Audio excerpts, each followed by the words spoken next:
Chapter 1839 Arrogance. 1839 Arrogance. Ryu could never mistake the voice. And even if he did, he would never forget the feeling it could give him. There was just one person who was capable of this. It was the second woman he had ever loved in this life, and the woman the heavens had decided was his perfect match. His life partner, the love of his life. Elsa Tatsuya. The shudder that went through Ryu's soul made him snap awake. In fact, even his Tao heart stopped its complete rampage and looked into the skies, clearly pulled by the same matters. His Tao heart was more pulled by the influence of the heavens than even he was. There was simply no escaping this. Its feelings for Elsa were even more primal and real than Ryu's own. In fact, had it been in control of his body back when he first met Elsa, they would have never gotten off to that slow start at all. However, after hearing the voice once, Ryu felt that it had to be a trick of the mind. There were too many things that didn't make any sense. If Elsa could sense him enough to find him here, how could he not sense her? This matter didn't have anything to do with cultivation. She was his wife. How could he not find her location based on their souls alone? Ryu! The voice echoed again, and this time, it clapped like thunder. He could sense that his wife was actually very angry right now, even exasperated. If she could really sense him, she could likely see through all his thoughts right now. How could she be happy? His current pathetic state wasn't the man she had fallen in love with. He had always had his flaws, but it seemed that maybe part of his charm was ignoring them. Unfortunately, he simply couldn't ignore them now. It felt like the weight of the world was suffocating him, and there was nothing that he could do about it. At that moment, he felt like an image was seared into his very soul. It was the glaring crimson eyes of a very pissed-off fairy. Even without her saying anything more than his name and showing him this pair of eyes, he could imagine what she was thinking. She was basically his other half, and maybe had he been a woman, he would have precisely been a copy and paste of her. She didn't seem arrogant, but that was only because her sharpness was blunted by being by Ryu's side. However, until now, she had been away from him for trillions of years. That sharpness had long since returned.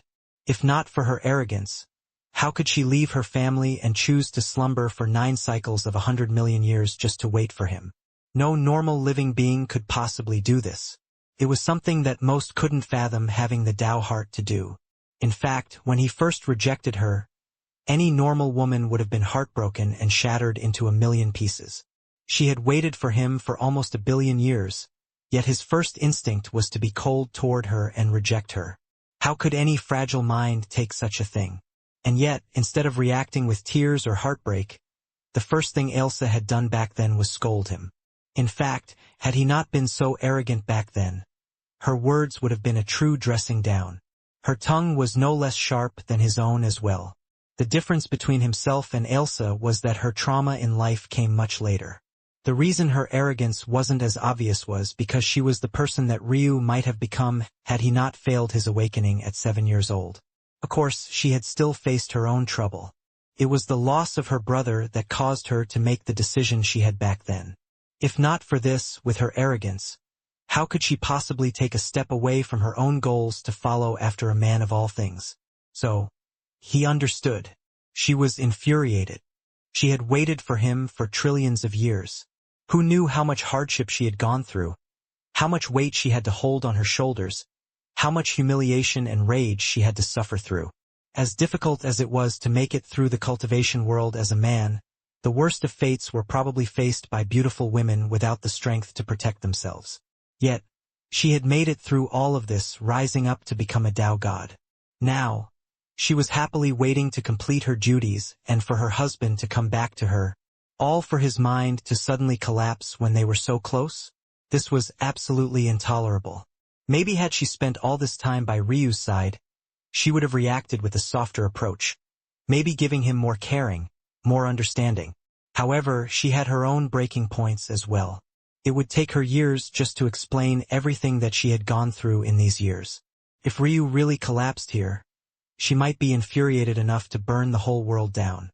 However, even with all of that said, her words could only really be boiled down to a single sentence. If you dare to die here, don't think of being my husband ever again. Ryu was a bit stunned when he read the meaning in her eyes. That was because there was no teasing in them, no almost childish sort of affection. She was 100% serious. This wasn't a happy-go-lucky, tsundere sort of anger. This was true fury. If she were here, she might even be releasing a pressure enough to force Ryu to his knees. Staring into her ruby eyes, Ryu's mind was blank for a moment. His wife had truly changed. Maybe in all this time she had kept him in mind because she had her own pride. She had already chosen a man, so she had no intention of choosing another. She only had one primordial aim to give, so she wouldn't lower herself to allow someone else to touch her. It was an arrogance written right into her very bones. And it was an arrogance that she had earned through her blood, sweat, and tears. Because unlike Ryu, she had already become a Tao god. Ryu continued to look into those eyes. He should have felt infuriated with her reaction. But those weren't his first thoughts. In fact, he felt that if that had been his reaction, he would have given up on his last shred of dignity. By then, he really might as well die. She had been loyally by his side for so long. She had sacrificed more than he even knew. If he couldn't hold up a small bargain on his end, she was right. What right did he have to call her his wife? If the world knew that a little true sky god was calling a Tao god wife, wouldn't he be making his Ailsa a laughingstock? If this same world knew that this true sky god couldn't even control his own body and maintain the state of his own mind, wouldn't it be all the worse? Neither Ryu nor Ailsa had ever cared about the opinions of others, though. And that was precisely what made Ryu freeze. Because this was Ailsa's method of telling him that it wasn't because of the world that she wouldn't want him, but because of her own pride. If her husband was a true sky god, fine. That wasn't his fault, and their circumstances were to blame. She was more than willing to give him all the time he needed to catch up. But if her husband was pathetic and weak, that was something that was unacceptable to her. In fact, even before she became a Tao god, she would have felt the same way. Much the same way Ryu loved arrogant women the most. She too loved arrogant men the most. Ryu's first impression had been bad by a normal woman's standards. But what Ryu didn't know was that Ailsa very much liked how he had acted back then. If he could so easily give up on his first wife, she would have looked down on him. In the end, his feats had subdued her completely. But this version of Ryu was entirely unacceptable to her, and she made that clear. All of these thoughts streamed into Ryu's mind in a single bound. He saw through them clearly, feeling each one as though they were individual strands being woven together. This feeling, Ryu closed his eyes. He felt hollow inside, and he felt that a decision had to be made. Ailsa's fury was like a searing brand on his soul. But it felt like the road ahead was still the same difficulty. Should he care about his wife's fury? Wasn't she just one of many reincarnations as well? Wasn't she even real? The thought made a spike of pain rip through his chest. He found it difficult to breathe, and he felt like even his Tao was about to collapse. Even with his eyes closed, he still saw those eyes. Their fury haunted him, and no matter where he looked, it wouldn't vanish. Its emotion was practically tangible, carrying the suffocating presence of a Tao god. Compared to the temperament he had seen from others, Ailsa was on a level all her own. Ryu's heart shuddered, a realization hitting him. The tears he had been holding back subconsciously fell like the rain. The skies above began a downpour that seemed like it would flood the world. Chapter 1840 or not. 1840 or not. Temperament was forged through cultivation. Cultivating was a process of going against the heavens. These words came to Ryu's mind at that moment. They were like a breeze that rolled in from the gentlest of springs. It smelled of nature and spring, but at the same time, it struck like a bolt of lightning. It was as though it was the first breath he had had after minutes of suffocation. A true gust that filled his lungs and helped him to gasp. Ryu looked forward with dim eyes, his thoughts circulating and his mind grasping onto something like a drowning man. It was a simple thought, and yet right now it meant more to Ryu than anything else in the world. His thoughts hadn't changed, not at all. It felt like life was truly meaningless, as though they were just a set of souls on a conveyor belt, waiting to be recycled and reused by the universe.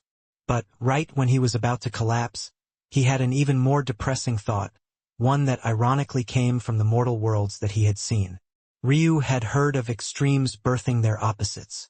But he had never thought that an extreme of depression would crack open a door for him. Or maybe it was because he had forced himself to make a choice. Maybe he just didn't want to take that final step and destroy himself, so he had veered off the path before he could take that final step. The thought was quite simple. The energy in the universe was finite.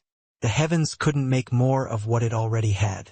There was a reason that everything tended toward chaos, and no matter how great a world started off as, it was inevitable that it would fall to the wayside. But what exactly did that mean? In Ryu's eyes, that meant that souls weren't the only things that were recycled. Everyone breathed the same exact air that had already circulated in the body of another. Everyone saw the same exact rays of sunlight. The very cells in Ryu's body were constructed from atoms and particles that had maybe been part of a rock in the past. If he was going so far as to say that life didn't matter, maybe he could go as far as to say that even life itself was just a facade, a fancy packaging of something that could easily become a rock or a patch of dirt or spittle from a baby's mouth in the next instant. All of a world's energy, all of its molecules, all of its very essence and being was constantly being circulated and shared between everyone else. At that point, you were just a collection of chemicals and chemical reactions that was slightly different from the man or woman standing next to you. Even further, for cultivators, was there anything unique about their cultivation? They absorbed the exact same energy that had likely already circulated in the body of another, and after they died, their energy was returned to the heavens. The phenomena triggered by the death of Tao sovereigns might have looked like the heavens were weeping, but it was just another case of it taking back energy that it had just granted. This was the reality of the world. Nothing was unique, let alone the soul. Even their bodies weren't their own. They shared everything from breath to the very building blocks of their cells. There was no uniqueness at all, so what was the point of it all? When Ryu had had this thought, he really felt like it was over for him. There was simply no coming back from such a thing. It was too tall a mountain to climb, too thick a barrier to rip his way through. He could only stare into the skies and wait for the last of his ego to fade away. But then he had that fleeting thought about Elsa's temperament. Looking at the rage in her eyes, he couldn't help but think that she was far superior to any Tao god that he had ever seen, that her temperament was truly special. That was when those two sentences came to his mind, not in that order, and not even with all the words arranged properly, but he had seen through it all in the end regardless. Temperament was forged through cultivation. Cultivating was a process of going against the heavens. Going against the heavens felt like a full circle moment for Ryu. In the start of his cultivation, that was all he was obsessed with, trying to prove the heavens wrong even though it had already blessed him so much. This wasn't just a figurative blessing, but even heaven's knights themselves had descended to tell him exactly as much. But he was immature, obsessed with hating any and everything about the world, and wanting to make an enemy out of everything. But then he began to change. He began to see the benefits of being on the side of the heavens, and not just the benefits, but also understanding that the heavens weren't some demon to be crushed beneath his feet. It treated all things beneath it equally, and while some might be luckier than others, everyone would be granted opportunities to change their fate. Back then, Ryu realized that he had to strike a balance between fighting against the heavens and accepting its blessings, but this was the difference in understanding something and how you came to understand it. It wasn't until this moment that Ryu truly understood what it meant to strike that balance. It wasn't until now that he was truly enlightened. His mind quivered and his dimming gaze regained some of its glow. The process of cultivation was to go against the heavens, and such an important part of cultivation was forging one's temperament. It didn't matter even if he was right, even if it was true that there was no uniqueness in the world. He just had to make a choice. Did he want to reach that mountaintop he had dreamed of as a child, or not? Chapter 1841-3 begets all. 1841-3 begets all. Ryu stared off into the distance, and he felt something stirring up inside of him. Across all his lives, his temperaments were different. His thoughts, his dreams, his aspirations, they were all different. He had attempted to go against the heavens many times before, and to varying degrees of success. Sometimes he never left the mortal realms at all. Sometimes he would manage to become a Tao god and die many billions of years later. Sometimes he would be a force for good, bringing brightness to the world. Sometimes he would be the greatest evil, doing things that even the current him would never dream of doing. However, in all of these lives, there seemed to be certain things he could never do, no matter how many times he reincarnated. Before, he had wanted to latch onto these things, trying to find a common line between them all that made Ryu. For example, he had never managed to rise above a monk and follow the Buddha path. He was simply unable to lay down his selfishness, no matter how many millions of lives he waded through. But then he understood that there was nothing to find. There was nothing to find because these people weren't him. Even mortals struggled to fight against the heavens in some sense, so even mortals were fighting to forge their temperament. Maybe there was something to find, and he was giving up too early. But there was a reason he had chosen to do so. Regardless, it didn't matter. Even if he managed to narrow it down until he found one character trait, one through line between all his lives. If the scope was so narrow, who was to say that someone else didn't have the exact same inclination? If he managed to find it, would it then be countless trillion souls that were the same as him, as opposed to countless trillions upon trillions? But then there was the other path, the path of cultivation, the path of accepting the process, the path of understanding that even if it was the heaven's intention to make all beings the same, it was then the duty of these very beings to forge something different for themselves. Those people were no longer him. No, they were never him. In this world, there was only one Ryu Tatsuya, and there would only ever be one Ryu Tatsuya. And that wasn't because he was granted something, or blessed with something, or was lucky enough to receive something, but rather because he planned to take each step up that mountain with his own 2 feet. By the time he reached the end, whatever influence the world would have had on him, whatever influence his environment or his circumstances might have granted him, would all be shed one after another. To forge a will, to forge a temperament, to forge a Tao. This was the process of cultivation. This was what it meant to slowly rise to the standard of a Tao God. What it meant to leave a lasting legacy that waded through time and existed throughout space. To be ubiquitous in all things and suppress even the heavens themselves. Ryu's eyes didn't glow like he had made some great achievement. If anything, his eyes were still a bit dim. This didn't feel like all of his other breakthroughs because it felt like he had an impossible road ahead of him. To build a temperament that truly existed beyond the heavens themselves was a tall task, and it felt like the mountain before him had grown even taller. However, while his eyes didn't grow brighter, they did grow sharper. What Ryu hated the most about this situation was the lack of control. He hated when others tested him because it felt like they were trying to pass judgment on his fate without his input or his ask. He hated to explain himself because it felt like people were waiting to pass that very same judgment on him. But in this case, the only one passing judgment on himself was him. Was he scared to face that judgment? Or would he face it head-on? Ryu's gaze became sharper and sharper, his intent growing to a point that was infinitesimally small and capable of cutting through everything. He gazed down toward his body below through the eyes of his third perspective. He calmly faced it, his thoughts unreadable. And then his hands began to move. A complex array of hand seals moved with the fluidity of a master. Ryu rarely used hand seals, but that didn't mean that he was incapable. And hand seals with his soul seemed to resonate with his body itself. He had yet to complete the technique he had learned from those 9 statues. Or, it was more accurate to say that he never truly accepted their legacy. He had grasped it all on his own, and now it was his turn to veer it toward the path he needed.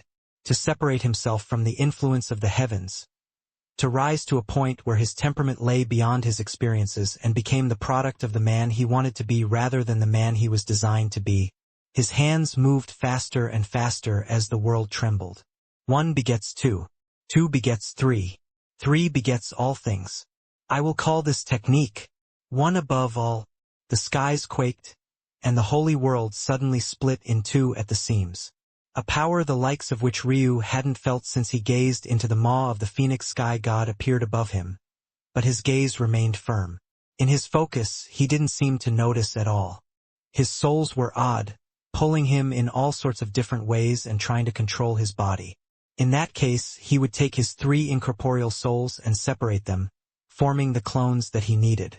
However, they would remain one in the end, and together they would be above all. By keeping them separate, He would be able to feel the influence his ego and his Tao heart had on him simultaneously and steer them both. He would create the first known technique to forge his temperament. And with it, he would rise to the top of the world. Chapter 1842 Never Again. 1842 Never Again. Ryu's hands moved. He knew quite well that there was no other way for him to maintain his focus in this situation without using hand seals. Each sign came in an avalanche, and it made the pressure coming from above feel heavier and far more majestic. Ryu could tell with a glance that he was certainly not the first person to name a technique in this way, but he couldn't help but be curious about who, other than himself, would dare to take such a name. He had chosen this name very carefully, even down to the language that the words were from. The mention of one in this context didn't just evoke the number, but the entire concept of three begetting all things. It held the meaning of the cycle of life within it, and it was also arrogant beyond measure, especially when you were using the one to describe yourself. Above was the simplest word of the three, and it was one that even a child would be able to understand fully. Ryu could have chosen a far more complex word, but in the end, he had decided against such a thing. Sometimes there was beauty in simplicity, especially when you were using simplicity to link two layers of complexity. The first layer of complexity was the word one, and the second was the word all. All in this context referred to a cycle just like one did, however, it referred to the inverse of that cycle. From one to all, and then from all to one. Two layers of complexity linked together by a single bridge of simplicity. This not only encompassed the meaning of three begetting all things, but it also encompassed the path of cultivation, the slow, winding road one took, from the complexity of understanding to the simplifying of it, and then once again to complicating it. This was a cycle that every cultivator went through, and several times in their lives at that. Much like the chicken and the egg, it was hard to tell just which came first, or in this case, which was more important. When you started your path of cultivation, you would start with the simplest concepts. From the basic stances to the martial forms. As you grew, you would begin to add your own style to these things, or begin to incorporate more complicated techniques. By the time you reached the World Sea Realm, you would likely have reached the peak of your complexity, but then you would have to begin to prepare to create your own Tao methods. And then, once again, you would be sent back into a land of simplicity. However, these Tao methods would be a distillation of everything you had ever learned in the path of cultivation, everything you had ever seen, everything you had ever thought. Could they really be considered to be the same sort of simplicity you began with? Of course not. Then, once again, you would start on the long, winding path to true godhood, layering your Tao methods, increasing their complexity, until you reached a state where your word was power, simplicity once more. But was that really the end? Ryu had seen all sorts of monstrous existences that made the Tao gods he was used to seem like pitiful creatures in comparison. What stage was his master at? What about those hidden monsters of the martial gods? What about the Phoenix Sky God? Were they still at the same layer of simplicity that all other Tao gods took advantage of? Was that really, truly the case? Ryu didn't believe so. Ryu seemed to have chosen the name of this technique casually, but it invested quite a great deal of brain power, and it encompassed all his greatest understandings of ruin mastery and the beauty of language. For someone else to have thought of the same things. He knew that this individual must be a true master. However, whether they were such a true master or not had little to do with Ryu. If they wanted to stop him from using this name, that was impossible. A spark of arrogance reignited in Ryu's heart. There was no one in this world capable of making him despair aside from himself. He had waded through this darkness purely because he had lost confidence in who he was, in who Ryu Tatsuya was. Someone's outside interference could never apply enough pressure to bring him to this state. And now that he had seen a small ray of light on the other side, there was no one capable of stopping him. His mind became more and more focused every time he completed a hand seal. The movement of his hands and arms left a blur in the wake of his soul. Black arcs cut through space as he shattered the realm's capabilities. Soon, he was sharp-minded enough to not need to form hand seals anymore. But he didn't stop. He entered a flow, a rhythm. Everything was under his control, and soon, even his true body began to form hand seals along with him. Boom! The world shuddered and cracked along its edges. Ryu knew that this meant that he had reached the very limits of what the true sky gods of this realm could theoretically handle. But he didn't stop. Faster, faster, faster. He didn't want to admit it to himself, but he felt that if he slowed down here, if he took his foot off of his own neck, he just might slip back once more. He could never allow that to happen again. From today onward, he, Ryu Tatsuya, would only walk forward. Nothing else mattered. Nothing else was of importance. He would climb to the top of that hill until he could say with the greatest assurance that nothing was capable of stopping him. Not even the heavens themselves, and most importantly, not even himself. In this world, he would be king. Never again. Never again. The world shuddered. Chapter 1843 Separate and One. 1843 Separate and One. The three incorporeal souls, the original spirit, the root of intelligence, was where mental realm talent lay, what gave cultivators their sharpness and insight, their senses, the Een spirit. It was the source of life, what fueled you, what kept you alive and powered the other incorporeal souls and your entire body for that matter. The Yang spirit. It was one's self-awareness and identity. It should have been the ego. When Ryu was born, he lost two of these souls. Or more accurately, he lost one, and the second was heavily damaged after being taken and scavenged. His original spirit was his perfect black buddy. A soul that he didn't have by his side for the longest time. Only a small part of it was left remaining, which was why he usually thought that he had two of his incorporeal souls, when it was really more like 1.5. His Yang spirit. This was his Tao heart, his spiritual foundation, the very existence that had just taken over his body. As for his Een spirit, it was the part of him observing things from the skies, and it was precisely because of this Een spirit that he had remained alive at all. If it had ever been touched, he would have ended up as a cripple. This might seem confusing. That's because if Ryu's ego was in his Een spirit, then how was the ego supposed to be in the Tao heart? The reason for this was Ryu's adaptation. The Een spirit was the source of life, and its sole responsibility was keeping one alive. At the same time, a Tao heart was meant to mutate, change, and adapt over the course of one's life. And all of that change was fueled by the Een spirit and what it experienced. The last additional layer of context one needed here was the fact that awakening only took place after one was 7 years old. Why so late? And if it took that long for one to connect to their spiritual foundation, then what of their ego? Did they just not have one until they were that old? The answer was complicated and multifaceted, but the short of it was that a spiritual foundation wasn't exactly one's Yang spirit, but was strictly considered to be half of it, an external object capable of perfectly resonating with one's Yang spirit and forming a connection with it. Upon the completion of the awakening ceremony, the spiritual foundation would officially become one with a person, and ultimately, that would make it one's Yang spirit. Before this stage, the Yang spirit was nothing more than an embryo waiting to be nurtured. And that was when two oddities happened to Ryu. The first oddity was obvious. He failed his awakening ceremony. And though it was called a false spiritual foundation, this wasn't exactly true either. There was still some resonance formed between Ryu and his spiritual foundation. It was just that the connection couldn't be completed because of the interference of the martial gods. The second oddity was that Ryu fused with a realm heart and another's spiritual foundation before he finally reconnected with his own.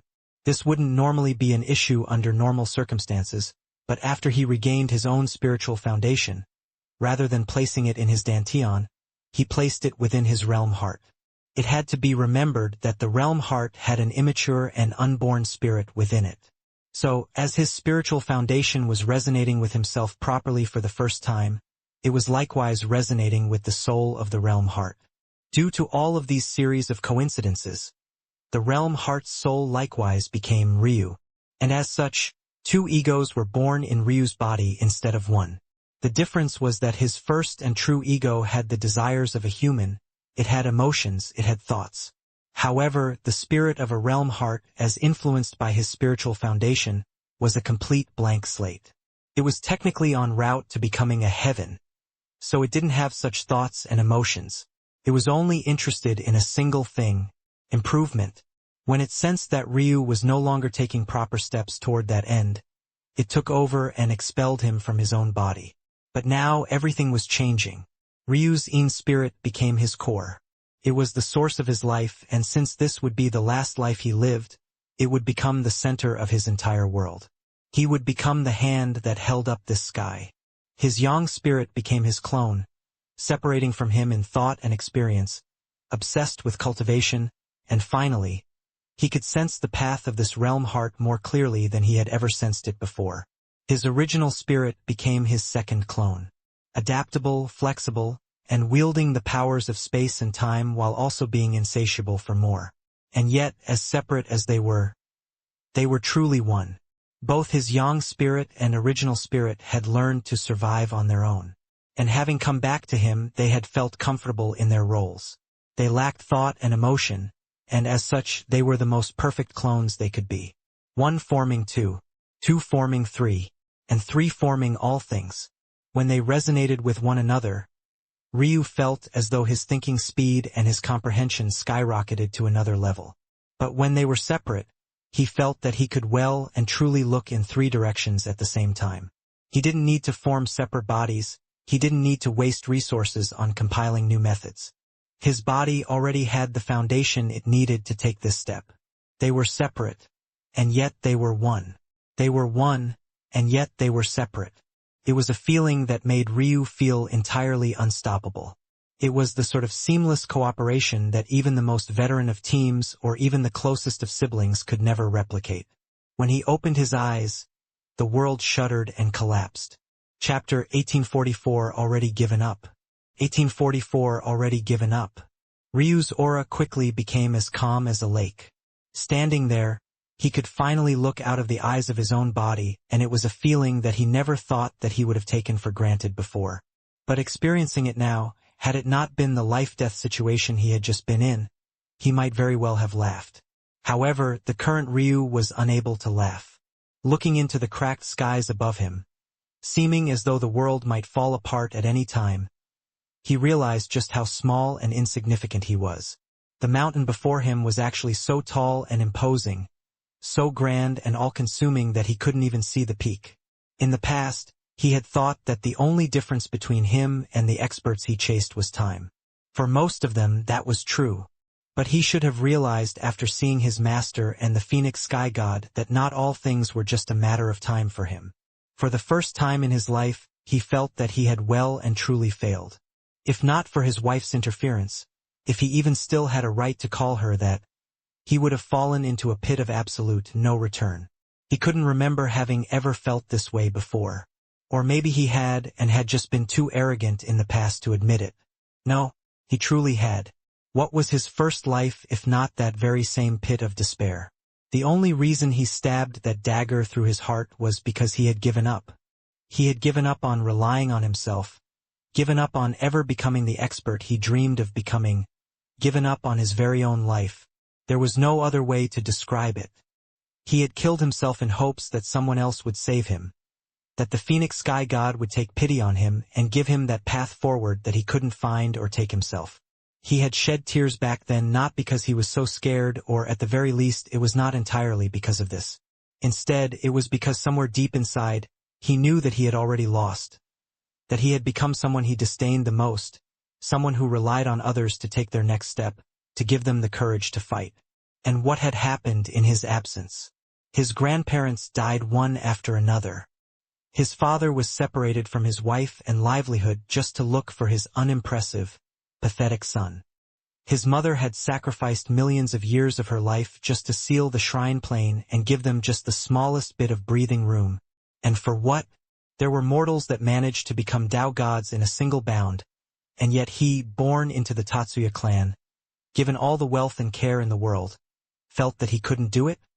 He had 1,000 years that he just completely and utterly wasted, while those mortals often had 100 years at best to make that breakthrough. They had succeeded where he failed despite the fact he had 10 times the time.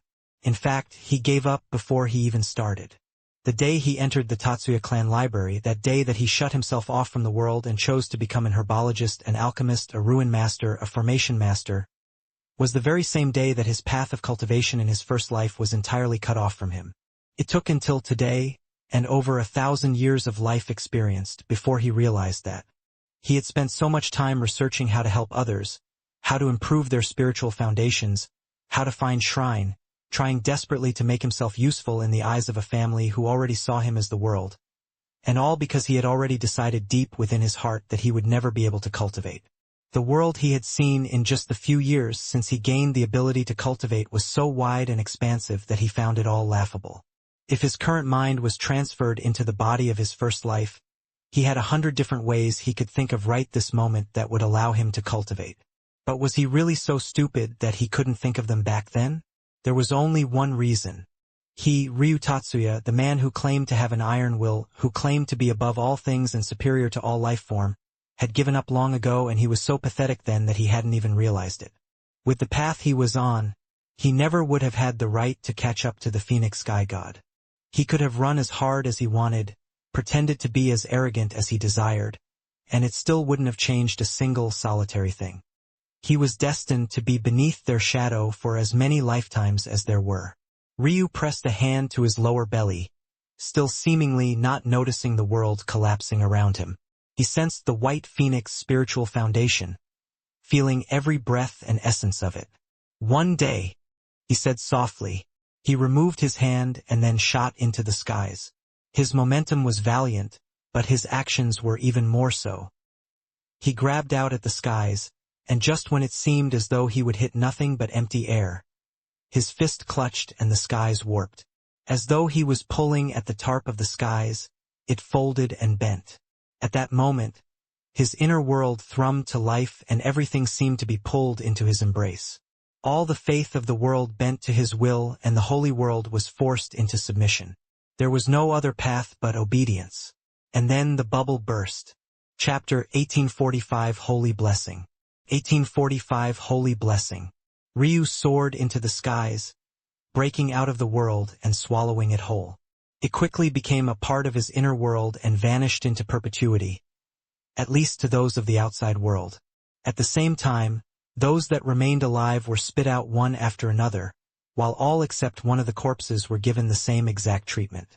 In that moment, countless shocked senses swept over the area, but before anyone could do anything, the skies trembled and the heavens sang. A pillar of golden light descended, and an apathetic Ryu was blessed by its light. He felt his bones and blood being purified and refined. The impurities that were hidden in his body were expelled and then quickly erased by the precious golden light. This light was something all the surrounding experts had known about, but it had been too long since they saw anyone bask in it, let alone just a single person. This light was known simply as the Holy Blessing, named after the Holy World. It was known as one of the most precious blessings in the world because it was formed of pure essence, or pure chaos chi depending on the target. What was especially shocking about this light was that it seemed to contain both. Looking up into the skies, Ryu realized that he was going to be exposed for having chaotic silk meridians if he didn't do something, but he seemed to be just as calm as he had been before. Nothing could seem to move him from his baseline any longer. As though a beast slowly awakening from slumber, his eyes began to brighten and their sharp silver returned. Understanding was one matter, but allowing it to drag him down was a separate matter entirely. Were you still brave if you feared nothing? Could you be happy if you could never be sad? Could you struggle if everything was easy? What was the point of arrogance if everything came smoothly? What was the point of a journey if you were certain you'd always make it? There was a fork in the road before him, and he could choose to either make the Ryu Tatsuya name mean something, or he could let it be washed into the annals of history just like all his lives before him. He opened his mouth and roared to the skies. All the energy, much of which had been wasted into the environment around him, was sucked into his maw. He gave it no chance to be wasted, and as he stomped, soaring into the skies, any sense that others could glean from this pillar was taken on entirely by him and him alone. Thunder clapped and veins of gold tore through his body. Cracks began to appear in his skin, but his mind was so unprecedentedly focused that it seemed that no amount of pain or agony could possibly shake him. The Holy Blessing. It was a form of essence usage that unearthed the potential in someone's body, helping them to tend toward perfection. The trouble was that usually, this blessing was shared between millions even in the rare instances that it was taken advantage of. And yet, somehow, in this case, the holy world had designated that Ryu was the only one worthy. Just a single drop of the energy in this pillar was enough to make most red with envy. Even if it was a perfect sky god realm or even a transcended sky god, it was said that a drop of this blessing could help fix your foundations and strengthen them up to the true sky god realm. Even if it didn't improve your cultivation, just this change alone would make you strong and lay a firmer foundation for future breakthroughs. It was hard to put the value of such a thing into perspective. The only drawback of this energy was that it could only be used for those with affinity for it. Meaning it was now blessing Ryu's ice and darkness affinities, but it wasn't touching anything else. However, even so, how many had the number of affinities that Ryu did? And now, just what did it mean for Ryu to absorb it all by himself? Didn't that mean that rather than just a small boost to his foundation, he was instantly exploding to the theoretical limit the heavens of his world set for the true sky god realm? Didn't that mean that he would instantly become the strongest true sky god in their entire history? Or at the very least, be equal to all the best that came before him? Unfortunately for Ryu, and luckily for them, things weren't so simple, and that was precisely because Ryu had so many affinities locked in his body. If he suddenly raised his ice and darkness to perfection, he would suppress his others and even throw them into disorder. However, that didn't mean that he was out of luck. In fact, Ryu swallowed all of this energy, taking what he could to temper his body, and sending all of the rest to his inner world. He didn't drop even a single ounce of it. When he was ready, he would swallow it whole. And as for what he could control now, he would. Not only would this become the perfect center for him to perfect his comprehension of ice and darkness, but it would also still be there in the future for when he could absorb it. It was the perfect ending, and Ryu was the only winner. He stood high in the skies and looked before him. Experts of the fiends and real planes stood in separate camps, an eerie sort of truce between them. Similar scenes could be seen all throughout this world at every holy world there was. Both camps had a Tao sovereign in command, and each had the ability to instantly transport a Tao god over should the situation call for it. And just the same, both camps were staring at Ryu in shock before hostility flashed in both of their eyes. The members of the Luminara clan that managed to survive tumbled out of the skies, landing in a pitiful state. Then chaos broke out. Chapter 1846 Where? 1846 Where? Ryu stood high in the skies, and in the instant the holy blessing pillar vanished. It was as though the entire world had turned its attention to him. The change was immediate, and the number of suffocating auras was frightening. All at once, Qi exploded in the air and space warped and twisted. It was like both sides wanted to crush Ryu in their midst. On the one hand, the fiend race was already wary of Ryu and didn't want to see his rise. While on the other, the Luminara felt that their faces had been slapped. Seeing the state of the Luminara clan people on the ground, how could they not be infuriated? And yet, Ryu didn't seem to react to this matter at all. He continued standing high in the skies, the Qi around him unable to touch him as though a barrier had been formed. There was a certain brightness in his gaze now that hadn't been there before, or, at the very least, hadn't been there minutes before. He seemed to have become a different man and yet the same man. He stood there and carried a depth and profoundness that was hard to fathom, one that couldn't be touched, and many couldn't even sense.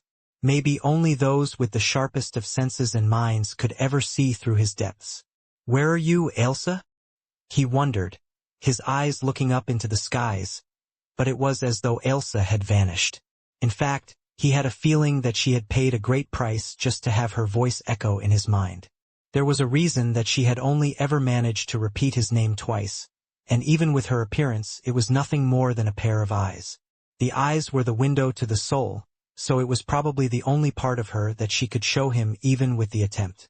But his Ailsa was still Ailsa. She was, indeed, the best guide he could have. Even with so little to work with, she still managed to show him the path forward. It seemed that he would just have to thicken his face and accept the favor this time around. But in the end, she was his wife. If he couldn't accept a favor from her, then who would he accept it from? That said, it was still a reminder for him. Ailsa was likely in this world, or else she wouldn't be able to sense him.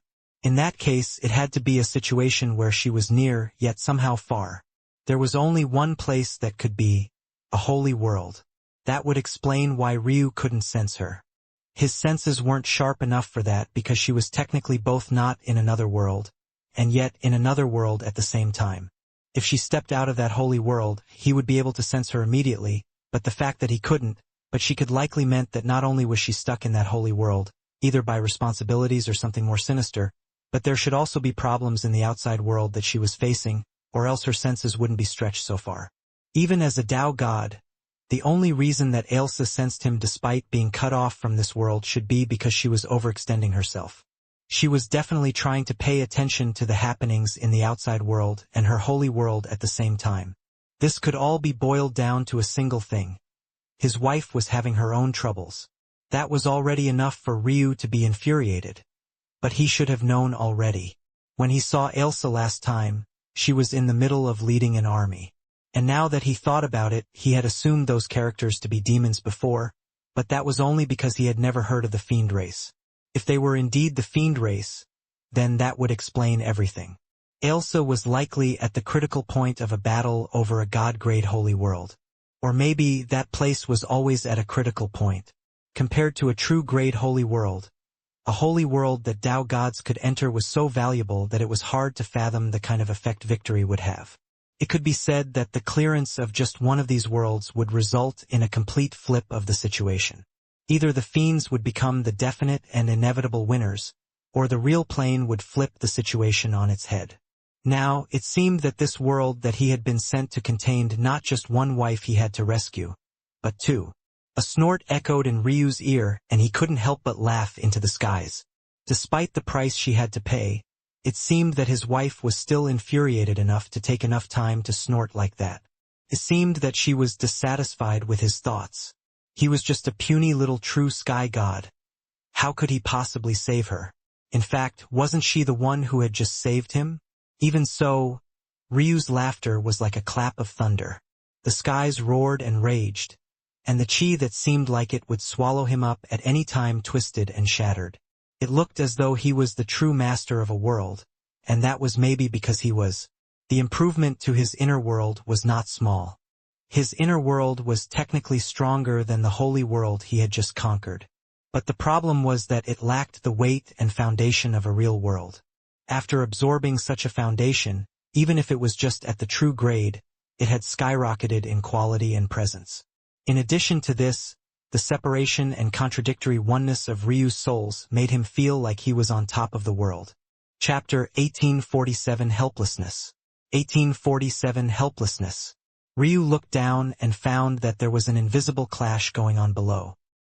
He stood high above a no-man's land, and it seemed that no one would easily come to attack him. But at the same time, he wasn't the only one in this no-man's land either. The Luminara clan members that had fallen out were in the same region as him. The only difference was that one was above while the other was below. Ryu was high in the skies, and they were prostrated on the ground, unable to withstand the pressure, and clearly not having gained much of anything from the holy world.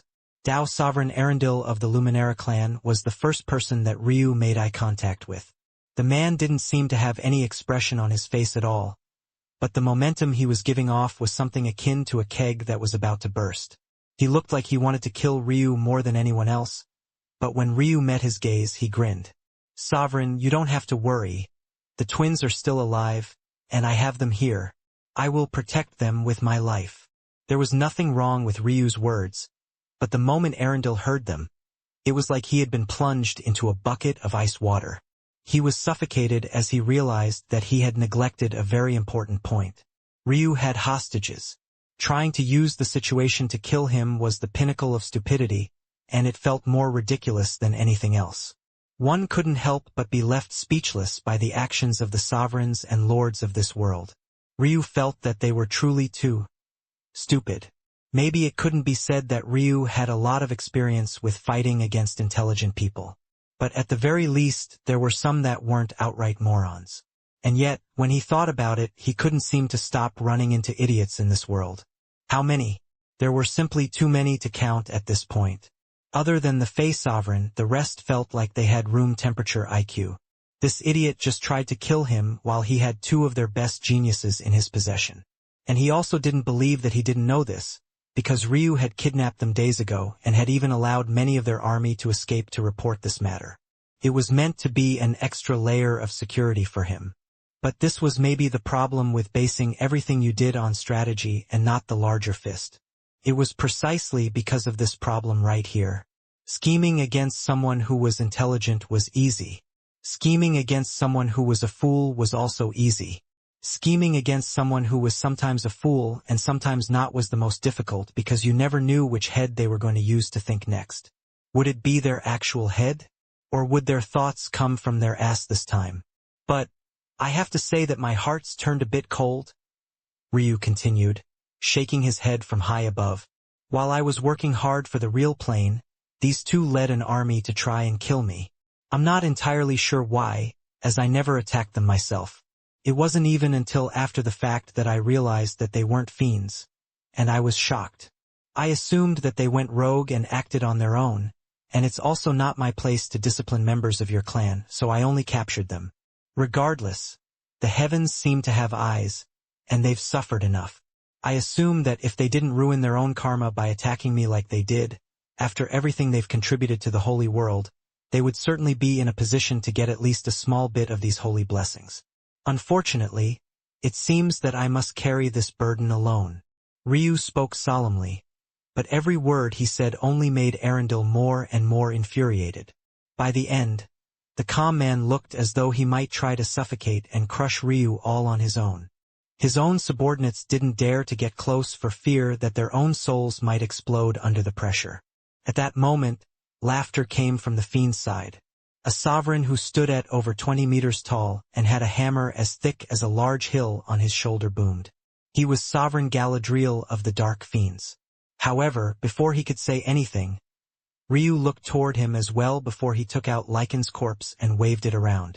Unfortunately for the fiends, I don't have a habit of saving their kind.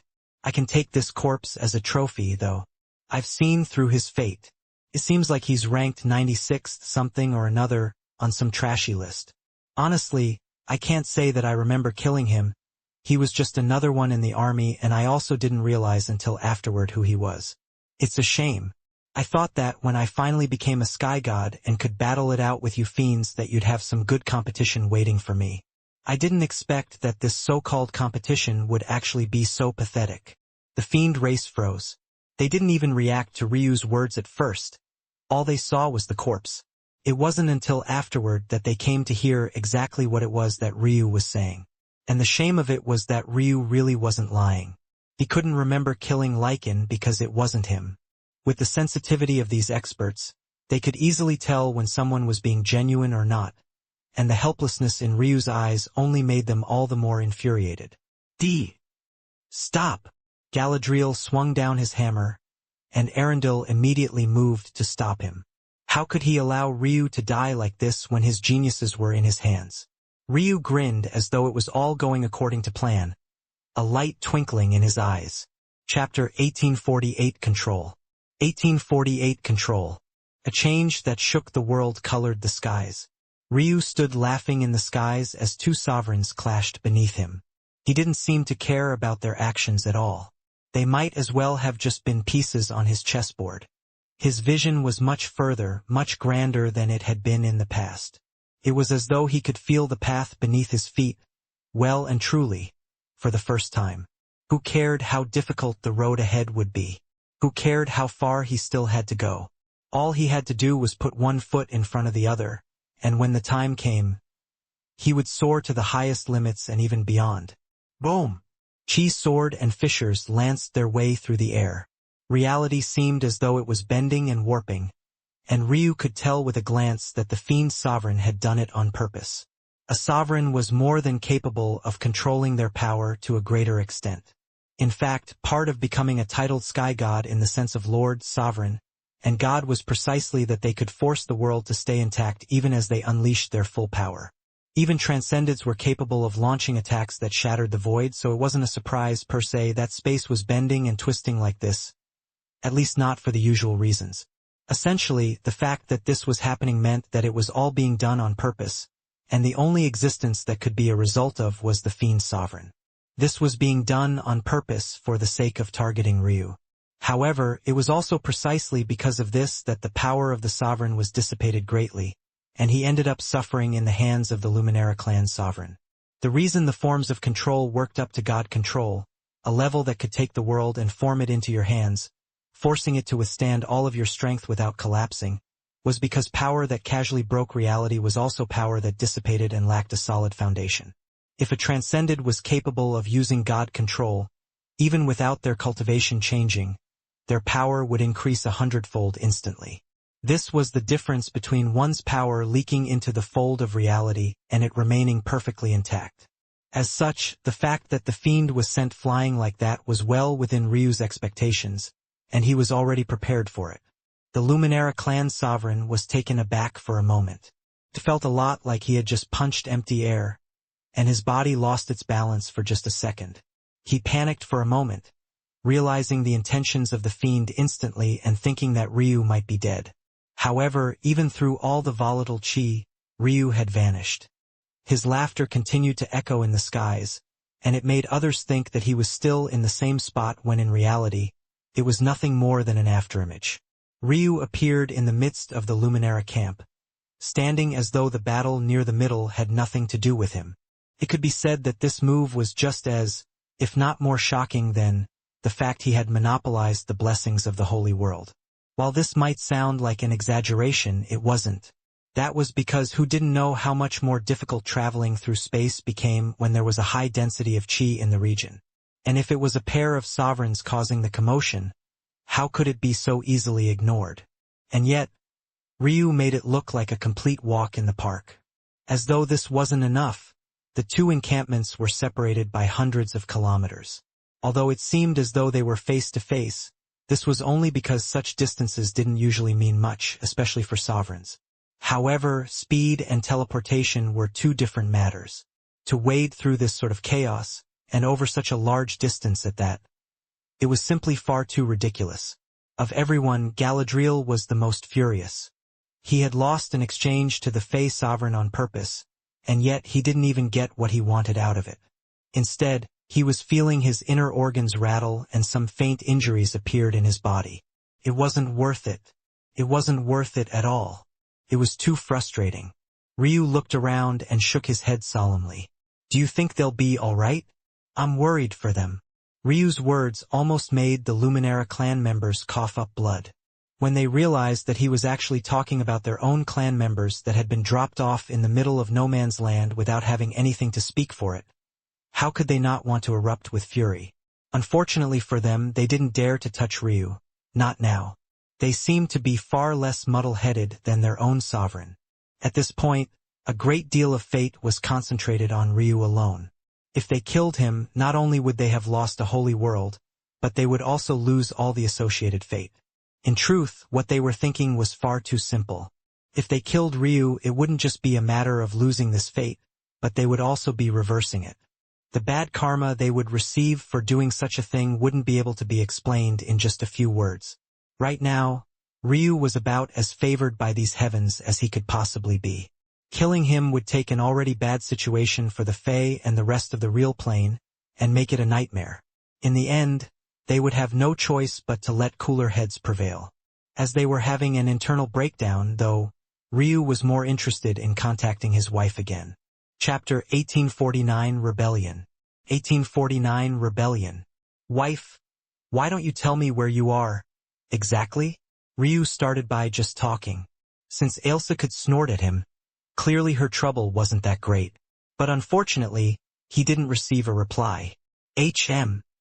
Ryu didn't think that Ailsa was ignoring him, though there was a small chance of that.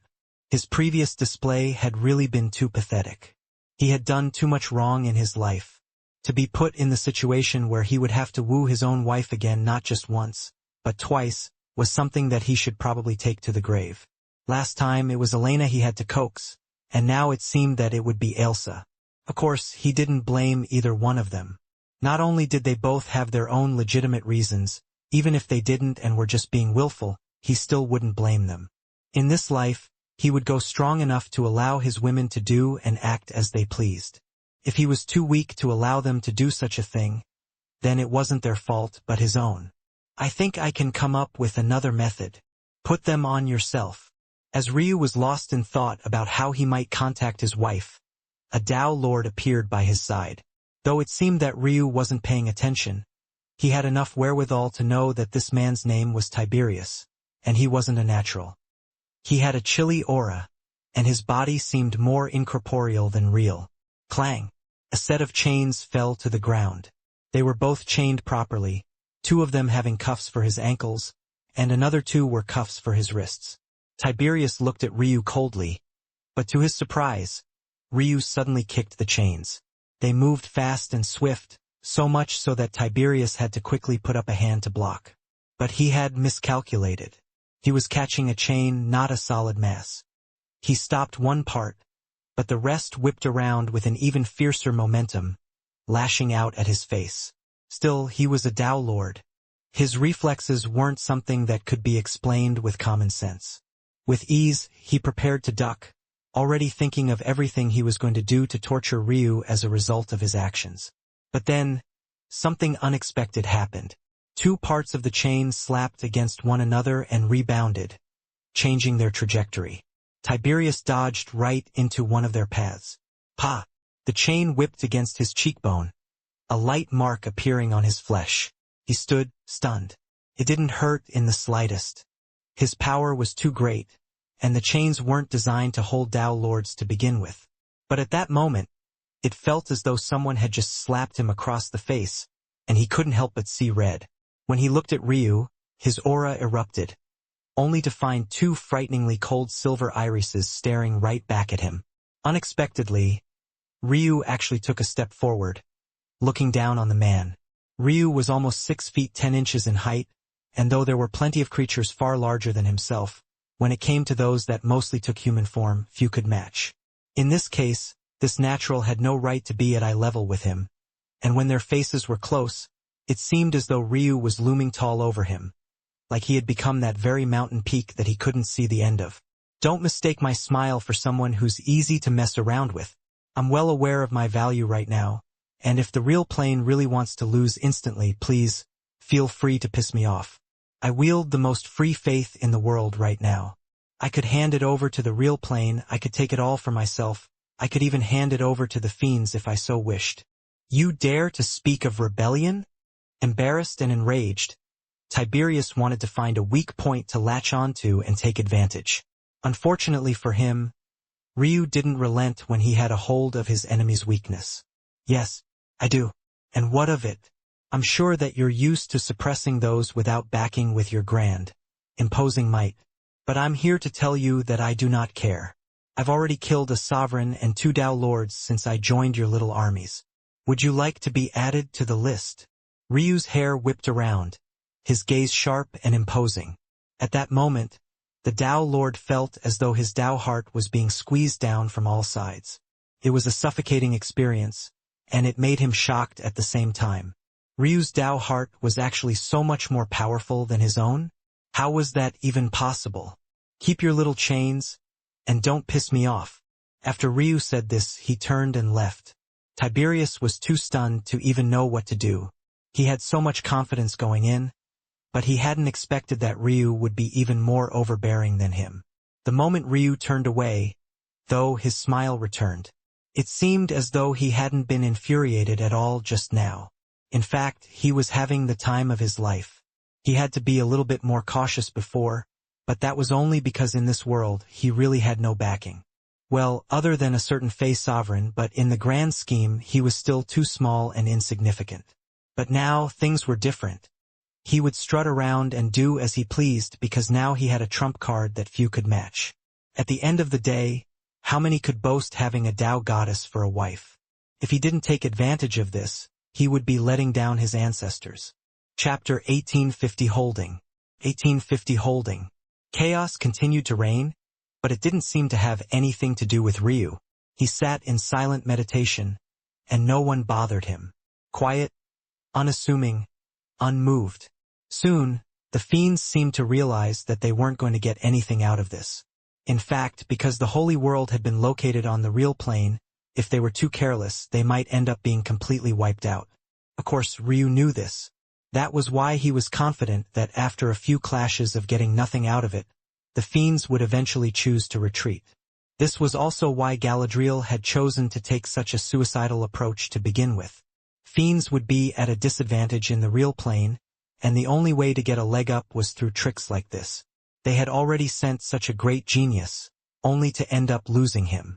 The loss of a top 100 character in a cultivation realm wasn't small at all. Even in a world with just a single plane like this one, there were still hundreds of billions of people. One could imagine, then, just how many there were to a single cultivation group, and even further than that, just how valiant someone standing in the top 100 of that group could be. After Lycan died, Galadriel knew that he wouldn't be able to escape punishment even though it wasn't his idea. Taking out someone like Ryu would have been a huge merit that could offset this. Unfortunately, he had ended up with pretty much nothing at all. Like this, one situation came to an end, but another had just started. Ryu was surrounded by cultivators as though he was a prisoner, and in fact that was pretty much what he was. When Arundel returned and learned what happened with the chains, he was enraged for a moment, but then he sneered. He would let Ryu put on his little performance for now. It was indeed a bit troublesome that Ryu understood how valuable he was right now, but that didn't mean that there was nothing that they could do to him. In fact, they could still play him to death in a million different ways.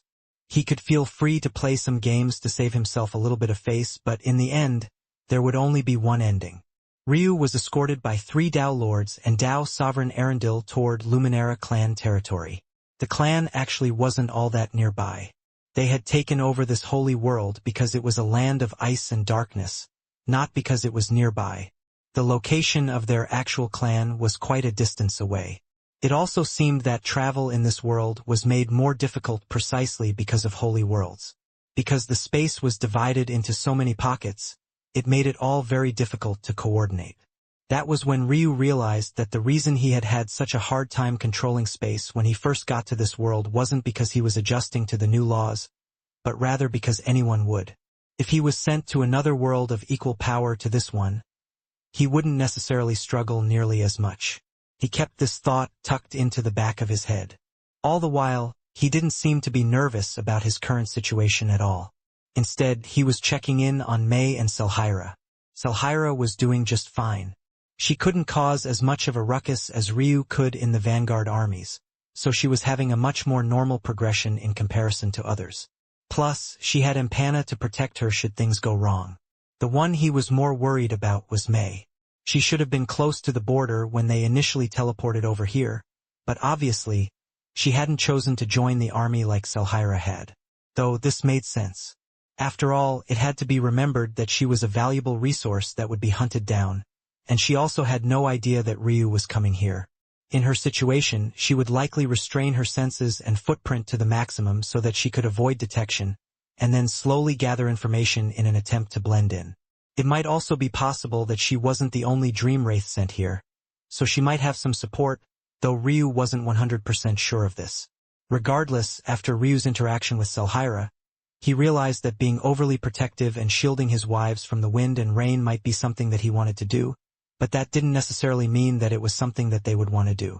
At the end of the day, they were their own women, they had their own ambitions, and they had their own goals. He couldn't stifle them too much. Eska and Icemine seemed to be different on this front.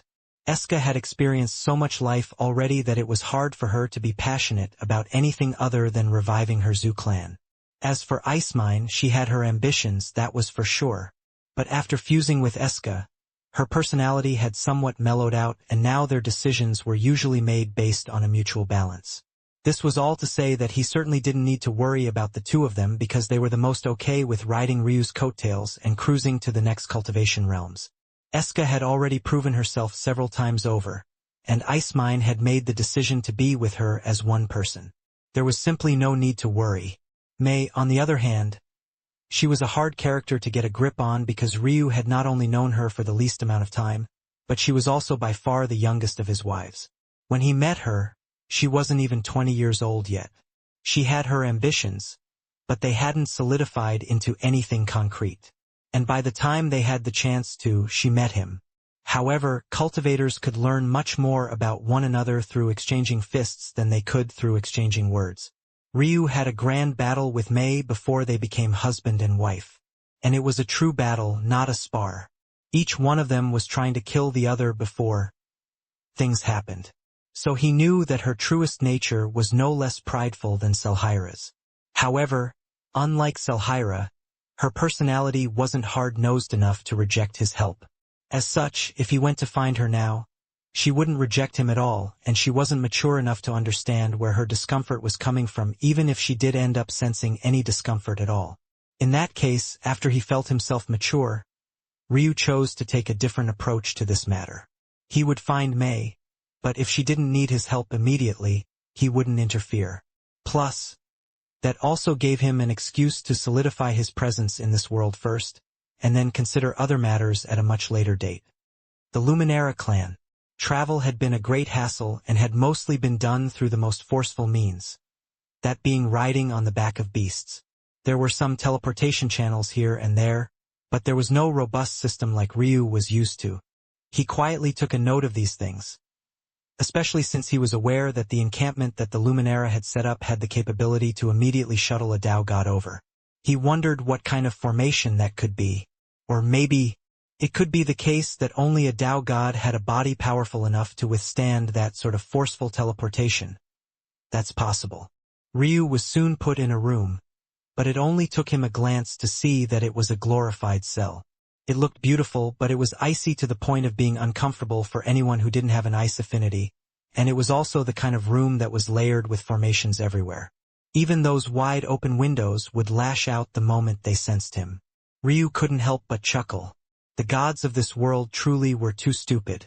First, they tried to target him with an element that he was already now intimately familiar with, and second, their formations were so shoddy that he felt embarrassed for them. In the end, though, he didn't make much of a fuss at all. He sat in silence, and then 3 days later he was brought somewhere else. They descended down several kilometers below the earth, and Ryu's own gaze couldn't help but flicker.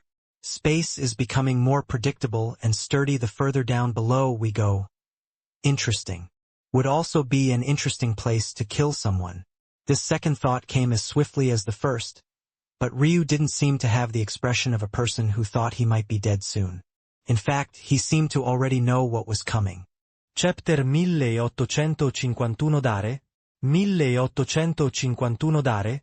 Ryu was brought to a formation and he quickly found himself locked down. There were no visible chains, but they might as well have been. It was a suffocating aura. The Luminara clan's sovereign, Arundel, had been waiting to see Ryu's panicked expression, and yet nothing at all came. It was like Ryu didn't notice that he was unable to move at all. He stood there in silence, his eyes half closed.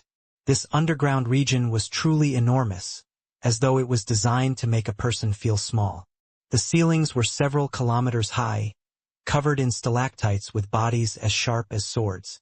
It was like they were reminding you that even if you could by some miracle reach their height, they could still strike you down with a thought.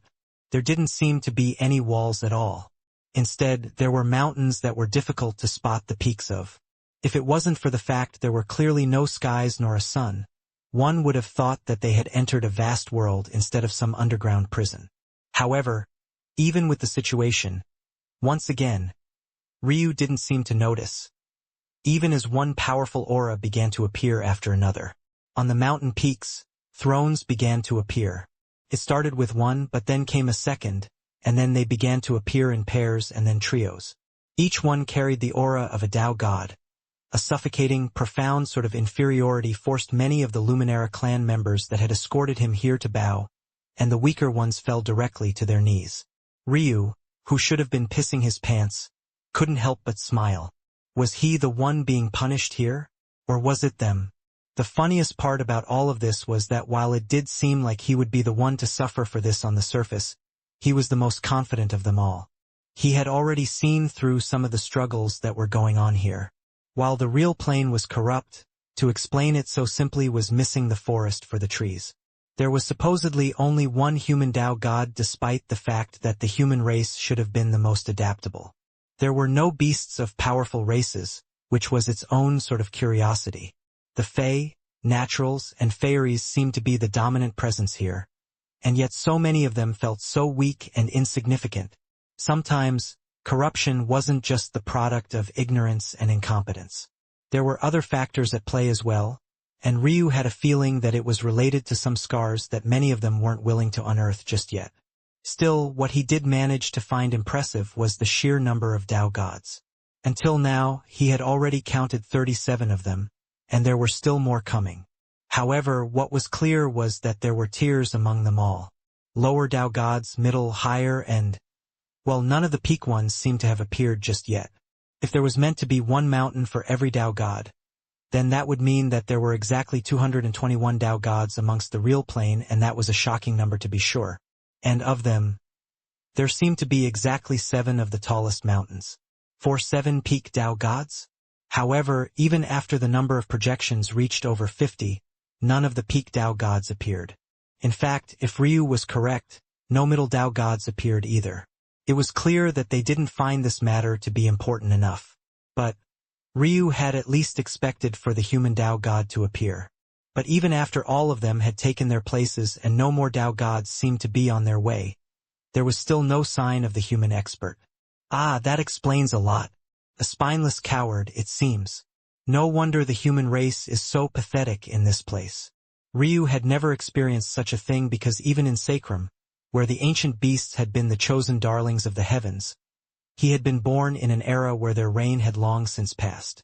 And on the true martial world, humans were still very clearly the dominant race. It might have been different in other planes, but at least in the real plane, the land was theirs. But to think that here, they were actually such scurrying rats. It was so impossibly pathetic that he couldn't help but sneer. These Tao gods probably thought that he couldn't see their faces, and they were correct. But he could easily read their auras and get a feel for their karma. It was impossible for any of them to hide from him. In the end, after seeing what he needed to see, Ryu closed his eyes as though this matter had nothing to do with him. He continued to stand beneath the scrutiny of the Tao gods, not feeling their pressure in the slightest. He was a man who had just been through fire and hot oil. This sort of lukewarm water couldn't affect his Tao heart. Ryu no longer dared to say that it was impossible for anything to affect the state of his mind again. But what he did dare to say was that if there really was such a thing that existed, it wouldn't be found here. At that moment, a snort rang out and a spike of pain shot up Ryu's spine. Someone activated the formation he was standing in, and all his hairs stood on end at once. It was very clearly one of the Tao gods, and this Tao god carried a very familiar icy sort of aura, one that could have only possibly come from the Luminara clan. Well, at the very least it was most likely that it did. Don't try and intimidate me with your bullshit. You can't kill me. The best you can do is try to make my life a living hell. But I promise if that's the route you take, you'll be the one to regret it first, not me. But if you'd like to play this game, I can play all day with your Luminara clan. A hushed silence fell. The region was completely silent to begin with, so the words that had been spoken silently felt loud. Almost too loud, as though a blaring horn was playing in their very hearts. The members of the Luminara clan that were kneeling didn't even dare to raise their heads up and reprimand Ryu. In this situation, they didn't even feel like they had the right to breathe, let alone say something. The Luminara clan Tao god didn't expect such a response either, but they also didn't flare out into a rage. The mind of a Tao god had been tempered through countless trials. Enraging them, even when they were so caught off guard, was as difficult as ascending the heavens. Even if a Tao god showed you rage, it was more likely because they either found you so insignificant that they didn't care to restrain themselves, or they felt that showing emotion at the moment was a positive for them and could be used to their advantage. In this situation, however, Ryu peeled their arrogant and fake expressions off from the very beginning. He laid the cards out on the table. They couldn't kill him, the best they could do was try to ruin his life. But in the case that they went too far, there were many things that Ryu could do in retaliation. The news of Ryu killing a Tao sovereign had already spread. They already knew that he was a master of karma and things of the like thanks to his eyes, and it was also clear that he was enough of a genius to know exactly how to make use of it. If he really wanted to overturn their world, he could do it. And as Tao gods, they knew better than anyone else just how important karma and the faith that was concentrated on Ryu now was. In front of all of this, the fact that Ryu had Vespa and Vespera in his possession didn't even touch their radars. In fact, even Tao god Luminara had barely spared a thought toward it. In the end, A pair of true sky gods was really too insignificant for them to care about. Is that so? Tao God Luminara said after a long while. Their expression was calm and their words were even calmer. A subtle breeze swept by and the world became just as calm moments later as well. When a Tao God spoke, the world responded. The skies dimmed and the earth softened. There was an impossible chasm left between them and everyone else. And would you still dare to say this after your eyes had been dug out? As if receiving a signal, the Luminara clan members moved.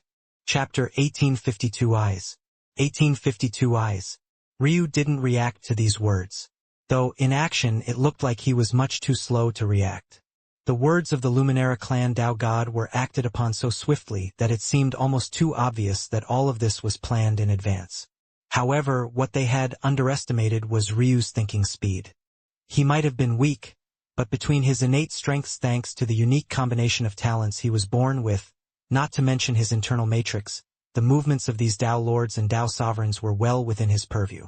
If not, he would have never been able to act with enough precision and ferocity to deal a dead blow to a Tao sovereign. So, just when it seemed that the Tao lords were about to reach him, he spoke calmly.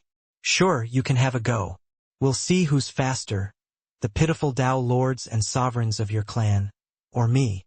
And if you think taking my eyes is so easy, I have quite the rude awakening for you. Ryu closed his eyes again as though what was happening around him had nothing to do with him. However, even with them closed, he could feel hands grabbing for his body and fingers prying toward his eyes. Even then, he did absolutely nothing at all. Bang! A trio of 2 fingers and a thumb pressed into his head, pinching into his skin and shattering the bone that surrounded his eyes. They reached over and grabbed down, pulling. It was a pain that could shake the soul. This bone was probably one of the most sensitive, if not the most sensitive of the entire body, and it fragmenting like the cent pieces flying into equally as fragile and sensitive skin. However, when the fingers pinched down and tried to pull, Ryu's entire body came with them.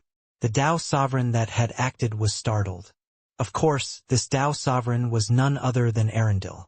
Although he had slowed his speed and toggled down his strength when approaching Ryu so that the latter's entire head wouldn't be blown off, he hadn't held back his raw strength with pulling back. Logically, the flesh connecting Ryu's eyes to his brain should have been fragile enough to completely collapse in that moment. The eyes were well known as some of the most sensitive parts of the body. The only reason they were pulling so savagely now was 1, to make Ryu pay a heavy price, and 2, because the sovereign had already felt that he was past the stage of having to worry about them being destroyed. Oh no! The Tao sovereign realized something. If he pulled so hard and yet nothing came back, did he destroy the eyes? Even though the mysteries of heaven and earth pupils were ranked low in this world, they were still heavenly pupils. Even the lowest ranked among them was invaluable. You simply couldn't put a price on such talent. However, to the Tao sovereign's shock, when he looked down at the mysteries of heaven and earth pupil in his palm, there was an eerie silver staring right back at him. From start to finish, Ryu didn't even react. The strength of his eyes wasn't something that others could fathom. In fact, even if a Tao god attacked him with full force right now, while the rest of his body would be obliterated, his eyes would be just fine as though nothing at all had happened. Even before his rebirth, his eyes had been incredibly sturdy. But after, they had reached a level that even more treasures could only hope to aspire toward. Let alone crushing his eyes, even if that was precisely what Arundel was trying to do, it would be useless. However, that didn't stop a shuddering pain from surging into Ryu's brain. The fleshly connection was ripped and torn as though Arundel might succeed in pulling his brains out through his eye sockets alone. But did he dare to do so? By now, the entire atmosphere was frozen, and the young man who seemed to be in the worst of situations stood the most calmly. Just now, Ryu had truly almost died. The only reason his brains weren't pulled completely out of his head was because he was circulating embryonic qi at the same time to rapidly repair the harm that was being done, something that only succeeded because Arundel hadn't used any of his qi. And yet, despite being so close to death, Ryu was impossibly calm. For one, even if his brains were pulled out with his control over his soul, he wouldn't die immediately and he could still use embryonic qi to repair himself. And 2, this was all within his calculations. Ryu took his eye back from Arundel's stunned open palm. The Tao Sovereign was so shocked about what was happening that he didn't even react to the change. He could only watch as Ryu put his eye back in. Blood drizzled down half of Ryu's face and cheek. But when he looked forward, he didn't seem to have noticed at all. Trash. It was a single word, and yet it sent a spike of fury spiraling through Arundel's body. And yet, when he raised a hand to strike, he couldn't follow through. He knew that he couldn't. If it was so hard to take Ryu's eyes, that meant that without killing him, it was simply impossible. And if they killed him, it wouldn't matter whether they took his eyes or not. That sort of bad karma would wash over them all, and then their real plane would truly be finished. It's no wonder the real plane is in such a losing position. You sovereigns are trash, your Tao gods are fools, and you think that dealing with a genius like myself is actually so easy. Why don't you stop and think for a moment about why I dare to do all of this? At that moment, the world shuddered and an aura descended, but they were shocked to find that it was a Tao Lord. Chapter 1853 Renushka. 1853 Renushka. The Tao Lord was a woman with a delicate touch of beauty on her face. She didn't seem to be the most beautiful woman in the world, and yet her aura alone seemed to make up for that in spades. She was confident, calm, and when she walked forward, it seemed as though the world heeded her call and listened to the rhythm of her heart. She couldn't have been more normal. Delicate tan skin, flowing blackish-brown hair, a pair of brown eyes that shone like amber beneath the right light but were entirely unassuming otherwise. She looked more like a beautiful young lady plucked out from the mortal realms than a Tao Lord with the power to blow such a world apart with a kiss at the air. Her robes were loose and fluttering, and somehow gave her the air of a judge rather than a cultivator. But all of this entirely paled in comparison to her demeanor and aura. Could only be described as perfect. Ryu remembered this feeling.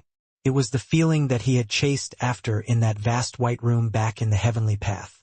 It was a oneness with the heavens that gave one uncaring, unhurried, and effortless power. She was more in tune with the heavens than anything that Ryu had ever seen, and yet he had the child of order constitution. Could be said that this was a large part of his strength. Though, in this world, he was only able to use 10% of it at most. The laws were too different here. What was just as interesting as all of this was that the moment this Tao Lord appeared, even the Tao gods who had begun to get infuriated by Ryu's words shut their mouths. Interesting. Ryu already had a guess. This woman would have to be a personal disciple of one of those 7 highest peak Tao gods. And in that case, it could only be that his lovely wife had taken a disciple. It was a bit disappointing because he wanted to see her personally. But if she didn't come, then that could only mean that she truly couldn't. That is enough. Let him go. The Tao Lord landed in a middle position on Elsa's mountain. It was clear that even though she had come alone, she had great respect for her master, and as such, although no one would blame her for standing at the peak, or at least near it, she still chose this position instead. However, her words made several expressions change. Lady Renushka, it was Arundel who spoke. Clearly, the Tao gods were still trying to maintain some of their superiority. Although they weren't bold enough to say that she wasn't allowed to be here, they also didn't dare to ignore her presence either. In the end, this was the middle ground they had tacitly agreed upon. But in the end, Arundel was still a Tao sovereign. The fact that he lowered himself to talk so respectfully to a Tao Lord spoke volumes all on its own. However, while he gave this Renushka face, she didn't seem to have any intention of reciprocating. I said, "Release him." She repeated her words as though she couldn't sense Arendel's probing intent at all. Arundel took a breath to calm his raging emotions. He pressed them down and his gaze turned dull, clearly a skill to suppress himself. "Is this your will, or the will of your master?" Boom! The moment he spoke, a violent pressure came from Renushka and the world seemed to overturn. Several images from the surrounding Tao gods almost collapsed. In the end, they were a far-off distance away and only relying on the formations of the Luminara clan to appear here. What Ryu didn't know was that most of the mountains here were just for show and nothing else. With the wealth of the Luminara clan, they couldn't sustain the projection of a peak Tao god even if they wanted to. As such, right here and now, Renushka might very well be the most powerful person present. Are the intentions of my master something that you can ask questions about? Arundel trembled, but in the end, his eyes remained dull. He managed to suppress his emotions once again, and this time, he didn't look toward Renushka at all, but rather the Tao god of the Luminara clan. It was clear that this wasn't a matter that Arundel would be able to handle on his own. It was clear and obvious to Ryu that the Tao god's expression was incredibly ugly. Couldn't be hidden from him at all. Return my clan's geniuses. Then we can talk about releasing you. This was the only way for the man to save face. He, too, turned his attention away from Renushka and looked toward Ryu instead. In fact, when these words were said, Renushka also turned toward Ryu as though expecting him to do so. The Luminara clan had had forever to check every crevice of Ryu's body, but they had ended up finding nothing at all on him. This was an obvious sign to them that Ryu had stored everything in his inner world, an ability all heavenly pupils had at their fingertips. It also made them realize that there was no getting their geniuses back unless they took Ryu's eyes or accepted the change. Your master didn't tell you very much about me, did she? This time, Ryu ignored the Tao god and looked at Renushka. His words, though, caused her to frown. She had asked Ailsa if she planned on taking Ryu as a disciple, but that was when her master did something she almost never did and laughed as though it was the world's funniest joke. To Renushka, this meant that Ryu wasn't worthy of being taken as a disciple, and it also made her feel closer to her master. So when Ryu spoke like this, it made her feel endlessly uncomfortable all over. What did that mean? Because if she had, you wouldn't be looking at me as though returning those fools was an option. Well, I wouldn't say not an option at all. I do have 2 heads for you. Plop plop. A pair of heads fell to the ground in a bloody mess. At the same time, 2 soul tablets shattered. Chapter 1854 One Chance. 1854 One Chance. There was a shocking silence that echoed at that moment. Silence shouldn't have been able to do such a thing, but at that moment, it was akin to a blaring siren in their heads. This was more than just a naked provocation. It was something far worse. It was akin to a direct slap to the face, and the dignity of a Tao god was impugned enough. At that moment, Tao god Luminara rose from his seat, a violent pressure spreading out. However, he had barely stood when Ryu's voice broke the silence. What are you peacocking for? Do you think I'm not aware that you can't do anything but piss in place right now? Ryu's words seemed to have become more roguish. He didn't care about anything else, and many of the shackles that had been invisibly holding him back shattered one after another. His temperament was finally reflecting the deepest depths of his heart. At that moment, Ryu, who shouldn't have been able to move at all, raised a foot, but as he was about to act, he sensed an unexpected act of fury. He slowly lowered his foot and turned to Renushka. The playfulness in his eyes vanished, and he looked at this woman indifferently. She was infuriated, but the fury was actually aimed toward him. He could see through her thoughts in a single instant. It was just a single glance, and she was far stronger than he was, and yet she might as well have been an open book. Obviously, she thought that Ryu was taking advantage of her. She believed that he was only acting so brazenly because she was here, and now he was blowing up a simple problem into something that was almost impossible to deal with. Until now, Ryu was 100% in the right. He had only captured their 2 geniuses, not killed them. And on top of that, he had great contributions to the real plane.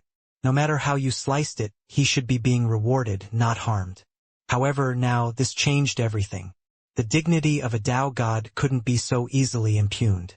It wasn't just a matter of face, but a matter of their strength. Tao god didn't just refer to a kind of control but true godhood.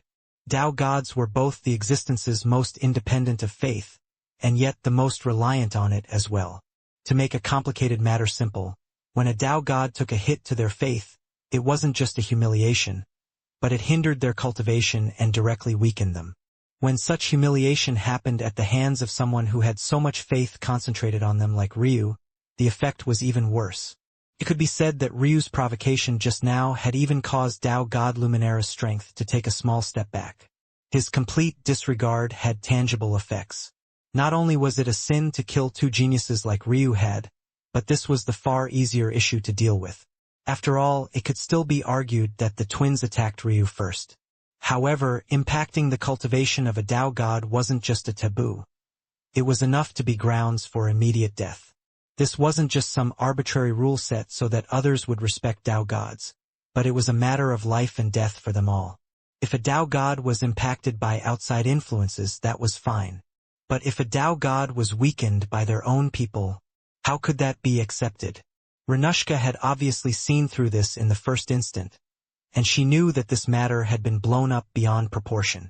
It was clear to her that Ryu was planning on using her influence to get out of this. But even if her master was willing to do such a thing, did he have any understanding of the kind of trouble he had brought her? If her master took a stand here, sure, Tao God Luminara was nothing more than an ant to her. However, what about the hidden undercurrents? How many others would take advantage of this to target her? The more Renushka thought about this, the more infuriated she became. She was under the impression that her master was trying to save this human because he was a talent and she didn't want to see him ruined by petty scheming. But Ryu didn't know how to appreciate favors and actually wanted to take advantage of it. Now, he was looking at her as though he was waiting for her to step in and save him. It was infuriating, too infuriating. Her temper had never been very good in the past, but right now she truly felt stifled. That was because normally she would just act on her impulses. Unfortunately, she couldn't now. She knew how prideful her master was. After she decided to do something, it didn't matter what changes there were. She would still continue forward with it. If Renushka tried to act on her own, and because she was scared of what other Tao gods might do to her master for that matter, she might even be expelled as a disciple. Now, she was stuck between a rock and a hard place, not knowing whether to advance or retreat. She was too infuriated to step forward and help Ryu, but she also couldn't return without completing her master's order. She couldn't help but grind her teeth, having completely lost her otherworldly demeanor. And it was then that Ryu spoke. "I can only give you one chance, and that's not because I'm patient, but because of who your master is." Renushka was shocked because she didn't understand what Ryu was trying to say. "Don't piss me off." Renushka saw red, but Ryu had already directly ignored her. His foot rose again and he pressed down. At that moment, the formation keeping him sealed reversed and locked down the Tao Lords and Tao Sovereign around him. Then, he smoothed out his robes and walked away. Chapter 1855 Ridiculous Task. 1855 Ridiculous Task. Although the process looked smooth, this was the only way that Ryu could easily leave. He had been escorted by the Tao Lords and Sovereigns the entire way, so there had been no opportunity to escape. Now, however, they were all connected in one place, and their shoddy formations were in one part easy to manipulate, and in another part strong enough to actually impact them. The Sovereign, Arundel, would be able to escape in just a few hours, but by that point, Ryu would be long gone. Of course, that was only one part of the problem. Ryu knew that without his wife, truly getting out of this situation wasn't an option. However, he had his own pride, and he had already put up a pathetic display before his wife once already. He couldn't possibly allow himself to do it again. So, he decided that he would use her prestige in one part, but the actual escaping portion would be handled by him. At least this way, his Tao heart remained intact, as did his pride. Ryu wasn't disappointed that Ailsa didn't tell her disciple who he was. For one, he didn't really want her to. Such a thing would directly harm her power. Such a powerful woman having such a weak husband was bound to crack her faith. Second, he didn't really want to rely on her so much. He was already a bit annoyed that he had to do this much. At the same time, this would allow him more flexibility to do certain things. In fact, it could even be said that Renushka's foolishness was a helping hand to him rather than a detriment. It was unlikely that he would be pursued because Ailsa's will had already been made known. But at the same time, he wouldn't be seen as one of Ailsa's people either, which would minimize the problems she would have to face while increasing the pressure on his shoulders. With a step, he appeared in the Luminara clan estate once again. Things continued to move as though nothing at all had happened. And why wouldn't they? Most of the clan had no right to know what was happening here. When Ryu stepped outside, he took a breath of the cold air. He felt the chill filling his body. Bang! At that moment, a furious figure appeared by Ryu's side. The oppressive aura of a Tao Lord landed, but Ryu didn't seem to notice. He didn't like repeating himself and he didn't like explaining himself. At least for now, these were aspects of his personality he had no intention of changing. So since he told this woman that she would only have one chance, she would only have one. A hand grabbed Ryu's shoulder and he found himself speeding through the air. Ryu frowned and looked at the hand on his shoulder. The woman was carrying him along while rushing away at her fastest speed. She was using the bare minimum amount of chi to protect him. This was probably her way of getting back at him somewhat, but Ryu didn't bother with it. By seniority, she was his junior as well. Calling him martial uncle wouldn't be inappropriate at all. Since she knew when to do the right things, even though she was being needlessly excessive right now, he didn't mind letting it slide. At the very least, his current self didn't mind it so much. Even so, he couldn't help but look back toward the Luminara clan and shake his head. Because of this woman, he wouldn't get to rob them like he had been planning. Renushka looked back, but found that Ryu had already closed his eyes in silent meditation. The wind wasn't even affecting him in the slightest, and why would it? He had the northern heavenly wind. If she was trying to use wind pressure to harm him, she would need a different path. She grit her teeth, but in the end, she shook her head. She would just do what her master asked and then wash her hands clean of the result. Bang! Hours later, Ryu found himself hurtling through the air, but he calmly came to a stop as though he hadn't just been thrown by a Tao Lord. Renushka was taken aback again, but this time, she managed to rein in her temper with far greater ease. Ryu looked at her indifferently, clearly waiting for her to explain why she had brought him here. If he was the one to ask first, then wouldn't that be a loss of face? He had honestly been expecting to be thrown into another holy world, but there certainly wasn't one around here. He found this odd. For one, he knew for certain that whatever Renushka was doing here was involved with what Elsa would have ordered her to do. His wife should know how much he benefited from the first holy world, so he was somewhat hoping that she would pull some strings and allow him to enter some others that were suited to him.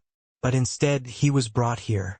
It had to be remembered that Elsa wasn't just his life partner, but she was also his cultist fairy, and he also didn't believe that Renushka would dare to do anything outside of Elsa's expectations. That could only mean that there was something else that Elsa wanted Ryu to do instead. Renushka found herself getting pissed off when Ryu just stood there, waiting for her to say something. Didn't he know that she could kill him with a single finger? She had gotten used to being aloof in these last several thousand years. It could be said that she had experienced more anger today than she had in the last 100. This Ryu Tatsuya was really too. Renushka's heart shook. Tatsuya? Isn't that master's last name? Is it a coincidence? Or is this master's descendant? If the latter was true, that explained a lot of things, but that only made her more annoyed. However, she soon calmed. If it was just because Ryu was her descendant, then there was definitely a limit to how much advantage she could take of them. This region is known as the Beast Domain, Renushka said coldly after calming her rage. It's a wildland location in the far right wing of the real plane, and it is also quite close to the Rainbow Barrier. Master said you have 10 years to organize this region and turn it from a wildland to a... Renushka paused, suddenly only now realizing how ridiculous this task was. Even a Tao god couldn't accomplish something like this. What was going on? Chapter 1856 Deductions. 1856 Deductions. Ryu could see the confusion on the woman's face, but he only smiled. This could be considered to be the result of two things. The first was that his wife was still a bit unhappy with him and wanted to teach him a little lesson. Giving him a difficult task was definitely in line with that. The second was that this was how he and Elsa always did things.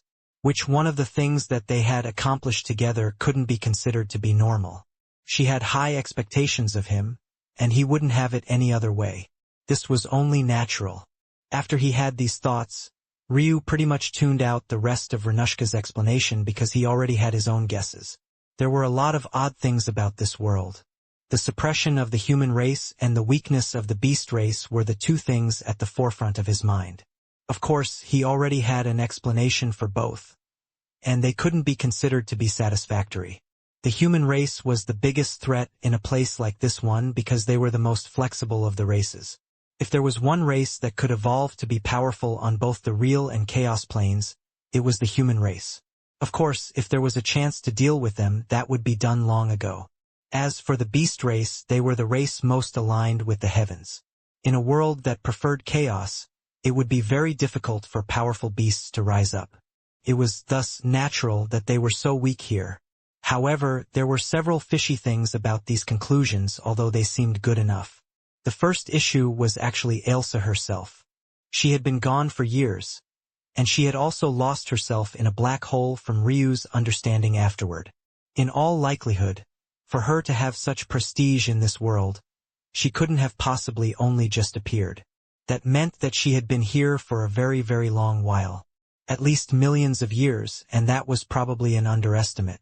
The question, then, was how long ago could the human race have possibly been dealt this blow? The Dream Wraith had transferred quite a bit of knowledge to Ryu, so he at least had a fundamental understanding of this world and some of its secrets. That was enough for him to know that the human race should have had a presence in this world at some point in the past, only to lose it. In fact, the moment the human race lost it coincided with the most recent period of peace that this world had experienced. It had to be remembered that before the Fiend race had suffered a severe loss in this world before they managed to turn it around later on. As such, at some point before the Fiend race made their comeback, but after they suffered their first loss, the human race fell. But logically speaking, Ailsa should have been here during that period. Of course, his wife's personality was like his own. She wouldn't help humans just for the sake of helping, even if her husband was a human. That said, she also wouldn't allow herself to get stuck here dealing with a situation like this one when she could be growing stronger to find him again. Clearly, Ailsa was in a bit of a bind right now, or else she would have already come to see him personally. And if Ryu was correct, this trouble should be a recent matter, likely triggered by the comeback of the Fiend race. Ailsa was definitely smart enough to know that the fall of the human race in this world wouldn't benefit her, and she definitely had the power to stop it. So why hadn't she? What had stopped her? These were just the problems with the human race side of things, because on the side of the beast race there were also some issues. Even if the ancient beasts were weak in this world, that didn't mean that they wouldn't appear at all. But no one had even reacted to his dragon and Qilin blood. It was as though even the experts of this world had no idea what those creatures were. The strongest beasts he had seen was that stupid lion with a mane of lightning.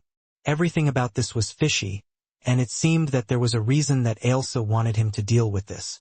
So, rather than feeling bad about it, Ryu couldn't help but smile. He had a lot of things that he disliked, but when it came to things that he liked, there were very few that ranked favorably against him helping his wife out. This was what a husband should do. Lessen the burden of his woman. Are you even listening? Renushka couldn't help but snap again. Ryu was looking at her, but it seemed as though he might be looking right through her. At first, she thought that he was ogling her, but the more she looked, the more she realized that he couldn't even be bothered to check her out. What the hell kind of man was this? How could he be so infuriating? I am. Ryu nodded absent-mindedly. He had already deduced most of the things that Renushka wanted to say on his own. Her explanations were unnecessary for him. That said, she was right. He should probably at least pay attention to some of the minor details. So he asked a question. You said that this was the beast domain, but aren't there Tao gods amongst the beasts? Why is it that this land isn't controlled? The Tao gods amongst the beasts are all lone men and women. There are no heritages that are passed down in the beast races, so any success is built all on their own. But by the same token, they feel no closeness with any particular race of beast either.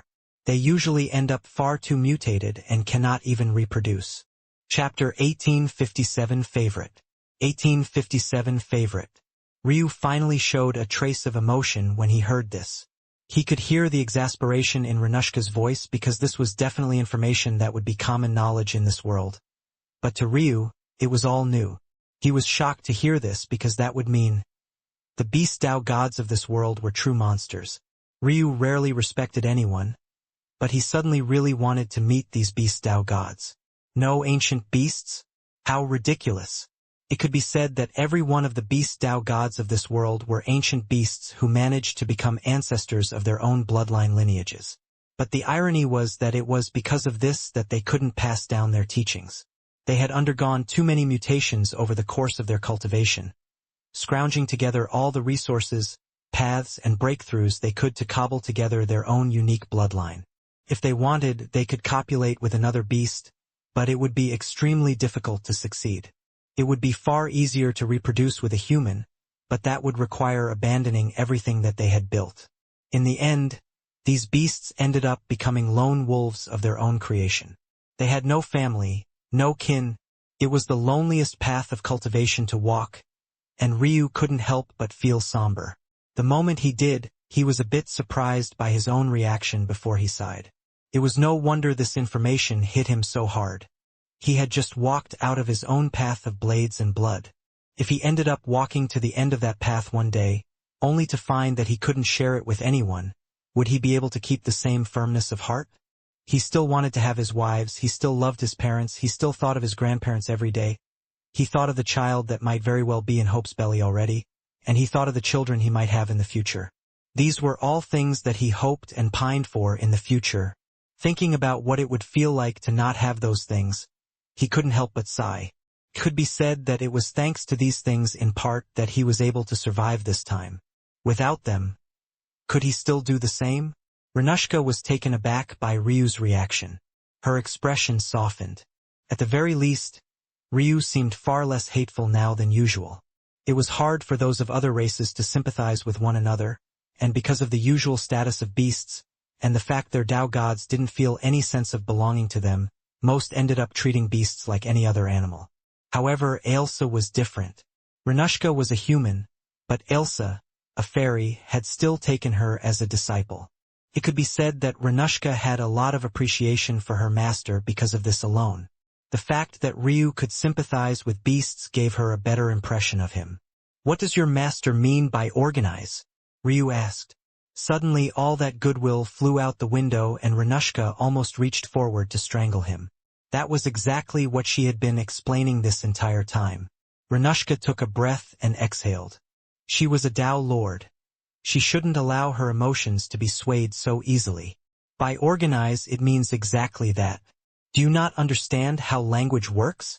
The beasts have no sense of purpose or order, and because they walk around like animals when they have far more potential than that, a lot of talents among them end up wasting away. Ryu chuckled. This really was an excessive ask. To organize and lead beasts, even if they were beasts of poor talent, would require strength he certainly didn't have. Asking him to do it in 10 years was even more ridiculous. However, in the end, Ryu shrugged. "All right, tell your master I'll come see her soon." Likely because she was so pissed off, Renushka snorted. "You wouldn't even be able to take a step within 1,000 kilometers of where my master is now, let alone go to see her. Just obediently do as you're told." "A holy world, huh?" Ryu continued walking off into the distance without looking back. Renushka's expression flickered. She hadn't said anything of the sort. Why would Ryu guess that? She didn't say anything, but he didn't need her confirmation. Ryu had already guessed that Ailsa had to be in a separate world because he couldn't sense her soul clearly, but she also had to be on this world. The only way that was possible was if she was in a holy world. If Ailsa, a Tao god, was in a holy world, it could only be the highest class of holy world, one so important that basically the entire fate of the real plane hinged on it. It was no wonder she couldn't just casually leave. That wasn't just any battlefield. It was one where Tao lords could only be cannon fodder and Tao sovereigns could die in droves. If he wanted to see her, it wouldn't be easy. Now, the real question was how to organize this beast domain, and maybe more importantly than that, it was why Ailsa wanted him to do this in the first place. Was it just a method of training and she felt that he could improve here rapidly? Or did she have another reason? Ryu couldn't help but think of Nemesis, Little Rock, and Little Gem. He wondered if they were by Ailsa's side right now, or if they had all been separated. He shook his head. Worrying about them would make him worry about Yana as well. The fact Ailsa had never mentioned her made him feel like she didn't know where she was either, and that would leave him feeling particularly bitter. He disappeared from Renushka's sight, leaving her steaming. As for his thoughts, he already had a bit of a cheat code to deal with this beast domain. Wasn't that what his favorite spatial dragon was for? Chapter 1858-3. 1858-3. Ryu walked through the forest. By this point, he realized that Renushka was already gone. But he didn't mind it. If she stayed, she would probably die of anger. Walking through nature like this, Ryu felt at peace. He began to look through life with the lens of his other souls as the main focus, and he slowly began to see how different these souls of his were. When his Tao heart took over, he could sense that it was impatient. It didn't want to just calmly walk like this. It wanted to speed ahead with its greatest possible speed, hurrying past anything that he could do on his own regardless of what it did to his foundation. In its opinion, his foundation didn't matter.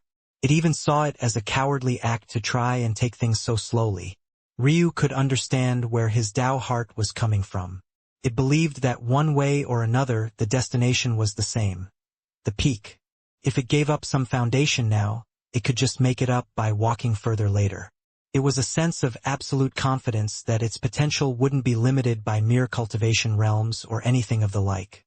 If someone were in Ryu's shoes, they would see that there were only 6 cultivation realms left for improvements, from the perfect Sky God realm to the Tao God realm. However, his Tao heart didn't see things that way. Looking at things that way, Ryu felt that his Tao heart wasn't necessarily wrong. Considering that the Phoenix Sky God was also technically a Tao God, and yet so much more powerful than all the others, it was clear that the Tao God realm alone wasn't the end of the road. There was still so much further to travel. In this way, his Tao heart wasn't actually wrong. It was just a different perspective. Ryu switched over to gaze at things through his perfect black buddy. Two seemed greedy, but in an opposite direction. It was dissatisfied that until now, Ryu had only managed to gain one soul nature. It was obsessed with increasing its foundation, of gaining more and more per cultivation realm before only then progressing. In fact, this only made sense. That was what its talent was designed to do in the first place. However, Ryu couldn't help but chuckle. If it was so easy to find another soul nature on the same level as that mysterious Zoo clan member, then wouldn't he have already done it? It had to be remembered that if Ryu absorbed a soul nature that was weaker than his current one, it would be too suppressed to even sense. In that case, there was no point at all in even wasting time trying to do such a thing. However, his perfect black buddy's perspective was also right, and it was true that he didn't put much effort into trying to find another soul nature of equivalent value. Though, to be fair, he had also never seen anyone with a soul nature as good as his own to begin with. That was all well and fine, but what did he think? What did he want? A vicious beast suddenly rushed out of the forest and aimed for Ryu, but he didn't even look at it. He just exhaled a breath that sounded like a sigh, and the beast was frozen in place. A perfect god beast was sealed away just like that, from just a single breath, and Ryu never seemed to spare it a single thought at all. Ryu continued to walk. The first thing to any task was to understand his surroundings.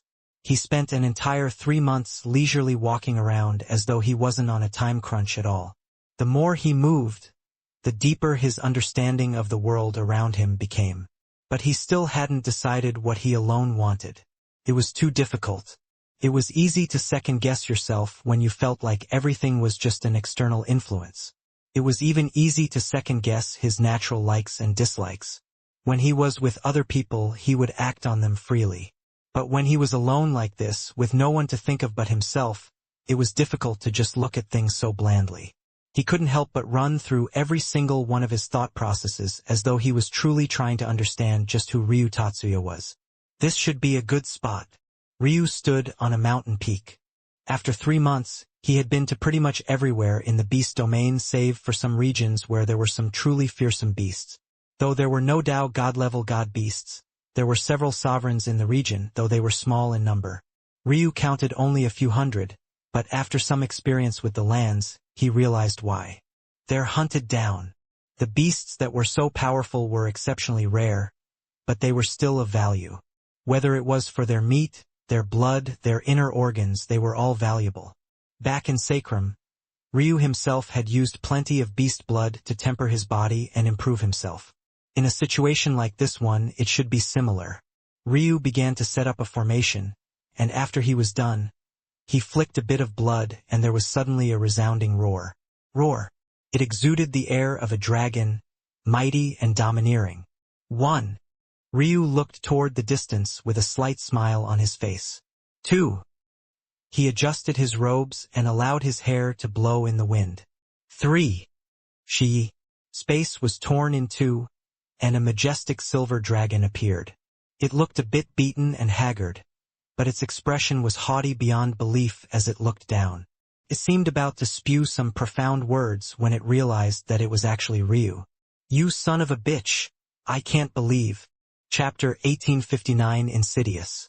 1859 Insidious. A tirade of curses came from the enormous dragon, but Ryu just stood there as though he hadn't sensed anything at all. At first, Lucard was confused as to why that was, and even thought that Ryu was looking down on him for a moment. But then he sensed it. "Ah! Ryu Tatsuya. If I don't." Ryu chuckled. "Your enemies are here. You'd probably be better off turning some of that hatred toward them. That anger doesn't look good on you. How about you try being more aloof and arrogant like a real dragon? You're starting to look a lot like that clown that calls himself undefeated. You!" Boom! A claw descended from the side, appearing out of the void as though it had always been there.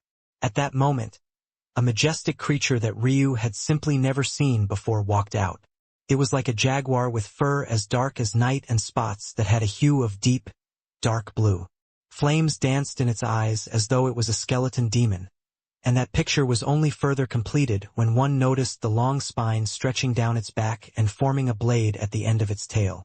It looked like its neural network had been pulled out of its body, and it gave it a particularly powerful look. It didn't even seem to notice Ryu at all. All it saw was Lucard. It could smell the path to evolution on him. The blood of a dragon was so exceptionally powerful that it could only be an allure and nothing else. The jaguar beast didn't even follow any paths of space or the like. But this was just what the beasts of this world were like. They would take any path of evolution available to them, even if it went against the entire path that they had built until now. Lucard spat up a mouthful of blood, but instantly, his fury turned from Ryu to the jaguar sovereign. Unfortunately, that only lasted for so long when the void suddenly rumbled. At that moment, countless eyes appeared in the skies, fanning out like a delicately embroidered ornament. Soon, however, it became clear that these eyes were actually just the patterns on a peacock's flaring tail. Each one was as red as blood and outlined by a black border so sharp that even before the peacock appeared, its tail had first. Lucard's scales practically peeled off his body, but it was already too late as a crimson beam descended from the tail, forming toward from the fusion of its multiple facets and tearing through space as though it was nothing but a thin plane of paper. Lucard's wing was torn through and blood splattered. Ryu grimaced. "That's got to hurt." As Ryu spoke, he suddenly took a step back and dodged out of a cyclone of twisting space. "Lucard, we're partners. You can't kill me just like that. How would you sleep with yourself at night?" Lucard's eyes bulged, but he couldn't even orient himself before yet another beast descended. This one was different from the peacock, but its entrance was strikingly similar. Before its true body was seen, one could only see a single silver horn piercing toward the skies. It carried such a sharp metallic energy that the ground rumbled and the skies were shredded to pieces. Clouds became like razor blades, splicing everything apart and leaving the world in ribbons. Then its foot appeared. The mighty weight of a rhino beast descended and the earth collapsed. A great gravity pressed down on Lucard and it felt like all his bones had been shattered all at once. One beast after another appeared. None had a powerful lineage, and they all seemed to descend from the most ordinary of beasts. But just by virtue of having reached the sovereign realm, their hearts toward the martial Tao were incomparable, and their strength was to be expected. While there might be weak experts among the other races in the beast race, so long as you made it to the Lord realm, you could easily find a place for yourself even in the ninth heaven of the true martial world. And now, Lucard was surrounded by a half-dozen of them. Yet, rather than showing fear, he was only growing more and more infuriated. However, this rage wasn't aimed toward Ryu anymore at all. "You inferior vermin!" He was absolutely enraged. These insignificant, middling beasts actually dared to trample on the dignity of the dragon race. At that moment, every one of Lucard's scales lit up and seemed to gain a hidden world within them. In his fury, he didn't even realize that Ryu had suddenly appeared on his back at some unknown time. "All right, let's kill these vermin, partner." Lucard was so infuriated that he still didn't realize. However, when suddenly attacked, his vision seemed to grow clearer and he sensed space more profoundly than he ever had before. He vaguely realized that Ryu had taken on the burden of computation for him. Not only this, but he had allowed him to see variables in space that could only be glanced at through time. That sudden enlightenment also made him realize that Ryu was actually riding on his head. But before he could get infuriated, another beam of red came from a certain peacock. Bang! Lucard tore out a claw toward it but was still sent flying backward. "Be obedient and then we'll be able to beat them." Ryu spoke and then took the initiative to try and form a soul bond with Lucard. "Fuck you. Well, if you remain so stubborn, we're both going to die. You insidious bastard. I can get out of this on my own. Can you? You do realize that the moment the experts of this world know you've appeared, you'll be screwed, right? Do you think you can make a dragon lower his head by threatening him?" Ryu shook his head and almost rolled his eyes. He wasn't a person who would harm Lucard for no reason. But before he could explain, another attack came. A horn tore into Lucard's wings and a mighty stomp came from above, crushing his ribs. Chapter 1861. 1861. Ryu felt the turbulence and was almost thrown off entirely. The pressure of being in such a battle as a mere true sky god wasn't lost on him. The only reason he had even managed to last so long in the midst of such destruction was because these beasts were all focused on using their greatest strength. As such, they were actively trying not to have their attacks pass through the void. Although they still tore through space, at the point of actual attack, all of their strength was concentrated and condensed, making Lucard's powerful body and even his spatial guarding skill look like child's play. However, there was very little Ryu could do about a physical attack like this one. Lucard took up most of the impact, but he still ended up coughing up several mouthfuls of blood, his body rattling and his bones shattering. Even so, he circulated a drop of embryonic chi while he assimilated chi to the bottom of his feet, helping him stay on Lucard's back. In fact, most of this chi was diverted toward that very task. Ryu didn't consider himself to be a good person, but he wasn't to the point of strong-arming a prideful character like Lucard into following his lead through the threat of death. He had ended up calling these creatures over not on purpose, but as a consequence of calling for Lucard.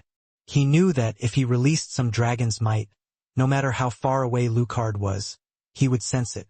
Spatial dragons weren't just powerful and rare, but maybe other than the crystal dragons, due to their oneness with space, they were the most sensitive and had the strongest senses. As such, he knew that Lucard would sense the fluctuation in space no matter where he was. But by comparison, the creatures that had come to attack them were close enough to Ryu to sense it as well. Ryu kept the range as limited as possible, but it had still ended up being sensed by 6 creatures in the end. He had known that this would happen, but he was also confident in the fact that together, he and Lucard would be able to deal with it. Unfortunately, Lucard was still being stubborn even at this moment, but that was probably because he had misunderstood Ryu.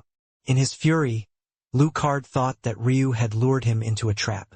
No one ever accused dragons of being the most intelligent race, but then again, Ryu couldn't exactly blame him for thinking this either. No matter what Ryu's intentions were, the ultimate result was as shown. Plus, Ryu had been aware that this would happen and still did it anyway. It was only natural for Lucard to be infuriated.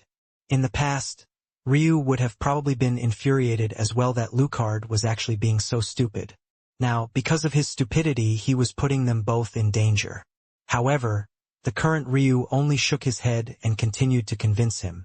"Get it together, Lucard, or else we're both going to die." "Fuck you." The words barely got out before the rhino pressed down on Lucard's chest even harder. Blood flew and the sickening sound of bones cracking echoed, if you could call it that. The bones of a Tao Lord were impossibly sturdy. Even calling them steel beams was an understatement. One could imagine that the body of a dragon was even more exaggerated than that. When Lucard's bones broke, it caused even space to collapse. It was as though a tremendous amount of energy had been released all at once and claps of thunder resounded through the skies. Ryu shook his head, refraining from just snapping. Looking at Lucard, he found that he was quite like himself. The only difference was that Ryu wouldn't be doing any cursing right now. He'd just completely ignore himself and continue to forge his own path to escape as though the other person didn't exist. Ryu took a deep breath and his gaze flashed. All right. Bang! Ryu's hands slapped together in a resonant boom. But it was a sound that barely he alone could hear. With all the commotion going on around them, it was simply impossible that the influence of a little true sky god could be felt. At that moment, Ryu did something that even Lucard didn't expect. Rather than trying to open up Lucard's soul, Ryu opened up his own. Right then, Lucard felt that even if he wanted to take control of Ryu's body, he could do so. It wasn't just a matter of difference in strength, but also the fact that Ryu had no defenses up at all. In fact, even if someone other than Lucard swept in right now, they could easily deal a devastating blow to Ryu. What are you? Hurry up! Ryu roared, finally losing his patience. If this idiot didn't get it together, they really would die. Lucard's expression flared with a menacing light, and he seemed to realize that there was something about Ryu that had truly changed. There was simply no way that the Ryu he knew would do something like this.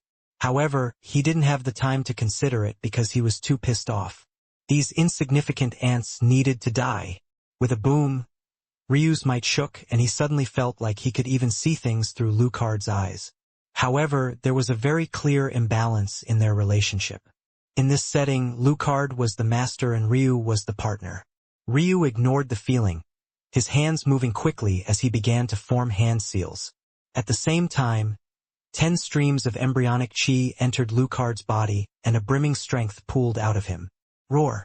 Lucard's eyes went red. Horizon! He activated an ability of his heavenly pupils, ignoring the fact that he was directed by Ryu to do so. In that moment, the foot of the rhino beast found that no matter how hard it pressed down, it couldn't reach Lucard's chest anymore, as though it had been displaced into a whole other world. Black holes appeared in the surroundings, blocking off the route of the approaching beasts from the side. Lucard flapped his wings hard, an action that looked absolutely ridiculous. He was lying on his back with a beast right above him. Why would he even choose to do that now? However, Lucard found himself following Ryu's train of thought almost subconsciously. He had never seen anyone fight like Ryu. As a dragon, he only fought with instinct, but Ryu fought as though he was playing a game of domain. Every step fed into another one, and it could be said that even above everything else, the largest reason for Ryu's obscene combat strength was exactly this. A spatial storm formed in the crux of Lucard's wings that had already been healed by the embryonic chi. And at that moment, the rhino that was above him was blown away. It had tried to dodge, but in that same instant, the horizon that Lucard had cast earlier suddenly shrank and reversed. Instead of becoming an impossibly long distance, it became an impossibly shortened distance, causing the attack to appear before the rhino in an instant. At the same time, Lucard used the rebound force of his powerful wings to push his back against the ground and use it as a springboard to leap high into the air. The ground shattered as though it was made of Legos, blocks and large chunks of earth splintering and falling in all directions. Even though Lucard only managed to rise up a few dozen meters off his original location, the shattering of the earth beneath him gave him more than enough clearance to rise with just a single flap more. In a blink, he had already appeared before the rhino that had been sent flying high into the air. It could only be said that the rhino was truly a creature that was used to gliding between the lines of life and death. Facing off against the spatial storm of Lucard's wings, it had already activated its defenses. Blades of space dinged off of it like a pelting of rain. When Lucard appeared in front of it, it had already pierced its horn downward, ready to skewer him through once more. All the while, no one paid attention to the little human on Lucard's back, and even less so when it seemed that he was just a servant of Lucard. However, deep within Ryu's eyes, there was the reflective light of lines of fate. He saw everything and the world seemed to fall into the palms of his hand. Fate reversal. Ryu grabbed onto the injuries that Lucard had long healed from already, grasping them through the lines of fate before they could be erased entirely. Then, he corrupted the karma of the rhino. The creature didn't even know what happened. In one moment it was just fine. In the next instant, its entire ribcage had shattered, blood flowing out of its mouth. It was just a single lapse in judgment, but Lucard had already flown by it, his wings slicing its head off. 1 down. 5 more to go. Chapter 1861 didn't know. 1861 didn't know. Lucard was stunned by the sudden change, but his fury immediately overrode any surprise he might have felt. Well, that and the pressure that came soon afterward. All he saw was an array of red eyes, spreading apart along blackened feathers. Flashes of fear, horror, and inescapable destruction assaulted his mind as a black falcon with 8 eyes appeared before him. But Ryu's command had already come. Lucard spun in the air as though he had eyes in the back of his head. Because he truly did. In a battle amongst sovereigns, Ryu had already noticed that they were able to hide themselves from spiritual sense and even distort what you could see. Because the laws could be so easily broken and controlled by sovereigns, the only way to counter them hiding from your senses was to likewise break and control the laws in the region. Unless you had third perspective. Lucard's wings flapped like folds of space, and his body was wrapped in a gorgeous silver light before he blinked and vanished, appearing high in the skies with a paw pulsing with black energy. Black hole. The falcon barely had time to dodge out of the way of the dragon claw. But when it thought it had survived, a spike of pain hit it, and it spiraled out of the air. Only now did it realize that one of its wings had been torn to pieces. With a rush and a boom, Lucard was suddenly pincered from all sides. A jaguar sovereign, a peacock sovereign, and a tortoise sovereign appeared at once. The tortoise sovereign's body thrummed with might, and a powerful gravitational force descended from above, looking to crush Lucard. But Ryu seemed to have seen through it ahead of time. None of the abilities of these sovereigns could escape his eyes.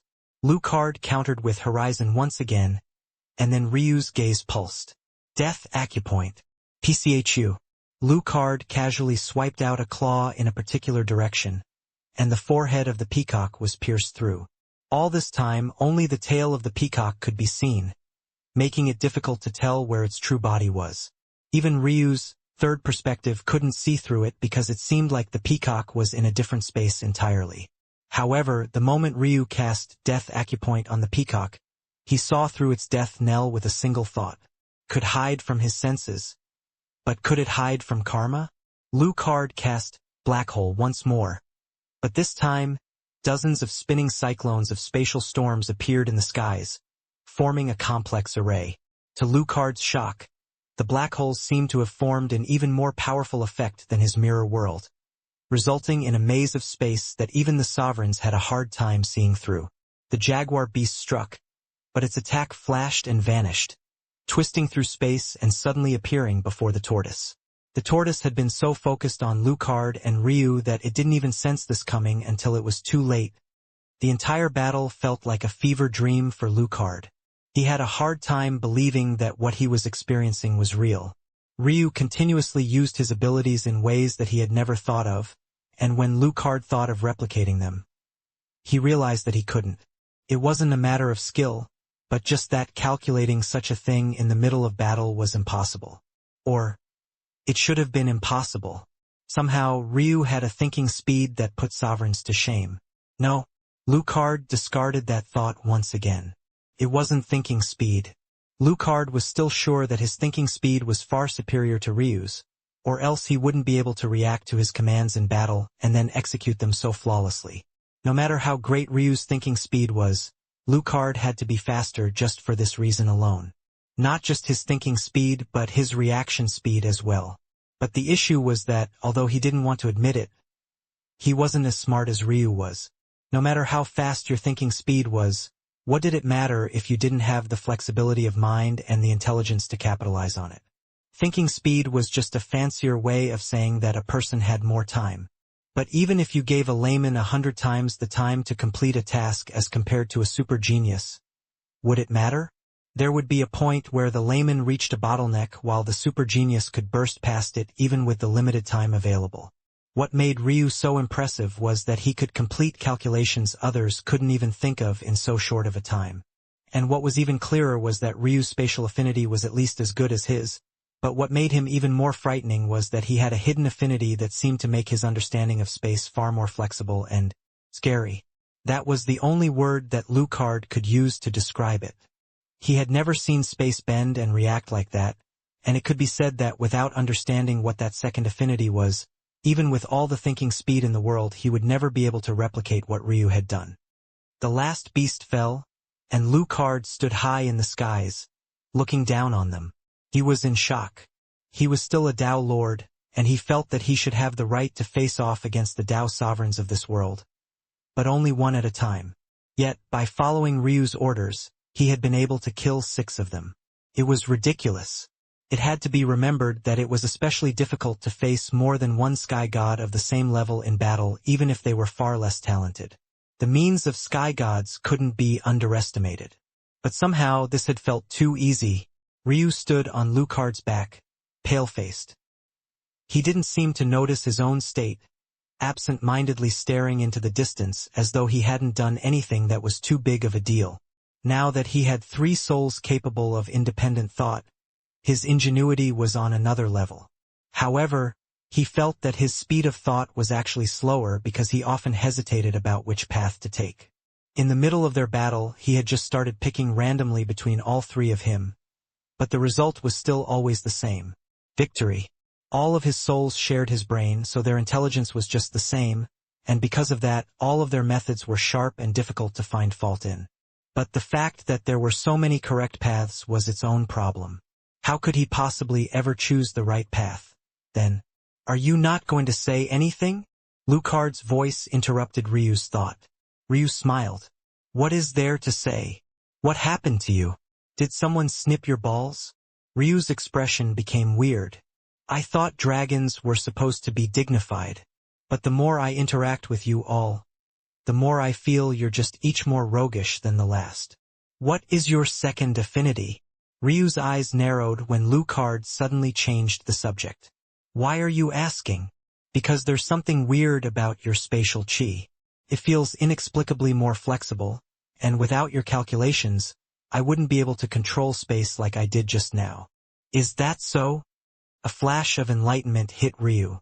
Space and time. They were like 2 sides of the same coin. He had even read some posit that time was just another dimension, the 4th that gave the first 3 of space meaning. The fact that time could give space a flexibility that it wouldn't otherwise have would make sense, but he hadn't thought about it before because the spatial affinity he had now had always been tied to time. So he wasn't like Lucard, who had experience with manipulating space alone. "It's time," Ryu replied without much care. However, he didn't expect to feel Lucard's soul tremble fiercely when he heard this. Although his reaction on the surface seemed calm, Ryu was still too attached to him for this to be hidden. "Are you sure?" Lucard asked. Ryu raised an eyebrow. "Of course I am. What kind of stupid question is that? Don't patronize me, damn it. It doesn't seem like you even understand what that means." "What is there to understand? It's just a soul nature." "It's a soul nature?" Affinity was one thing. A soul nature was a completely different beast entirely. Beasts didn't have souls in the normal sense, but they still had their spirit roots. Spirit roots had their own natures as well, colloquially known as affinities, and formally known as spirit natures or spirit essences. Not even the ounce of dignity of a dragon. Ryu shook his head and sighed as though he was lamenting the state of Lucard. Lucard didn't respond. It seemed that Ryu truly didn't know. Chapter 1862. Try it. 1862. Try it. "Do you not understand how rare time affinity is?" Lucard finally asked. He couldn't seem to deal with Ryu just strutting around like this.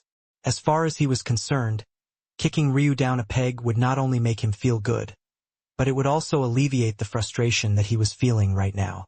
Ryu raised an eyebrow. "Do you have any idea how many rare abilities I have?"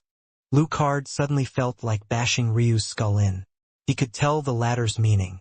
Ryu never bothered to care or consider how rare or common his abilities were because he had too many of them. Even if individually his talent had been average or common, which they certainly were not, It wouldn't have mattered in the slightest because the sum of their parts would be greatly exaggerated one way or another.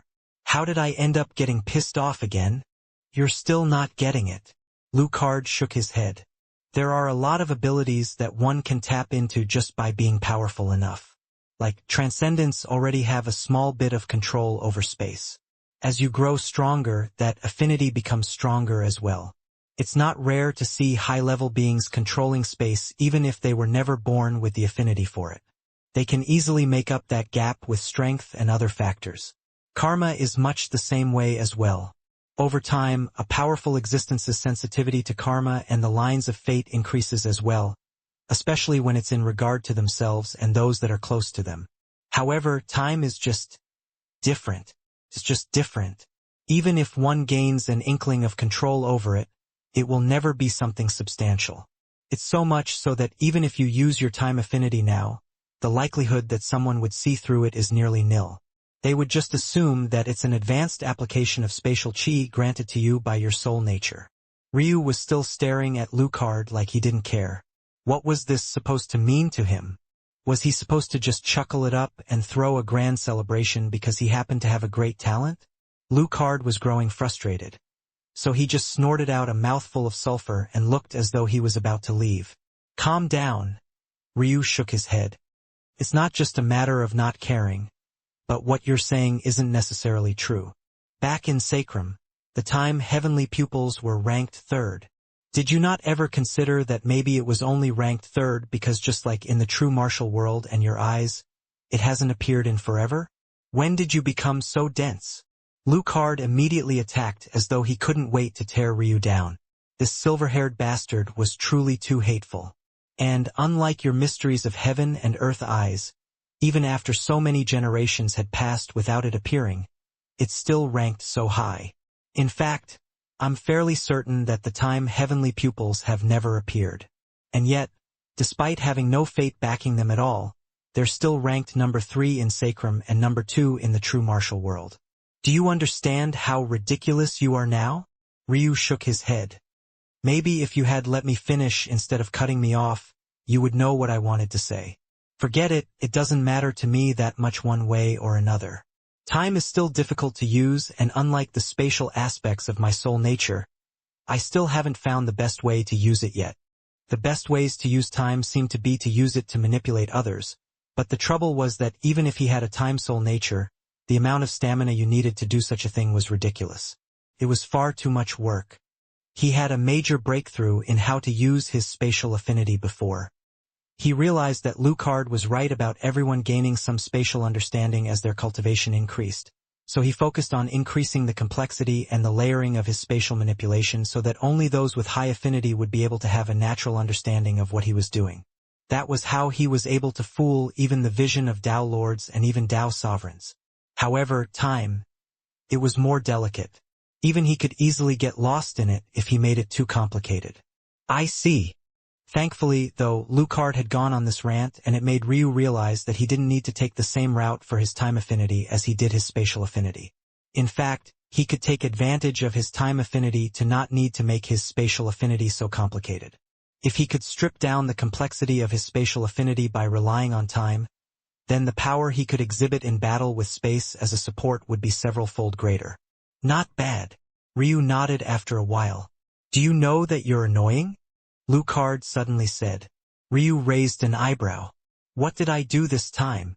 When you stare off into space like there's no one around you, and then you come back like you just had a great enlightenment, it's infuriating. Ryu's lip twitched. He was being reprimanded for being introspective? Sounds like jealousy. Do you think that I won't bite your head off? We're in an equal partnership now.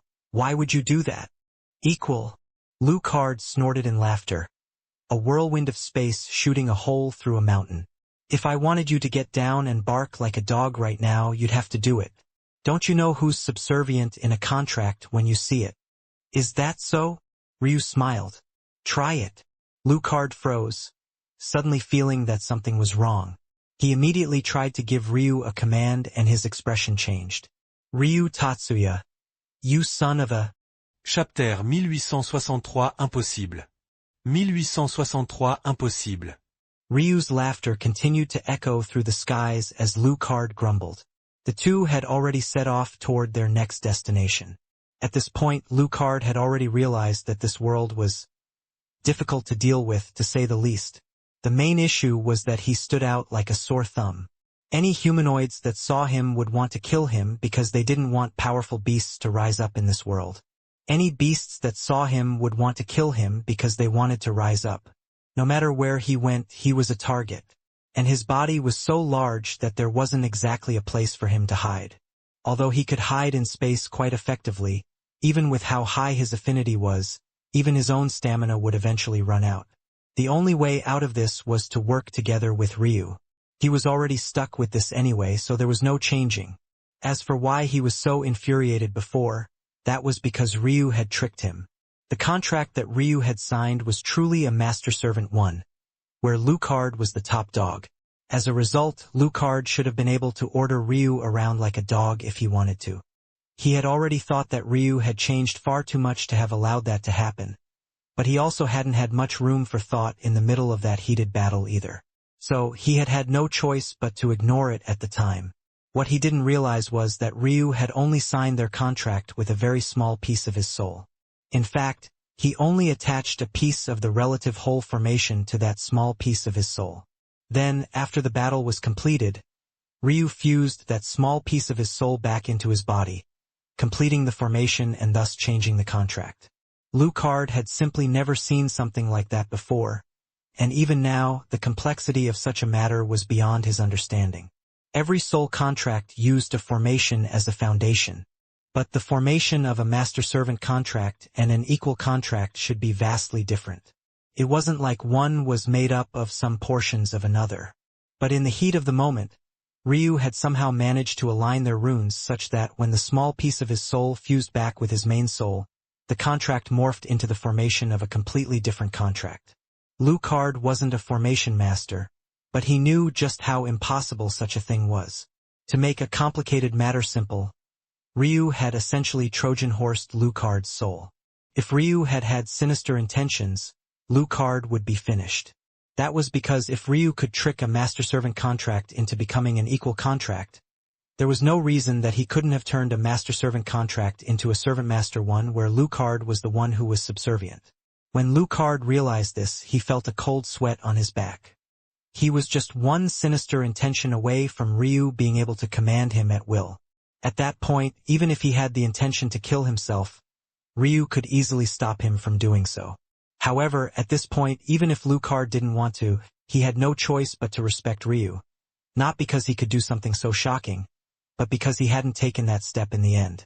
Right now, he could be a slave under Ryu's foot. But Ryu had spared him that fate all while taking a risk himself. That was because the master-servant contract hadn't been fake. At least during their battle, Lucard could truly command Ryu to do whatever he wanted. Although it was just a small part of Ryu's soul, it was still a part of him. It was similar to the voodoo path in that regard where the small piece of the soul could control the larger piece. Lucard sighed to himself and shook his head for the millionth time as he continued to grumble. From start to finish, he had been played in Ryu's hand. The bastard probably knew that he would feel so grateful too and had planned for all of this. Now he had ended up as his partner without being any wiser. There was no escaping now, they were practically attached at the hip. Ryu smiled. Don't be so sad. Soon, we'll be finding a third brother to wallow in misery with you. Whose brother's with you? What you mean is I'll be going to find a brother. This has nothing to do with a shameless bastard like you. Ryu laughed into the skies. It wasn't just Lucard that had been sent here, but a certain heir of an erupting sect. Of course, it would normally be more difficult to find Ianger because he was a human, and as such, he didn't have to hide away out here like Lucard did. But Ryu had a pretty good grasp of Ianger's personality, although they hadn't really interacted with one another in so long. There were only two places that Ianger could be.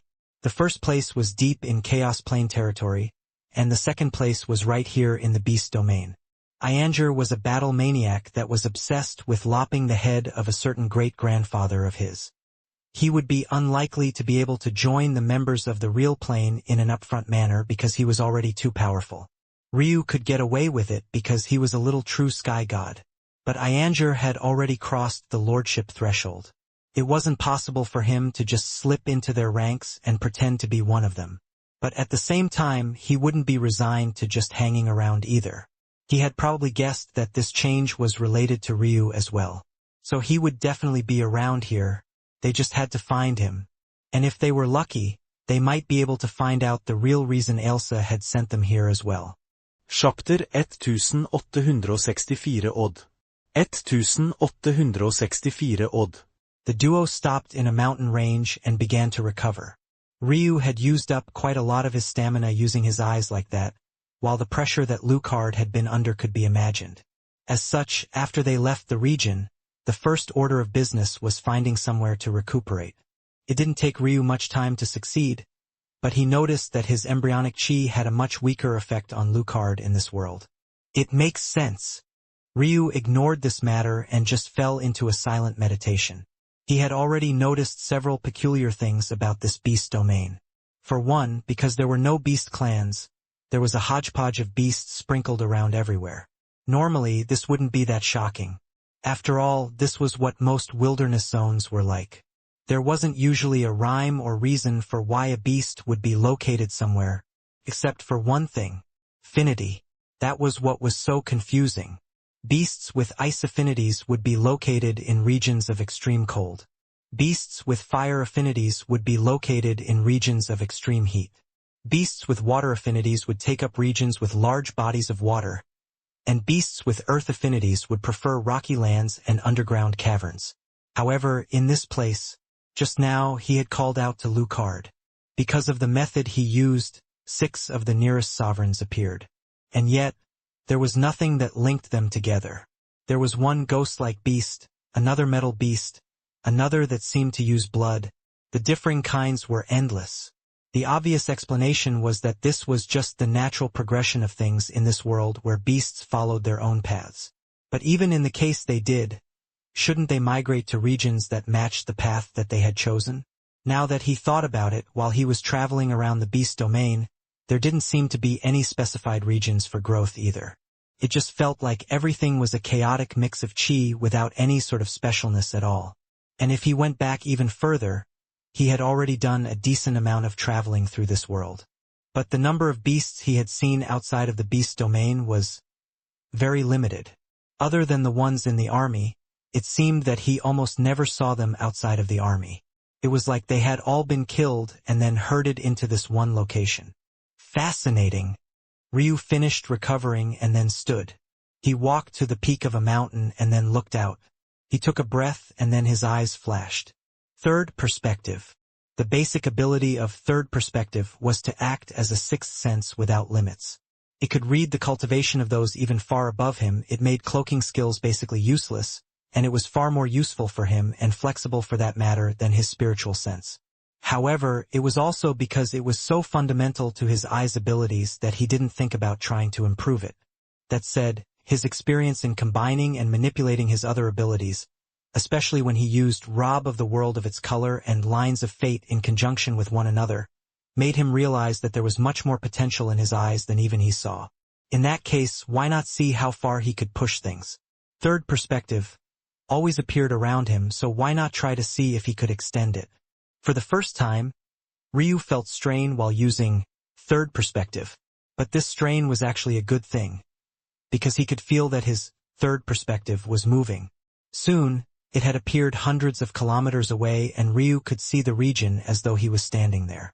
Although Ryu's spiritual sense also easily had this range as well, what it didn't have was this sort of clarity. The further one's spiritual sense got from you, the more difficult it was to have a sharp understanding of what was happening. Usually, at such a far-off distance, it was better to use your spiritual sense as a vague radar of sorts, picking up on powerful auras or dense amounts of chi. By now, it was different. Ryu felt his third perspective snap back. Odd. I can understand if there was a little bit of strain, but this much seems exaggerated. It felt like there was a rubbery string in Ryu's eyes and he had just pulled it taut. But when he tried to pull it past that point, it snapped back. Although this was somewhat useful to have, a few hundred kilometers wasn't enough as a true sky god. He could cross that distance in a few blinks, and if he was ever truly in a situation where he needed to observe something, it would definitely have to be from much further away. That was because even with his normal eyes, he could easily scan through everything at that distance. His vision was mind-numbingly sharp and couldn't be explained through normal means. Odd. It seemed that his third perspective was just not meant to be used like this. That seemed to be the only reason it was struggling so badly. In fact, if not for its mutation, maybe this wouldn't be possible at all. Unless... Ryu's gaze flashed as he seemed to realize something. Lines of fate. He scanned a region thousands of kilometers away, and when he gained a grasp of the karma in the region, he cast his third perspective out again. Ryu grinned the moment he saw this. His third perspective zipped over with so much ease that it felt like his previous efforts were just a joke. In fact, it stayed and hovered in the region without the slightest effort. Doesn't that mean that? Ryu almost rubbed his hands together. Feeling out for a familiar karmic string within himself, he pulled on it. The sight he saw made his nose feel a little hot. Chapter 1865-10. 1865-10. It was a woman with beauty that was difficult to describe in words. And even if you tried, it likely wouldn't be just a few. Her skin was healthy beyond compare. Elastic, smooth, glossy. Reclining in the tub like she was, with soapy bubbles running down her body and a glistening light reflecting across her contours. It felt like one was watching a goddess in the flesh. The soap was too thick to see anything extremely enticing, but the deep crevice of her chest and the way her long legs would extend out from the water from time to time was enough to make any man feel as though their heart was beating at 1,000 miles a minute. Almost the moment Ryu saw this scene, though, he felt a sharp aura flourish. The beauty looked up, and her crimson eyes seemed to pierce through the veil. She didn't make any sudden movements, keeping her body beneath the soapy currents as though afraid that whoever was peeping on her would see something that they shouldn't. However, when she felt the familiar presence on the other end, she felt both speechless and amused. This man's timing. Wasn't it a little too good? Have you enjoyed yourself enough? She said lightly. Ryu was still in a bit of a daze, but he shook his head vigorously. He didn't even know if Elsa could see him right now, but he wasn't exactly thinking with the head above his shoulders. Ryu couldn't remember ever being put into such a daze by a woman before, but he had to admit that the charm of a Tao god was simply beyond his imagination. It didn't even feel like Elsa was a living being anymore, and even describing her as a deity felt like it didn't quite do it justice. It was like, just while existing, the world thrummed with music for her. Nature sang, and the stars shone down. Ryu almost wished that he could step across the void and appear before her right this moment. But he knew that that was impossible. He lacked in both the strength and the circumstance. The former was self-explanatory, and as for the latter, well, even if he could step across the void to appear before her, he knew that he probably shouldn't. Just now, on a whim, he realized that his third perspective was just like the other abilities of his eyes, and he shouldn't treat it any differently despite the fact it seemed to be a basic ability. All the other abilities of his eyes relied on playing with fate and karma, so why would third perspective be any different? He realized after having this thought that the reason he could always see through everything with third perspective was because the things near him were infected by his karma. As such, even if they wanted to hide, it was impossible for them to do so. Ryu had never been targeted by an assassin before, but he assumed that if he ever was, they would have a truly bad time. Not only would he likely be aware that someone was trying to kill him long before they even entered range of being capable of doing so, but even if by some miracle they had the speed that didn't allow him to react in time to prepare in advance, they would be screwed over in their approach without a doubt. This also made Ryu realize another path to increasing his combat effectiveness to another level. At that moment, Elsa shook her head and sighed. The gap between herself and Ryu right now was truly large. It didn't even seem like he dared to ogle her any longer. What would happen when he snapped out of his daze? Ryu blinked, and his gaze seemed to peer through the void. I see that you've been away from me for so long that you've gotten a bit disobedient. Ryu's lip curled in a playful smile. It seemed that his wife had misunderstood him. Elsa raised an eyebrow, but she didn't reply. She relaxed, leaning back into her tub and seemingly having no intention of giving Ryu more of a show than he had already received. It seemed as though she was waiting for him to justify himself. Ryu actually found it quite amusing. This situation. Didn't it seem to be the reverse of the time they first met? Well, not quite. He could remember being far crueler than Ailsa was being now. He couldn't even in good conscience say that she was being cruel at all. This was just her temperament. She had spent trillions of years alone. She had grown a long way without a husband. The emotions she showed when Ryu first appeared before her thanks to his master were the result of years of build-up. But after getting them out, those same emotions wouldn't be likely to appear again. After all, after experiencing so much life, her perspective on things was vastly different than it had once been. If Ryu took a step back and thought about what he would be like if he had already experienced trillions of years, he felt that it actually wouldn't be too different. After just 1,000 years, he had grown so stubborn that it had taken nearly dying and facing the own nihilism of his life to become a different person. Who knew what kind of shenanigans it would take to change him, had he had so long to become hard-headed. Watching Ryu just stand there and smile like that, Ailsa felt a bit taken aback. The Ryu she knew would already be enraged. He would probably even directly divorce her. Wait, that wasn't true at all.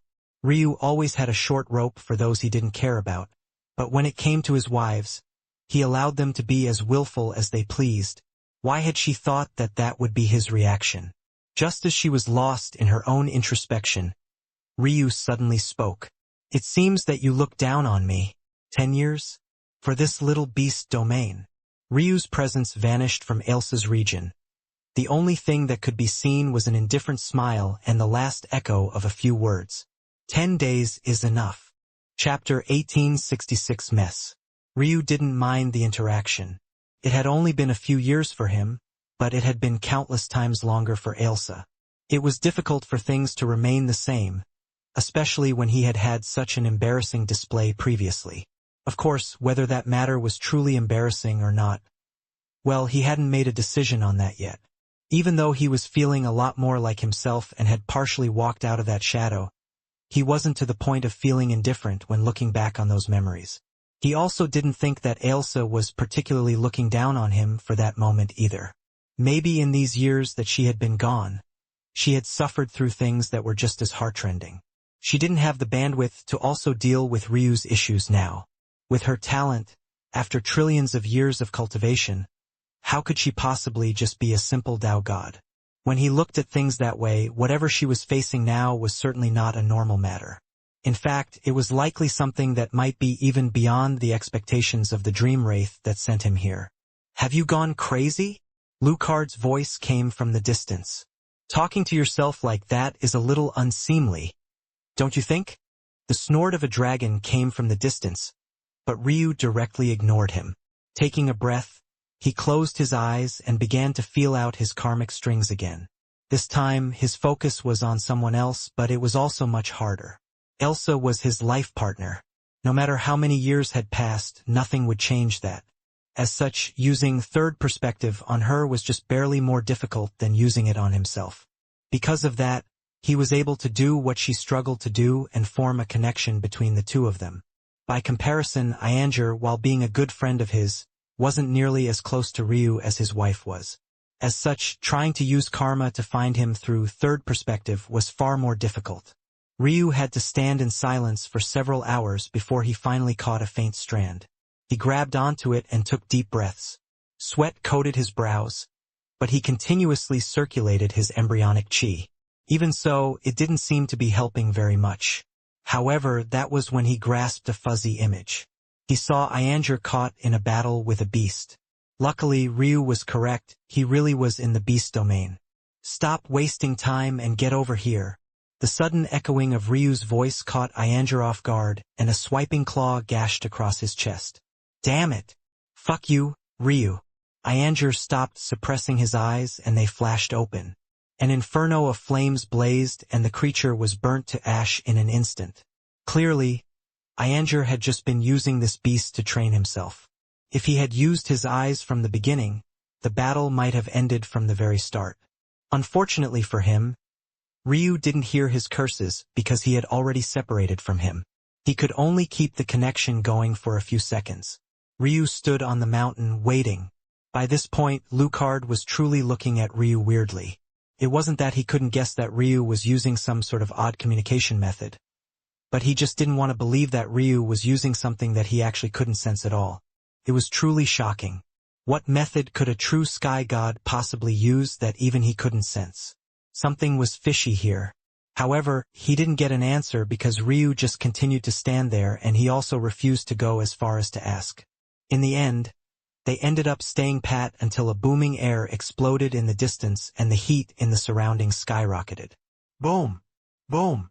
Ryu coughed, feeling that the air had gotten too musty. Ianger had practically burned up all the oxygen. If he were immortal, he'd most definitely already be suffering greatly. The fire-haired man landed with an equally fiery passion. He looked as though he wanted to blow a hole right through Ryu. The amusing part was that the wound on his chest had already long since healed, but there was nothing that he could do about his clothing. It seemed that, much like Ryu, he only had a single pair. They never really thought about such things, and it showed when it was needed most. "You're here," Ryu said with a smile.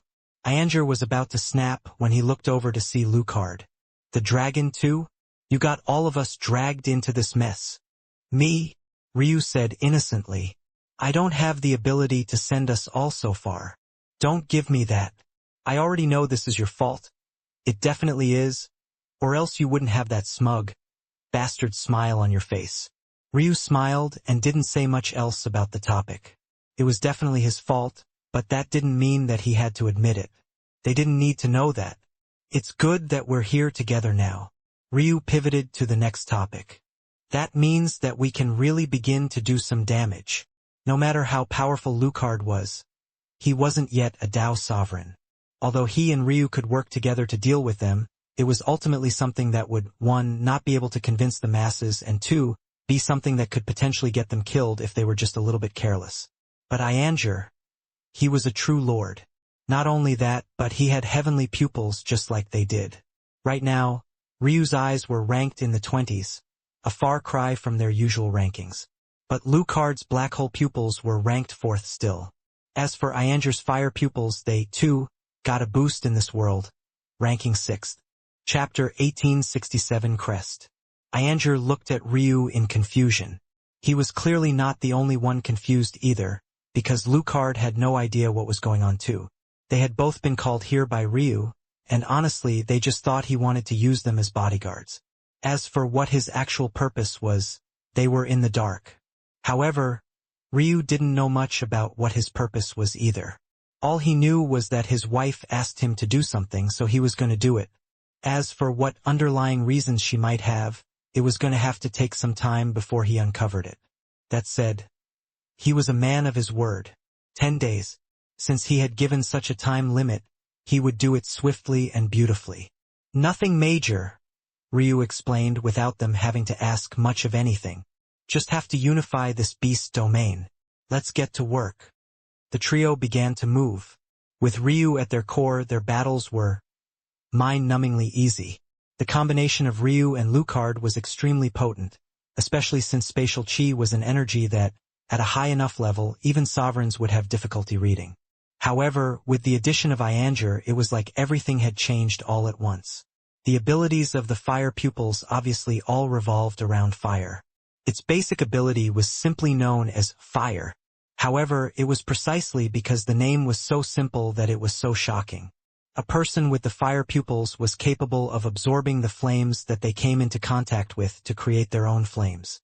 Technically speaking, they could do this essentially without limits so long as their bodies could handle it, and their eyes had unlocked enough seals to withstand it. If Ianger was Ryu, he would have long since absorbed the ice flame, the rebirth flame, the death flame, and all the others to create a single, unique super flame. There was a reason that there was a ranking of everything else in the world, but there didn't seem to be much of a ranking for flames. This was because, in the history of the world, the most powerful flames would always be in the hands of fire pupil wielders, and would just appear for a single generation before blinking out of existence.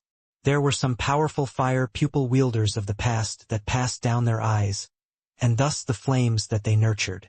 But this was an exceptionally difficult task. Everyone spoke of stealing heavenly pupils, but no one talked about how difficult it was for people to integrate with them. For fire pupils, it might be among the most difficult.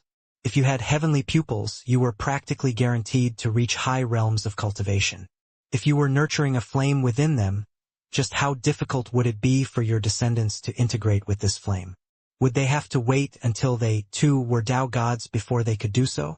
But if they had to wait that long, by then, they would already have their own carved-out path. Trying to add to it at that point would be like ascending the heavens themselves.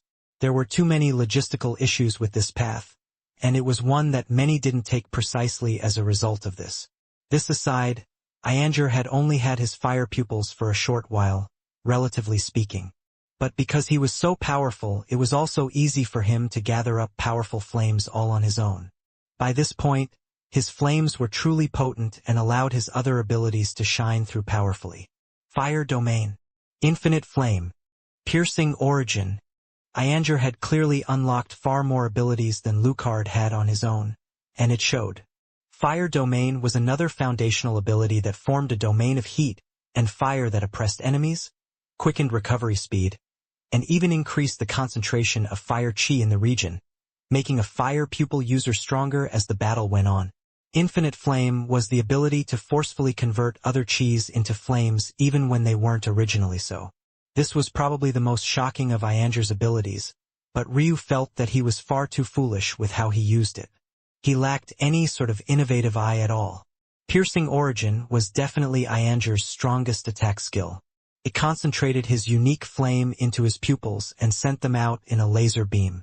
It was simple and straightforward, but it likewise exhibited a level of flame control that even Ryu couldn't match. Ryu could definitely concentrate his flames into a laser, but it wouldn't be so thin or so dense. Piercing Origin could practically blow through all defenses. Ryu wasn't convinced just yet that it couldn't break through even a lower Tao god's protective chi. That was how powerful it was. Even so, Ianger had only unlocked less than 300 of his 999 seals. So, Ryu was happy to oblige while using him as a workhorse. Like this, it wasn't just Lucard unlocking new abilities with every battle, but Ianger as well. Suddenly, the two forgot that they were supposed to be angry with Ryu at all, and they began to take it as a fun ride. In just 3 days, they had already swept through half of the beast domain. They were already more than on pace for a successful venture. It was then that the situation began to change along the edges. A group approached the beast domain from its edges. They walked slowly, but they crossed dozens of kilometers with every step. Each one of them had an incomparable aura and majesty. From time to time, chains would rattle around them and the vague forms of beast souls would take shape only to vanish afterward. If Ryu had been there, he would have recognized one of their faces immediately. It was none other than Adlil, the senior brother of Ramon who Ryu had killed by shattering his Tao heart. As for how he appeared here, the crest that was on their chests seemed to reveal everything, and yet nothing at all. Only those with high enough standing would recognize the crest of the Ruin Master Guild. Chapter 1868 Slow Deductions. Ryu came to a stop. He stood tall on Lucard's head, but he couldn't help but stare out into the distance. He was getting an uneasy feeling, but he wasn't exactly sure what it was. Something about it felt off. After some thought, he shook his head. He wasn't used to this sort of feeling. Usually, if he had such thoughts, he would immediately understand what was going on. But this time, there didn't seem to be such a eureka moment waiting for him. Instead, there was just an endless vastness waiting on the other end. Although Ryu didn't understand what was going on fully, he had a feeling that it was related to someone or something extremely powerful. He could sense that something was pressing down on him. But what he couldn't sense was what was pressing down. It was like he was staring into the vastness of a storm as a mortal, trying to find the origin of the hurricane that could wipe out his city. That was simply impossible. The problem, then, wasn't with him, but rather with the strength of the individuals that he was facing off against. Ryu realized that this had to be his eyes talking.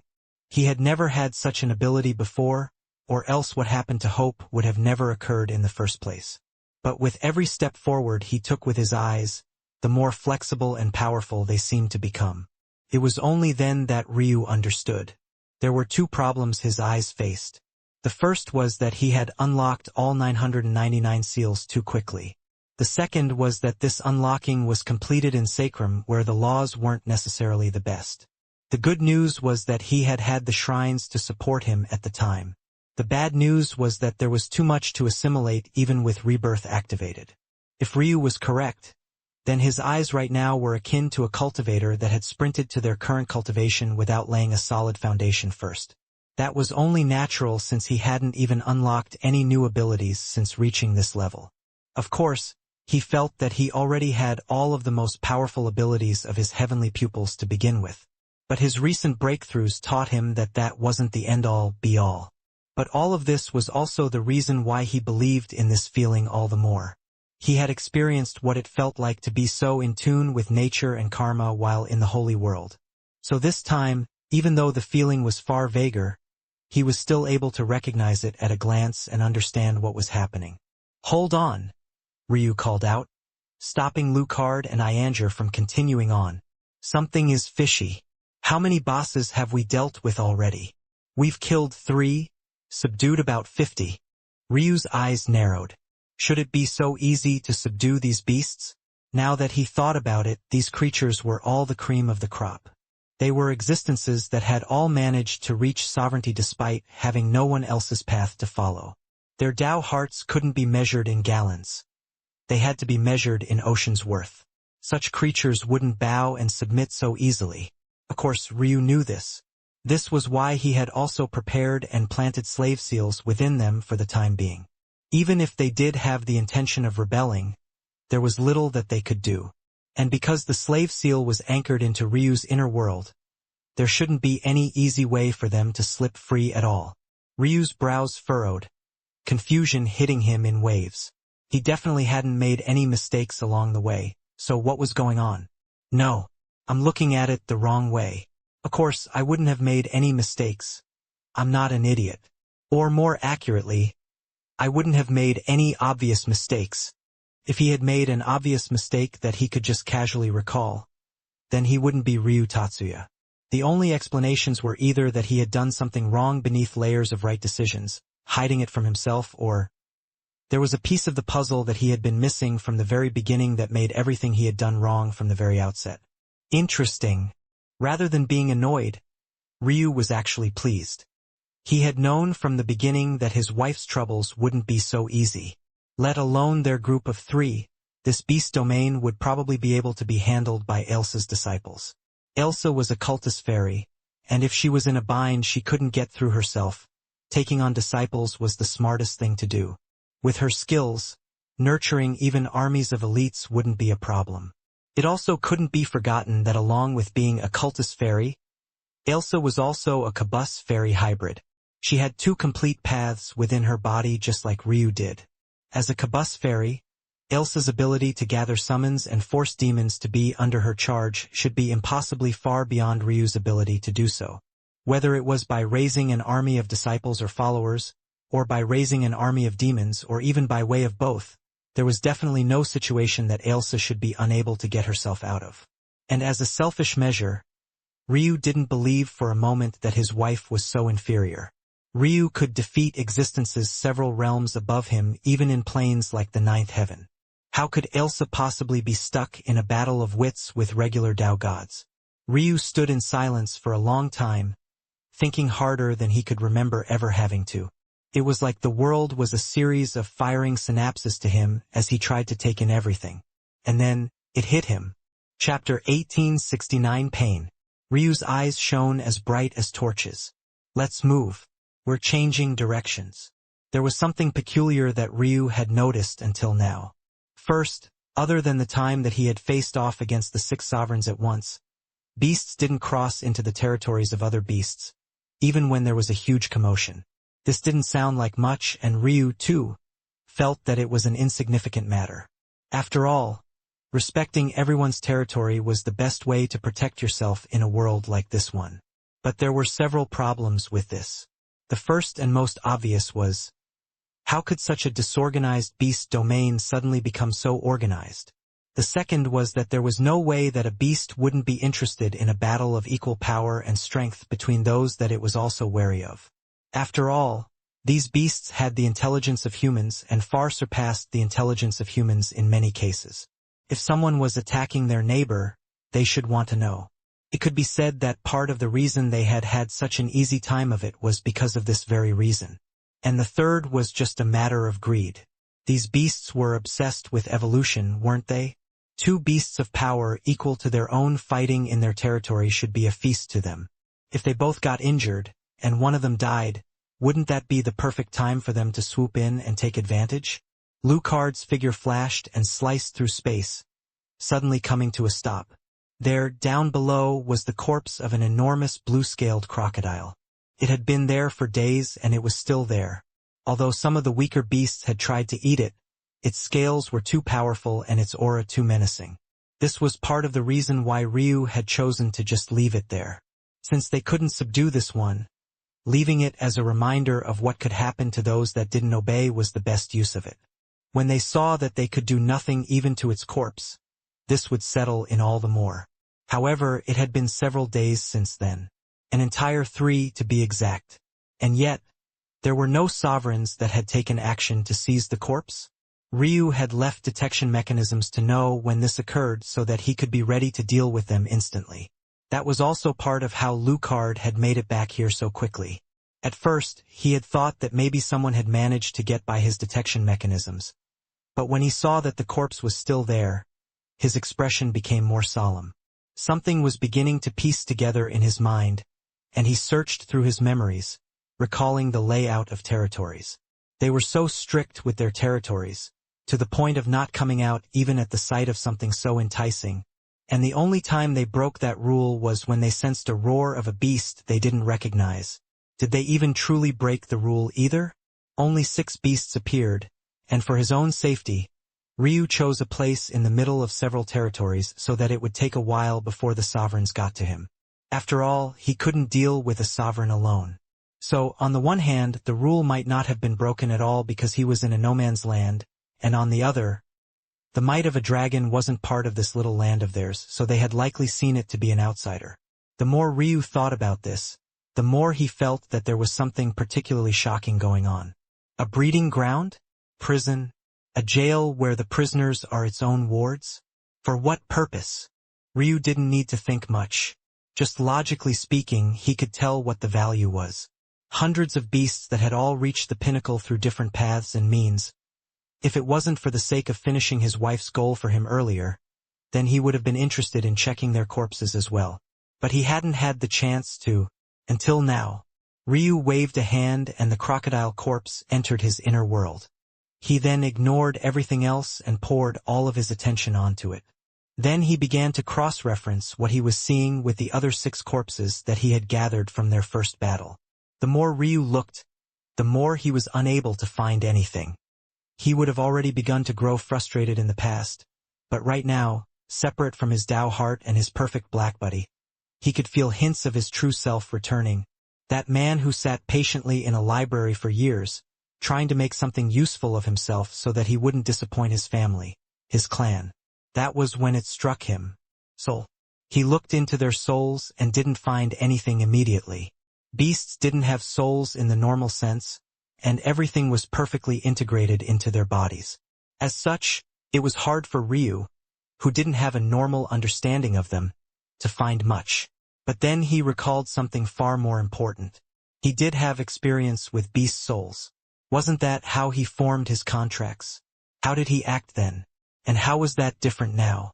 As these thoughts swam around in his head, he began piecing together the last pieces of the puzzle, and then his gaze suddenly flashed. This is possible too? If Ryu was correct, this was the most shocking plan that he had ever seen. Whoever was controlling this beast domain in the shadows wanted one thing: to take advantage of the strong Tao hearts of these beasts, taking it for themselves and finding a shortcut to strengthening their temperament and thus their talent. Bang! The moment Ryu had this thought, he felt as though a crimson bolt of lightning had struck him in the head. A heart-rending pain tore his heart apart. Chapter 1870 Method. Ryu grabbed his head and felt spikes of pain run through him. He had never experienced such a thing before, but before even understanding what was going on, he could faintly feel what it was. It wasn't that someone had attacked him, but rather that this was some sort of protection, a protection on karma itself. Ryu had never seen such an advanced form of karma manipulation in his entire life. It activated purely because he had stumbled onto their plan. Even after several seconds of thought, Ryu couldn't fathom how this could be possible. No, it had to be region-locked. There was no way that they could cover the whole of existence. Ryu didn't believe it. It should be that there was a karmic lock on the region. This lock allowed them to keep a perfect seal on information. Not only could this information not be passed along, but it also couldn't be comprehended and deduced. This was the most shocking display of power that Ryu had ever seen. If such a person had wanted to take him as a disciple at least before he met Fading Star, Ryu would have likely accepted. But by the same token, that meant that whoever had done this was also, likewise, far beyond Ryu. The pain continued to grow greater because Ryu couldn't stop his brain from thinking. Even through the pain, he continued to deduce and flesh out the plot. In fact, because karma was attacking him now, he could deduce the plot with more clarity because all it required for him to do was reverse engineer the karmic strings that were attacking him. If things continued like this, Ryu would certainly die. The only reason that he hadn't already was because he was probably the worst person that this curse could have possibly attacked. Ryu was more in tune with karma than most would be. Just by virtue of this, his strength in dealing with such things was on another level. But it was clear that whoever had set up this barrier was also a monster in their own right. It was obvious to Ryu that whoever had done this, at the very least, had an affinity for such things comparable to his own. And even if they didn't, they had the experience and strength to make up for it. It was inevitable that Ryu would eventually run into such a person. He might very well not be the only person in existence with the mysteries of heaven and earth pupils right this moment. Who knew if this person had his same pair of eyes? Ryu knew that he had to cut off this connection as quickly as possible, but when else was he going to get such an easy chance? The person on the other end would certainly sense him no matter what. So if he didn't take advantage of the situation now, when was he going to? Ryu grit his teeth hard, holding on for as long as possible. It was only when he felt that he truly might not be able to hold on any longer that he took action. His perfect black buddy soul thrummed and was suddenly cut in half. The pain was sharp and sudden, but then it vanished. Ryu collapsed to the ground like a dead fish. In the end, he had held out for too long and lost the opportunity to cut the karma away by normal means. He had had no choice but to cut his soul's strength in half by doing this. However, as he slowly regained his mind and gained the capability to think about other things once more, he also realized that maybe this wasn't the worst thing either. Ryu took heaving breaths, ignoring the words of Ice Mine for a while as he tried to refocus himself. Taking this approach isn't bad. It makes the person assume that I'm worse at manipulating karma than I am. That could leave a way out for me in the future. At the same time, they might believe that I have completely crippled myself as well. After all, the perfect black buddy soul and those like it are incredibly rare. The odds of coming across someone that could both deduce all of this and have such a thing is too much. Still, I'll need to be fast. This situation is getting tricky. Ryu didn't expect things to escalate so fast, but this also made this clearer to him. Elsa hadn't explained any of this to him, maybe not because she was throwing a tantrum, but maybe because she quite literally couldn't. As for why, that much was obvious at this point. Hey! Stop ignoring me! Ryu looked up with a face full of sweat to see an ice mine that was half infuriated, half shaken. It seemed that she couldn't tell if Ryu was ignoring her or if he was truly crippled now. Standing up weakly, Ryu gave her a smile. When'd you start worrying about me so much? Worried about you? Ice Mine raised an eyebrow. That Escalade who calls herself an ancestor is practically head over heels for you. You're her first love, you know. Trillions of years and she's never had eyes for anyone else. It's pathetic. If you actually died after she finally found love, I could forget about advancing even a single realm more in cultivation for the rest of my life. You cannot die. Ryu chuckled when he heard her words. Ice Mine wasn't just saying these things to save face. She meant them by at least half. Even if he didn't have his sharp insight, he would still be able to tell. But that much was fine. How is your progress? Does it feel better in here? Icemine's gaze flickered. In Ryu's inner world, the suppression of their taboo inheritance was nil, so they were several times more powerful. But it was tricky to balance in the outside world. After all, it was Ryu's inner world, not their own. But they seemed to have figured out a method. Chapter 1871 Ruin. Icemine and Eska were a unique case because the taboo inheritance they followed was actually stronger in their hands than it was in the past. That was because the taboo inheritance was designed to be used by siblings at worst and twins at best. But these two were quite literally of one body. Thanks to this, even if the true martial world suppressed them, because the inheritance was actually better in their hands, the effect of the suppression had been far less. But now that they were working to get rid of the suppression entirely, it was obvious that their strength was going to likewise hit a new tier. Unfortunately, Ryu didn't have the time to do a deep dive with them on this. He needed to move. He gave a glance to the mutated fire giant lady, and seeing that she was doing just fine, he left, only to find that his main body was being surrounded by Lucard and Ianger, who were poking and prodding at it. Ianger had his foot in Ryu's ribcage, pushing him around as though he wasn't in a half-dead state. Say, when do you think this guy is going to get over it? Ianger asked. Better if he never does. I like the silence and lack of being schemed against, Lucard replied. Ryu shook his head. These guys were really too much, not even the slightest hint of concern. It seemed that his wives were truly better for this sort of thing. He coughed, groaning and getting up. He pushed Ianger's foot away with a hand. Oh look! The princess is up. Ryu blinked as he looked up into the skies, squinting. The sun felt too bright. Let's move, Ryu said. What's going on? Ianger asked. Some bastards are scheming against my wife, Ryu said blandly. Ianger paused. Ryu hadn't said much after he awoke, and Ianger could obviously tell that this friend of his had certainly changed a lot since the last time they had seen each other, but this was very much like the old Ryu. There was something slumbering inside of him that seemed to have been stirred awake. Even if Ryu didn't have the full story, just the fact that someone had dared to target his wife was enough for him to fly into a rage. The only reason he hadn't shown this fury prior was because he didn't know who to even target it toward. But now, although he still didn't know exactly who was responsible, he did know that they were either on their way here or were already here. And they had signed their death warrants. This time, Ryu didn't move to target the beasts any longer. They were secondary to him. He was looking for something else. Now that he knew what to look for, he found it instantly. And once again, he was impressed. He was someone who rarely felt much of anything when listening to the feats of others.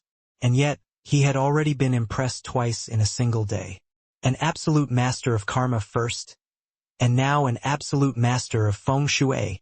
Ryu was also a master of feng shui, though this was an ability that he rarely, if ever, used. The last time he had leaned on it was in using his Pill Refinement Sutra on his body to create special ores to refine his body.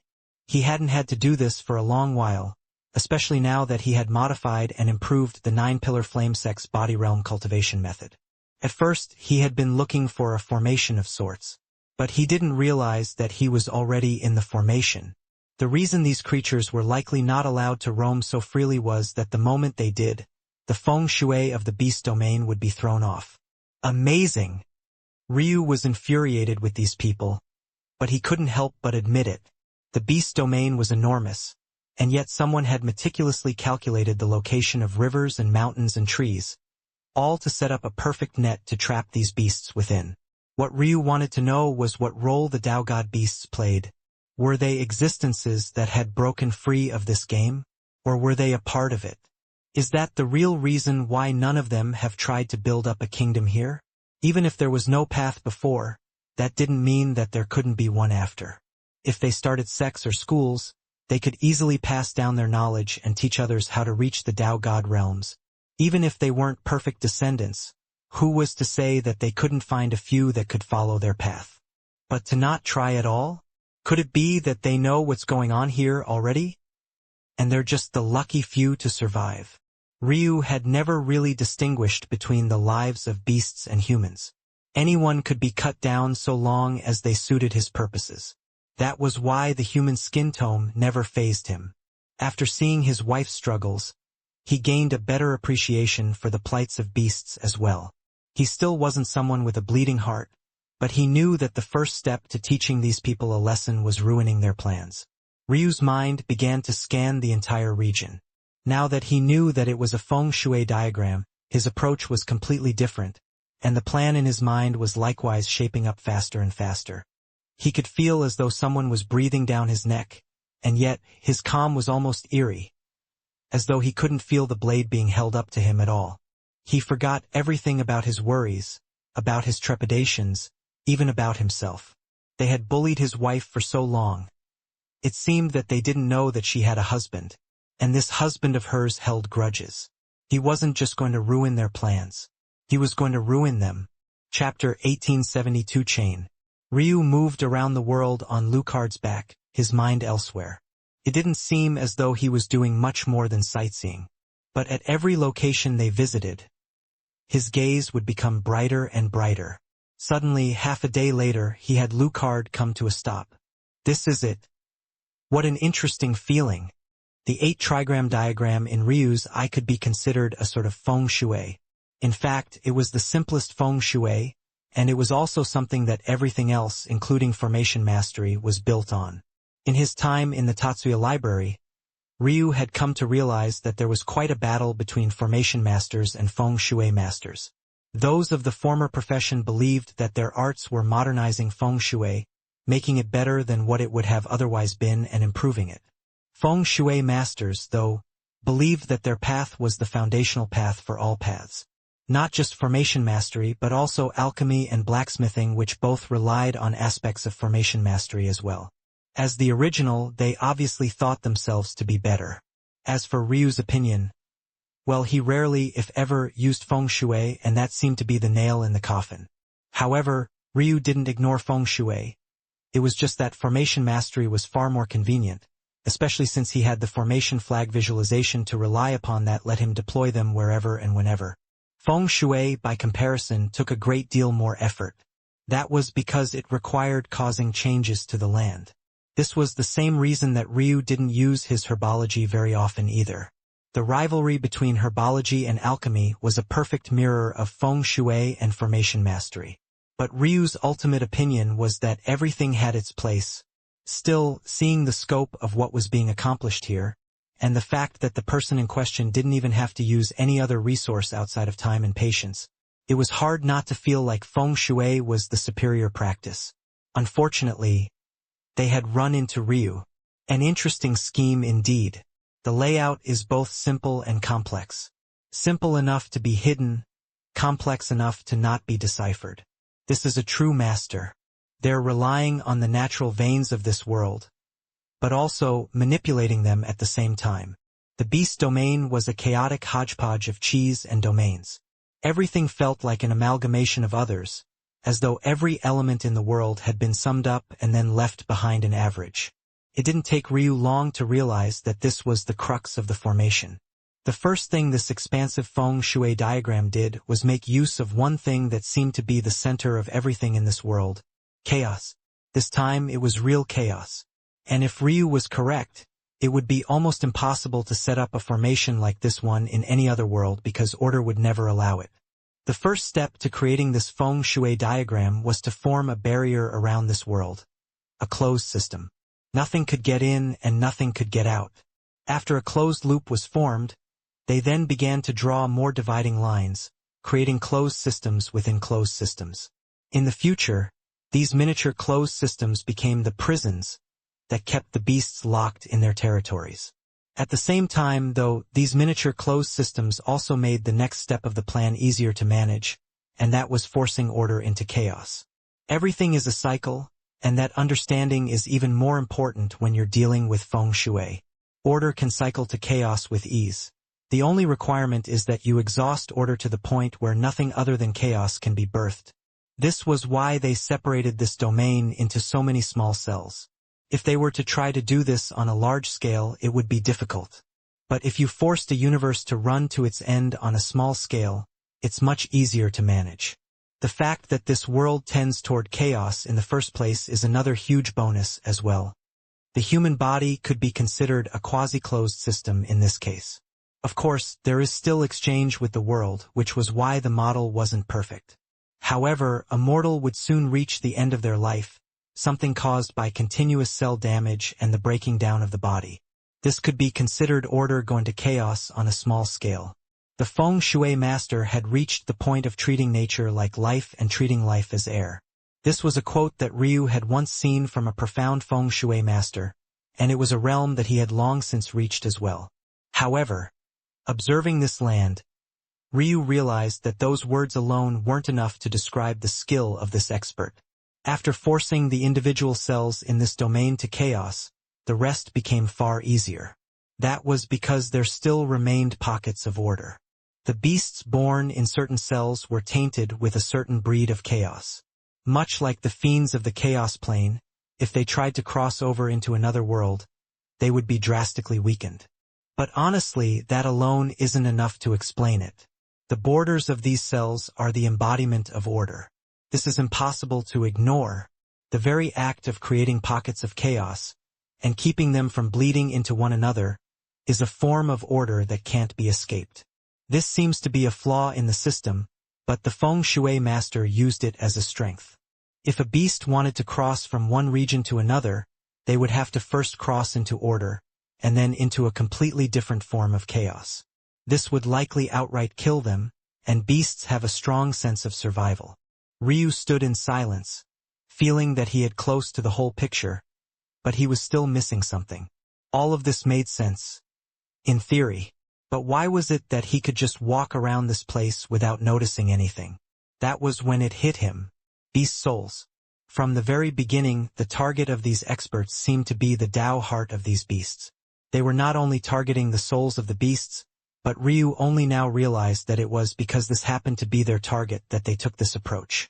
Compared to other races, beasts were the most susceptible to their environment.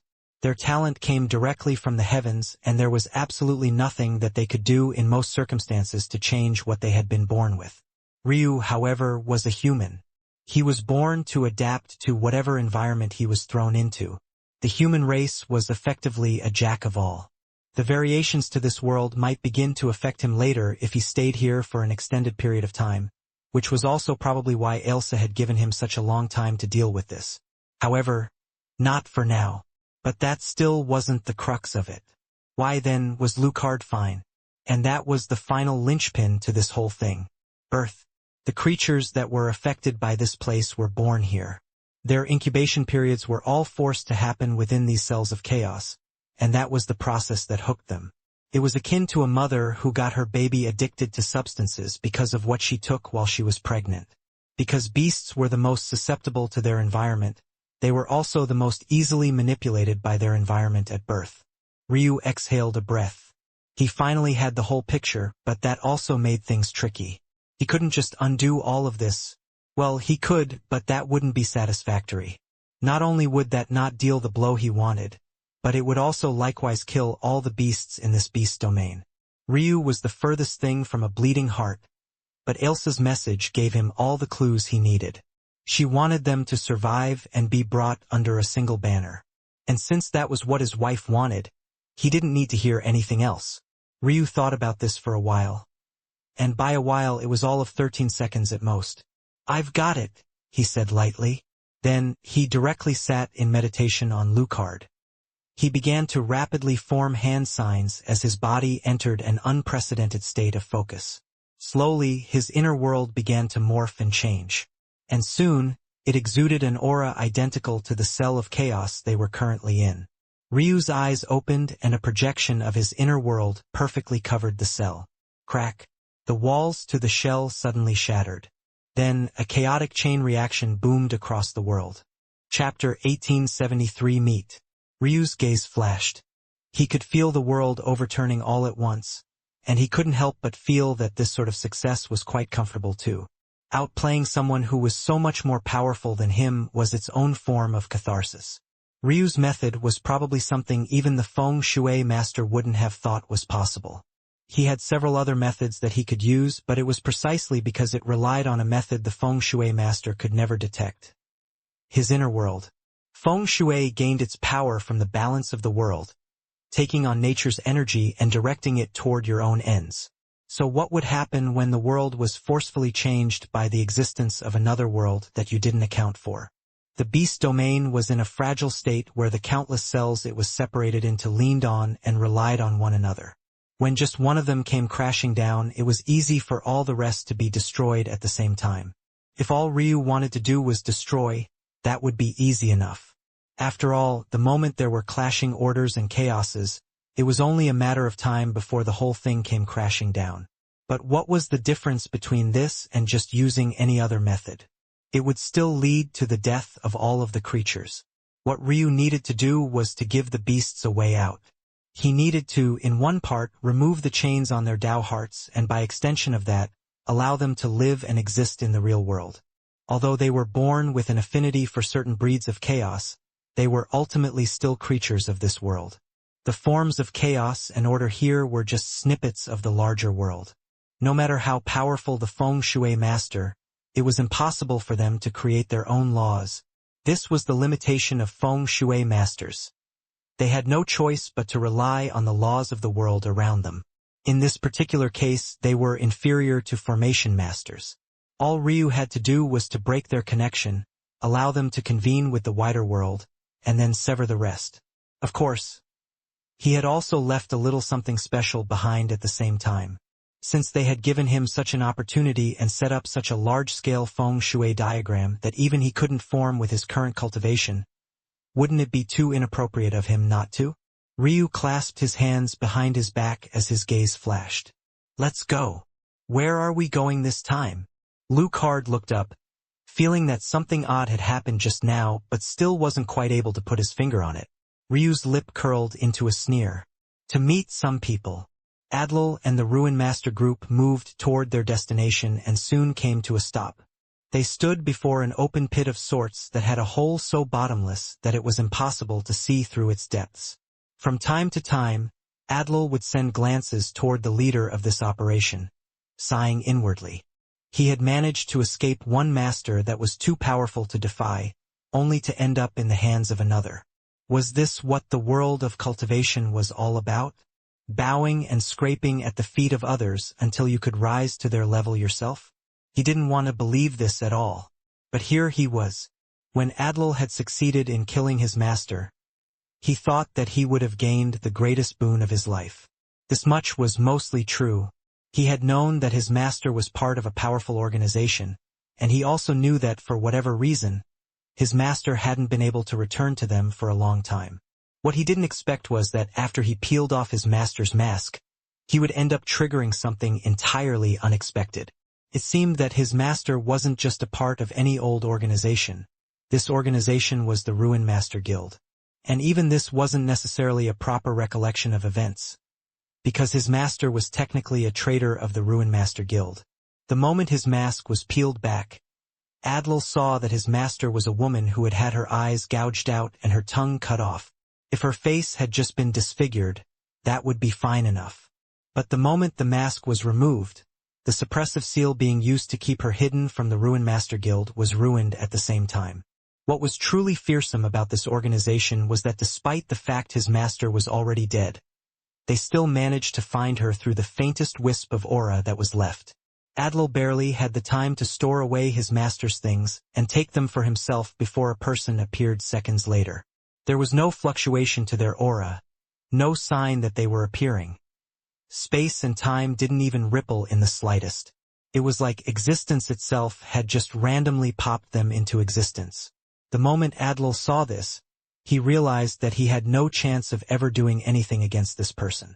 Even if this person was taken off guard like he had his master, there was simply no chance of killing him, not with Adlil's current strength. That was, in the end, Adlil ended up in the clutches of another. But what left him confused was that he still didn't know what crime his master had committed, and the man never made any attempts to retrieve his master's things either. This made Adlil think that it wasn't related to a stolen item. Maybe some sort of taboo was crossed instead. Until, that is, he managed to finally find the time to go through his master's things and found something that left him floored. It was a sword, but the problem with this sword was that its blade edge was completely crystalline while the rest of it was solid. This crystalline edge was able to use spiritual quintessence directly to attack.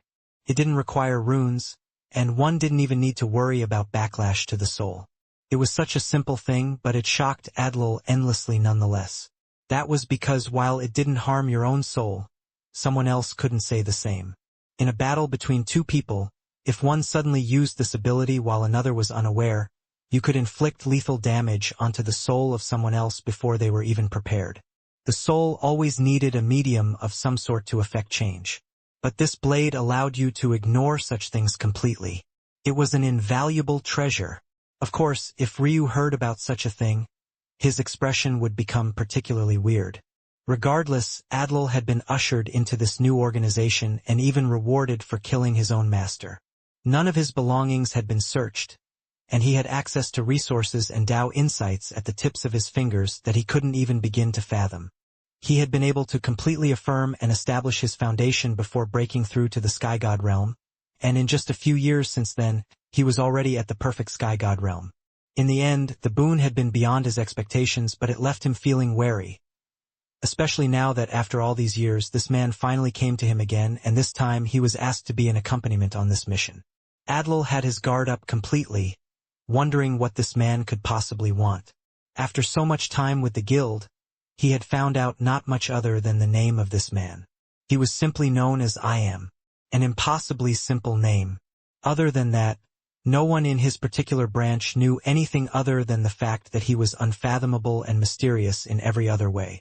He had the respect of everyone, yet he didn't seem to do much.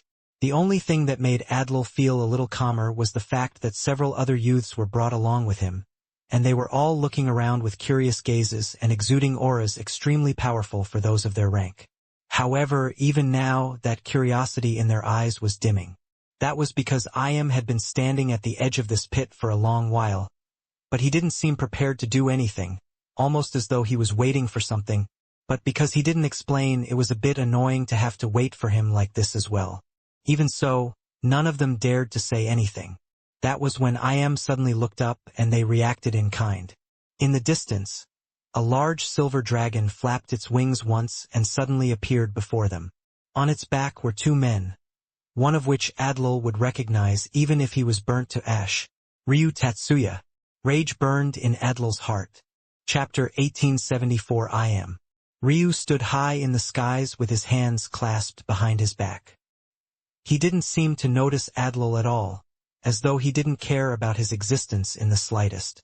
With Ryu's abilities, it was impossible for him to have forgotten someone. Adlil didn't know this, but the result was just the same. If Ryu had forgotten him, then that just meant that he couldn't be bothered to keep space in his mind for someone so completely and wholly insignificant. If anything, the fact that he did remember him only made the entire experience worse. All the while, Ryu didn't have the time to mind Adlil's emotions. He was looking at the cloaked man that stood before the abyss. By this point, I Am had also looked up. It was impossible that he hadn't noticed that the situation had fundamentally changed. But Ryu couldn't help but be impressed by this man's calmness. Even Ryu wasn't sure if he could be calm about such a thing. There was no doubt that he had spent at least centuries working on this matter, and that was certainly a vast underestimate. For him to suddenly lose all of that progress at once should have been heart-wrenching, and yet here he stood, silent and unassuming, impossible to read. Ryu had come to understand through this man's feng shui that he had a mind that worked on a different plane entirely. In Ryu's life, this was probably one of the first times that he was truly meeting someone with a strength of mind comparable to his own. Of course, this didn't refer to soul talent or Tao heart, but rather pure, raw, unfettered intelligence. It was hard to put it into words, but there was a hint of recognition in one another's eyes, despite the fact the gap in their cultivation was enormous. This, though, was precisely the reason why Ryu had chosen to come here personally instead of waiting it out.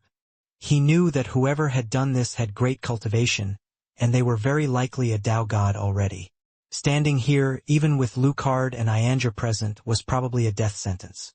Both of them were great talents, but they weren't even sovereigns yet. Not to mention the fact that this man before him was certainly not from this world. That meant that, in all likelihood, his standard of cultivation was even higher than what was present in this world. Even if he had been a sovereign, the three of them working together would be hard-pressed to deal with him. However, the fact that he was likely a Tao god made all of that impossible. Even so, Ryu had chosen to come here. As for why, he had his own reasons. The young are truly getting better and better with every generation, I said lightly. He had just scanned all three above one by one, and to his surprise, despite the fact there were two existences far above Ryu present in their group, one of them allowed him to ride on his head, and the other was very clearly waiting for Ryu's intentions before deciding to do anything. This sort of sight was something that had never seen.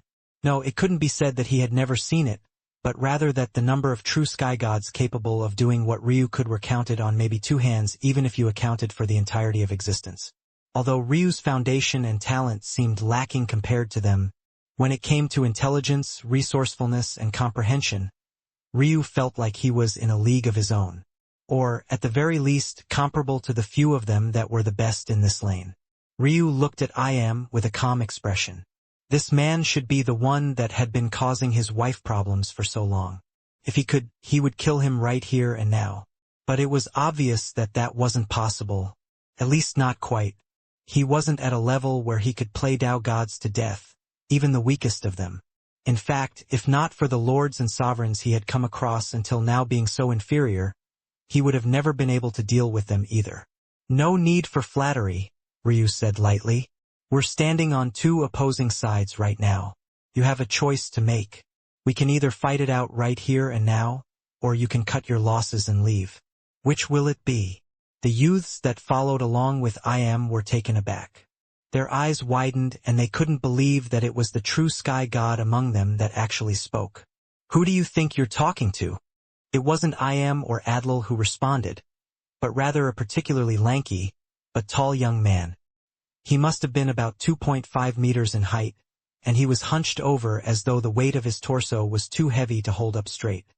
His eyes flashed with vertical slits and a forked tongue slithered out of his mouth, the momentum of a perfect sky god raging through him as well. Ryu's gaze shifted over almost lazily. He scanned the man over, and though it didn't show on his face, he had already realized that this young man was probably the strongest perfect sky god that he had ever met. He would make the omniscient sky gods of this world kneel with a single glance. If not for the fact he didn't dare to outright attack in the presence of Lucard, in all likelihood, he would have already given Ryu a great deal of pressure. However, aside from a glance, Ryu paid him no further heed. He was only taking advantage of the young man's outburst to see through his disguised cultivation. Now that he likewise had a splash of understanding ripple through his mind. Why was it that someone so powerful, had brought so many weaklings along with him? Chapter 1875 Birth. Ryu's first thought was that this entire plan was set up for these youths. After all, an expert on the level of wouldn't need to scheme against these pitiful beasts just for the sake of strengthening his Tao heart. By now, Tao heart was likely already far stronger than Ryu's, and Ryu certainly didn't need to rely on these creatures for such help. However, something about that still seemed to be off. He was missing something. He looked down at the pit before them all. It was unfathomably deep, and even with his eyes, he was hard-pressed to see through to the bottom. He likely could if he focused, but in a situation where they were facing off against Tao gods, it was inadvisable for him to lose focus for even a single moment. That was when Ryu suddenly remembered the mission he was sent here to do. The shrines of the Chaos Plane were put in place to help take over the real plane. Every time the fiends conquered new pieces of land, they would move the shrines forward and create a new rainbow wall. Essentially, the shrines were like forward forts, defensive lines that helped the fiends control the situation. However, now that he thought back, he hadn't seen a single shrine even while he was on the Chaos Plane, and that was troublesome. After all, according to the Dream Wraith, in order for this favor to count as being repaid, he needed to destroy at least 3 shrines. That task alone was difficult enough. Even now, Ryu couldn't fathom destroying the shrines of Sacrum despite them being merely treasures of Sacrum. It was clear that the shrines were far more special than he knew. However, the fact that he couldn't even see them was another problem. The dream wraith had described the problem so simply, and yet he couldn't even find his target. But what did all of that have to do with this current situation? It seemed like there was no connection at all, and yet there was a thought that followed up just as swiftly in Ryu's thoughts. How were shrines created? Doom. The world suddenly shook and the abyss below rippled. I.M. looked down calmly as though he had expected this all along. He looked toward the youths behind him and said a few words. His lips moved, but even with his senses, Ryu couldn't hear them no matter how hard he tried. He looked toward Lucard and Ianger, but the two seemed equally as clueless. Ryu's heart suddenly skipped a beat, and that was when he did something that no one expected. He looked toward Lucard and Ianger, but the two seemed equally as clueless. Ryu's heart suddenly skipped a beat, and that was when he did something that no one expected. He pressed a foot off Lucard's back and erupted with a sudden power. You two stay here. You can't come in. As Ryu's voice echoed, he had already fallen into the massive pit. I.M. looked back with a hint of surprise, the first sign of emotion that he had shown since this matter began. He reached a hand up, as though he was about to do something, but almost immediately, laws and restrictions appeared around his arms, wrist and hand. It seems I was a little too confident, he said to himself. Ryu definitely knew that this would happen, or else he would never dare to act so boldly. The laws of the region had already shifted and changed, and even Lucard and Ianger were beginning to feel uncomfortable restrictions on themselves. They moved backward, realizing that this was what Ryu had meant earlier. The only ones that seemed unaffected by this change were Ryu and the youths that I.M. had brought. A variable to be sure. There was a flicker of hesitation in I.M.'s eyes, but he ultimately waved a hand. A gust of power picked up the three youths he had brought with him, and they were pushed into the pit before they could react. However, they seemed to have been prepared for this, likely because of the words that I.M. had spoken earlier. Boom! The moment the three and Ryu vanished into the pit, the world roared and quaked. A pillar of gold descended from the skies, perfectly encapsulating the pit as though it was perfectly fusing with it. I.M., Lucard, and Ianger were suddenly divided by the pillar, and no matter how hard they tried, they couldn't stay very close at all. Soon, they were separated by thousands of kilometers without much to show for it. What the hell is that? Lucard said speechlessly. Ianger's eyes narrowed, not quite understanding at first until it all seemed to dawn on him slowly. Was that what everything was a setup for? The Tao hearts, the restrictions on strength. Was this the birth of a holy world? The entire world was in an uproar. A new holy world was being formed, and now it was a scramble for who could get there first. Too little was known about it. When a holy world was newly formed, there would be a strong barrier formed around it as it stabilized. Depending on the strength, it could take anywhere from months to years to even centuries for this stabilization period to wear out. It was only after this that others would be able to enter. What many didn't know was that if you timed it right, there was a way to enter before this stabilization period concluded. No one had ever seen what the inside of a holy world looked like when it was in this state, but it was surely vastly more dangerous. Ryu had managed to react quickly this time. There were too few reasons why a man as powerful as I am would need to bring so many youths with him, especially since none of them seemed to be his disciple. Tao gods, no matter what the organization, didn't have time to play babysitter to a bunch of children just because. There was definitely a purpose to all of this, and now he knew what that purpose was. Still, as he fell through the darkness, he couldn't help but curse beneath his breath. That wasn't because of the dangerous situation he was diving headfirst into, but because, damn it, how am I going to wrap this up in 10 days? Chapter 1876 Light. If others knew what Ryu was worried about, they would surely be infuriated to an extreme. But Ryu was only doing this for his wife, and he didn't give a damn about anything else. In fact, the only reason he was on this world in the first place was because of another one of his wives. If not for this leverage, the Dream Wraith wouldn't have been able to force him to do anything. After all, technically speaking, it was the Dream Wraith that owed Ryu, and not the other way around. Ryu had even managed to decipher the inheritance of the dream wraith on his own without accepting it. Regardless, he was still dead set on keeping his promise and finishing within 10 days. Technically, he had already accomplished what Elsa wanted in just 3, but he didn't want a technical victory. He wanted a true victory. He was perfectly fine with his wives being willful, but there was something quite profound hidden within that. The reason he didn't mind how willful his wives were was because the process of becoming the wife of Ryu Tatsuya wasn't a simple one. He didn't just fall head over heels for any beautiful woman he saw, and he had killed more than his fair share during his cultivation journey. They had earned the right only because they had earned his affection, and with that underlying affection they had earned came a baseline of respect that they had for him. But in this situation, Elsa had been away from him for too long, and the reality of that was settling in for her. If he wanted his wife to remain his wife, he couldn't show weakness. He had already failed at that once before, he wouldn't allow it to happen again. Ryu's gaze became cold. 7 days were left. He wouldn't accept anything other than a flawless victory. Bang! Ryu landed on the ground. The laws around him were a mixed bag of chaos. No matter where you looked, it felt difficult to see through anything clearly. It was an odd feeling. Ryu was certain that the structure of the world had already been formed. Everything from the blades of grass to the tall mountains should have already taken shape. And yet, it was difficult to see or feel anything, as though a foggy mirror was hovering in front of anything. But what was particularly annoying was the fact that this problem extended beyond just the normal senses. His balance was thrown off. When he tried to turn left it felt like he was going right, and there was a woozy feeling in between his ears that reminded him of the white room of the heavenly path. Unfortunately, unlike the white room that had allowed him to form his child of order constitution, there was no benefit for this world.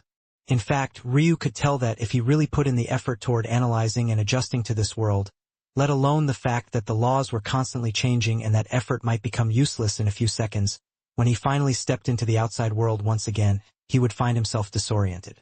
Ryu took a breath and forced these things out of his mind. But what actually happened left him speechless. Though he was trying to inhale, he ended up exhaling. And because there was no air left in his lungs, they began to push with great strength. His mind registered the event as though he was gasping for air and couldn't get enough of it. Had he been a mortal, he might have instantly fallen into a cycle of panic. He was only able to realize what was going on a full 3 seconds later. No, this can't continue. Ryu made a decision and summoned his inner world. Instantly, all the weird laws cleared up and everything became as clear as day to him. Or, more accurately, they vanished, replaced by his own laws. Finally, Ryu could see some of the world around him and the discomfort vanished. The moment he did, he dodged to the side. A streak of golden light passed by, as sharp as a blade.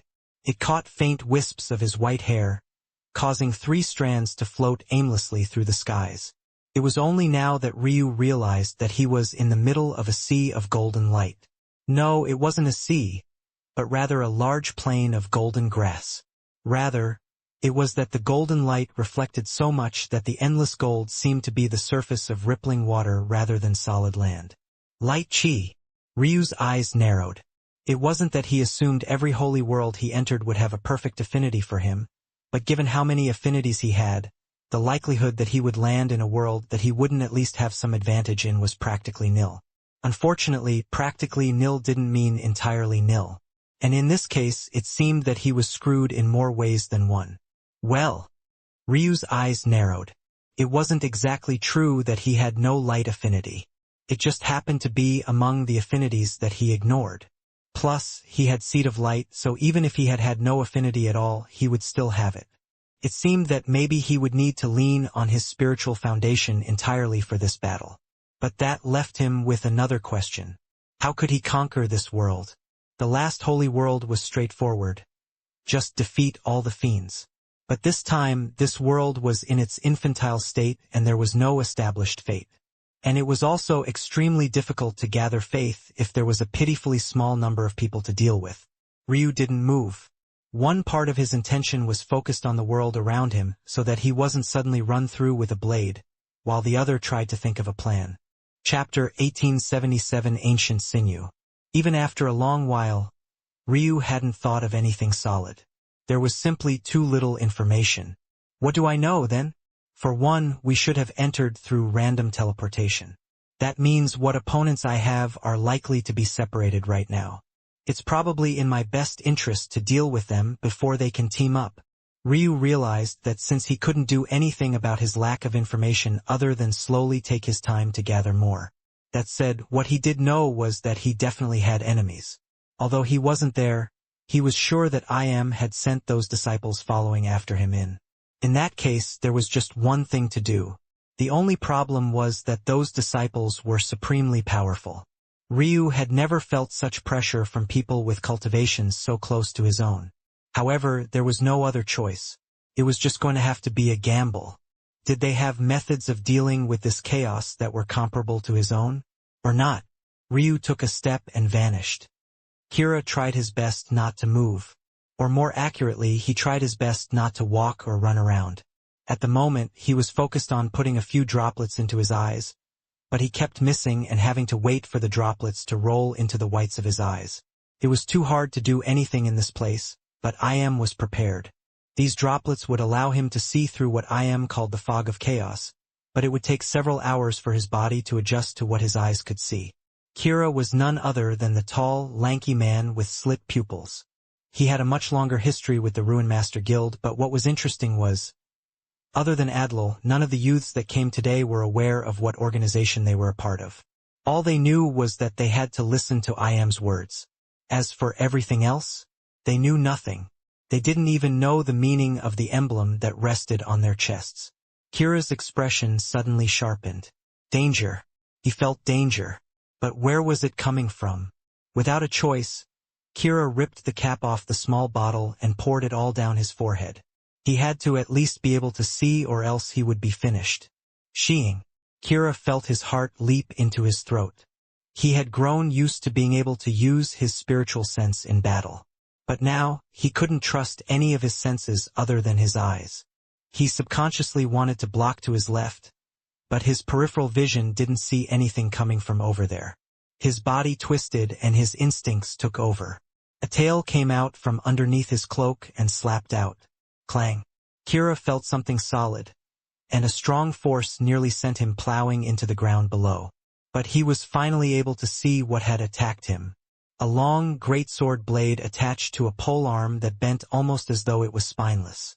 Yet, despite the pressure the polearm was under, it showed no signs of breaking. Bang!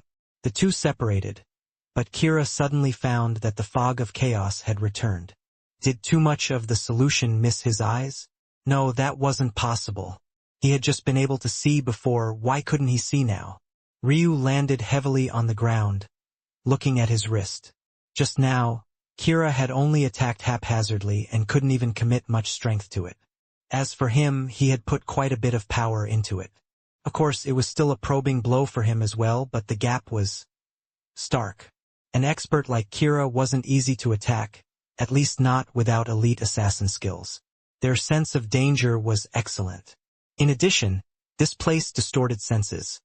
It didn't create fake sensations or erase senses.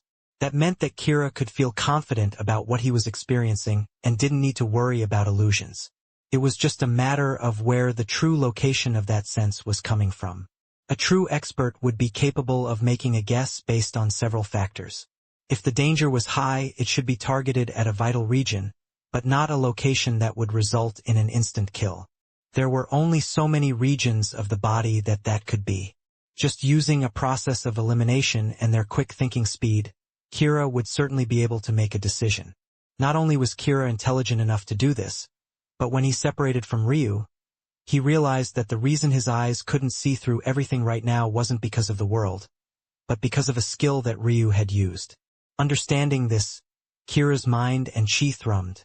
In a rush, there was a domain formed around him and a pair of reptilian eyes appeared in the skies. As expected, it began to clash with Ryu's inner world, and he could actually see somewhat again. And finally, he could lay eyes on Ryu himself. It's you. Kira's eyes became frighteningly cold.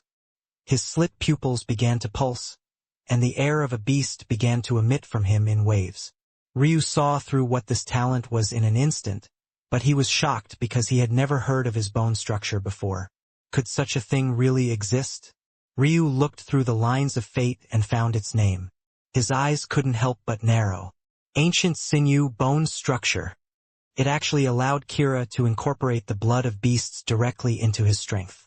He didn't need their essence because his ancient sinew bone structure was able to distill and purify normal blood into his own blood essence. This directly gave him the power of beasts without much restriction.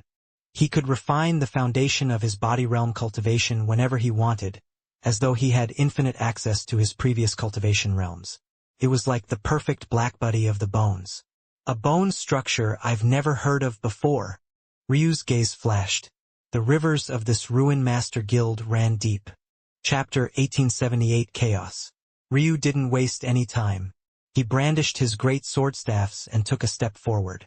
He didn't use any techniques, no flowery skills. He was simple and to the point, erupting with his greatest strength. That said, that didn't mean that he did nothing at all. In fact, just the moment he attacked, he suddenly retrieved his inner world. Qilin, who had gotten used to the suppression of Ryu's domain, or what he thought was a domain, was taken aback when it suddenly vanished. Suddenly, his own domain was lost in a whirlwind of chaos and he was bombarded with an array of senses that he couldn't comprehend in a short time. All he knew was that he had to move, he couldn't stay in the same spot. He dodged backward, but Ryu's blade was too fast. It cut down at a diagonal, ripping into his traps and looking to cleave his body in two. But then, Ryu's blade froze. A feeling of danger welled up in Ryu's heart. But his blade even seemed to be stuck for a moment as Kirin's muscles flexed so hard that it trapped it in place for a split second. Bang! A heart-shuddering pressure rammed into Ryu's chest and practically shattered all of his ribs at once. Ryu was blown back faster than he came. Despite the pain, he was already prepared for a follow-up, only to realize that Qilin wasn't coming after him at all. Not because he didn't want to, but because he couldn't. Qilin had no idea where Ryu was. He had only struck out based on the placement of the blade. But right now, he didn't dare to move casually. Ryu landed on his feet heavily, his body swaying. He looked down at his bloody chest and slowly shook his head. Was the gap really that big? Ryu was very disappointed. In reality, he shouldn't have been. Qilin was an entire cultivation realm above him. Let alone a few broken bones. Ryu should be dead right now. Between two talents of equal level, even a sub-realm of cultivation was a huge disparity, let alone an entire realm. But that logic wasn't enough to stop Ryu from being disappointed. Staring down at himself, he realized something quite profound. Schemes and intelligence really were quite useless in the face of true strength. He could hit Qilin just like that hundreds of times, but the result would be the same. His body was so powerful that his blade wouldn't make it through and he might even find himself getting trapped. Then eventually, Qilin would manage to launch a counterattack that actually took his life. Obviously, Qilin understood this as well, or else he wouldn't just be standing there with his senses primed and ready. Slowly, Qilin's vision cleared and he could finally lay eyes on Ryu again. Seeing his state, he couldn't help but sneer. So weak. Ryu didn't reply to Qilin. It seems that I might have to take a different approach. After probing Qilin's strength, Ryu realized that if he wanted a victory, he would have to use Heaven's Gate. The good news was that the cap of this world was the perfect sky god realm, so he could use this skill. The bad news was that even if he did, he anticipated a very long, drawn-out battle that would likely do more harm to him than anything else. For one, it would drain him. That was fine enough because he had several methods of topping up, so to speak. However, what he wouldn't be able to escape was the problem of Qilin's companions potentially catching wind of this battle. If Qilin was this powerful, the others were likely extremely powerful as well. Although he had played Adlil in the past, it was clear to him that the Adlil of today wasn't the Adlil of the past. I need another way, or I need to be accepted by this world more. Seeing Ryu's practically blank, emotionless stare, Qilin felt frustrated. He didn't dare to take the initiative to attack Ryu, and it seemed Ryu knew that. He made no attempt to protect himself and just stood there lost in thought. It seems that it's time for Plan B. Ryu took a step and vanished from Qilin's sight, leaving him frustrated and grinding his teeth. Now, Kira was on edge, not knowing when Ryu might appear again. Ryu moved through the world, summoning his inner world. His mind churned as he tried to think of a different solution. It was almost amusing. He had just concluded that schemes couldn't work against absolute strength, and yet here he was trying to scheme again. Well, they're too far from absolute strength. Ryu's gaze flashed as he came to a stop. He looked up as an idea came to mind. He stomped a foot and soared high into the skies, basking in the chaos that washed over him. Really? Ryu was taken aback. At first, he thought that the chaos in this place was lowercase chaos. This sort of chaos was birthed from order, and it wasn't true chaos, but rather referred to randomness. However, with enough computation, it was possible to see through it. Since this holy world was in the real plane, it wasn't a bad conclusion to come to.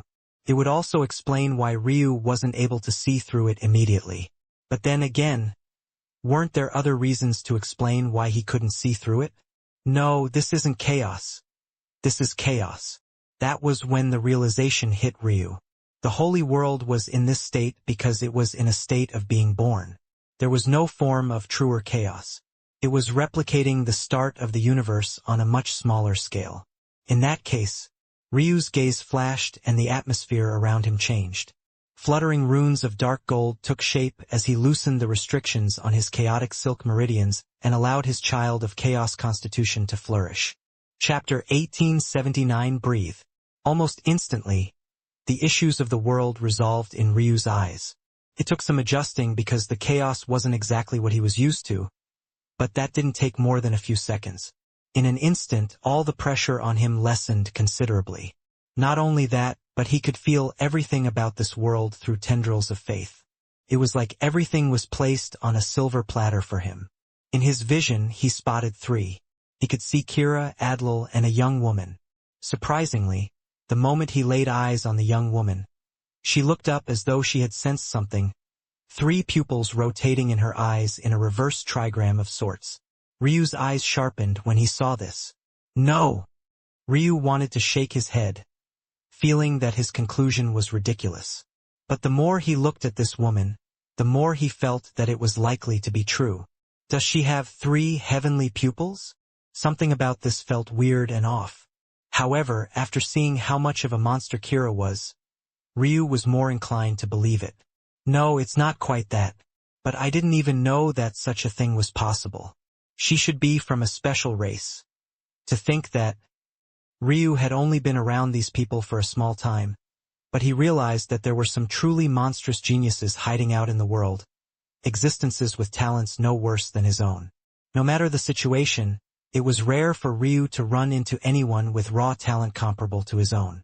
But if there was really someone out there from this three-pupil race born with three heavenly pupils to pair with such an ability, even Ryu would have to say that his talent was inferior to such a person. The young woman frowned when she couldn't find where that feeling was coming from and eventually looked away. But Ryu knew that such a genius would definitely trust her instincts. She would be no less on guard than Kira now. However, once again, Ryu had no intention of dealing with them so long as they weren't close to meeting up. Now that he could see through this world completely, he had a completely different idea in mind. Ryu moved and he vanished again. He began to check several regions, his mind focused. 10 days. 7 days left. It's enough. Ryu grinned. Ironically, it was I Am that gave him this idea. Since he couldn't take the world by normal means, he would just have to have it give itself over of its own accord. As for how he would do that, the answer was obvious the moment he mentioned I Am. Feng Shui. This was tricky, though, for two reasons. First, Feng Shui was reliant on the balance of nature, and holy worlds were anything but balanced. They were heavily in favor of one or two elements at most, which made much of the world not appropriate for Feng Shui. There was a reason Ryu's 8-trigram diagram had all aspects. The second issue was all of this chaos. Feng Shui was the ultimate power of order. Couldn't thrive in this sort of chaos, and it wouldn't even be able to take root. When you looked at this situation, not only was Ryu facing both problems, but they even compounded onto one another, making his thoughts impossible to execute. But Ryu's mind was far more flexible than that. In fact, it was because he was facing both issues that there was a chance. In this case, two wrongs did make a right. The entire world began to reflect in Ryu's mind and his lips began to mumble to themselves. He split the calculations between his three souls, and they ironically took different approaches to solving the problems. However, Ryu didn't mind it. In fact, more chaos only helped him now. It had to be remembered that Ryu didn't have just one Dao, he had multiple stacked together. And by the same token, he didn't have just one 8-trigram diagram, he had two. One built on order and the other on chaos. This was to say that Ryu had been close to this form of chaos feng shui for a long while. While 8-trigram diagrams weren't necessarily feng shui, they were the simplest formations one could form, and were thus the absolute closest to feng shui. However, Ryu was only using it as a reference. He was going much further this time. He was going to create an imbalanced feng shui that could stand on its own. But he was still missing one thing, and that thing was the teachings of the unbalanced art sect. Ryu suddenly opened his eyes 3 days later and vanished. He appeared before a mountain of gold and threw out a punch. He vanished again before it even landed, appearing in a sea of gold. This time it was truly a sea, and not just a plain that seemed to be one. However, rather than entering the sea, he stood on the shore and stomped a foot down, creating a trench that the ocean waters spilled into. Ryu appeared in one location after another, changing the landscape in small ways sometimes, and in large ways in others. Every movement seemed violent, but it was precise to an extraordinary degree. In this time he had been observing the other three, and he realized that they were looking for something in particular. At least that was what it seemed like. At other times, they seemed to instead be waiting for something. Unfortunately for them, whatever their goal, Ryu wouldn't give them the chance. Ryu appeared high above a tree. It was the tallest tree in the entire world, so large that its canopy fused with the clouds above. Ryu unceremoniously cut it down. The tree tumbled over, but before it hit the ground, Ryu put it into his inner world. Then he sat on its stump and took a breath. When he breathed, the world breathed with him. Chapter 1880. Know your place. The earth trembled, and the skies roiled. However, Ryu continued to sit in place as though he hadn't sensed any of it at all. Everything in the world reflected in his mind, and when it seemed like things would veer in the wrong direction, the seed of light pulsed just a single time, and everything seemed to return to a perfect state of calm. The feeling of having everything under his control was an intoxicating one, and one that Ryu would never get enough of. Whether it was Adlil, Kira, or the three-pupiled woman, they all felt that something was wrong at the same time. They thought that maybe what they were looking for had been revealed, but in the end, they realized that the commotion was far too large for this. They sensed what was happening and immediately made a move, heading toward Ryu's location. But as they did so, it felt to them that if the world was in the palm of Ryu's hands, then it was entirely against them. They found themselves running in place as though the earth was moving in the opposite direction. No matter how hard they pushed, it wasn't enough. Despair flickered in their eyes, and all three thought of the same person at the same time. The woman was almost certain that the person she had sensed earlier was Ryu. As a member of the three-pupil race, she was incredibly sensitive to the existence of heavenly pupils. The moment they appeared, she had sensed the heavenly pupils of all three of them, that being Ryu, Ianger, and Lucard. Lucard was weird enough, as she had never heard of a beast having heavenly pupils before. But Ryu still caught her attention the most because his mysteries of heaven and earth pupils were ranked in the top 3 not in a particular world, but across all of existence itself. On top of that, Ryu's had mutated in a way that she had never seen before. The only person who could possibly be capable of gazing at her, without her being able to find them in this world, was Ryu. Kira thought of Ryu immediately as well because after his interaction with him and his own rage cooled, he realized that it was too ridiculous for Ryu to be able to move so freely in this world, especially when they had come prepared and Ryu had entered in the spur of a moment. He couldn't see it himself, but he was sure that this was related to Ryu.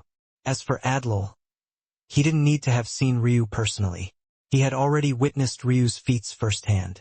Things that didn't seem to make any sense at all were accomplished by this man on a daily basis. If there was anyone who could do this, it was him.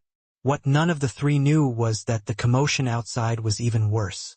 "Retreat," Ianger suddenly said, his gaze flickering. "Further?"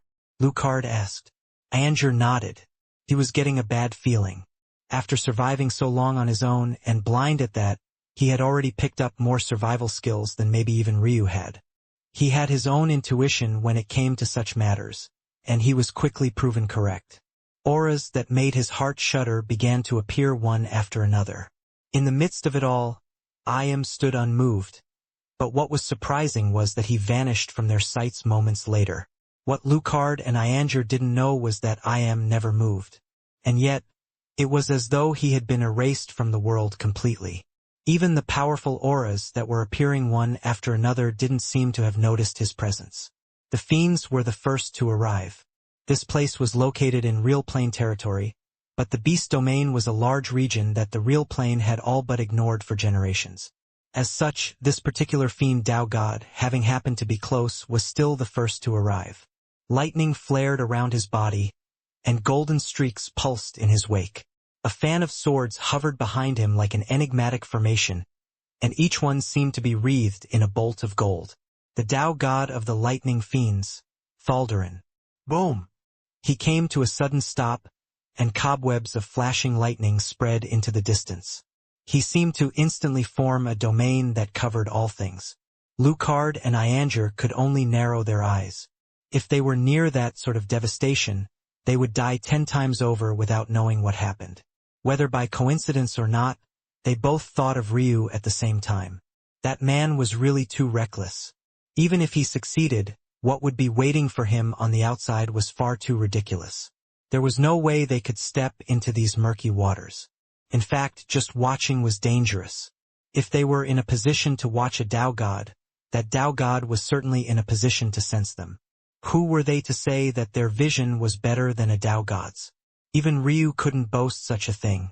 Just as Thaldarin's domain was spreading, there was a sudden echoing boom through space once again. A valiant woman wearing armor of plated white diamond appeared. She slashed down her sword just a single time, not even bothering to converse with Thaldarin. She split Thaldarin's domain in two, and fluttering gems appeared in the skies, forming her own domain. Suddenly, the skies were split in two. One beauty and another handsome man. If one didn't know better, one would think that they were having a lover's spat. Their clash caused the world to rock and shake. Neither one of them were worried about ruining the holy world because it simply wasn't something even the strength of a god could shift or change. Sweeping lightning. Know your place, the woman said coldly. This is the Real Plane, not your backyard. Chapter 1881 Change. Thaldarin chuckled. It's easy to get me to leave, White Gem. Just warm my bed for a day and night, and I'll bow out gracefully. Just a day and night? White Gem sneered. I'm afraid that you'll be begging me to stop if I ask for any longer. White Gem didn't respond immediately, looking at the swords that fanned out behind Thaldarin's back. A man fond of peacocking everywhere he goes can't possibly have much to show below his belt, especially not when what you're peacocking are such frail, feminine blades. The blades were, indeed, quite delicate looking. They appeared more suited for fencing or a sword dance rather than a real battle.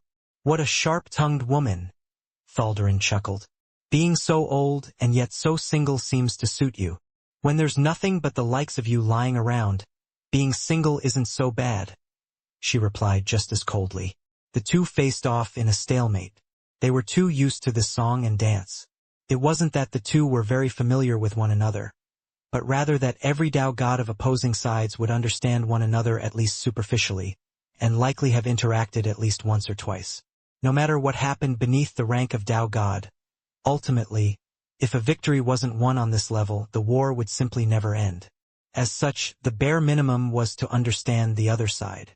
Instead, the real reason they were so familiar with this was because this was what always happened when a holy world appeared. One side would appear first, make a feint at taking it all over, all to test the bottom line of the other party. Of course, there was some variation to this, especially when the holy world appeared deep in the territory of one or another. As one might expect, it was far more dangerous for the other party to appear in such a case. But this wasn't one of those cases, considering the rainbow barrier wasn't too far away.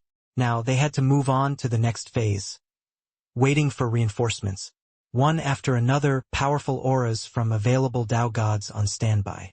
The situation became more tense, especially as the Ruin Masters and Formation Masters began to step forward to analyze the Holy World.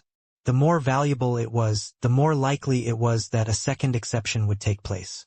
If the first exception was in the case that the Holy World appeared deep in one of their territories, then the second exception was in the case of the appearance of a Lord, Sovereign, or God Holy World. The value of such worlds couldn't be described in just a few words, and they had, more than once, led to true, all-out conflict. If the value was too high, then probing blows would become deeper and really test the bottom line of the other party. Luckily, it seemed that they wouldn't have to deal with this. For now. How is it? White Gem asked the lead Ruin Master. He was an old man with age spots dotted across his bald head. There were barely any sparse hairs hanging on for dear life just above his ears. It's a perfect grade holy world. White Gem exhaled a small breath when she heard this. Although she had a strong stance, she knew quite well that the fiends had all the momentum right now.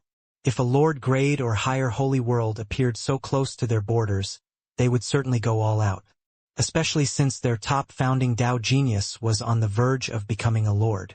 But White Gem tensed when the old man said this. He leaned in and whispered, "It's a light affinity holy world." White Gem ignored the fact that the old man was trying to take some advantage of her by leaning in so close. Her mind was already calculating several things. The light affinity was exceptionally rare for holy worlds, as was the dark element and other higher forms of elements. The only reason why the true grade world that Ryu had been in wasn't more popular was because it was hampered by the existence of the ice element, and it was only true grade. The Sun Clan would definitely fight tooth and nail for this, but the Light Fiends would do the same. The Light Fiends were a small population, but each one was exceptionally powerful. Their element was simply too difficult to deal with. Comparatively speaking, the Sun Fae had quite a few light elemental powerhouses among them as well. As one might expect, the third exception was in the case that an affinity that rarely appeared did so. But the good news was that this exception wasn't nearly as bad as the first two, and there was still some room to maneuver. However, this still needed to be handled delicately. "I will report this," White Gem said. She was a Tao god of the Gemma family, the first ranked beneath the Sun Clan. In comparison, they were far superior to the Luminara clan under the Moon Fae. However, this still had little to do with her since her family wasn't of the light affinity. At least not entirely. As White Gem went off to report this matter, so too did Thaldarin. A race had already been set off, and both were agitated for their own reasons. However, as Thaldarin was about to leave, he frowned and looked in a certain direction. Boom! A fiery-haired elder suddenly appeared out of nowhere. While Thaldarin had a fan of lightning swords behind him, Tyroth had a flaming wheel that seemed to peer into the depths of Samara. The moment the two came across one another, sparks flew and the world seemed to explode. Everyone knew of the friction between the lightning and fire fiends. Usually they wouldn't easily cross paths like this. But to think this would happen by coincidence.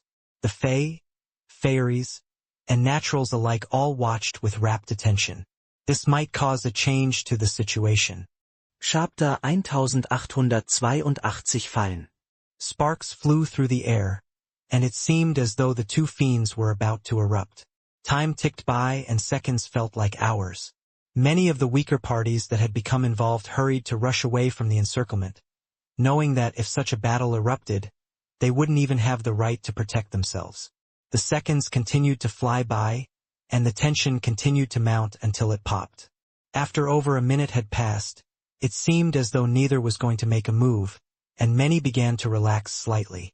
It was exactly then that they suddenly moved. Boom! The battle of Tao gods wasn't something that could be explained in just a few words. Most didn't even have the right to witness it.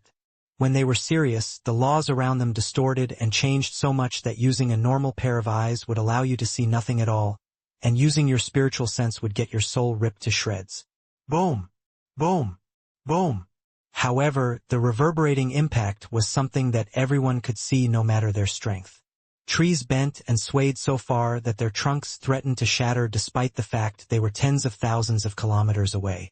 Just the reverberating wind pressure from the strikes at such a far-off distance made these mighty trees that had stood for generations react more like loose noodles than the foundation of this forest. The trees that were even closer didn't even stand a chance. They were entirely uprooted and sent flying in the best cases, and in the worst, they were burnt to ash by stray bolts of lightning or embers of flames. Mountains collapsed, and the skies began to form an enormous vortex that seemed like it wanted to swallow up everything. "Son of a bitch!" Ianger cursed as he and Lucard were buffeted by the winds. They had already escaped into the far-off distance, but it still didn't seem like enough. Both Ianger and Lucard had eyes that could be considered not normal in the slightest. Although their eyes weren't designed to be as sharp and sensory as Ryu's, all heavenly pupils came with sharp eyesight just like they all came with inner worlds. Though, these inner worlds were usually just black-gray cubical structures without any hints of specialness to them. As such, while they couldn't claim to be witnessing the battle in its entirety, they could certainly see some aspects of it. Enough to know that these Tao gods were truly going all out. Well, as all out as they could when they weren't using any world-ending skills. It just seemed to be an all-out brawl. Although they hated one another, they had their own bottom lines that they wouldn't cross. But Ianger couldn't help but feel that there was something weird about this situation. His intuition was ticking away again, and he was also beginning to feel hints of discomfort. That was when it happened. Just when everyone was either focused on watching the outcome of the battle or scrambling to safer locations, the two suddenly slammed their palms together. At the start, it looked as though they were just throwing another attack. Since they weren't using weapons, it was only natural for them to use whatever means of close combat they could. However, the moment Ianger saw this palm, his expression changed. Unfortunately, it was too late. There was simply nothing he could have done to begin with. The moment their palms collided, there was nothing but silence. From the previous cacophonous booms of their battle to absolutely nothing. It was just that with the cascade of echoes from the previous strikes still reverberating, no one but the ones who could follow in detail would notice this change. Then, they both looked toward White Gem at the same time, pointing out their fingers and striking with impunity. Fire and lightning wrapped around each other, and the world changed color. The elements were always known to be on the weaker side of things. At the very least, the likes of water, wind, and earth were easily dismissed as the most common affinities. However, lightning and fire were well known as a cut above the others. If it was just a matter of simple lightning and fire, then it could be ignored. However, when lightning and fire affinity hit a certain threshold, it left other elemental affinities behind, becoming some of the strongest attack powers in the entirety of existence. And when these two came together, White Gem didn't even expect it. She had been about to go and report the specialness of this holy world when the two suddenly attacked one another. She had chosen to stay because the outcome of this battle would be crucial to how they would proceed. What she didn't expect was that there would be an attack that suddenly came for her. It was too late to react. A beam of lightning and fire tore through the air, wrapping around one another and suddenly piercing right through her chest. White Gem's eyes opened wide, and the skies seemed to dim along with her eyes. Killing a Tao god was especially difficult, so difficult that it had been tens of thousands of years since the last had fallen despite the fierceness of their war. Tao gods had too many trump cards, and their vitality was simply off the charts.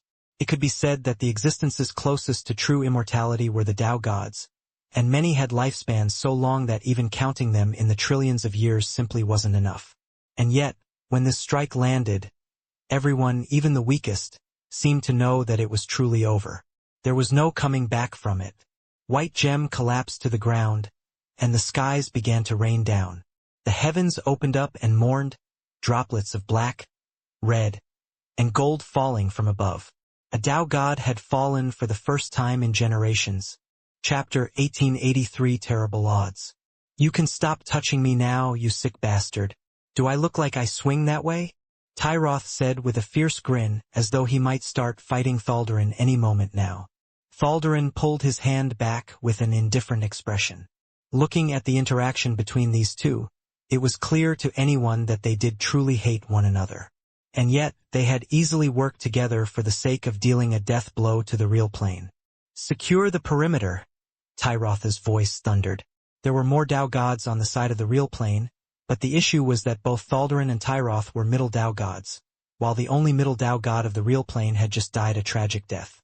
Well, the sad part about the death of a Dao god was that even after their death had already been confirmed, they could still linger on. Their vitality was so strong that even after the heavens themselves mourned, they were still capable of carrying on. So down below, laying on the ground as her precious god blood leaked, White Gem could only stare into the skies in wonder. Never did she think that this would happen. The fiends had never gone so far for such a meaningless holy world. If it had been as important as a Lord Holy World, she might understand. But to lose her life over a perfect holy world, she was unwilling. Resentment filled the air and it seemed to boil over. In her fury, several of the existences that she had just been protecting directly died. She didn't seem to care about anything else any longer, and she ended up massacring dozens in her final fury. Since she couldn't live, why did she have to care about anything else? She vented and vented again, her last remaining stores of god power practically obliterating what remained of the real plains party. Even the lower Dao gods were heavily injured by her tirade. The gap between the Dao god grades was so vast that even the death throes of a subrealm above were enough to leave them in such a state. Thaldarin and Tyroth watched all of this completely indifferently. Maybe if it was the case that they were in her shoes, they would react just the same. But they wouldn't be showing sympathy just because of something like that. What White Gem didn't know was that this holy world was far more important than she knew. It had always been. There was a reason Ryu had thought that question. How were the shrines of this world created? And where were they, exactly? Obviously, the Chaos Plane powers knew how important this place was, and they had acted accordingly. Now, they stood no chance at all. I am nodded in silence in a hidden void where no one could seem to sense him. Things had gone about as well as they expected. Now, there was only a single path forward. Kill everyone. The lower Dao gods were already heavily injured by White Gem's infuriating last song. In the end, they were crushed by the weight of two middle Dao gods. Even the Ruin Masters weren't spared in the slightest. The entirety of the real Plains party was wiped out, and all anyone on their side knew was that it was only a perfect grade holy world. The entire region was locked down and the world was forced into an eerie sort of silence. In the far-off distance, Lucard and Ianger felt a chill. "We need to move. This is still too close," Ianger said. Lucard didn't reply, but he complied. They really didn't know how Ryu was going to get out of this. Being surrounded by the two planes would have at least given him a chance to sow some discord. In fact, if he managed to claim the holy world for himself, the real plane gods might have even protected him. Though only for a short moment before they could bring him back to dissect. After all, clearing two holy worlds in not even a week was not normal. They might even start to reassess just how good the mysteries of heaven and earth pupils were. But now, even the two of them, who had seen Ryu accomplish all sorts of shocking tasks, didn't believe that it would be possible this time around. Was there really any other path outside of death? There was no way out. Ailsa was still trapped in her own holy world war, and Ryu's strongest trump card was a butterfly that was about to hatch from its cocoon, and a pair of friends and a dragon that had just run away with their tails tucked between their legs. The potential outcomes seemed bleak. Ryu didn't know anything about what was going on in the outside world, but even if he did, there really wasn't much that he could do about it. Plus, he had already guessed much of this the moment he had the thought about shrines.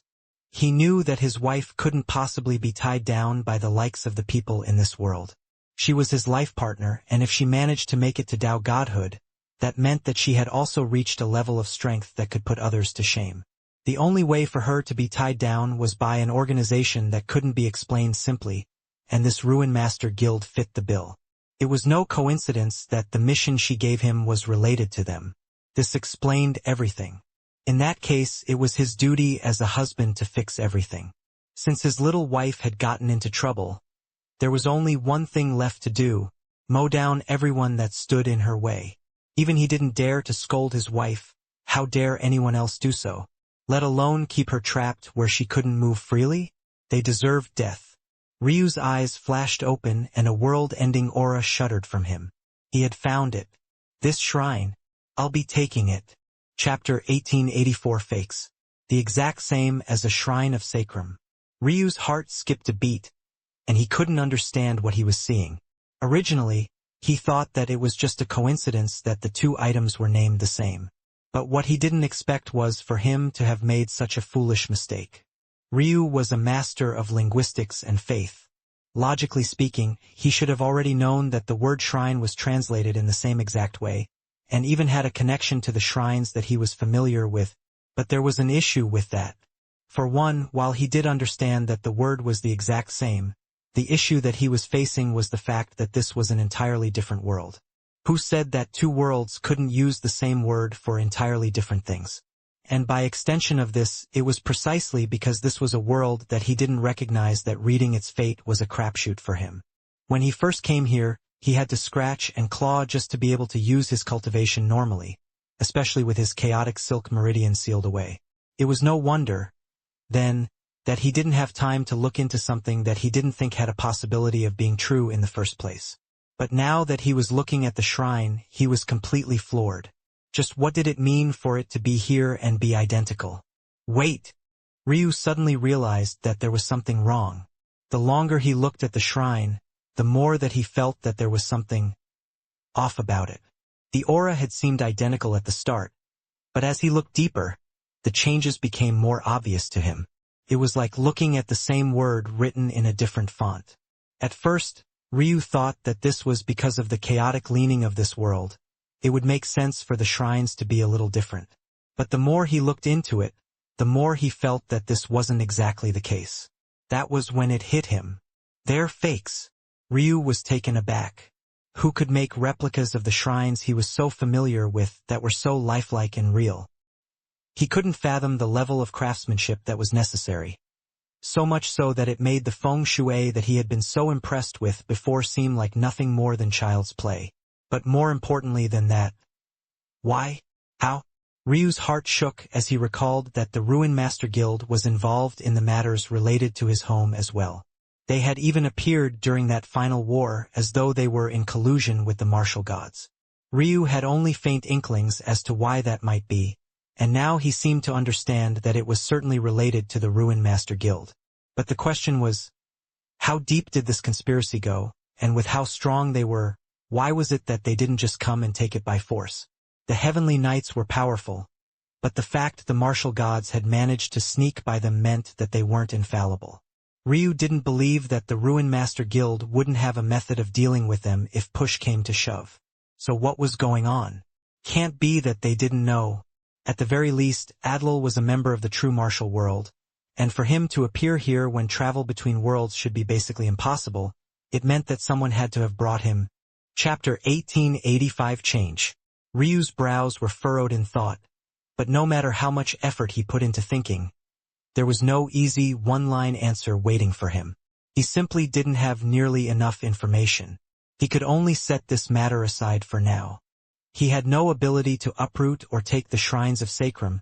They were far too unfathomable even to his current self. However, this replica, with the support of this world, he certainly could. In fact, Ryu had a bolder idea than even that. With a thought, he began to use the power of the world to draw the shrine into himself.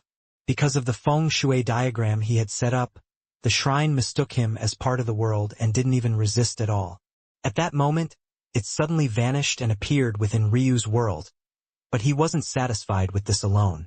The natural treasures in Ryu's realm heart, swimming in his spiritual foundation, were far too difficult for him to use. The pressure on his body was too exaggerated, and as such, he could basically only watch them without being able to do much at all. However, what if he had a treasure that could take the pressure off of him? There was a reason this world was a world of light. Or more accurately, there was a reason the world set aside to help replenish and cure this shrine of its ailments was a world of light. Obviously, this shrine had a light affinity.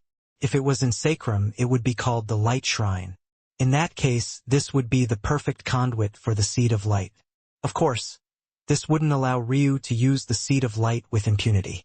However, in a life and death situation, he would definitely be able to mobilize a bit of its power. The problem with the shrine was twofold. The first was that it was damaged and Ryu had no intention of allowing the world to repair it. For one, he wanted to absorb the potential of the world himself, and second, if he replenished the shrine, those controlling it would have a million different ways to snatch it back from him, all while destroying his soul and his inner world at the same time. After all, such a treasure definitely had the imprint of a Tao god on it, and Ryu would have no right to take it under normal circumstances. The second issue with the shrine was that it was a replica. Even in its best state, Ryu would only be comfortable with using 10% or so of the Seed of Light's power in a single sitting. If he used more, the shrine would be destroyed by his own hands, or at best, he'd be able to use it a handful of times before it collapsed. But now he would have some breathing room. Ryu grinned and took another breath. The shrine seemed to have realized that it hadn't come to the place it expected, but now it was in Ryu's inner world. So long as there wasn't any outside interference, dealing with the dumb, injured treasure was a matter of flipping over a hand. Runes fell down from the skies in waves and Ryu pulled on the Seed of Light in his realm heart at the same time. Under a mixture of coercion and force, the imitation shrine was forced into submission and Ryu could feel a weak connection with it. Ryu communicated with the Seed of Light once again. This time, he took some of the pure gold out from it, sending a small stream toward the imitation shrine.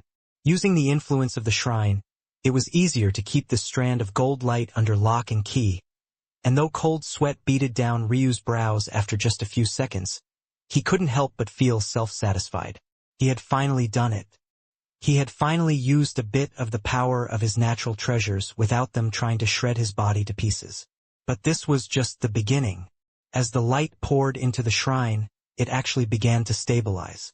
Even if he couldn't use them freely, the natural treasures were ultimately teeming with Ryu's aura. He was able to use a strand of the Seed of Light's energy to impose his will onto the shrine, and in that moment, the last bits of resistance it had were wiped away. Ryu didn't erase the imprint of the Tao God he found on it just yet, but he could tell that he could do so whenever he wanted. Or rather, he could control the shrine to erase it of its own accord. The imprint of a Tao God wasn't something that he could deal with at all. This was the first time Ryu had come across a treasure that needed such an imprint at all, but it went to show just how valuable the shrines were, even if they were just imitations. Ryu lifted his head to the skies and laughed. With the help of this shrine, he was certain. So long as he could keep his life for a handful of exchanges, he could slay a Tao Lord with this strength. The power of the natural treasures, his beyond perfect extreme spiritual foundation needed to thrive, were simply beyond the wildest imaginations of most, even Ryu himself. Ryu calmed himself. He knew that he was being overly emotional about it. He would have never even put a Tao Lord in his eyes in the past. He would have felt that it was only a matter of nature that he could now kill one given the right circumstances.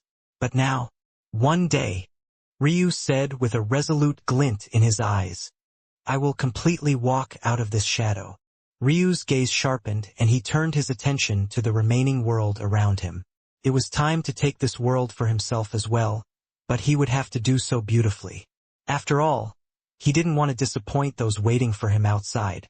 Ryu began what was a normal process, but that was when the situation changed on him. His realm heart began to pulse oddly and Ryu's expression changed.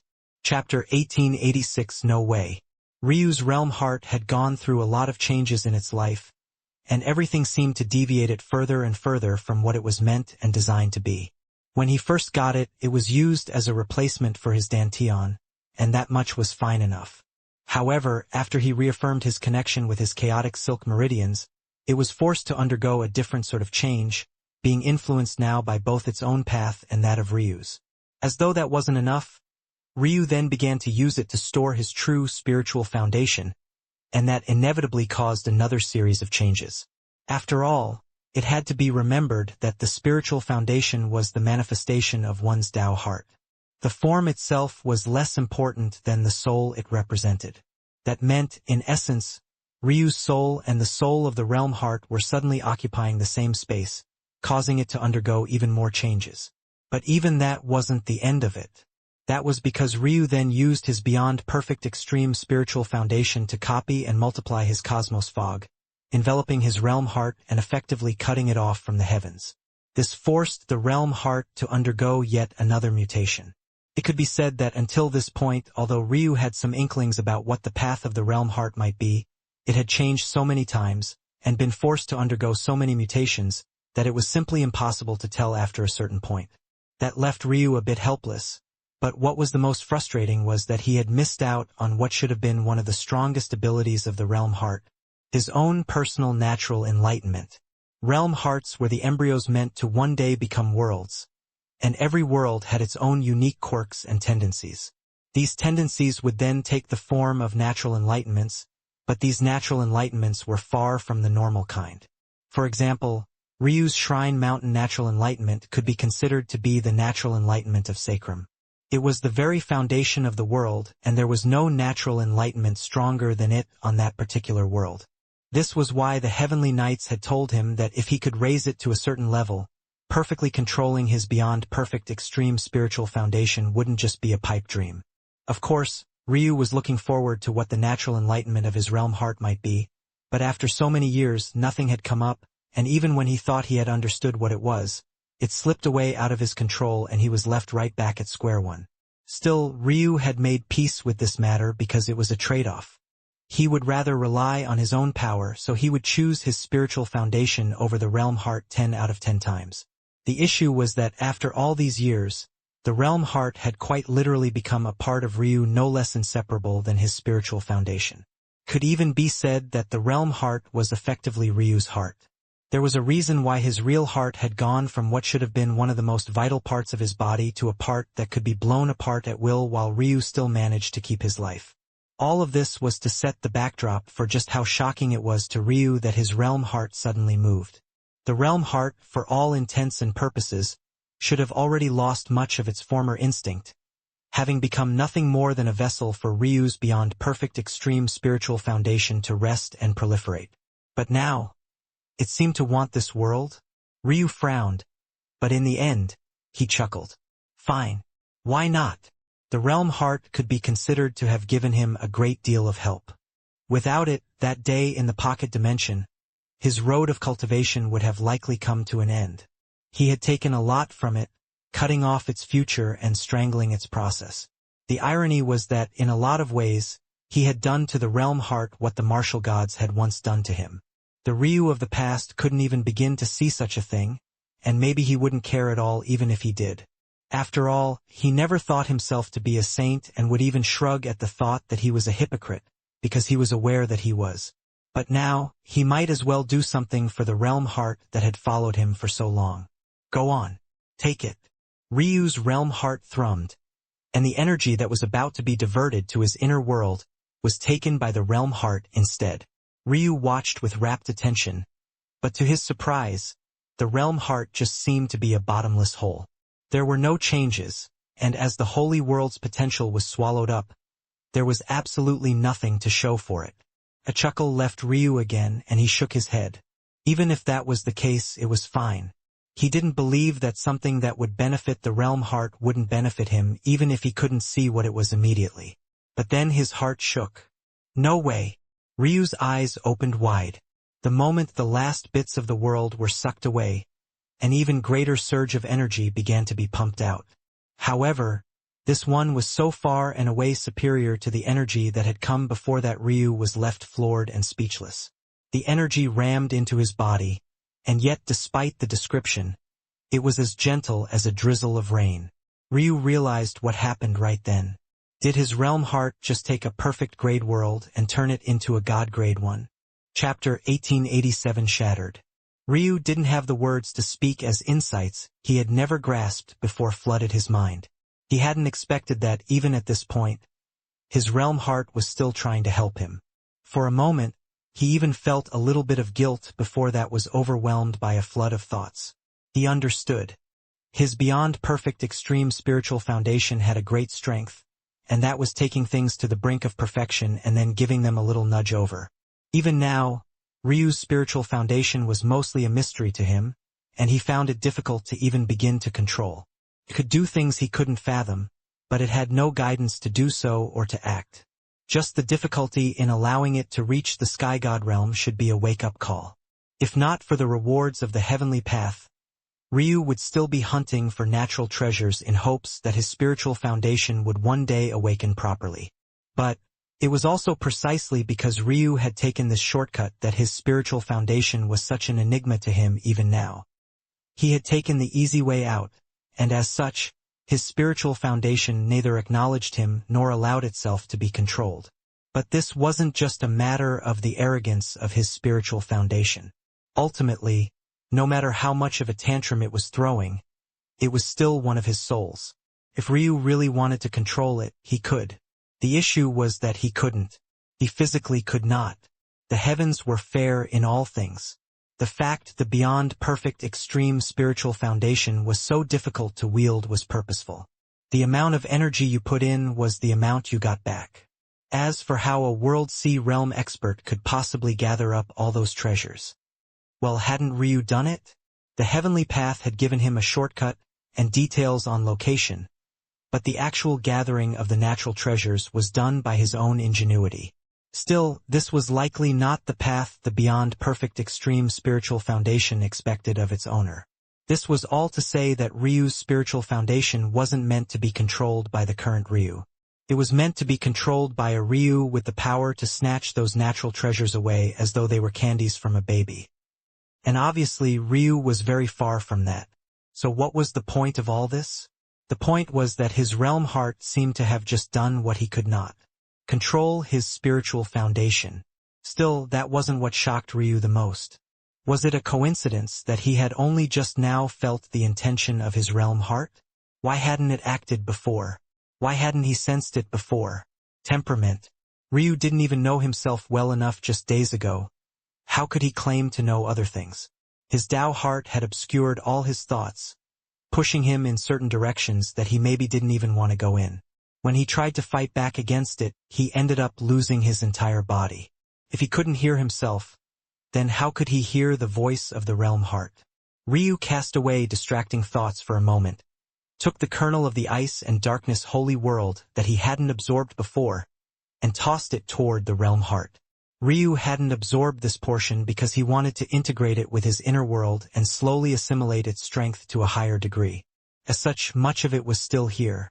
Ryu wasn't sure if this would work, but even if he lost it, he wouldn't mind. This experiment was far too important to him. Plus, what was a mere true grade world to the god grade one that he had just accepted? It was entirely insignificant. That was when Ryu saw something that left him without words. It vanished into his realm heart just like the first time, blinking out of existence as though it was never there.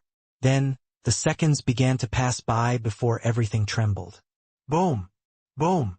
The energy came back in a torrent so fast that Ryu's body felt like it was going to split apart. His skin broke and his bones creaked, and yet, he raised his head to the skies and echoed out with booming laughter. They had always said that a realm heart was one of the most valuable treasures in the world. Stumbling upon one took an unfathomable amount of luck, and it seemed that benefiting from one also took a great deal of time and effort. This boon made everything else that Ryu had ever experienced in his life feel pale in comparison.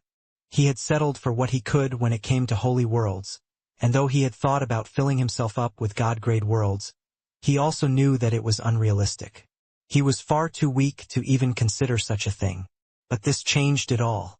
Right now, it was like a perfect path to godhood was laid out before Ryu. If he wanted, he could even quickly cultivate to godhood. He bet that if he followed the path of even just these two worlds, he would become powerful enough to sweep through all the Tao gods of this world. Of course, Ryu would never do such a thing. There were several reasons for this, but the most important was that it would be a waste of his potential. He would have to rebuild his Tao based on ice, darkness, and light alone. In addition, his peak would be capped at this world. After all, the holy worlds only represented the pinnacle of this chaos-filled world.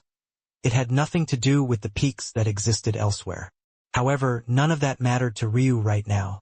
He didn't feel the need to benefit from this and ruin his future. Instead, he was thinking about all the strength he could gain in his current realm alone.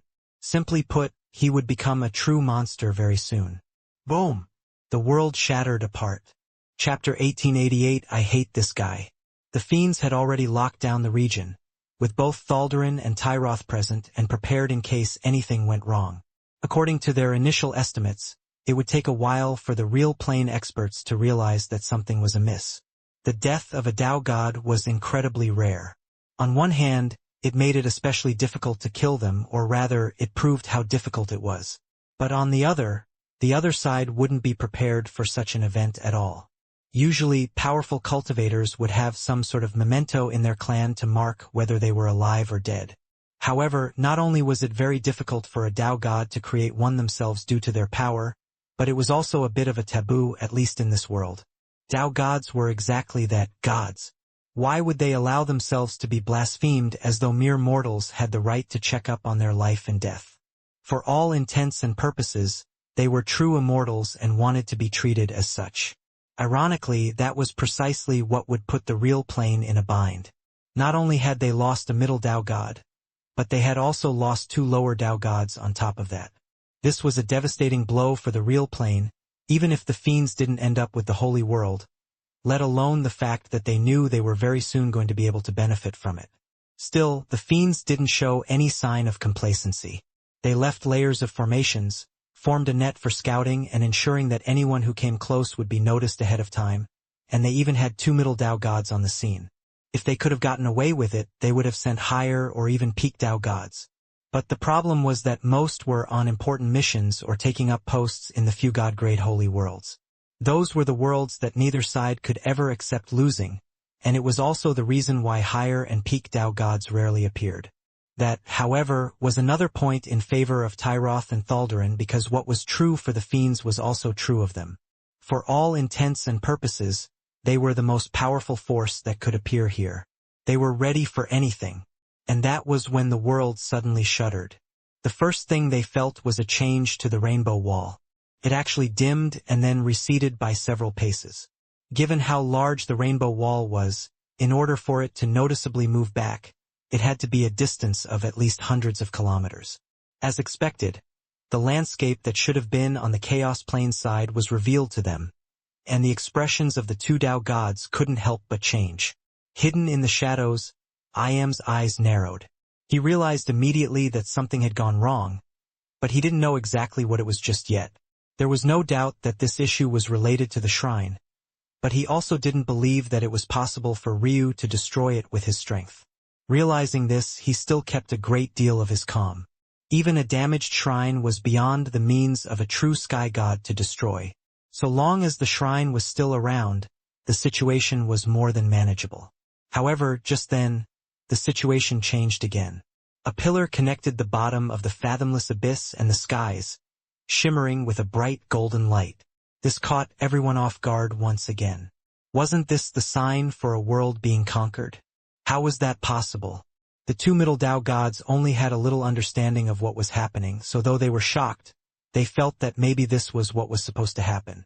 If everything was concluded, that was even better. The real plane would lose 3 Dao gods, including a middle one, and the Chaos Plane would gain a perfect shrine along with what remained of the perfect grade world. Soon, the real plane would be finished. However, right then, 3 figures were spit out. Kira, Adlil, and a certain 3-pupiled young lady were all hurled away and stumbled to the ground. They barely managed to catch themselves before hitting the dirt before they looked back toward the pillar with ugly expressions. Ryu appeared suddenly, high in the skies, basking in the light of the pillar. He raised his head and roared to the skies. To the Dao gods, this voice should have lacked any power at all. And yet, for some reason, they felt a cold shiver down their spines. This roar didn't contain the slightest hint of power, but it held a powerful sort of conviction. Ryu wasn't happy about his success, but rather that he had alleviated his wife of a burden. What could make a man happier than doing right by his woman? And this time, it didn't even take a week. Not only had he overturned the situation in the beast domain, he had taken away a shrine from the Chaos Plane, pushed back their rainbow wall, and a flood of faith soared, rushing toward Ryu. The amount was far greater than what should have come from a perfect grade world, likely because of the implications of this world alone. Ryu saw through it for what it was and didn't resist it at all. He could even actively feel his mysteries of heaven and earth pupils soaring through the rankings, reaching the top 10 of this world in a single blink. Ryu's aura soared and dense light, ice, and darkness swirled in his eyes. For a moment, he felt like everything was sitting in the palm of his hands, and it truly felt great. But that feeling was soon overwhelmed by thoughts of danger. The first thing Ryu saw were the 3 youths that had been spit out of the world before he had been. But he directly ignored them, looking into the distance to see that he was completely surrounded by fiends. On top of that, he could feel another pair of eyes on him. He didn't know where it was coming from, and even his eyes couldn't seem to find where it was. But Ryu grinned. Seems like a lot of people are angry. Boom! A violent aura pressed down on Ryu from above and looked like it was about to completely destroy him. Unfortunately, that person was still a bit too eager. The blessings weren't over just yet. Even a Tao god had no right to interfere. Or, at the very least, not Tao gods of this level. Ryu clicked his tongue. Maybe he shouldn't be too eager to antagonize these guys. It seems that fiends don't have the best temper. However, he was Ryu, how could he not? He looked over toward Tyroth, a playful smile on his face. A little stupid now, aren't we? Even if this wall of blessings disappears, don't you know that I have your shrine? The eyes of the middle Tao gods widened and Iam's own constricted. The latter felt that he had experienced more emotions today than he had in the last several tens of thousands of years. Could so many years of planning really be ruined by one Ryu? It had to be remembered that the beast domain had been this way for an impossibly long time, so much so that it was just the normal status quo for those of this world. There were even several Tao god beasts that had been born in this time. For a single Ryu to undo all of that in the matter of days, well, it was shocking. Even Ailsa didn't expect this, or else she wouldn't have given him a 10-year deadline. Seems I have your attention. Ryu nodded. But the Tao gods didn't speak. They were in part wary of exposing anything else, and another part disdainful to speak to someone who was so pitifully weak. Even Tao sovereigns weren't worth their attention, let alone Ryu. That said, Ryu didn't need them to speak. This was his stage. Good. Now that I have your attention, we can make something clear. You might think that I have no ability to destroy this shrine, but... The imposter shrine shook in Ryu's inner world and suddenly appeared behind his head. It moved around with his will, shrank down to the size of his palm, and then vanished. Do you really want to test that? This time Iam truly couldn't remain calm. He had been among those that felt that it was impossible for Ryu to be capable of this. However, controlling the shrine was even more shocking than destroying it. How was that even possible? All I've done this time is remove the shrine from your little array. But I could erase it entirely. Or I could add it back and then use it to start a chain reaction. I wonder what would happen if a shrine in your array suddenly suffered a bit of backlash. Would you end up with dozens of damaged shrines instead of just one? Want to find out? Ryu smiled a handsome smile. He didn't seem bothered by anything at all. It was almost as though he would be fine even if he was the center of the world's attention. No, it was almost like he preferred it to be exactly that way. In the distance, Ianger and Lucard looked toward one another. I hate this guy, they said at the same time. Chapter 1889 Star River. Ryu's words caused the atmosphere to freeze. It wasn't just a matter of the threat but rather what the threat implied. How did he know so much? Ryu stood calmly in the air as the blessings continued to fall toward him. He faced off against the various Tao gods, and in that moment of fluctuation, his eyes flashed like lightning. Ryu's head suddenly turned in a certain direction, landing right in the location Iam was hidden in. There you are. Iam's expression changed. He had actually been found by a little true sky god? He already knew that Ryu had the mysteries of heaven and earth pupils. It had to be remembered that part of the reason Ryu had hidden his eyes for so long back on Sacrum was because just the act of looking into his eyes, when done by a powerful enough expert, would expose him.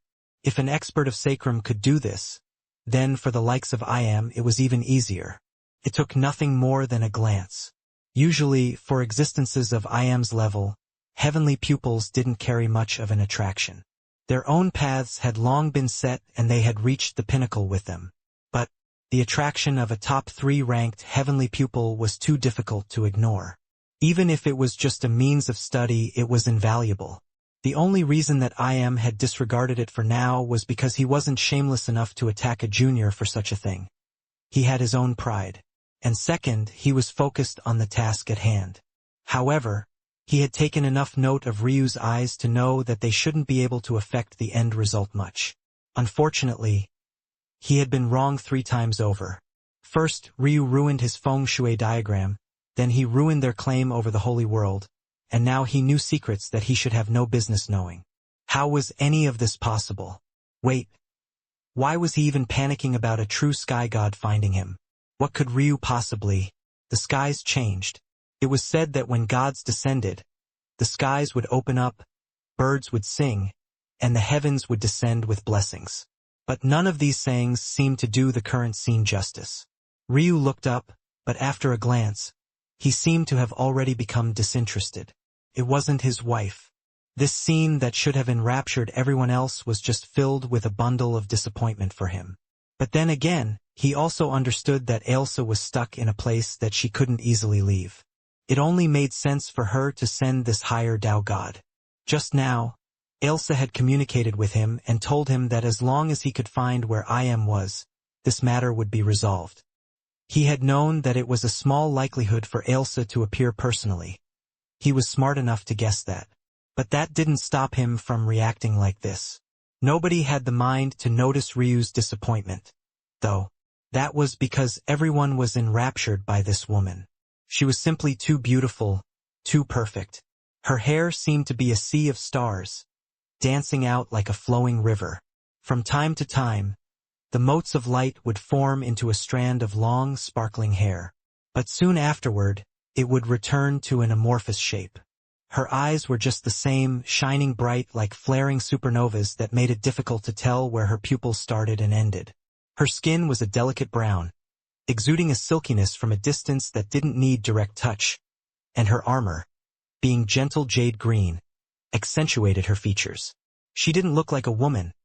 She looked like a work of art, a fixture of nature, a hand-sculpted gift from the gods.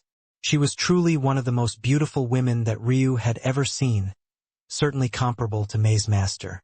But after he saw his wife and what she had become, he just couldn't help but feel that everyone else paled in comparison.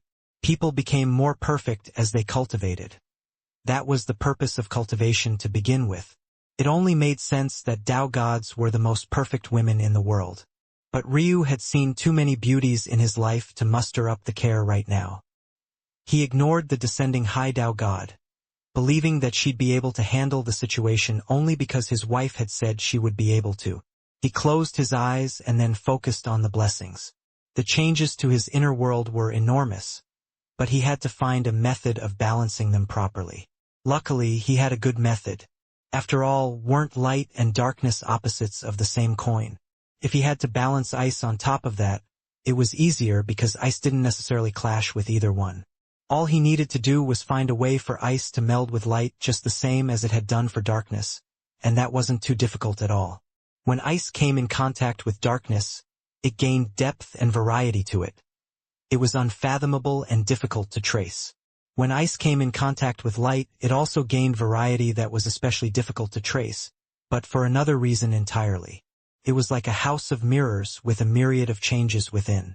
Ice formed the mirrors, and light refracted across them and rebounded off, forming a confusing array that was probably only a minor step inferior to Lucard's similar skill. Ryu played around with these things for a bit until he shook his head. In the end, he decided to keep them separate.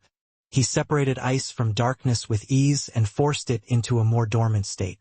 Everything flowed impossibly smoothly from one thought to the next. Ryu's grasp over the elements was exceptionally high. He could see a clear path to the Tao God realm with them, so how could they not be? But he was more interested in what they could do for his inner world. These comprehensions would only be a foundation for him. His goals were much taller than just this alone. Star River. Thaldarin spoke out before he could control himself, his heart trembling. They were aware of the existence of every Tao god in both factions, so how could they not recognize this powerhouse?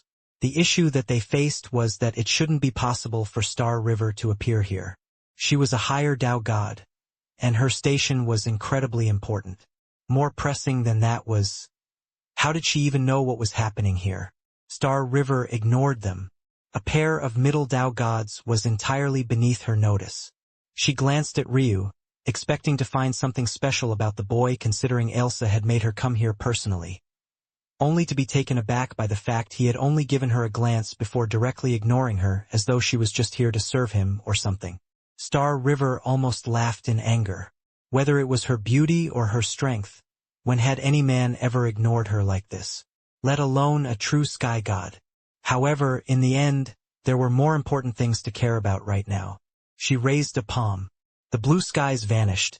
The air in the region seemed to be sucked away in a single instant, and then the darkened skies began to twinkle with stars. Without a word, she struck down at the location Ryu's gaze had pointed out. Iam's eyes narrowed. He felt a hint of anger well up in his heart, but in the end, it extinguished as fast as it appeared, his indifference returning. A sigh left his lips, he gave Ryu a final glance, and then he vanished, taking the trio with him. Boom! The beast domain was overturned and large numbers of fiends were wiped out. Run! Thaldarin and Tyroth had the same thought and didn't hesitate in the slightest. They split and rushed away. There was a heaviness in the air that they couldn't match, and they knew that even if they worked together, they might be lucky to push Star River to a standstill at the cost of heavy injuries to themselves. The situation had changed. It was no longer possible to stick around. Star River glanced at them and didn't bother to pursue. She could easily suppress the two, but actually killing them was another matter.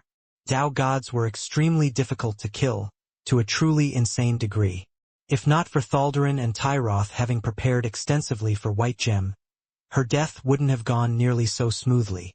The world fell into silence, and Star River opened her soft lips to speak when she suddenly stopped.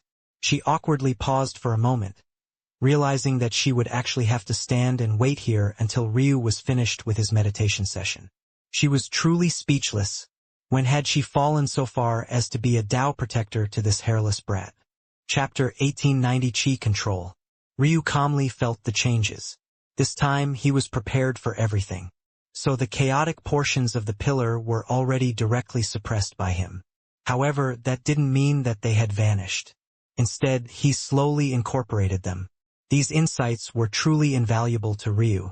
Other than Chaos Chi, one of Ryu's strongest trump cards was Primordial Chaos Chi. With this sort of insight, it would be far easier to control them. Every time he used Primordial Chaos Chi, he often ended up harming his own body more than he did the enemy. Well, that was a bit exaggerated, but it certainly wasn't a fun time. Now, at least for Primordial Chaos Ice, Light and Darkness Chi, he wouldn't have to worry about this. Of course, this was just surface level. In reality, Ryu could use no form of Chaos Chi right now, and even if he could, he would never use its lesser forms. Why would he use Primordial Chaos Chi when he had real Chaos Chi, which was the amalgamation of them all? What really made Ryu excited were the insights he got for his Chaos Chi. Chi control had once been one of Ryu's strongest aspects. That was in large part due to his bone structure, but now that was gone. Even if he hadn't given up his ice jade crystal body in favor of a much stronger bone structure, it still wouldn't have made much of a difference. That was because his ice jade crystal body was only an ancestral grade talent. Couldn't possibly keep up with his current strength. Of course, his ice jade crystal bone structure was only one piece of the puzzle. The fact that he had the mysteries of heaven and earth pupils was another large piece. He could see through the mysteries of his own chi and use them well. But Ryu knew that things could always be better. Chi control wasn't something that he thought much about because he had near endless stamina and he created his own techniques. However, it was precisely because he created his own techniques that dialing this in would be a huge deal for him. Chi control covered several aspects of cultivation. One was the skill with which one could gather chi. The second was the skill with which one could deploy chi, whether through a technique or in the body. And the third was, obviously, cultivation speed. The second was what was important here. The concept of chi control was invaluable in creating techniques because the complexities one could replicate were bottlenecked by this aspect of cultivation. For example, the simplest circulation loop for a technique, often used by common grade techniques and sometimes black grade ones, was like a racetrack. It went in one direction, was completed quickly, and one could focus their entire attention on it. However, more complex circuits often had 2 or more loops going at the same time. Often, the risk would be mitigated by offsetting them. That way, even if there was a point where the 2 circuits meshed, they would do so at different times. Unfortunately, especially for small races like the human race, there was only so much surface area to use. By the time you got to the god realms, it was commonplace for chi to mix and overlap while being circulated. It was up to a cultivator to have the presence of mind to control the flow and ensure that the loops continued unhindered. Ryu obviously had no problems with this.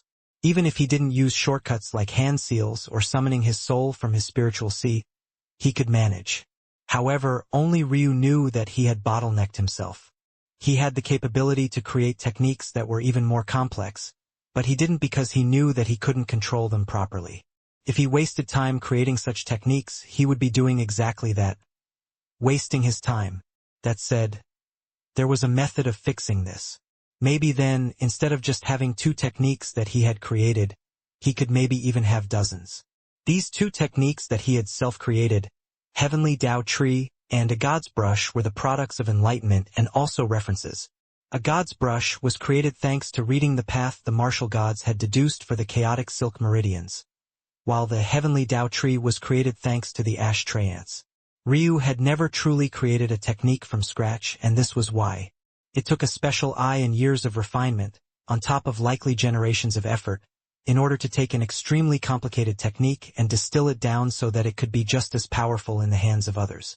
But what if Ryu could make powerful techniques without the need to consider how complicated it was? What if his chi control was so immaculate that even having dozens of chi loops running into one another at the same time wouldn't be a problem for him at all? What then? At that point, he would truly be a monster. And since he had the perfect insights of 3 elements up to the perfected god realm of this world at his fingertips, what he would be able to create on a whim would be truly out of this world. By studying the chaos aspects of these chis, he would be able to comprehend at least portions of his true chaos chi more, and thus reign in stronger control over it. Usually, this was what cultivators did. It was just that Ryu had never had to waste time comprehending his own chi before because he had too many cheats. His meridians made the chaos chi that harmed everyone else docile before him, and his eyes saw through everything. So, what would happen now that he was no longer being complacent about it? How much strength could he excavate out of himself? Ryu's gaze suddenly flashed open, countless runes spreading out within them before vanishing. Chapter 1891. Good title. Ryu looked up toward Star River with a smile and nodded. Thank you for saving me. Star River had been infuriated before, though it didn't appear on her face. However, after hearing this, the irritation in her heart softened a little. Indeed, if Ryu was in a moment of enlightenment, it wasn't good for her to interrupt it. The fact that he could stay calm with her appearance and not scramble in an attempt to please her, even if it meant losing out on his own blessings, went to show just how firm his Tao heart was. Unfortunately, she didn't know that Ryu wasn't in a moment of enlightenment. And even if he had been, with his eyes, he was able to sink into such a state whenever he wanted. Plus, thanks to the origin flame, he could return to the exact state he had been in before any enlightenment, recreate it, and then accept the very same blessings. He wasn't a person who could be measured by common sense. Ryu stood after he greeted Star River, looking around. There were the corpses of several fiends around. Unfortunately, it seemed that, in the end, the real plane was the only one that lost Tao gods. If you don't mind. Before Star River could understand what Ryu meant, many of the corpses in the surroundings were sucked toward the latter. Ryu didn't just want to dissect some of them, but if he could use them to understand Chaos Chi more, that would definitely come with its own positives. Star River was speechless. She had seen other cultivators with a penchant for corpses before. After all, there were a few necromancers among the Moon Clan, so that much wasn't a surprise. But this cheeky brat taking advantage of her efforts to casually claim several Tao Lord and Sovereign corpses. That was too much. These deaths were still merits for her. Even as a Tao god, killing other Tao gods was next to impossible. So these merits could be considered some of the best she would likely have this year. Usually, on a battlefield, if she appeared, there would certainly be another equivalent Tao god present, so she couldn't just go around killing these weaklings wantonly. Ryu could be said to have just snatched up a year of her salary so casually. Of course, she was still a Tao god. She wasn't so poor that she was in need of money. Anything she didn't have, she could more than likely just take. Plus, she had accumulated more than enough wealth. But this was still unacceptable to her. Child, you shouldn't bite off more than you can chew. Even if you have these corpses, whether you can refine them is a question mark, and even if you could, controlling their strength would be impossible for you. Star River didn't want to outright say that Ryu had just stolen from her. What was her status? Griping over a few ant corpses was beneath her. If Ryu could hand them back of his own accord, that would be for the best. Unfortunately, she wasn't used to dealing with Ryu. It's okay. I don't plan on using them as corpse puppets just yet. I mostly want them for research. I can return them to let Miss rest assured that I would not overstep my bounds in the future. Star River's lip twitched, but there was truly nothing to say about Ryu's reply. As for Ryu, he could see through the woman's thoughts with a glance. Elsa would definitely only send someone she trusted to support him, and given her demeanor, he understood Star River's type. She was a woman who had likely been supremely talented all her life and had never suffered any hardship. She seemed to be a rare mutated fairy that Ryu had never heard of before. This Star Chi was certainly much different, and that was enough to paint the kind of unprecedented genius that she was. However, it was also because she was such a genius that she had never truly experienced anything and could be considered to be a bit naive. He even felt that she was a bit adorable just now. In fact, she hadn't even reacted when he called her Miss, instead of a proper title. At the same time, she had given Ryu another great idea. He didn't expect her to mention corpses, but the fact she had should mean that controlling fiend corpses wasn't outside the norm for powerhouses of the real plane. In that case, wasn't that the perfect opportunity to hide his chaotic silk meridians? Ryu felt like he was constantly fighting with a hand tied behind his back without his meridians.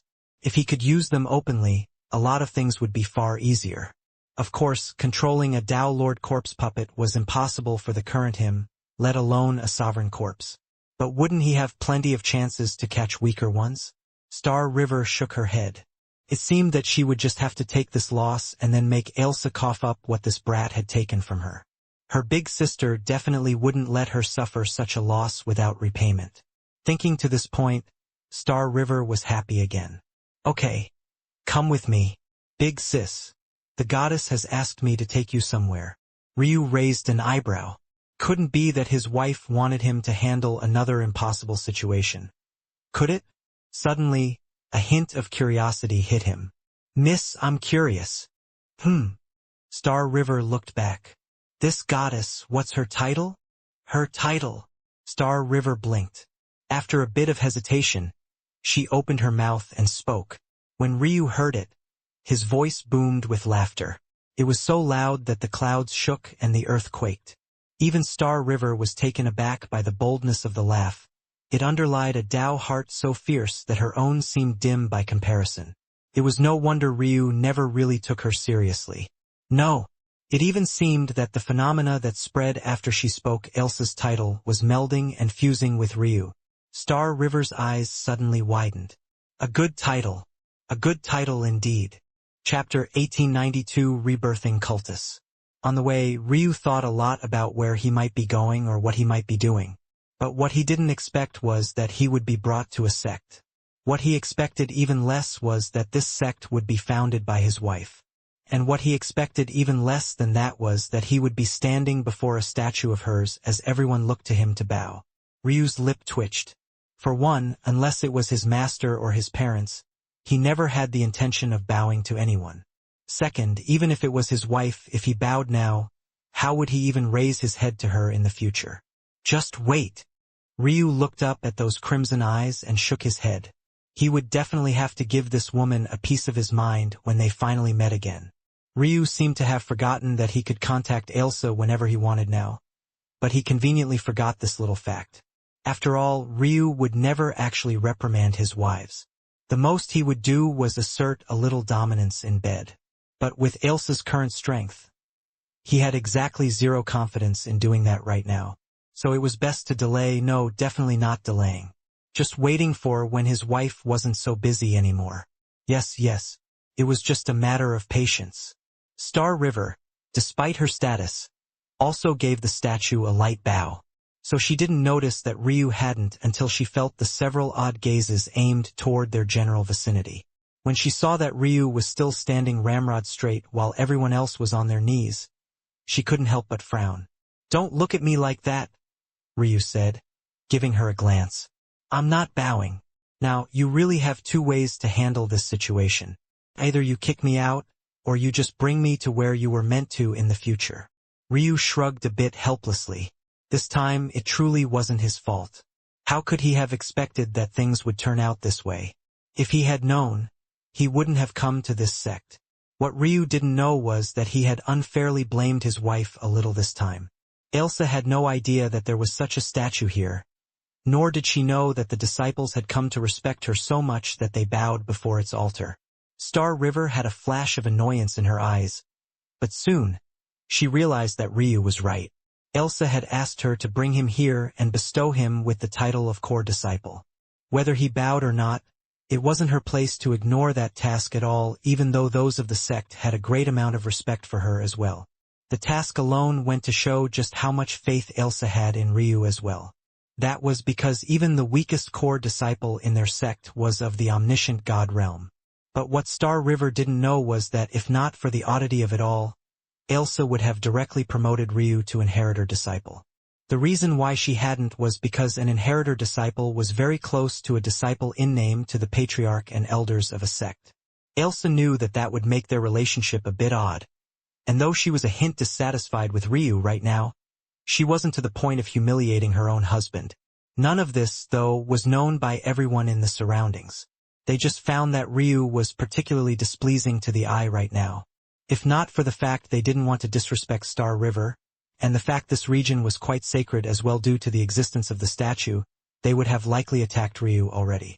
Ryu suddenly yawned beside himself. Even he was surprised by the change. He was in the true sky god realm, but he had actually just yawned. It only took him a bit to understand. He had pushed his mind to the very limits in the last few days. Right now, his mental fatigue was no less than a mortal that had been up and about all day. Even cultivators could need sleep given the right circumstance. Ryu didn't mind it very much and just casually covered his mouth. But this only made everyone else several times more infuriated. Even Star River was on the brink of teaching Ryu a lesson, but she held back in the end. "This is our rebirthing cultist sect. The goddess has told me to assign you the title of core disciple. Starting from today, you will receive all of the same resources and—" Ryu held up a hand, shaking his head a bit wearily. "That's fine, don't worry about it. Please just find me a place to sleep. When I wake up, I will challenge your sect's throne." Star River froze, as did everyone in the surroundings. What had he just said? What these people didn't know was that the only reason Elsa hadn't asked him to challenge the throne this time was because he had already done it once before to her knowledge. On top of that, with her sharpness, the moment she sensed Ryu again, she knew that he had challenged a second throne in that time. It had to be remembered that a throne challenge wasn't just based on the strength of the sect itself, but also the number of thrones that the throne in question was already supporting. But just the fact that he was challenging the throne at all was shocking to these people. Ryu held a hand to his forehead, frowning somewhat. His balance was a bit off right now. However, just as he thought he stabilized himself, his vision went black. Ryu's figure swayed and he fell. Star River's expression changed and she hurried to catch him, only to realize that he was already unconscious. Chapter 1893 Fun. Star River's expression flickered. Her stance couldn't help but soften a bit when she realized that Ryu was truly tired. It was like he had already given everything he had, and he simply had nothing more to give. It was easy to be infuriated by his arrogance, especially when none of them knew the backstory between Ryu and Elsa. However, it was hard to be enraged with a person who clearly pushed themselves so hard. It had been a long while since Ryu was fatigued to the point of needing sleep. Usually it was just injuries that took him out. But this time it was pure, unadulterated mental fatigue. "All right, I will take him away," Star River said to no one in particular. Many hesitated to speak, but in the end, Star River was too far beyond them. They didn't have the right to question her decisions just as much as they didn't have the right to question Ailsa. Their sect was rarely mentioned amongst the powers of this world, and that was because they were relatively small, only having 1,000 or so members. However, each existence was a talent among talents, and it was said that the facilities of the sect were on another level compared to any other. This only made sense. Ailsa was a cultist fairy. What she did best was guide and help others to grow. If she chose to focus on just a small segment of the population like she did here, every single one of them was bound to soar. But that was also the reason why Ryu's sudden uprising was so shocking. Most of their sect was made up of fairies that were often suppressed beneath the rule of the Fae. It was only Ailsa's existence that allowed them to hold their heads up high.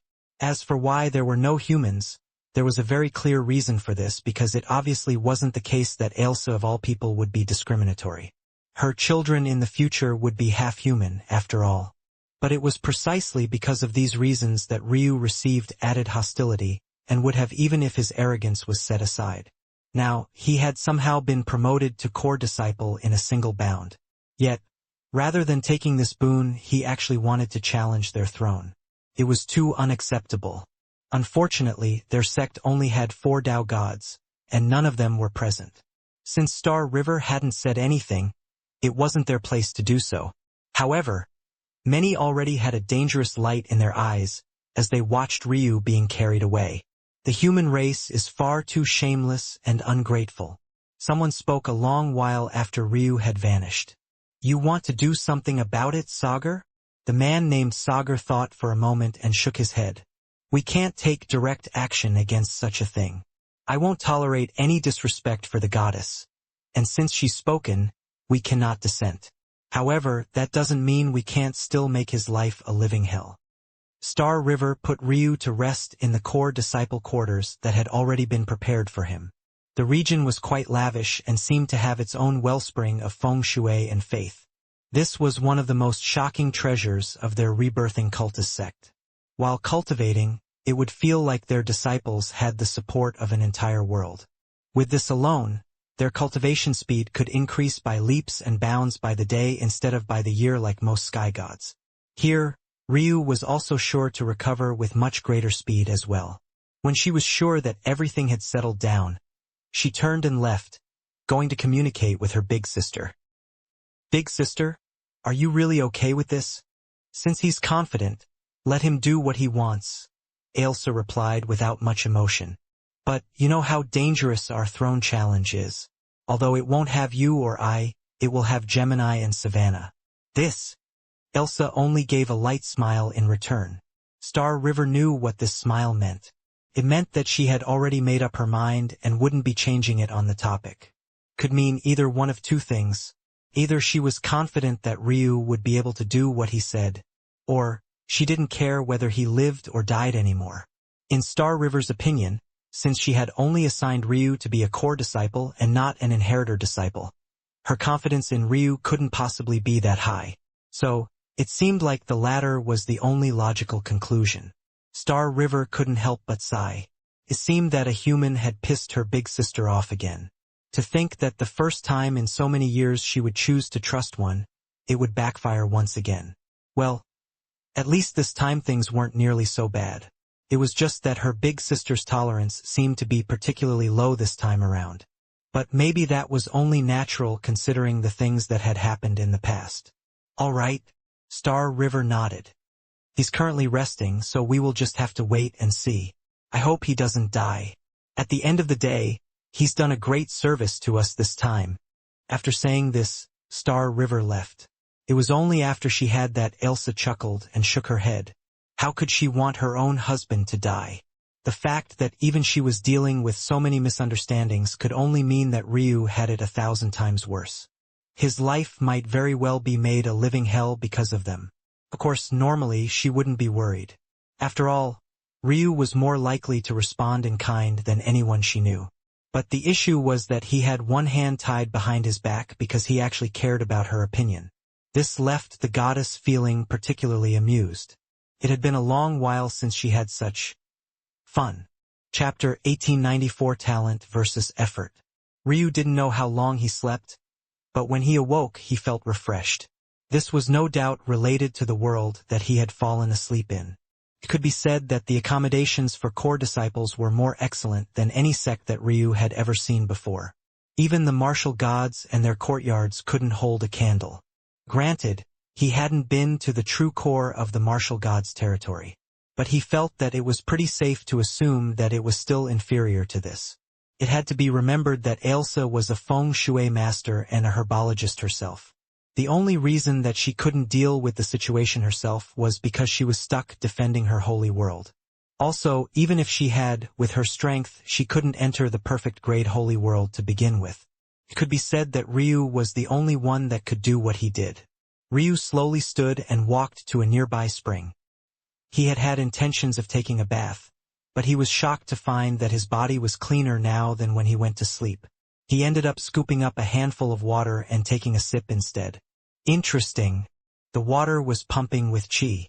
Just a single sip made him feel like he was walking on a cloud, and the small drop made him feel exceptionally hydrated. Ryu ended up walking around the world almost aimlessly for a long while, and he concluded that Ailsa's understanding of feng shui was beyond his own by a good margin. Of course, that wasn't just a function of time, but also the fact that Ryu basically never trained in his secondary professions. It was because everything came too naturally to him. No, I wouldn't describe it like that. Walking around the world with mysteries of heaven and earth pupils was like a perpetual cycle of training.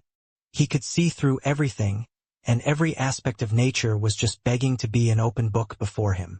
The reason things like alchemy, herbology, feng shui, and everything else seemed so easy, and even seemed like they just naturally progressed along with his cultivation level without any effort, was partly because they did. The world of cultivation was filled with a myriad of secrets. Just by passively observing them, you could gain a great deal of insights. The way a flower formed a symbiotic relationship with a tree might give Ryu insight on how to concoct a pill that might have a nature completely dissimilar to either one of their affinities. And even stuff that Ryu didn't grasp the first time he thought about that symbiotic relationship, he just might grasp years later. That was where the most important part of this came into play. The origin flame and Ryu's own natural memory. He had a seemingly endless database of things in his mind that could give him inspiration because he simply never forgot anything he saw, anything he heard, anything he felt, yet he still felt like his wife was beyond him. This was something that just passive talent couldn't match. He could see his wife's blood, sweat, and tears in every blade of grass. The more Ryu walked around, the more somber he became. Eventually, he let out a sigh. He had truly left her alone for too long. How many beads of sweat had her efforts urged out? How many droplets of blood had she shed?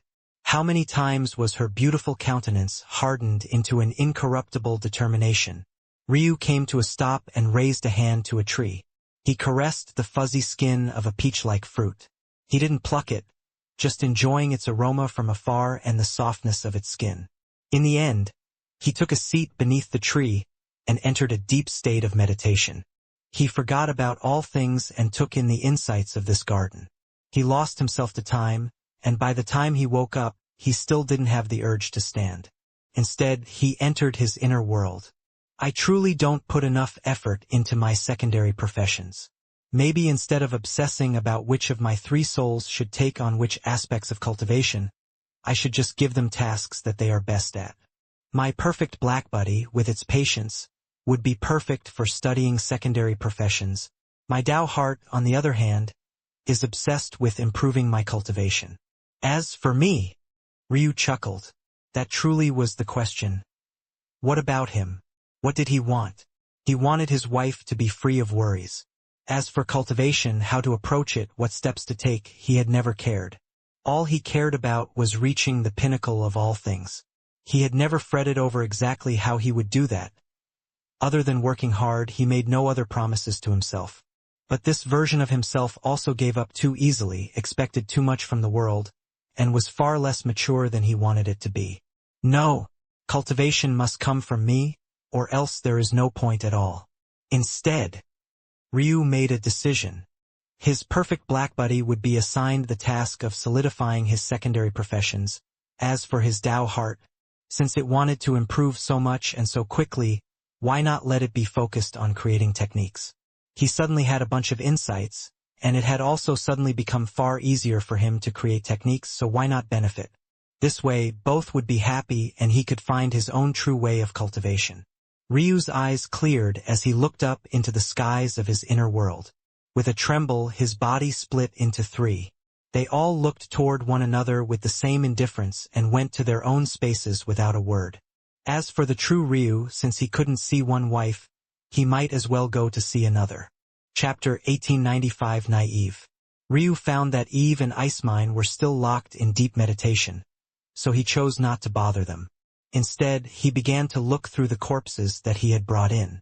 Like he had said before, he could see that Star River wasn't very satisfied with him taking them all, but if Ryu wanted to become the throne of this sect, taking on his third throne, then the only way was going to be if he could use his Chaos Chi. Or, at the very least, he had to be able to use his primordial Chaos Chi. No matter what, his current state wouldn't cut it. Maybe if he was claiming his first throne, he would still dare to do this. But not now. He had thought about just doing it anyway. After all, this was his wife's sect. If there was any place that would protect him, it would be this one. But he wasn't here to make things more difficult on his wife. So he would need another path. Kraka! Ryu called out. Very quickly, a familiar violet-skinned fire giant appeared. Her aura was several times more vigorous, so much so that Ryu couldn't help but nod to himself. She had indeed improved greatly. She was in the true sky god realm as well, but it was clear that her foundation had been refined again and again. She was certainly taking advantage of the embryonic chi in this place. Kraka felt herself standing on tenterhooks as she faced Ryu's gaze. She knew that there was no such thing as a free lunch in the world. She had benefited more from Ryu than she could fathom. It was only a matter of time before he came to collect. Ryu stared at her for a long while to the point that Kraka began to shift uncomfortably. After a long while, she shrugged off what small bits of clothes she had covering herself and closed her eyes tightly, not covering anything. Ryu was taken aback for a moment, then blinked in confusion. He looked up at her face, and when he saw her expression, he almost laughed. This woman went around so scantily clad all the time. She dressed like a man, not even covering her chest, while her beast skin cloth, the very one that covered her lower body, hardly covered anything. A slightly fierce wind could easily reveal everything below. For a giant woman, she was truly beautiful, though. No, truthfully, she had just taken the proportions of a gorgeous woman and expanded them into a 5-meter-tall frame. The fact that she was acting with such shyness now actually made Ryu's opinion of her several times more favorable. Maybe it was because he had changed so much in these last few months, but he didn't care so much about the little things anymore. It was clear to him that Kraka's situation fit into one of two boxes. Either the culture she grew up in was just different from his own, and that much was fine. Or, she was truly naive to the ways of the world and hadn't realized how inappropriately she was dressing. Either way, judging her for it was unfair. Well, he had never really judged her in the normal sense. But he had definitely thrown her into a box of women he didn't want to be associated with romantically. Of course, he still didn't have the intention of doing such a thing with Kraka. He preferred his women to be willing, not shivering like a little timid rabbit. And second, his talk with his father still rang in the back of his mind. Ryu eventually couldn't hold back his chuckle. Kraka's face became red, or so Ryu thought. It was a bit hard to tell. The heat of her body rose and the blue flames of her pubes and hair flared up. She couldn't help but squint open one eye to see what was happening. Why didn't she feel anything? Was it because Ryu was too small? If Ryu knew what she was thinking, he would truly be left speechless. He might even have to teach this woman a lesson. But luckily, he wasn't a mind reader. You don't need to be so worried, Kraka. Ryu laughed. I don't plan on forcing myself on you. Like I said, you are my summon. I will train you, and in return, you will fight for me. I was just lost in thought just now. That's all. Ah! Hraka shuddered in embarrassment and hurriedly picked up her beast-skin skirt. She only relaxed somewhat when she put it back on.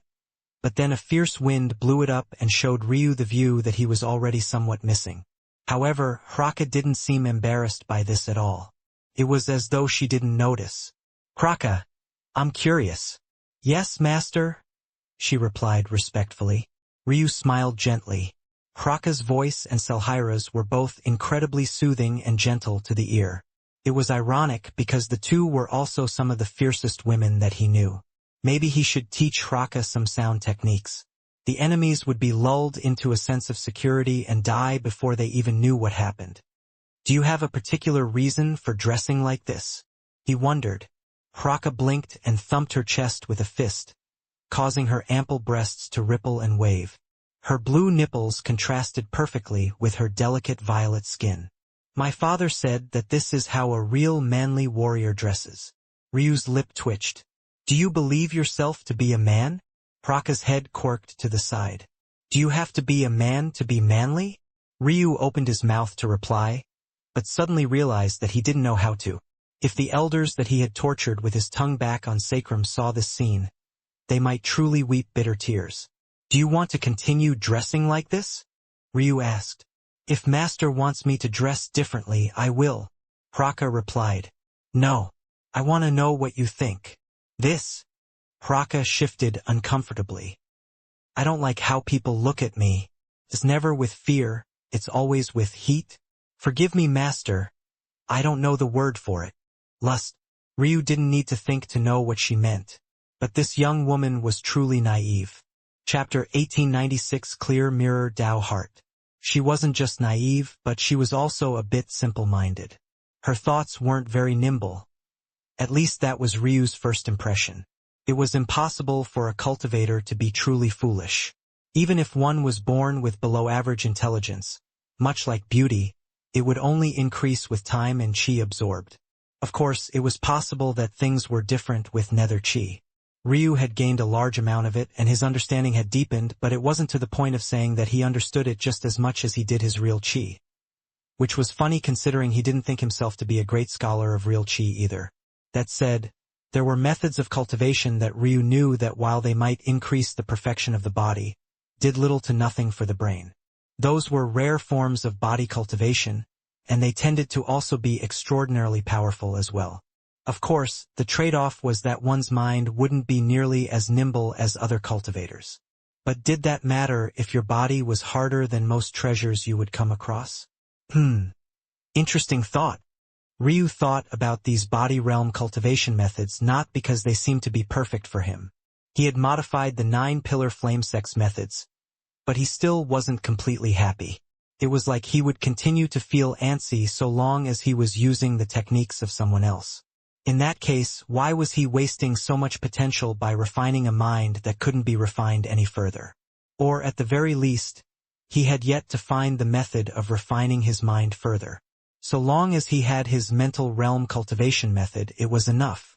"I'll consider this another time." Though Ryu said this, he already had thoughts churning in his mind. That was because he recalled the light and dark cultivation method that he had received in the incomplete heavenly path. Back then, cultivating that method filled his body up with tattoos. But honestly, he didn't really care what he looked like so long as he was more powerful. The real problem was that that method was too weak and eventually had to be left behind by him.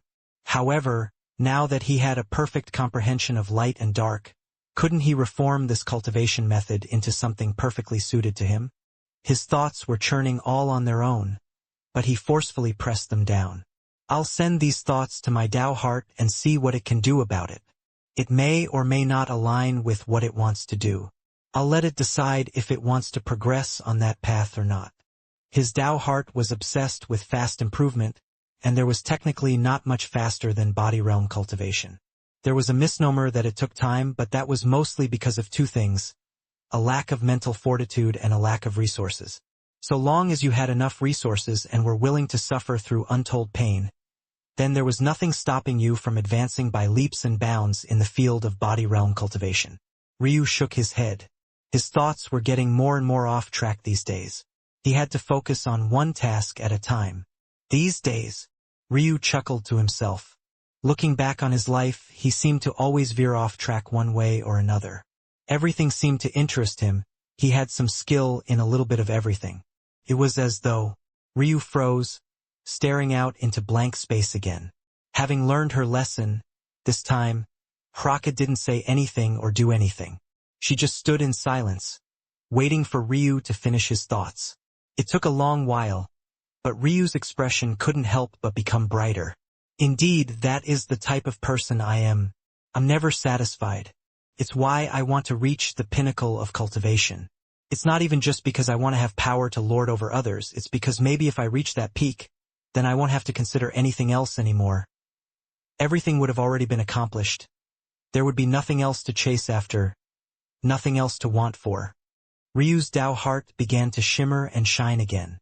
It was an odd process, especially since the soul of his Tao heart wasn't here. Ryu didn't even quite understand what he was resonating with at first. It felt like the world was opening it up to him. Ryu had thought that it would take millions of years of meditation for him to understand who he truly was as a person. It was nagging at him these last few weeks as he mulled it over, but he didn't expect to grasp it the moment the influence of his two other souls left his body. He realized then that that was what had been holding him back all along. He had been making a mistake. He was trying to find the right path for him when there was no right path. He wasn't as obsessed with fast progress as his Tao heart, or as obsessed with a solid foundation as his perfect black buddy soul. But he didn't hate both either. He wanted whatever he could think of. He wanted to have his cake and eat it too. Maybe part of the reason he had fallen into such a pit of despair after his awakening ceremony failed all those years ago was because one day, it seemed like the entire world was his oyster, and there were an innumerable number of paths to follow. But the next 99% of them had been cut off. It suffocated him, suppressed him down to the pits of the world, and made him filled with hatred for the world. He was Ryu Tatsuya. He didn't want to have to choose. He didn't want to have to carefully select his path of cultivation like everyone else did, minding what they were good at and avoiding what they weren't good at. He wanted to be able to grasp the world with a palm and flip it over with a twist of his wrist. Until he could reach the day where that was possible, he would never truly be satisfied. Ryu's hair gently danced in the wind. His aura became more refined, and as she watched him, Hraka found her heart skipping. Ryu didn't look like he was changing at all, and yet his entire person seemed to have stepped into a new frame of mind at the same time. It was endlessly confusing to her, but she also felt endlessly attracted to it. A long while later, Ryu's mind had cleared up. His Tao heart shimmered not like a gem, but like a reflective mirror. It was so clear and crystalline that one could only see themselves when they tried to stare into it, shaking the very core of their souls. Ryu exhaled a light breath and a bit of the gloominess that had been hidden between his brows vanished. He had just dusted off his mind a bit, and yet the result was more progress than he had seen in a long while. His temperament had been refined to an extreme, and the day the idea of his past lives truly bothered him no longer, well, that would be the day maybe the strongest Tao heart to ever be born would appear in the world. Ryu smiled lightly. "Master, will you marry me?" Hraka's words snapped Ryu out of his daze. He suddenly coughed, looking up at this enormous woman only to find her blushing like a little girl. "Come again." Hraka covered her face, wondering why she had just said such words. "Nothing. Nothing." Ryu was stunned for a moment before he started laughing. The heavens had all the right to strike him down from above. Objectively, he was terrible at picking up girls. Every time he actively tried to do so, he would end up making a fool of himself. The more he cared, the worse at it he seemed to be. Yet, when he wasn't trying at all, such a thing would happen. If he didn't laugh about that, then what would he do? "Come with me, Hraka," Ryu said with a smile. Using idle control, Ryu grew to a proportional height and ended up towering a head over her. He placed a hand on her shoulder and they disappeared. When they had reappeared, Hraka nearly fell due to the pressure. A great number of powerful lord and sovereign corpses lay out before them. "I have an idea to make you more powerful, and it'll likely be painful. Are you all right with that?" "Yes." Hraka nodded seriously, her previous shyness having vanished. Ryu nodded, his gaze becoming serious. Nether Chi was known as the lowercase chaos, And right here, Ryu had a large number of true chaos-laden experts. Normally, he wouldn't be able to even cut into these corpses. But this was his world, and now it had the support of not just one, but the equivalent of 3 perfect god realms. Thanks to this, at least in some aspects, Ryu's inner world was already no weaker than a truly powerful world. So, Ryu was going to use this chance to mutate Hraka's Meridians. Chapter 1897. Not the slightest bit. Ryu had Hraka lay down, his mind still churning with several thoughts. Theoretically, transferring Meridians was something that many were capable of. In addition, of all the races in existence, demons were most definitely the most capable of this. This wasn't just because of some arbitrary connection between demons, summons, and corpse puppets, though that certainly played part of a role. It could be said that the origin of necromancy came from summoning necromancers. It was only after this that other paths of necromancy disseminated into simpler, easier-to-manage forms. This was all to say that all of the mutations and modifications that normal necromancers were used to making, summoning necromancers had pioneered. Of course, this was easy to overlook because often, summoning necromancers would just choose to summon more powerful summons when one of theirs became too weak. However, it could be said that this was a dividing tier between even this rarest breed of necromancer. That said, this wasn't the main reason why this was possible. Ultimately, the ones that were responsible were the demons themselves. Ryu had already learned that the nature of Nether Chi was chaotic. It opened up many possibilities for paths that could be taken. Rather than chaos that broke order, Nether Chi was able to allow chaos within order, allowing for change and growth. It wasn't a surprise that this Nether Chi was found in the Nether Plane, the place of rebirth. That was where it was most effective, where it could allow for souls to be taken in, reborn, and evolve to a new tier in their next lives, or even regress depending on the situation. This was how evolution took place and how one generation could be better than the former and so on. However, it was also because of this that regression was possible. Lowercase chaos didn't guarantee progress, it could easily hamper a person as well. This aside, the main point was that the bodies of demons were the most capable of evolution. However, there was a problem to consider. It had to be remembered that demons could be summoned because of a weakness in their path. They ended up with the worst of both worlds as a result of this, having gained both the weaknesses of the beast races and the human races. Ultimately, it was their connection to the heavens that might restrict them. They had bodies that were prepped and ready for evolution, but unfortunately if Ryu wanted to allow Hraka to touch upon true chaos, it would be difficult. It had to be remembered that chaos was still a form of order, it wasn't true chaos. As such, there would be restrictions in doing this. Unless Hraka was in a world that was completely under Ryu's control. He was the one that decided what was order and what was chaos here. Before, he didn't have the right to do such a thing. But now, he certainly could. Ryu made sure that Hraka was comfortable and in a peaceful state. From time to time, a drop of embryonic chi would appear seemingly out of nowhere and fall into her mouth. Her body was forced into a perfect state of evolution, constantly becoming small bits better with every drop. As this happened, Ryu's focus was on the fiends. Not all of them were created equal. Fiends were born with a set of meridians at the start of their life that would decide all of their talent. It seemed that all of these meridians were just weakened versions of Ryu's own chaotic silk meridians. There! Ryu found it. The best pair of meridians here were a pair of god-grade ones.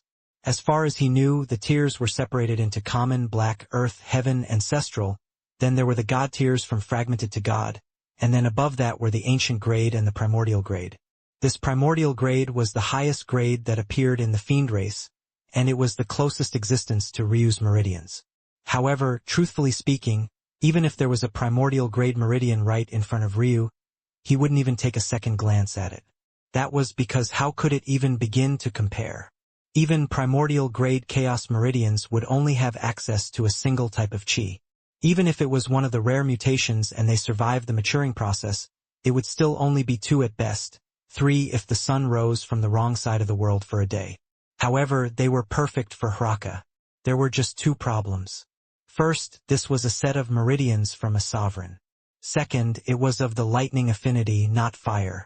These issues were all troublesome for their own reasons.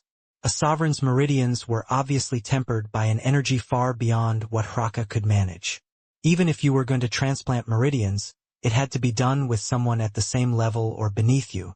And obviously, lightning wasn't Hraka's affinity. There were several sovereign-grade fire chaos meridians here, so Ryu could easily take a step back on that front. But that wouldn't fix the ultimate problem in the end. So since he was going to be doing something crazy one way or another, why not go all the way? Ryu could feel the pressure of the sovereign's corpse as he approached. If not for his inner world, it would be impossible even to store these corpses. In fact, if not for his inner world, even standing before them would be impossible.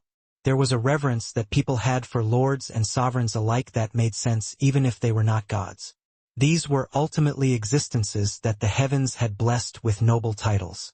They weren't common riffraff, and even as the dead, the pressure they exuded should be enough to kill an expert like Ryu, especially since they were no longer conscious to restrain their aura. Ryu took a breath and pressed a hand down on the chest of his target. It was a man who was rippling with waves of golden lightning. He hardly had a human form anymore and was just a bundle of energy that was vaguely humanoid. Very vaguely. It's possible, Ryu thought with a flash in his eyes. His own chaotic silk meridians churned and slowly, but surely, the energy of the man was being suppressed again and again. This was precisely why the Dream Wraith had told him to hide his chaotic silk meridians. His ability to suppress fiends with his meridians was what they feared the most. Before him, they would be hard-pressed to use their chi at all. Now, under this power and with the support of his inner world, he could. Ryu's gaze flashed and he pulled. At that moment, a bundle of runes and energy manifested, ripped right out of the body of the fiend. One would expect to see an organ, but Ryu wasn't surprised by the sight at all.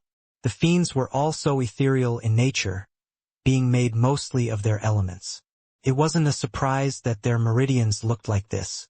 But truthfully, this would likely be the case for anyone. The important root of a meridian wasn't the flesh, but rather the heavenly blessings and laws that were tied to them. Just holding them like this, lightning sparked and seemed to want to escape his grasp. Felt like he was holding a wet, slithering snake. Ryu reached out a hand and several fire fiends convulsed. Runes were ripped out of them as well. With swift steps, he appeared by Hraka's side. But as he was about to press down, he suddenly hesitated. What was he doing? Why hadn't he thought of this before? Ryu's gaze flickered and he sent the meridians back, using their former bodies to chain them in place. All that was left was a single sovereign-grade fire chaos meridian. With a flash of light, Ryu's primordial fire chaotic chi took shape and began to temper it. Ryu observed it for a long while, watching the changes. Soon he grinned. After just a few seconds, the sovereign-grade runes had actually begun to evolve.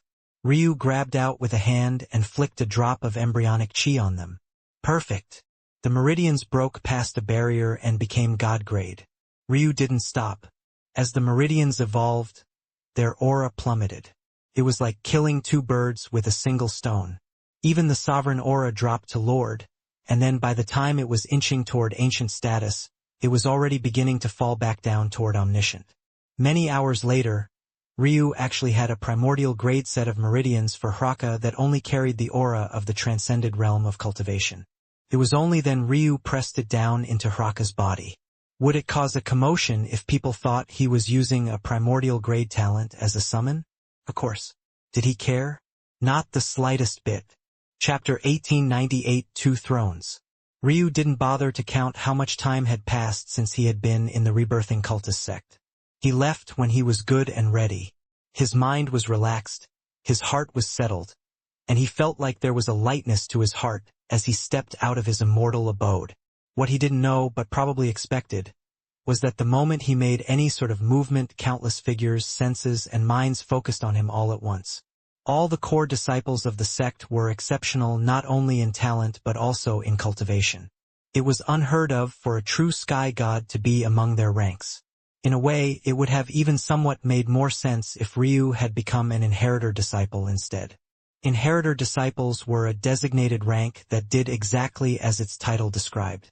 They were existences nurtured to become the next sect leaders, and as such, their raw talent was far more important than their current cultivation. Funny enough, people only tended to complain as though the grass was always greener on the other side. All things considered, if Ryu had actually been directly promoted to inheritor disciple, the reactions would have been even fiercer than they were now. There was simply no escaping the angst of people. Ryu didn't mind the senses that were sweeping over him. To them, it probably felt like they were falling into an endless abyss. If Ryu was so easy to scan, then he would have been dug out for his secrets long ago. With his improved inner world, these fools weren't even capable of seeing through his eyes if he didn't want them to. Even if he hadn't had his inner world, a simple use of his cosmos fog, while it might not be as effective, would still be enough for these characters. He finally came out. How long has it been? 3 months. The world is on fire and he's just leisurely sleeping. Ryu was amused by the conversations happening in whispers that they thought he likely couldn't hear. It was interesting, though. These disciples sure had a great deal of respect for his wife. If not, they would be even more aggressive, and rather than having these conversations behind closed doors, they would be having them to his face. It was clear that although his wife wasn't physically present, her prestige loomed tall. Not only that, but the people she put in place in power didn't take advantage of her absence to try to consolidate their own success, which was extremely rare in a cultivation realm like this. Remembering that Star River woman, he couldn't help but chuckle to himself. If there were so many naive and cute Tao gods around, the world would certainly be a better place. Unfortunately, those that could reach that level most often had to go through a great deal of things, and their one-track minds, focused on the pursuit of power and gains, couldn't easily be shifted and changed. He was glad that, at the very least, his wife should have a peaceful time with her own powers. If she was dealing with the machinations of the Ruin Master Guild, and had to worry about her own internal strife at the same time, maybe she wouldn't have lasted this long. There was a flash of an almost careless coldness in Ryu's eyes. It was unearthed not out of anger, but through his demeanor and reflected out from his Tao heart. It was an emotion that was far purer, and allowed him to keep a clear head at the same time. Now he felt that nothing could stop him. Not even his own emotions. Well, at least not when they manifested in such a controlled way.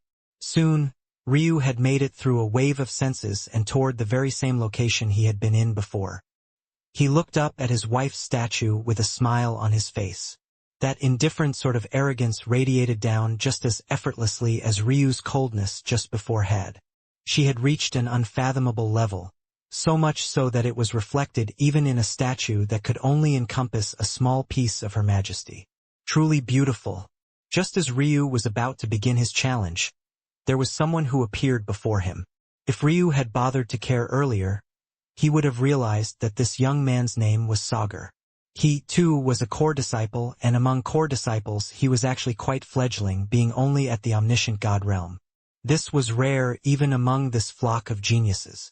In fact, he was the only one. The other core disciples were Tao lords at worst, while many more were sovereigns. Of course, these lords and sovereigns weren't the usual kind. The vast majority of the lords and sovereigns of this sect could only take up posts as elders and deacons instead. For these lords and sovereigns to be core disciples, it meant that their talent also matched up to their cultivation realm and that they had reached this level quite quickly, relatively speaking. Sagar was about to speak when Ryu completely ignored him. Looking up at the statue, he spoke. "I would like to challenge the Rebirth Cultist sect's throne." Ilsa's statue trembled as though it had sensed someone challenging her. Sagar's expression changed, not having expected Ryu to do this. He didn't even wait until everyone had gathered. Many thought that he might try to milk the situation, but other than being stuck in his own immortal abode for months, he hadn't even checked out any of their other resources. Then, just when everyone had gone about to do their own things, he suddenly came here and challenged. What they didn't understand was that Ryu wasn't here for them at all. And when Ryu's body trembled as 2 thrones appeared to his back, the entire sect fell into silence before exploding into an uproar. Chapter 1899 A bit. The shocking appearance of Ryu's 2 thrones was like a curveball not a single one of them could have ever expected. Facing off against it, not only did Sagar suddenly feel like he had underestimated just how crazy this young man was, for some reason, he got the impression that he was truly small and insignificant in Ryu's eyes despite being far more powerful by any normal standards of measurement. Sagar was blown away by the aura and sent tumbling away. Several powerhouses began to appear in the surroundings, Star River being the fastest of them all. When she saw the two thrones, she went completely pale. Never in her wildest imaginations did she think that Ryu would do this. Challenging another throne with just one was insane enough. But challenging one with two, just how could a person do this? What the hell was he thinking? Ryu didn't bother to check in with anyone. With a casual step, he entered the throne challenge. A beautiful world appeared before Ryu. Every throne challenge was different, but they all hinged on one thing: combat power. No matter what kind of sect you were talking about, unless you had the strength to take up the mantle of throne, it was worthless. However, what kind of combat power, the medium through which you exhibited this combat power, and what tools you were allowed to use to display those skills would all be different. The two throne challenges that Ryu had faced until now had both been the simplest and most straightforward. Here's an arena, just fight. But Ryu could already feel that this was somewhat different. At the very least, rather than a world of foggy white, or a simple arena like it had been the last two times, there was something more special about this world. However, from the outside, it didn't look much different at all. The only change seemed to be that rather than standing on a slab of rock, he was instead standing on soft grass. Birds chirped in the air, butterflies fluttered in and out of his periphery from time to time, and there was the sweet smell of lavender in the air that would, from time to time, gain a hint of the sharpness of spice and honey. It was a world that could allow you to fully relax. At that moment, the grass swayed to the side as a particularly strong gust of wind blew by. The coils of the greenery wrapped around one another until they formed the body of a beautiful woman. The woman's skin had a touch of green to it, but rather than making her look alien, it felt more exotic than not. Her figure wasn't of the outrageous sort and was more tame, but there were still curves where there were meant to be curves. Her dress was certainly light enough to prove that, the rushing wind causing it to cling to her body. Everyone in the outside world was floored. They knew exactly who that was. Wasn't that Sovereign Emerald Vine? How could she be the first to appear? The sect was simply too young. The Rolodex of genius talents that had risen up through their ranks that could also appear in such a throne challenge was limited. The fact that Ryu already had two thrones constricted that list even more. There was simply no way that any one of these challenges would be easy. But that didn't stop them from being stunned nonetheless. Sovereign Emerald Vine was a natural who many felt had top 5 odds of being their sect's 5th Tao god. This was a great pride to their small sect, as despite their youth, they actually had more Tao gods than most powers in this world already. She was known for her gentle personality, but her abilities, especially in an arena like this one, were shockingly frightful. Back when she was still of low enough cultivation to frequent battlefields, she had been a true terror of area control. It could be said that as long as she was the commander of an army, their overall strength would increase by at least 50%. And now, not only had she appeared, but she was already of the peak transcended realm, a full 2 realms above Ryu. This matter was maybe even the most shocking. They still wouldn't believe that Ryu had a chance if they were at the same cultivation realm, let alone now. Although crossing realms was more common in this world, that was a matter of relativity. Sovereign Emerald Vine was no normal sovereign and could be considered to be an existence that stood near the pinnacle of what was possible for talents of this world. As such, crossing these levels to do battle would be impossible. In Ryu's opinion, though, he couldn't help but smile.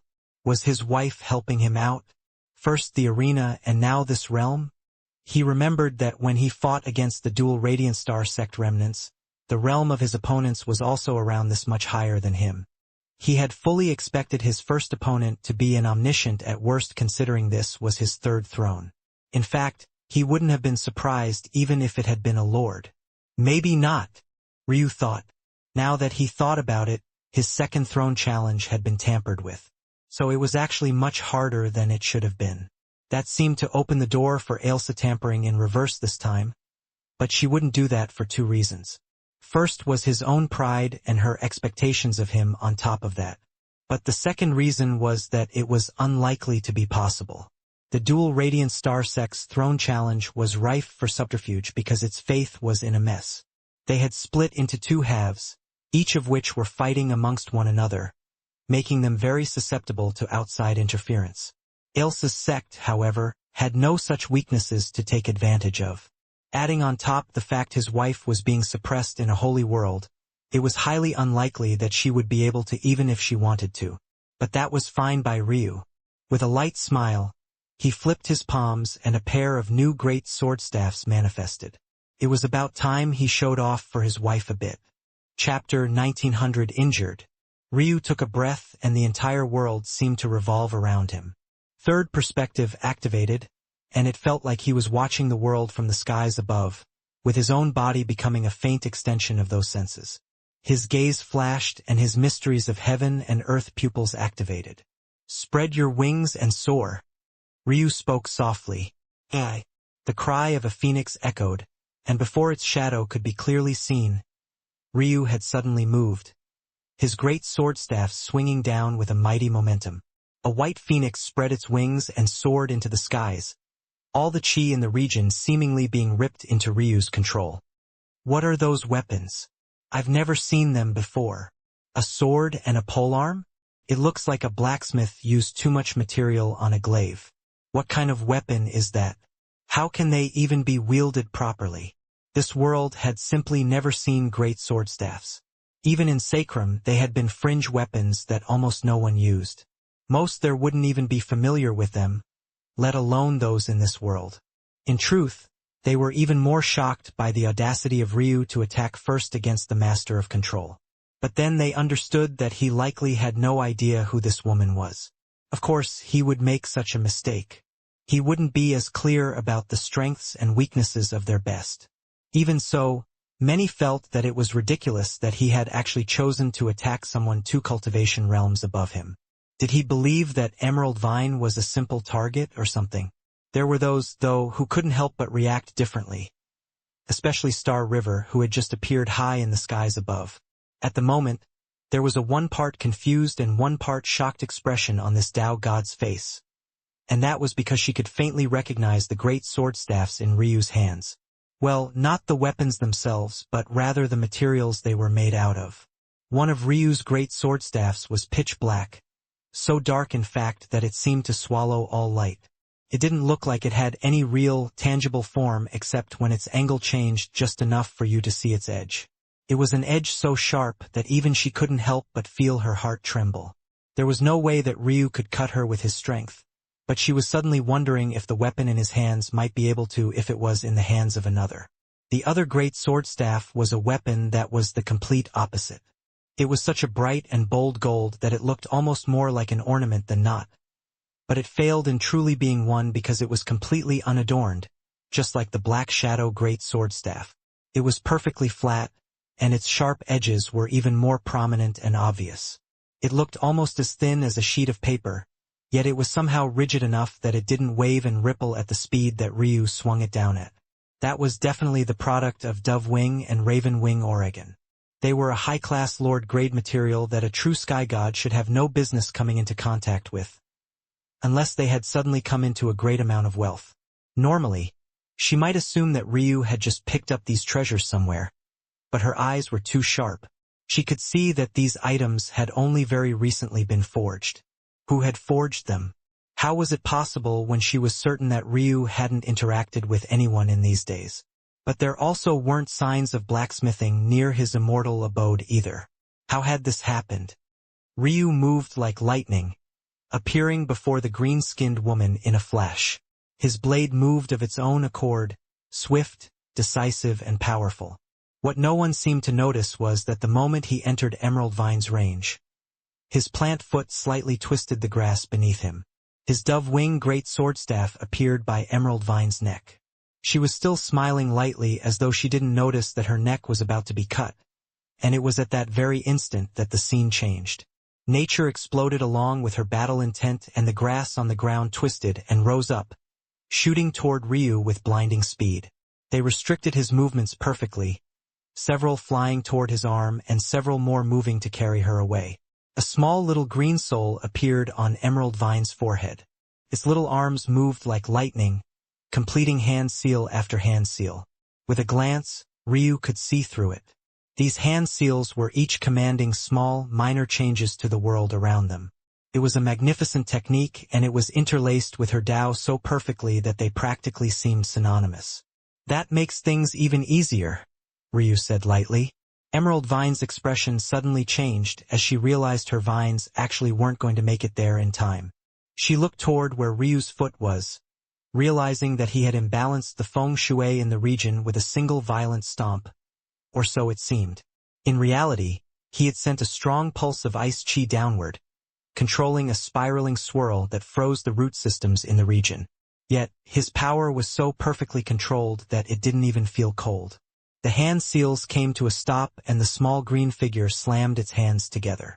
At that moment, Emerald Vine activated a movement technique, vanishing into a swirl of green leaves. Ryu's blade passed right through and the world was left in silence. On the outside, the group didn't believe what they were watching.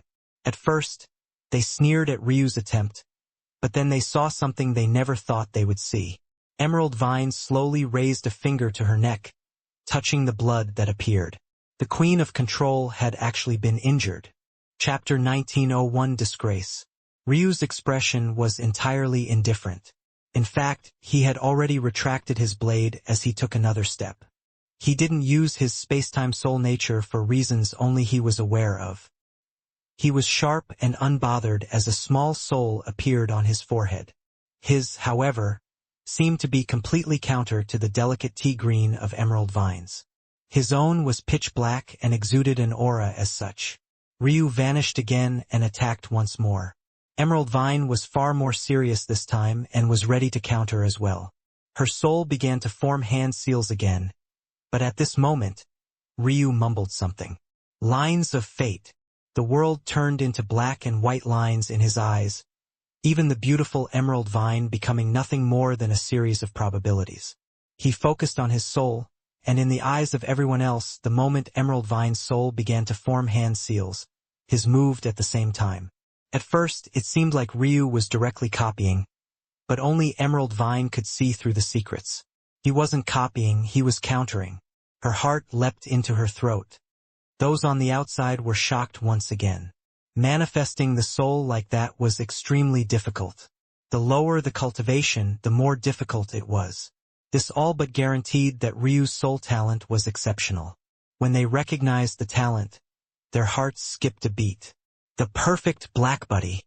Those words hadn't meant much to Ryu in the past, especially not when he first got it. But to the world, it was known as the soul with endless potential, endless room for growth, endless paths to take. Now, it seemed simple and unadorned as though Ryu had never bothered to pull out its full potential. But it was hard for any of them to say this when the next scenes unfolded. Ryu's blade appeared flashing through the skies and Emerald Vine was forced to dodge again and again. No matter how fast her soul moved, how many times she changed her approach, it didn't matter. Ryu countered them all. At one point, his soul even began forming hand seals faster than hers did. Every time she was countered, she was forced to escape again and again. Realizing that things weren't going well, Emerald Vine grit her teeth and changed tactics. She spread out her palms and a pair of whips appeared, lashing out at Ryu from two sides. Ryu didn't seem to fear these at all. He parried them both with his great sword staffs, and it only took him a single exchange to realize that Emerald Vine was far weaker in direct combat. That much was obvious by her initial combat style, and that left an opening for him. His wrists twisted and the vines flicked off to the side. Emerald Vine was about to use her movement technique again, but this time, the instant she vanished into a cyclone of green leaves, so too did Ryu vanish. By the time she realized what was wrong, it was already too late. Ryu was in front of her when she appeared, his blade slicing down in the same arc. The green-skinned woman was cut in two. Silence. It was hard to tell when the last time anyone had talked was in the first place. From the start, it didn't even seem like it was a battle between two characters of vastly different cultivation levels. Many even felt like the projection didn't do Emerald Vine justice at all.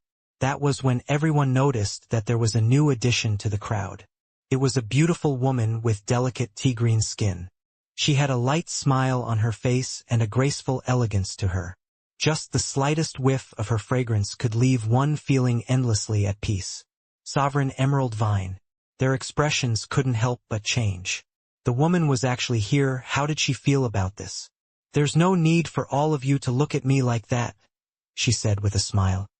"I've never been good at direct combat, and this boy is an excellent counter to me.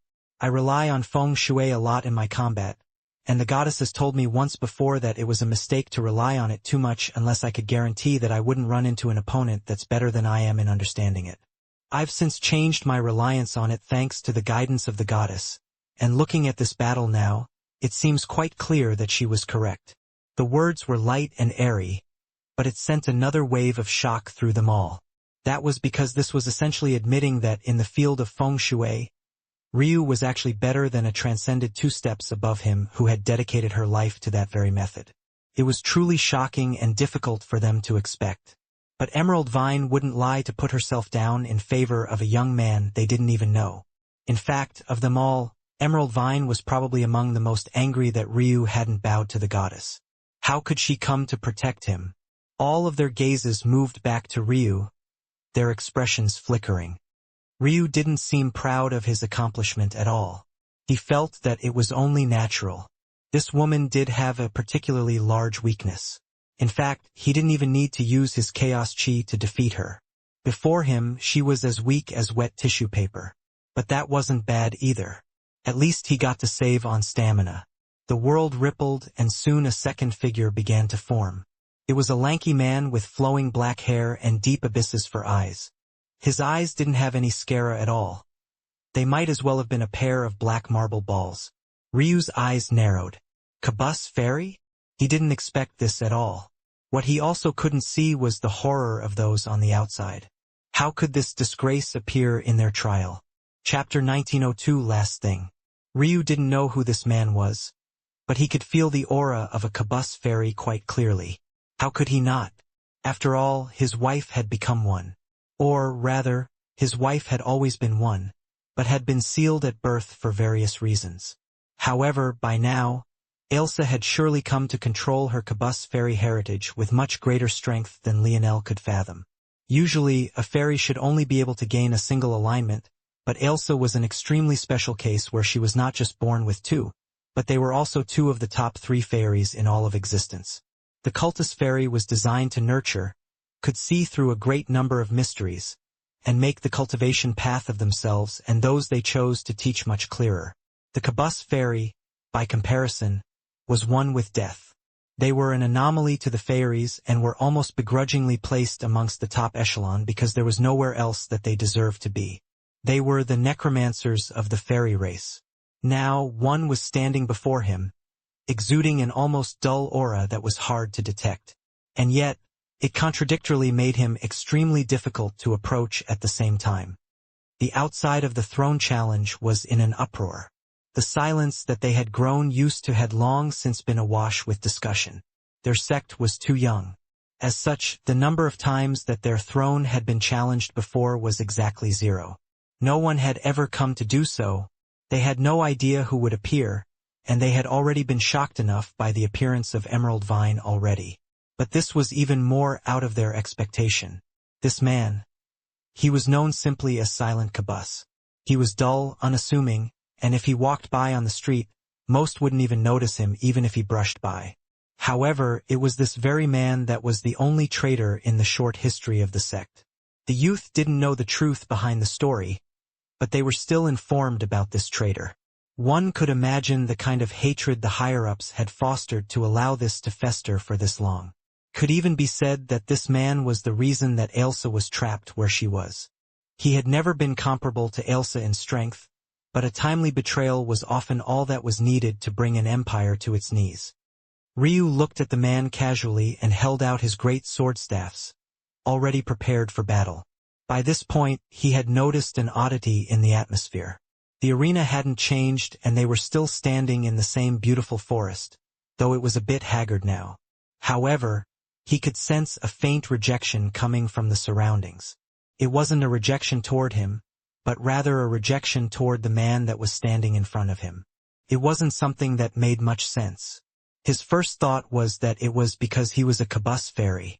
The life force in this region was strong, and this was the opposite of the kind of environment that a Kabus would be matched for. But he dismissed this soon after. That was because Kabus fairies weren't just harbingers of death. That was too much of a simplification of them. They were first and foremost necromancers. There was a difference. Being a necromancer was also being a nurturer, just in a different form. Plus, there was no way that Elsa's sect would reject Kabus fairies so vehemently without reason. Elsa had no reason to reject her Kabus side. After all, it came from her mother. If she was going to reject any side, it would be her cultist side because she and her father had never truly seen eye to eye. By comparison, she was much closer to her mother, although the lady was a bit sickly and couldn't participate in her life very much. Interesting. You're a traitor of some kind. Ryu spoke this conclusion casually after looking around. His casual demeanor became a bit colder. That was because any traitor to the sect was a traitor to his wife, and that was simply unacceptable. This was already enough for Ryu to be more decisive in his killing this time. His silver eyes sparkled and lines of fate activated along with third perspective. The world revolved in his mind and he suddenly felt something. Elsa was watching. Ryu looked up. He was already sure that Elsa was watching before, but it was so subtle that he would have to really focus on it or connect his third perspective to her to find it. However, doing that in the middle of battle would be a detriment, so he had held off. But this time it was as though Elsa was making herself known on purpose. Though the only one that could sense it was Ryu himself. The moment he felt it, he understood something. It seemed that this person wasn't just a normal traitor. He was the sort of traitor that even Elsa was dissatisfied with, the kind a woman would want a husband to erase for her. When Ryu understood this, the hints of coldness in his eyes spilled over, becoming a frigidness that caused space to crack and fragment like a thin pane of ice. All the while, Silent Kabus hadn't moved a single inch. He just stood there as though he was observing something. His aura of a middle transcended was so reserved that he didn't seem to have any cultivation at all. If not for his eyes, Ryu wouldn't even be able to see through how strong he was. Crossing the Tatsuya clan will be the last thing you do in this life. Ryu's words sounded calm, and even despite the changes to the world around him. Suddenly, Silent Kabus spoke. Do I need advice on how to treat my woman from a mere descendant? Chapter 1903 Fury. Silence. The words were clearly heard on the outside and several had complicated expressions. The feeling that they received was the kind that could only be described by helplessness, as though none of them knew how to refute. Ryu felt the shifts and turns in karma and fate, the twisting lines dancing before him in a way that made one thing clear. It didn't feel like Silent Kabus thought that he was lying. Ryu didn't reply immediately, nor did his facial expression change. It was as though he was checking once, then twice, then thrice, and then starting over again to ensure that he hadn't heard wrongly or perceived anything incorrectly. All the while, Silent Kabus had no intention of attacking as though he was too lazy to. He wanted this junior to attack so that he could get this over with. He hadn't expected that a portion of his intent would be summoned here for a throne challenge, but that made enough sense that it was still acceptable. Suddenly, he felt a dangerous aura. It was so dangerous that his heart seized and the casual expression on his face vanished into the ether. He felt his hair stand on end, his blood run cold, and his skin prickle with goosebumps that raced across his body and jostled for position at the same time. Ryu still hadn't moved, one of his great sword staffs being held out before him. The only change was that a light wind jostled his hair. He continued to stare forward, the depths of his eyes seemingly blank. Then, his aura began to climb so quickly that it seemed as though he was shattering the bounds of the world in a single bound. His birthed phenomena took shape. His chaos chi erupted. His founding Tao surged. Even the white phoenix to his back multiplied in size several times over. Silent Kabus reacted quickly and formed several hand seals in quick succession. A half-dozen magic circles appeared in the skies and another half-dozen appeared on the ground. Skeletons began to rip their way up from the ground below and giant, rotting palms descended from above. The stench of corpse poison filled the air, and it became clear in an instant that Silent Kabus was the worst kind of necromancer. Those that dabbled in corpse poison were shunned even by their own contingency.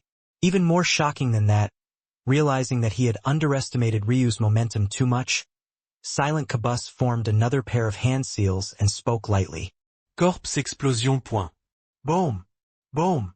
Two pits that were being dug out by skeletal hands exploded before Ryu just as he was crossing through that distance. He was completely enveloped.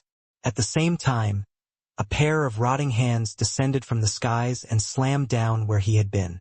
And as though that wasn't enough, a pair of eyes appeared from two more of the sky-bound magic circles. Beams of concentrated darkness cut through the world and pierced through the location Ryu had been in as well. Everything was freely flowing, fast and sharp. It was clear that Silent Cabus was, indeed, the better combatant between himself and Emerald Vine. And what Ryu didn't know was that if not for his betrayal, Silent Cabus would likely be placed as the last line of defense for the throne, not the second. This was because the challengers of the throne wouldn't face the founders of the sect, only the disciples they raised. Which was another reason why it was so ridiculous that Fading and Radiant Star had appeared during Ryu's second trial. Though this was also in part their fault. This was because Fading and Radiant Star had obscured their strength to protect against being detected by the heavens of the true martial world. This made them even easier to manipulate. But now there was no such thing. Just pure strength was on display. Silent Cabus had only used a fraction of the strength in his hands and Ryu was already likely to be dead. Or so it seemed. Ryu shot out from the plumes of corpse poison. What good was corpse poison against him when he had embryonic chi? Was there anything in this world that it was incapable of healing in a large enough quantity? The tip of Ryu's blade appeared before Silent Quibus' forehead, catching him off guard. Ryu was fast, his control over space was exceptional, and there even seemed to be hints of the underlying mystery of time layered within it. Just as Silent Cabus was about to form a hand seal, his expression changed and he quickly converted to another, reacting even faster than Ryu expected. At the same instant, Ryu's gaze flashed. Earth's gate. Open. Heaven's gate. Open. Ryu's strength exploded as he used his speed to cross the gates. The power of his piercing great sword staff increased by leaps and bounds, hundreds of fold in a single blinking instant. A pattern appeared like a spreading cancer across Silent Quibus' forehead. Clang! Ryu's blade pierced half an inch into his skull, causing the Cabus fairy's heart to leap into his throat. But in the end, the cancerous mark on his forehead took shape and solidified. Bang! Silent Cabus was sent flying, crashing through an array of trees and falling into the far-off distance. Ryu was about to chase, but by this point, the 6 figures in the skies and the skeletons climbing out of the earth had already fully manifested. They all attacked Ryu at once, delaying his forward progress. Even when Ryu wanted to use space to directly warp toward that location, the skeletons slammed their hands together, forming a unified formation that locked down the space in the region. In the distance, Silent Cabus slowly got up, wiping a hint of blood off the corner of his mouth and snapping his broken neck back into place. He looked forward with an indifferent expression, but there was clearly something smoldering in the depths of his eyes. He began to form several hand seals, and then something manifested that made Ryu's rage explode to the high heavens. Nemesis. Chapter 1904 Reversal. A crimson steed stepped out from the magic circle. It stomped the ground and neighed, chains rattling across its body. It could only be said that Nemesis was truly a beautiful beast, and even as a mere projection, the arrogance in his eyes was palpable. The rattling of the chains echoed so loudly that space formed clouds of cracks around the steed. His crimson mane flowed wildly in the wind, and the moment Silent Cabus landed on his back, he raised his hooves into the air, and the sound of galloping war horses filled the skies. Boom! Nemesis' front hooves slammed onto the ground, shattering the earth for miles before he erupted forward. Silent Quibus' expression was a bit ugly because he didn't command Nemesis to do this, but it didn't matter so long as he ran Ryu down. Ryu couldn't remember the last time he was so infuriated. He had experienced many things in these last few months and had been forced to undergo a lot of self-reflection as a result. He simply hadn't had the time to care or consider the opinions of others. Even when he was helping out his wife and stopping the Ruin Master Guild, he was almost going through the motions. His mind was always focused on other things, and it was hard for him to feel emotions with the same fervor that he usually did. But right now he was truly infuriated. Nemesis was his brother and probably the beast companion that Ryu had the deepest feeling for. When he first met Nemesis, he was being tortured out of the Loom clan for being disobedient. He was difficult and unruly to deal with, and despite the trouble it put him in, he was unwilling to bow his head. His personality and that of Ryu's were practically identical. In truth, Little Rock was very similar. However, what Little Rock lacked was facing the same sort of hardship that Nemesis had. Seeing the steed he had reared and raised, the very same arrogant war horse that refused to lower his head no matter the situation, being forced to be the riding horse of this person, Ryu's mind went completely blank. His killing intent formed a tangible net over the surroundings, his fury manifesting in a spiraling cyclone of black flames that pierced the skies. Bang! Bang! Bang! Ryu vanished, his great sword staffs roaring with light as his heavenly Tao tree appeared at his back. He was being attacked from all sides, but it felt like not even one of them could even begin to approach him. Fate reversal! Fate reversal! Fate reversal! Fate reversal! Ryu's voice echoed like the bleak call of the devil. The hooves of Nemesis appeared above him, slamming down with a great strength that seemed capable of collapsing the stars themselves. At the same instant, a whip of bone had appeared in Silent Quibus' hands and was lashing out toward him. But in that very instant, Silent Quibus roared out in pain. All the bones in his body shattered at once.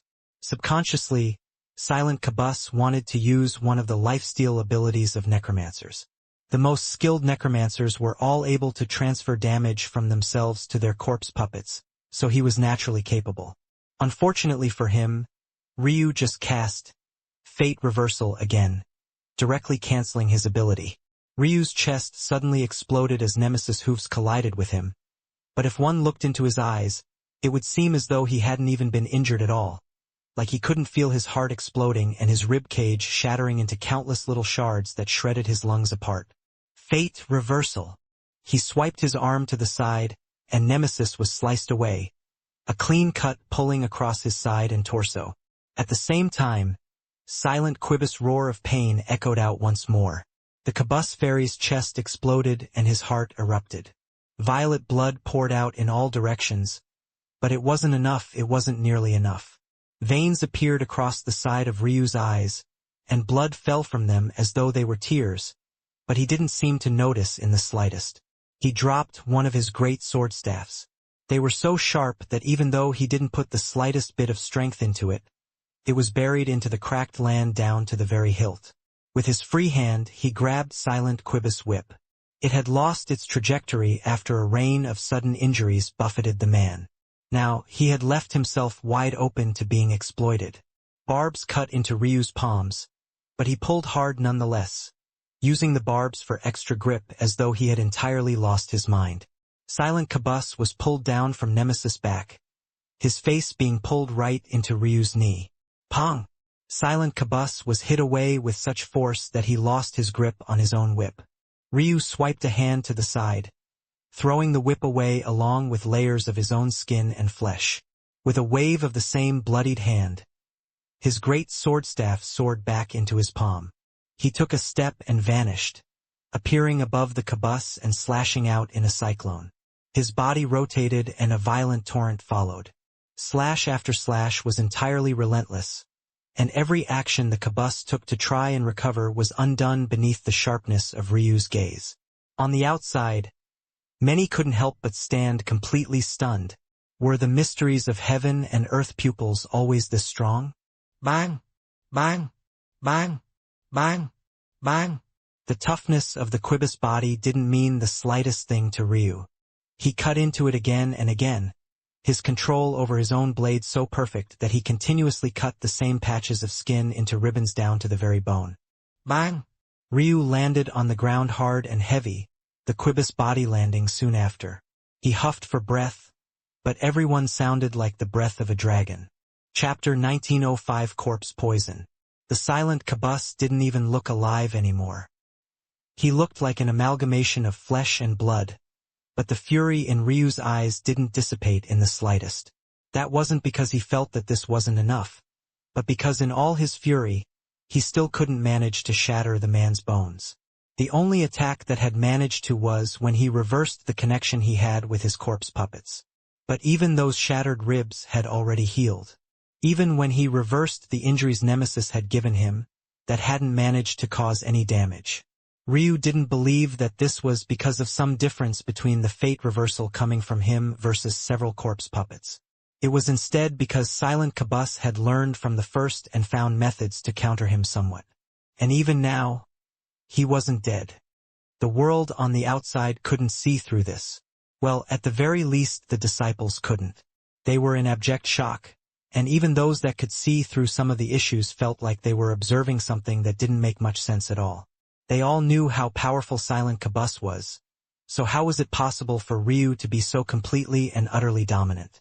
Even if it was only for a short time, even if he capitalized on a mistake, there didn't seem to be any explanation for this. At that moment, an eerie laughter sounded. Ryu didn't react to the laughter at all. He stood there in silence, his breath causing hot steam to spread into the surroundings. Tired already? Silent Qilin suddenly let out a mad cackle. His previous stoicism seemed to have vanished as he weakly looked into the skies. His eyes had been blinded by Ryu, but he could still seem to see the looming, heavenly Tao tree, and the white phoenix that flapped its wings above it. Then he began to stand. His body rattled as though it was made of various mechanisms, and from what Ryu could tell, maybe it truly was. Silent Qilin had obviously begun to refine his own body not much differently than he did his corpse puppets, and it was clear that he had gone exceptionally far with it as well. That was because Ryu had already seen through the fact that that cancerous mark on his forehead was none other than corpse poison. Corpse poison was a very sinister existence, and it was something that was avoided by most necromancers, and those that were exposed for using it were ostracized. Corpse poison wasn't just poison that manifested from corpses. It came from torture, from a chaos of the soul, from a backlash against reincarnation itself. Its production could be put on the same level as those monsters that massacred entire towns, cities, countries, even worlds for the sake of their cultivation. Wrathful spirits had many legends that were spread about them. But what many didn't know was that forming a wrathful spirit was only the first step of forming corpse poison. Ryu's gaze turned to the side and he picked out one of the skeletons. He scanned it, and beneath lines of fate and his Tao, he could practically read through its past life. It was even easier than doing it with a real person because the horrors it had experienced were quite literally the source of its strength now. This skeleton had once been a woman, a powerful one at that. She had been of the omniscient realm and would be entering the Lord realms in just a few more years at most. She definitely had the talent and momentum to do so. That was when silent Qilin caught her. Through mysterious means, he drugged and subdued her family, then forced her mother, father, and brother to watch her be raped right before their eyes. Ryu could feel every raw emotion of that moment. The humiliation, the unwillingness, the begging for death and yet being unable to have it. And yet, that was just the beginning. It was nothing more than a primer. After he had had his fun, silent Qilin unleashed an air of debauchery over the whole family. Things that happened afterward were too disgusting even for him to describe. But after they were all awakened from their stupor, whether it was her mother, her father, or her brother, they all committed suicide right before her eyes. She wanted to follow after them, but how could silent Qilin allow such a thing? He was only just starting. She would certainly become a wrathful spirit if she died now, but that wasn't enough. He made her give birth to the child she conceived after those matters, made her raise it, and then one day he fed it to her. Ryu felt his stomach churn. He was a person who killed without blinking. He was a person who treated the lives of his enemies as though they were absolutely worthless. But even before the changes to his life, he wouldn't be able to stomach such things. Let alone now that he had much more sympathy for life itself. How could he easily assign value to people if he was one reincarnation away from becoming any one of them? But he still watched the rest of it silently. Only when the woman had reached this level of absolute despair did Silent Qibus feel that it was just barely good enough, and he began the refinement process.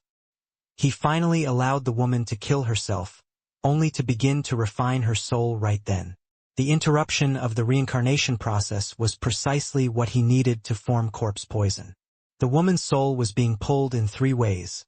One to become the Qibus corpse puppet, the second to reincarnate, and the last to become a wrathful spirit.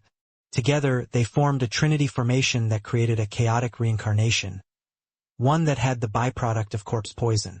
If there was a perfect corpse poison out there, it might very well be the counter to embryonic qi. One on the side of life, and the other on the side of death. Silent Qibus finally stood all the way to his feet and waved a hand. Nemesis suddenly appeared to his side. The Qibus opened his mouth wide and took a bite out of Nemesis' neck. Hot blood splashed all around. Chapter 1906 Shichikichikichichi. Ryu didn't believe it was possible for him to be any angrier at the moment. The only reason he hadn't truly exploded was that he knew this was a projection and not the real Nemesis. It was why he had attacked it without hesitation, and it was also the only reason he hadn't completely lost his mind. Still, the raging inferno in his heart burned with a ferocity that flickered in the depths of his eyes with a smoldering red-black flame. Dragon and Qilin scales flickered into and out of existence on his body, his veins bulging and pulsing with a torrent of booming might. As Silent Qibus ate Nemesis, a churning darkness and light began to rumble through Ryu's body. The 8 trigram diagrams rotating in his eyes only began to move faster and faster. The sound of crunching came to a stop, and Silent Qibus looked up, blood drizzling down his chin.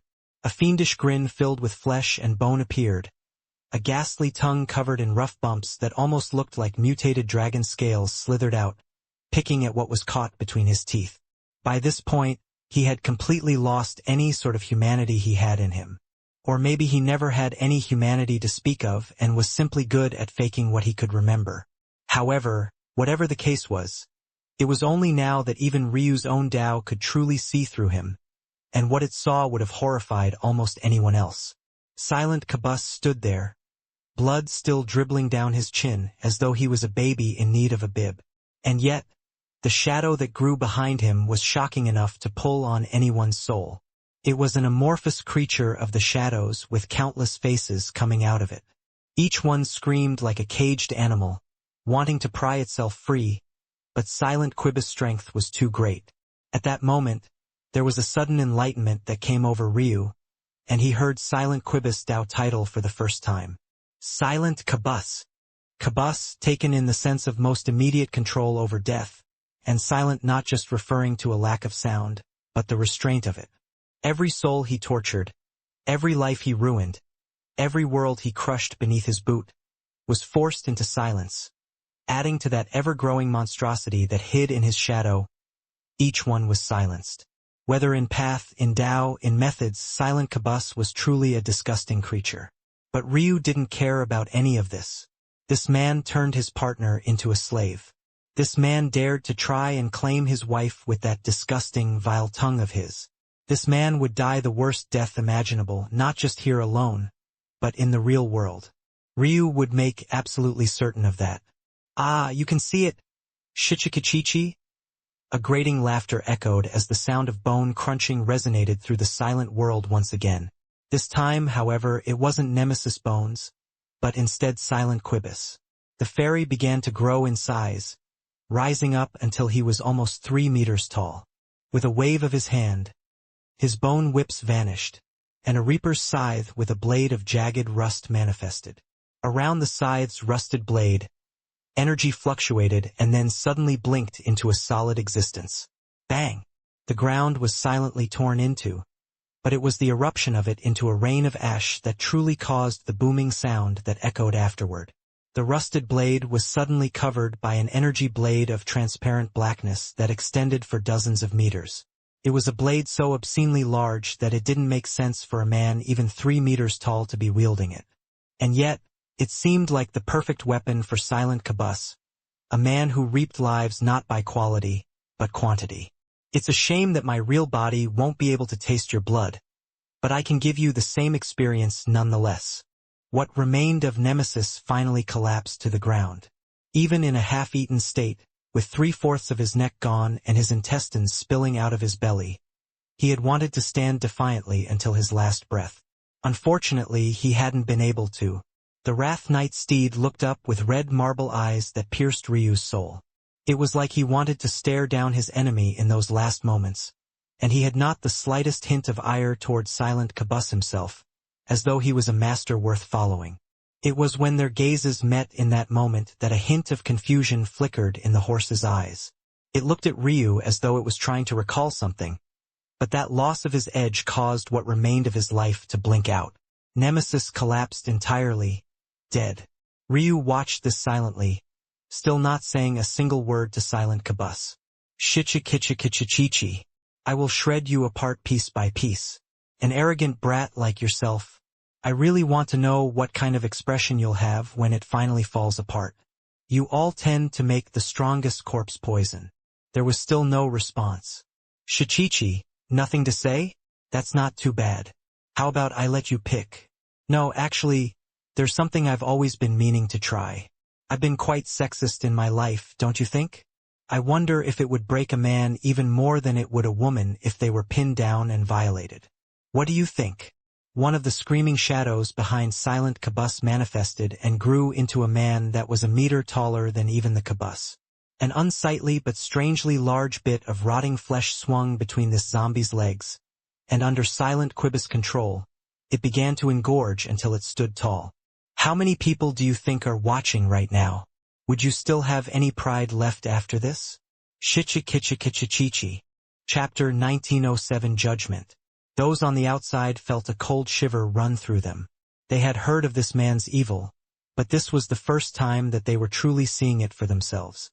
Even for those that had been personal witnesses to things from back then, Silent Qibus had never gone so mask off before any one of them. The main issue, and the crux of the matter that they had only just grasped, was the fact that Ryu had truly already brought Silent Qibus to the brink. He was entirely unable to defeat Ryu unless he brought out his most disgusting means, and if he was going to do so, then he might as well go to the greatest extreme. The aura of a lower founding Tao radiated out, and it made many of them begin to choke, and many more were made to vomit. The aura of this founding Tao was too disgusting, and it revealed even to the most insensitive people just what kind of grotesque being Silent Qibus was. A person like him shouldn't be allowed a good ending.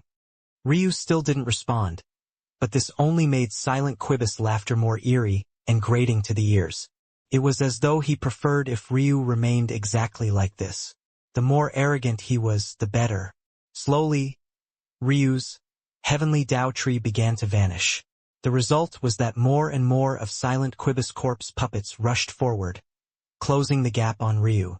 All the while, they had been stopped by Ryu's visualization only for this sudden change to catch even Silent Qibus off guard.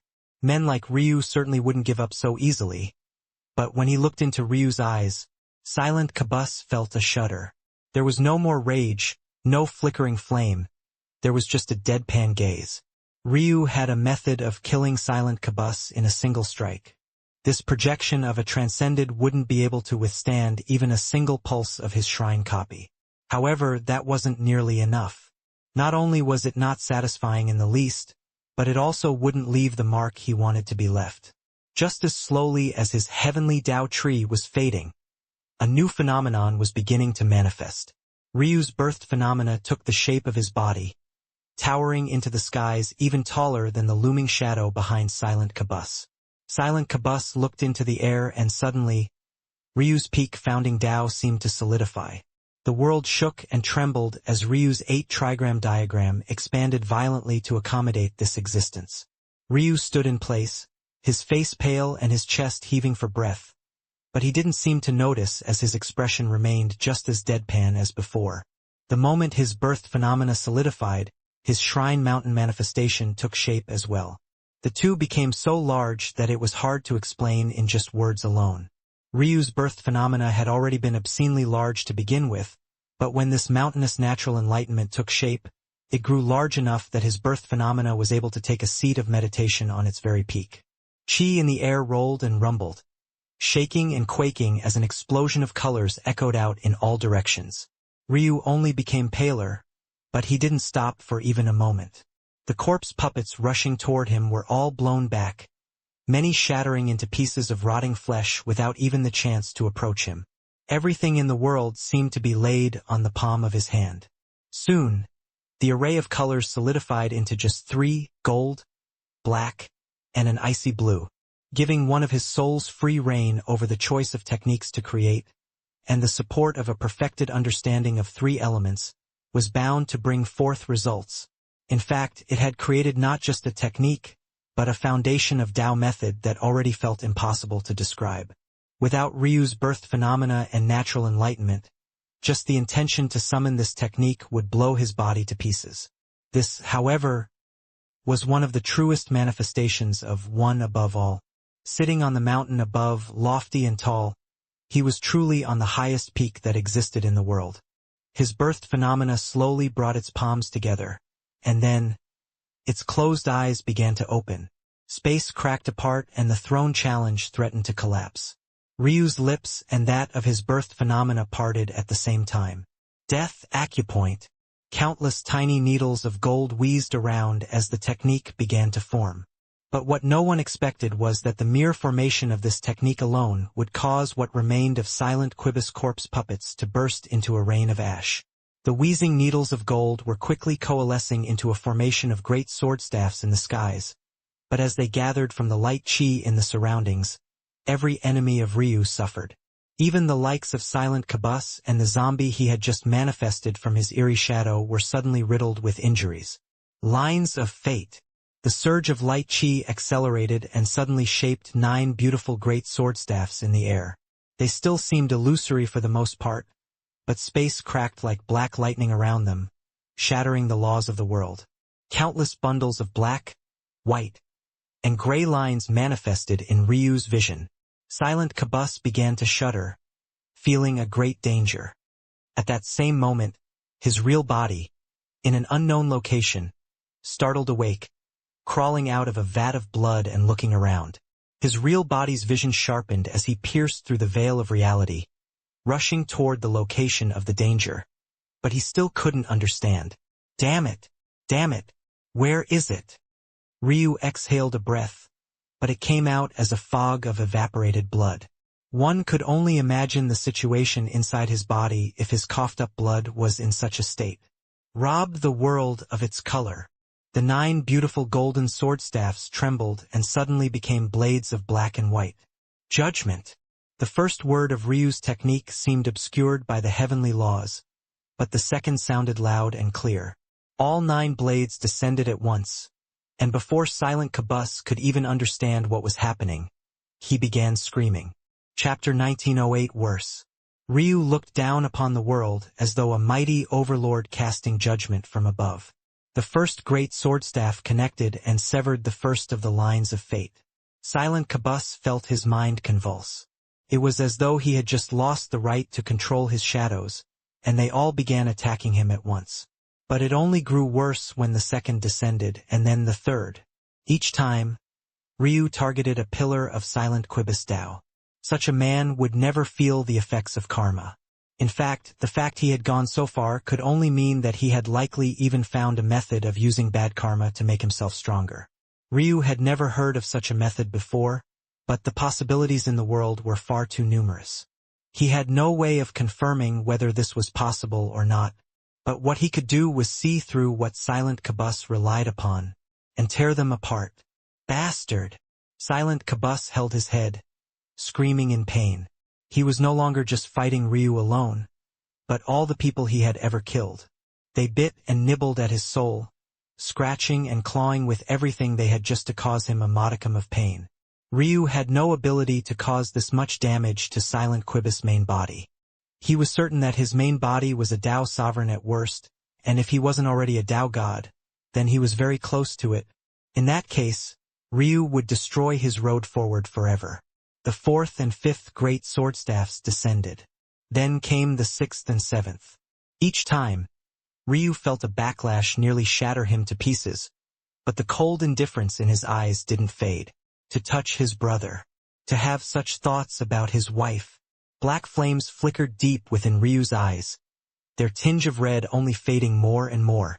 The eighth great sword staff descended, and the world whined and cried. This is only the beginning.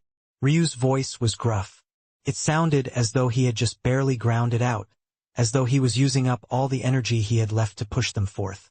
The ninth great sword staff hung high in the skies, descending slowly as though it had met great resistance. But not once did it falter, not once did it hitch, and not once did it slow. In fact, it seemed as though it was slowly increasing in pace. To say the things you have said today has earned my ire. The ninth great sword staff fell closer, approaching Silent Quibus' forehead. You may not understand what that means. Maybe most of the world doesn't understand what it means. But there'll be a time when you finally come to realize that what you've done today, no, what you did the moment you laid hands on my family, was the worst mistake you could have made. The ninth sword staff pressed against Silent Quibus' forehead. The screams of Silent Quibus seemed to be sealed as though he was suppressed into a world of his own making. A world filled to the brim with his sins. For what you've done to her. For what you've done to Nemesis. Wear this on your heart until the day I come to take your head. Silent Quibus trembled when he heard Nemesis' name as though he had suddenly come to understand something. But he couldn't even raise his head to look at Ryu. Nor did he have any ability to communicate with his real body. He was somehow forced to suffer through everything this projection was experiencing, without even truly understanding what was going on. And when he finally realized what had happened here in the future, it would be too late. He felt a despair take root in his heart. A despair that Ryu would make sure he felt a second time. The great sword staff descended and split him in two. His body was erased, and the souls that came along with it seemed to have been forcefully purified. In a distant and unknown location, the screams of Silent Quibus continued to echo. Birds flew away at their greatest speed in the night skies, the flapping of their wings drowned out by the horrified screaming. Compared to what his projection had experienced, his main body was actually in a far better state. And yet, it didn't matter. That was because the issue wasn't the backlash. The issue was the harm to his Tao and his future path. Just like Ryu had thought, Silent Quibus was just a step away from godhood. But now, an infuriated roar shook the mountain. Boom! Boom! His fists drove into the ground and shattered everything in their wake. He had had such a bright future. But this, just what had happened? How could this happen? In the end, he still hadn't been able to find where that feeling was coming from. He had run so far away from that world, precisely to avoid Ailsa until he was strong enough. If even Ailsa's gaze wasn't sharp enough to find him, then how could his own be enough to find Ryu? All he knew was that someone had somehow targeted his fate, and there were only a very small number of things that could do that. As such, it wasn't long before he thought of the possibility of a throne challenge. But how could that be possible? Who had the skill to target him through a throne challenge? No, more importantly, who could trigger his appearance in such a throne challenge? After his betrayal, he would have certainly been buried. Unless someone manipulated the throne challenge, or someone triggered a particularly powerful throne challenge, there should be no reason for his projection to be evoked. Silent Quibus was practically shaking in fury. How could this happen? What he didn't know was that his bad day was about to get worse. Deep within him, a pair of crimson eyes suddenly opened. Chapter 1909 Wobbly. Ryu huffed for breath. His birth phenomena slowly faded along with Shrine Mountain's projection. His body seemed to have lost half its weight, and his skin stuck to his bones.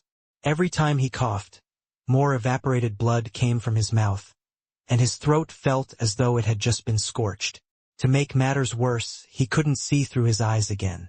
He knew that every time he used such techniques to snip and cut karma, the backlash would be tremendous, but this was even more exaggerated than usual. If he didn't have embryonic chi, it might very well lead to the permanent loss of his eyes. The good news was that, once again, so long as he used a few dedicated days to circulate his embryonic chi, he would have access to his eyes again within the week. The bad news was that he didn't have a week to spare, and the throne challenge was still ongoing. As though that wasn't bad enough, while he was casting the technique against Silent Quibus, he realized that he still didn't have the power to cast it. The technique was far too powerful, as though his Tao heart was trying to urge him to hurry up and improve. Just look at all the overpowered techniques we could create and use if we just hurried up. So, in the end, Ryu had no choice but to use the feng shui of this arena to bolster and support his technique. But that had, unfortunately, led to him using up all the energy of this world. He would likely not be able to use feng shui in battle again, so all he had to rely on was his own qi. And on that front, there was once again good news and bad news. The good news was that running out of qi would never be a problem for him. In fact, the fact that this world had been mostly stripped of its energy would make it more difficult for his enemies to act while he, himself, had access to the entire chaos plane. The bad news was that it was difficult for his body to even make use of that. He had a hard time moving without falling apart. His soul was completely drained, and even just standing here felt like the wind might blow him over. Those on the outside were stunned into silence. Even Emerald Vine's smile was nowhere to be seen as she, too, was stunned. She couldn't fathom how a child 2 realms beneath her projection could hold back that much and still win. What she didn't understand was that Ryu's greatest strength had always been his comprehension. If he was willing to forgo everything else, there were very few that could outmaneuver him. He had even managed to slip out of the control of his own great-grandfather back when Primus tried to stop him from entering the heavenly path. However, all of that didn't seem to matter right now. It was already unfair that the likes of Silent Cabus had appeared so early. It was clearly a mistake given how powerful he was. He should have appeared last. But now he had appeared second, and there were still 7 more battles to go. There simply didn't seem to be a chance for Ryu at all. Was a genius going to die like this? It wasn't possible to just abandon a throne challenge. You either made it through or you didn't. And the latter had an obvious conclusion. Ryu's heaving breaths continued. He really didn't seem like he could fight anymore, but his own state didn't dictate what the throne challenge would do. The moment it sensed that Silent Cabus had died, the next challenger began to appear. It was another young woman, almost dainty in appearance. It looked as though she might tip over from her own clumsiness at any moment. Or that might have been because she was chugging what was clearly and obviously a jug of wine. In the outside world, everyone looked toward a young girl with flushed cheeks. Well, young girl was pushing it, considering she was a Tao Lord. She looked up with lazy eyes as though she could feel everyone's gazes on her. A little bit of alcohol drizzled down the corner of her lip, and for a moment, she almost looked like an adorable little vampire. Her appearance was comparable to a woman in her early 20s who still had a little bit of baby fat on her cheeks, and her drinking habits were those of a man in his 40s going through a midlife crisis. They said that she was also drunk the day she chose her Tao title, too, because now she went by Wobbling Fairy. It was truly too unsightly a name for a woman as talented as she was. Ryu's breathing was the only thing that could be heard. It moved like a torrential storm, swaying what was left of the trees from side to side. He was still circulating his embryonic qi, ignoring his eyes for the moment to try and address the situation in the rest of his body. But he knew that it would still take some time. Time he didn't likely have. He didn't look down on the dainty woman. In fact, there was something so carefree about her that it made his own Tao heart tremble. This was just a projection of a higher transcended realm version of her, yet her Tao heart was actually so powerful. How powerful was it now? The dainty Wobbling Fairy's little nose suddenly scrunched up. "I don't like you." Her words slurred, but they were still very blunt. Ryu didn't respond. He didn't really care if this woman liked him or not. He didn't care if most people in general liked him or not. It was irrelevant to him. "You're too arrogant. Are you going to fight? Or are you going to just keep talking?" They were simple words. Words Ryu would have spoken to anyone. His pride was too great to take advantage of her stupidity to recover more. But they were also words that suddenly turned the awe of the rebirthing cultist sect into ire. How dare he say such things about the sect's little sister? Even Star River felt inexplicably angry. Wobbling Fairy's true body released a little burp. "Excuse me." Her soft voice only made the contrast between Ryu's words worse. Chapter 1910 Little Woman. Wobbly Fairy blinked as though not expecting Ryu to say such a thing. But she also didn't seem to be particularly angry either. It was hard to tell if this little woman was even capable of feeling anger. "Little woman, Some of Ryu's edge was suddenly taken off when he had this thought. He couldn't help but remember Hope and how she was still in a coma. That was a woman who was more than likely carrying his child right now. Although part of her soul was snatched away, the others and her body were still very much alive.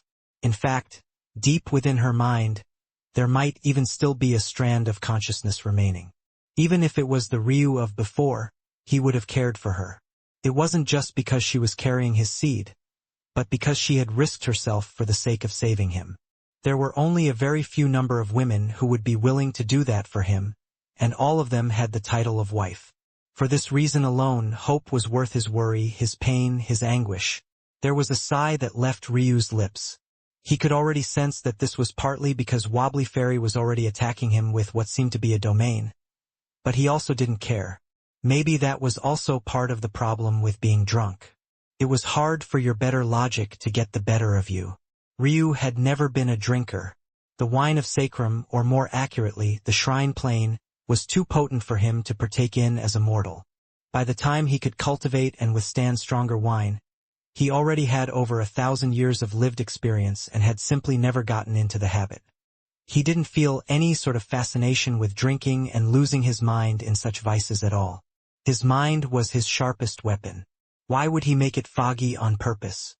In the outside world, many seemed to already notice that there was a fog surrounding Ryu. The dense cloud of alcohol was practically visible to the eye. Wobbly Fairy probably didn't even attack on purpose. Just the alcohol content of her breath alone was enough to form a domain. Usually, the little woman would be sitting on her own because although she was adorable, the number of people who could withstand the passive effects of her Tao were too few. Ryu was already in such a bad state before. There was simply no way for him to withstand such a thing now. Despite the fact they had just been angry with him, they couldn't help but sigh. None of them wanted to see Ryu lose like this, not after he had vented so much of their hatred and disgust for Silent Kabus. However, what happened next astonished them. Ryu sighed again and then shook his head. The weariness in his eyes vanished, and for some reason, his gaze seemed to have become more focused. He looked up at the little woman again and somehow felt a little better, almost as though acknowledging what he was feeling inside had made things easier on him. Ryu couldn't help but chuckle on the inside. Alcohol makes you feel better? Which alcoholic said that? This was obviously not the same sort of alcohol that a casual person might drink, and it wasn't even the kind that a cultivator would drink either.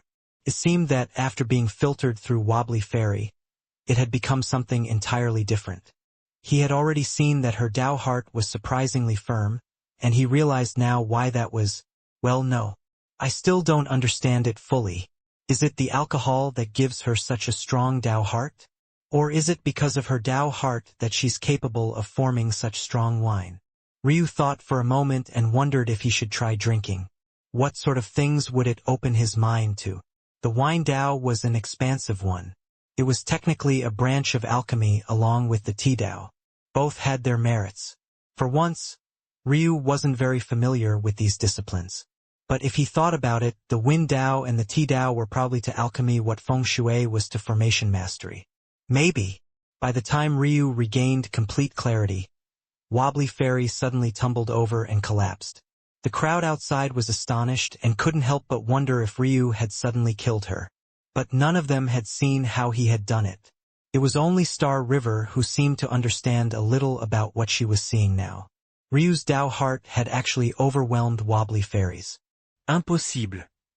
Star River was lost in a daze of her own. The problem wasn't the fact Ryu's Tao heart was so strong, though that was shocking in itself. After all, Wobbly Fairy had the strongest Tao heart by cultivation realm in their entire sect, and that was saying something. By comparison, Ryu was 2 cultivation realms beneath her projection and still overwhelmed her. Still, what she truly found shocking was the fact that Ryu's Tao heart seemed to be shrouded by something. He was carrying an extraordinary weight that was making the sharpness of his Tao heart turn murky and unfocused. Just now, the reason Wobbly Fairy collapsed was because a great deal of her wine Tao had been sucked out just to polish Ryu's Tao heart the smallest bit. And that had actually resulted in all her energy being stripped away. She had lost to what was only a small sliver of Ryu's Tao heart. Star River's gaze couldn't help but turn to their little mascot, only to find her staring unblinkingly at Ryu's image in the skies. This was the first time Star River had ever seen the little woman focus so intently on anything. Then, to her speechlessness, Wobbly Fairy collapsed and began to cutely snore. Chapter 1911 Another Bow. Ryu took a breath and gave Wobbly Fairy a small bow in thanks. He seemed to be giving out more and more of these recently, and the result only shocked Star River all the more. Star River was the first to react. Ryu didn't even finish his bow before she flashed, appearing by Wobbly Fairy's side and soaring into the skies with unbridled speed. Then, under everyone's speechless eyes, she actually launched Wobbly Fairy into the clouds above, as though she was tossing away a ticking time bomb. Before anyone could understand why the hell the woman they respected so much treated their little mascot like this, the clouds of thunder began to boom. Tribulation? They all had the same thought. The ground quaked and many of them tumbled over, falling to their asses. The shaking boom of the skies above was enough to make these seasoned cultivators into insecure toddlers being tossed about. Wobbly Fairy was actually breaking into Tao sovereignty. It was no wonder Star River reacted the way she had. If that tribulation had triggered where Wobbly Fairy was, they would have all been screwed over. If you got caught up in someone's tribulation, not only would it become far more difficult for them, but it would also begin to target those around them as well. The heavens wouldn't allow anyone to help in a tribulation. Star River even had to be careful with how hard she threw Wobbly Fairy out, or else if she gave the little woman too much momentum, it might be deemed by the heavens that she was helping out. It was a huge headache. Luckily, Star River had managed to react quickly enough, and couldn't help but look toward Ryu with a complicated gaze. There were only a very small number who noticed, but was it a coincidence that Wobbly Fairy was only breaking through after her projections match with Ryu? Many might be able to draw such a conclusion, but fewer understood just what the implication of the bow was and how it played a role. Of those here, only Star River's eyes were sharp enough to notice the fact that the insight alone wasn't enough. With the insight, it might have taken Wobbly Fairy another year or two to finally break through. Of course, this was still extraordinarily fast. Wobbly Fairy wasn't even 1,000 years old yet, but she was already about to become a Tao sovereign. Her talent was ridiculous, but what was more shocking was the fact a simple bow had been able to erase the time needed. Maybe the reason Wobbly Fairy had so carelessly fallen asleep was because she didn't think her tribulation would trigger right this moment either.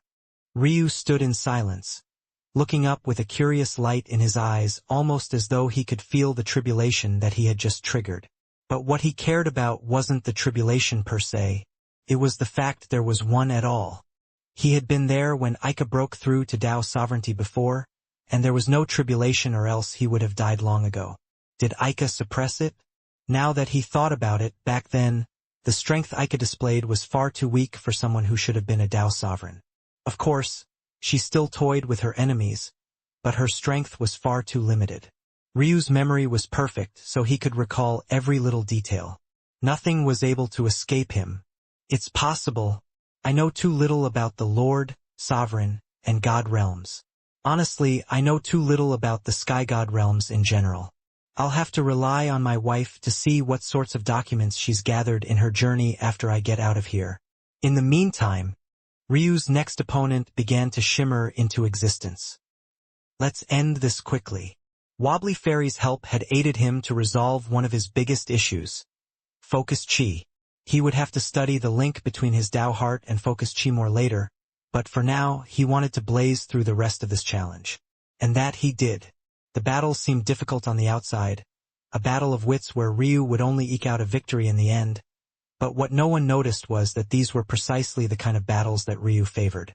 He was outsmarting his opponents, finding their weaknesses and then targeting them. While the battles seemed arduous with everyone, Ryu was actually regaining more and more of his stamina, and his body was getting to be in better and better condition.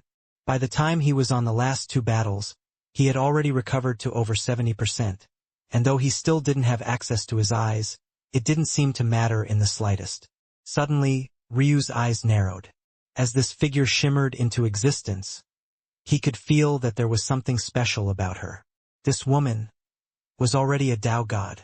These were the very same bouts that Star River was so afraid of. But right now, between Ryu and Wobbly Fairy, Star River could only give more concentration to the latter. Although it was almost impossible to help someone in a tribulation, that didn't mean that she couldn't save Wobbly Fairy if it seemed like she was going to die. She truly hoped that Wobbly Fairy wouldn't fail, but sometimes there were things that you just couldn't control.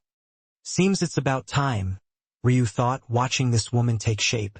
There were 2 Tao gods that the rebirthing cultist sect had raised up on their own from the time they were youths until now, and these 2 Tao gods were, as such, a part of their throne challenge. Silent Cabus was the most talented of them all, but because of his sinister path, he had to prepare far more for every breakthrough, and as such had fallen a step behind. But these two, Ryu's lip twitched as a second shimmering figure began to appear.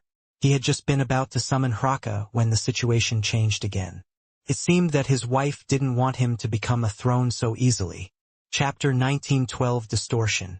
Ryu smiled lightly. Is that so? Gemini and Savannah appeared at once. Their eyes still somewhat murky and glazed over. Took them a moment to understand what was happening, and then they both looked at Ryu at the same time. The two were simply too beautiful. One had flowing pink hair and the other had flowing blue. Or so it seemed. The latter's, that being Gemini, had hair that was almost ocean-like in its texture and look. It was more of a greenish blue than just a normal blue, and it even changed slightly in tone and shade as it danced in the wind. Ryu took a breath and summoned Hraka. Doom.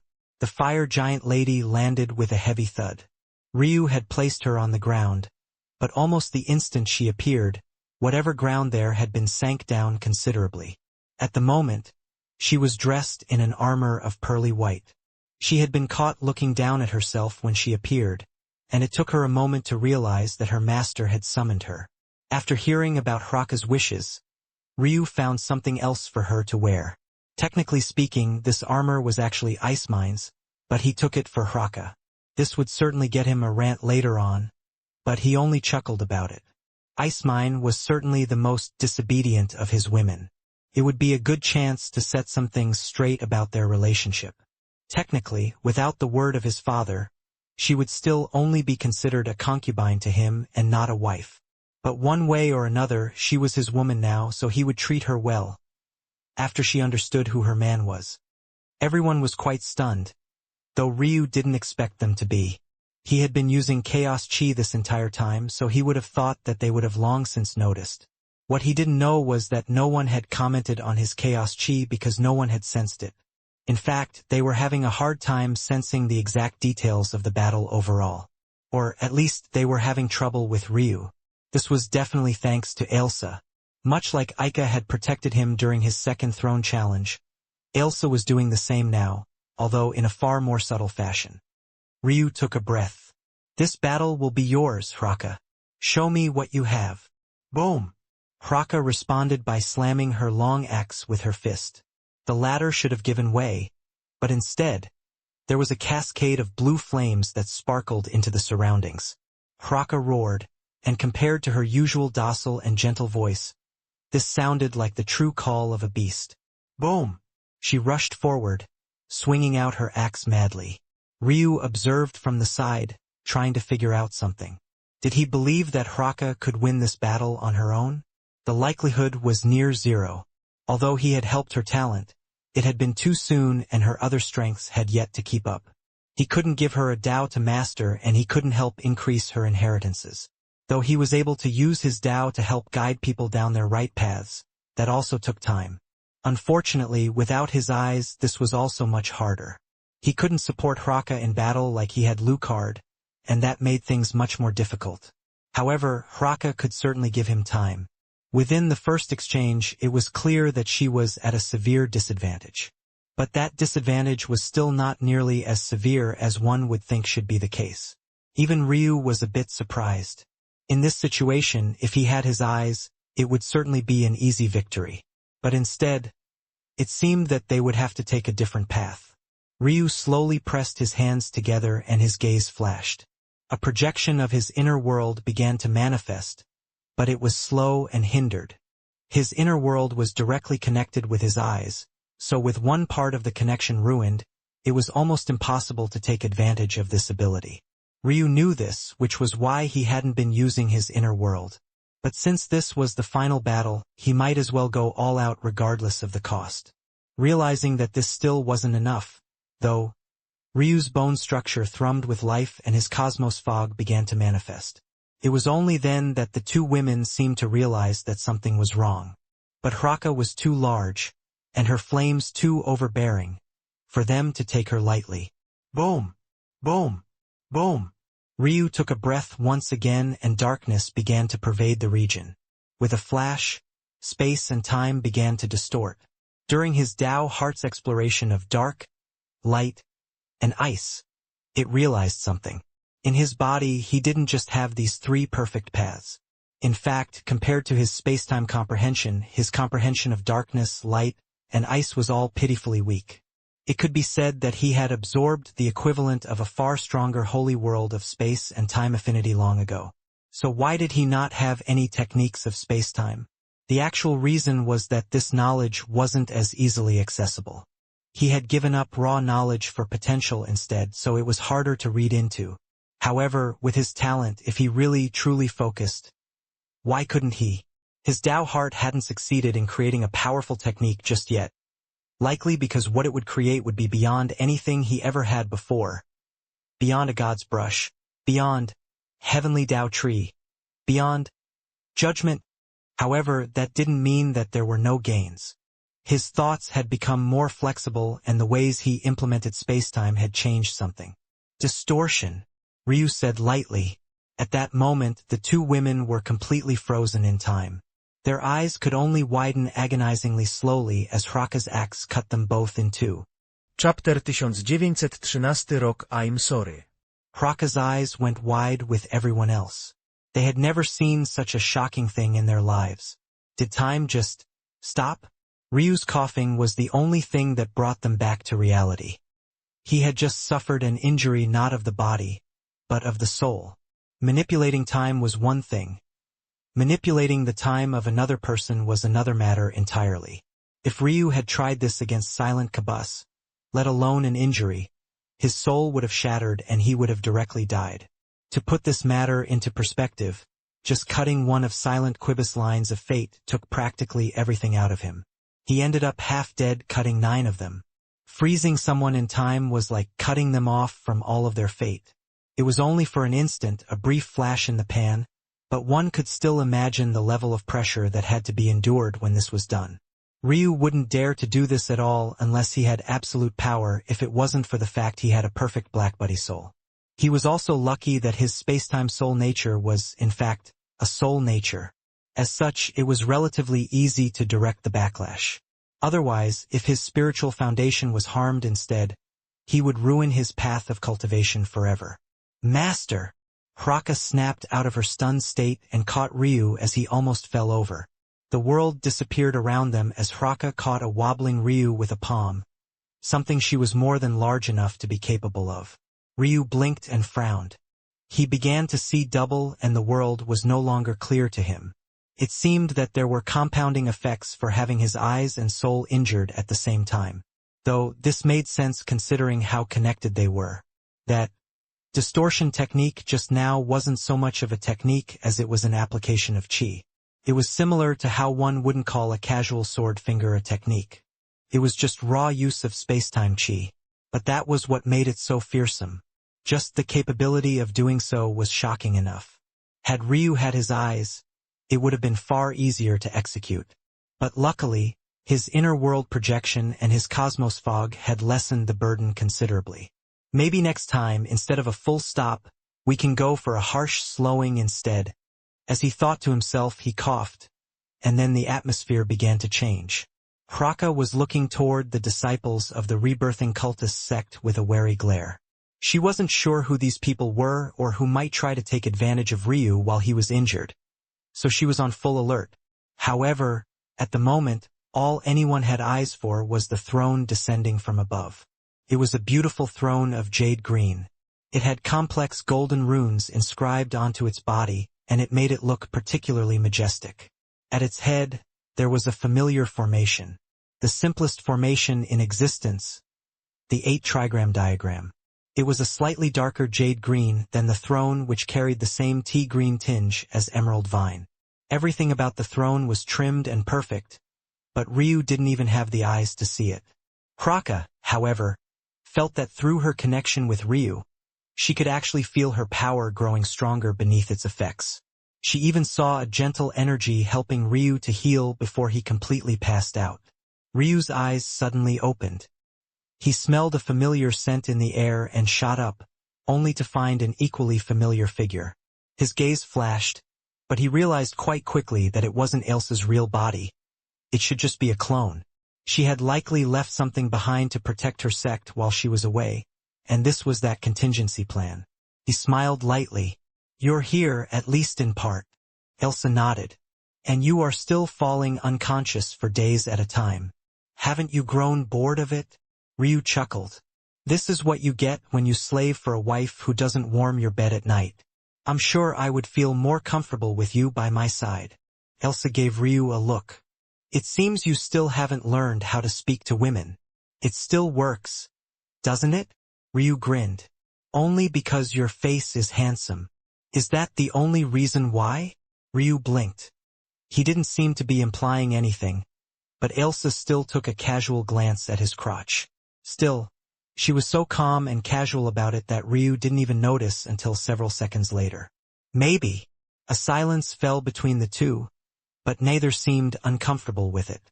They were husband and wife already, and neither had a reserved sort of personality.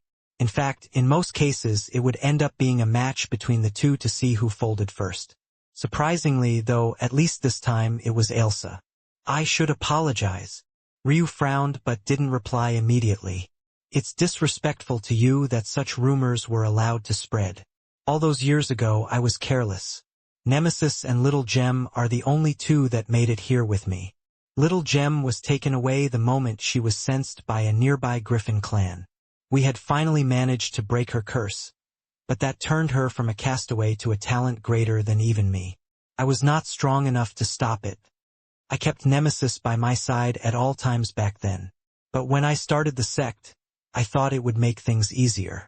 By then, Nemesis had also grown extremely powerful. He was slower because, as you know, Nemesis is also cursed because of his taboo talent. Unfortunately, there came a day where the backlash was extremely severe. He was attempting to break into the God realm, likely because he wanted to help me more, and Silent Cabus took advantage. I hadn't been there at that time, and by then, the rest of the story was obvious. Elsa only let Silent Cabus go without chasing him down because he had Nemesis life under his control, but everyone else seemed to think she was taking particular care of Silent Cabus. It was a matter where the more you explained, the more suspicious it seemed. And because Elsa was scared of what happened to Little Gem repeating, Nemesis' existence itself was a great secret. Elsa took a slow breath. "Again, I am sorry." By this point, Ryu's gaze had become entirely furious. "Elsa Tatsuya, I swear if you say another word I will strip you of that last name and divorce you here and now. Do you think I fear your godhood?" Ryu's voice rumbled like thunder, a tempest of fury rising into the skies. Chapter 1914 Unacceptable. Ryu was absolutely furious. He had been fine with a lot of the things until now. He had been fine with Elsa feeling superior. She was his wife. Even if she wasn't stronger than him, he would put her on a pedestal. She wasn't just some normal woman walking down the streets or passing by him. Not a woman he wouldn't even give a second glance to. She was a woman he had shared his heart with, his bed with, a woman he planned to share his future with. She was his wife. He would elevate her as far beyond him as his shoulders and back would allow. He would never show even a tinge of distaste for how she viewed herself. He simply didn't care. He had been fine when she started ordering him around, having him pick up the slack where she had failed and cover her back. Anyone else who had ordered him to do such things would have gotten more than just a little bit of his fury. They would have paid deeply for their arrogance.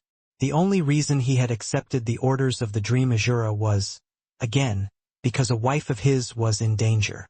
Who else in the world was capable of commanding him to do anything at all?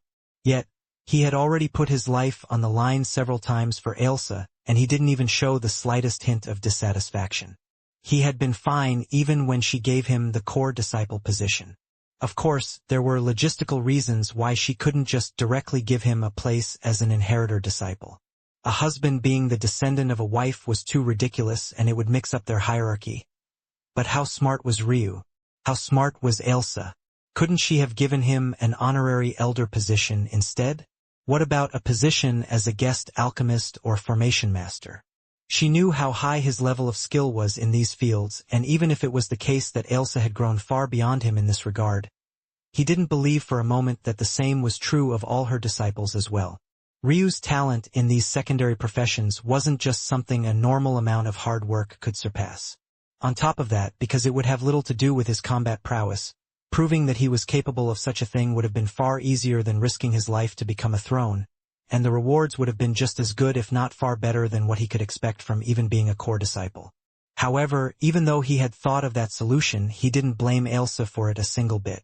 She was already throwing her sect into enough chaos by raising him to the level of core disciple to begin with. As for the rest, he could handle it all on his own. He had even had no intention of blaming Ailsa for the situation with Nemesis and Little Gem. He didn't even blame her much for the misunderstanding that led to all of these fools somehow believing that another man actually had such a chance with his wife. He had been fine with all of these things, not even showing the slightest hint of displeasure toward Ailsa. But this was where he drew the line. He had never uttered the word divorce in his life. At the very least, he had never uttered it in regard to himself. Not once in his life did he ever consider such a thing. In the cultivation world, it wasn't as though divorce was impossible.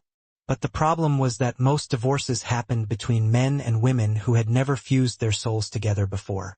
Such husbands and wives were only husband and wife in name and in ceremony, but not in soul. Divorcing someone you had fused your soul to required practically crippling both of you. For a Tao god like Ailsa, such a divorce would practically sever her path forward completely. She would likely never be able to improve in her cultivation ever again. This was the harsh truth that lay before them. For Ryu to say this, one could imagine just how furious he was. In the cultivation world, words held too much power, and the moment Ryu spoke of such a thing, Ailsa had already felt her primordial yin tremble, as though it might be expelled from Ryu's body at any time.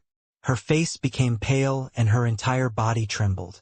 It was as though she had lost her soul for a moment and the body that she had controlled to the point of becoming a Tao god was practically worthless at the moment.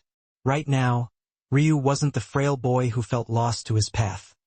He wasn't the ice-cold young master who had hated the world, nor was he some cheap cultivator overestimating his abilities. He was a towering mountain, a furious head of a household that seemed to want to burn the entire thing. It should have pained him to see Ailsa's face in such a state, but he didn't have the mind to care or pay attention to it. What Ailsa had done just now was unforgivable. Apologizing to him was bad enough. Had their relationship truly regressed to the point that she had to treat him like such an outsider? But not only was she apologizing, there wasn't even the slightest bit of remorse on her face as well. Ryu was sure that she felt for the loss of Nemesis and Little Gem, but the way she was speaking, it was as though she was only apologizing as a perfunctory measure, as though she had every intention of dealing with the situation all on her own and was just casually informing Ryu. It felt like rather than speaking to her husband, she was speaking to one of her subordinates, one of her lackeys, one of her little soldiers that had lost their lives in her war. That was absolutely unacceptable to Ryu. Chapter 19:15 Pale. Go! Ryu growled. If he stayed here any longer, his fury would cause him to take that next step. Against anyone else, he would have done so already.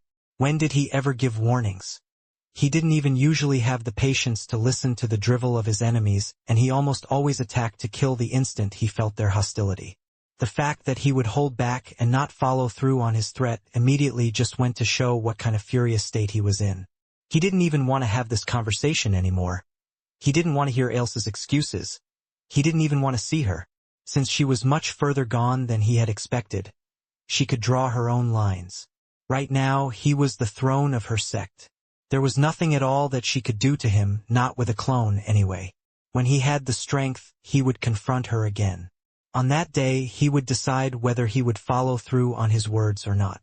But for now, Ryu's gaze became icy cold and he didn't wait for Ailsa's response. He waved a hand, donning a casual pair of robes before he directly left his immortal abode. Ailsa's clone sat there as though she had completely lost her soul. Her blood seemed to have fled her body and didn't show any signs of returning anytime soon. She didn't even seem to realize that Ryu had long left.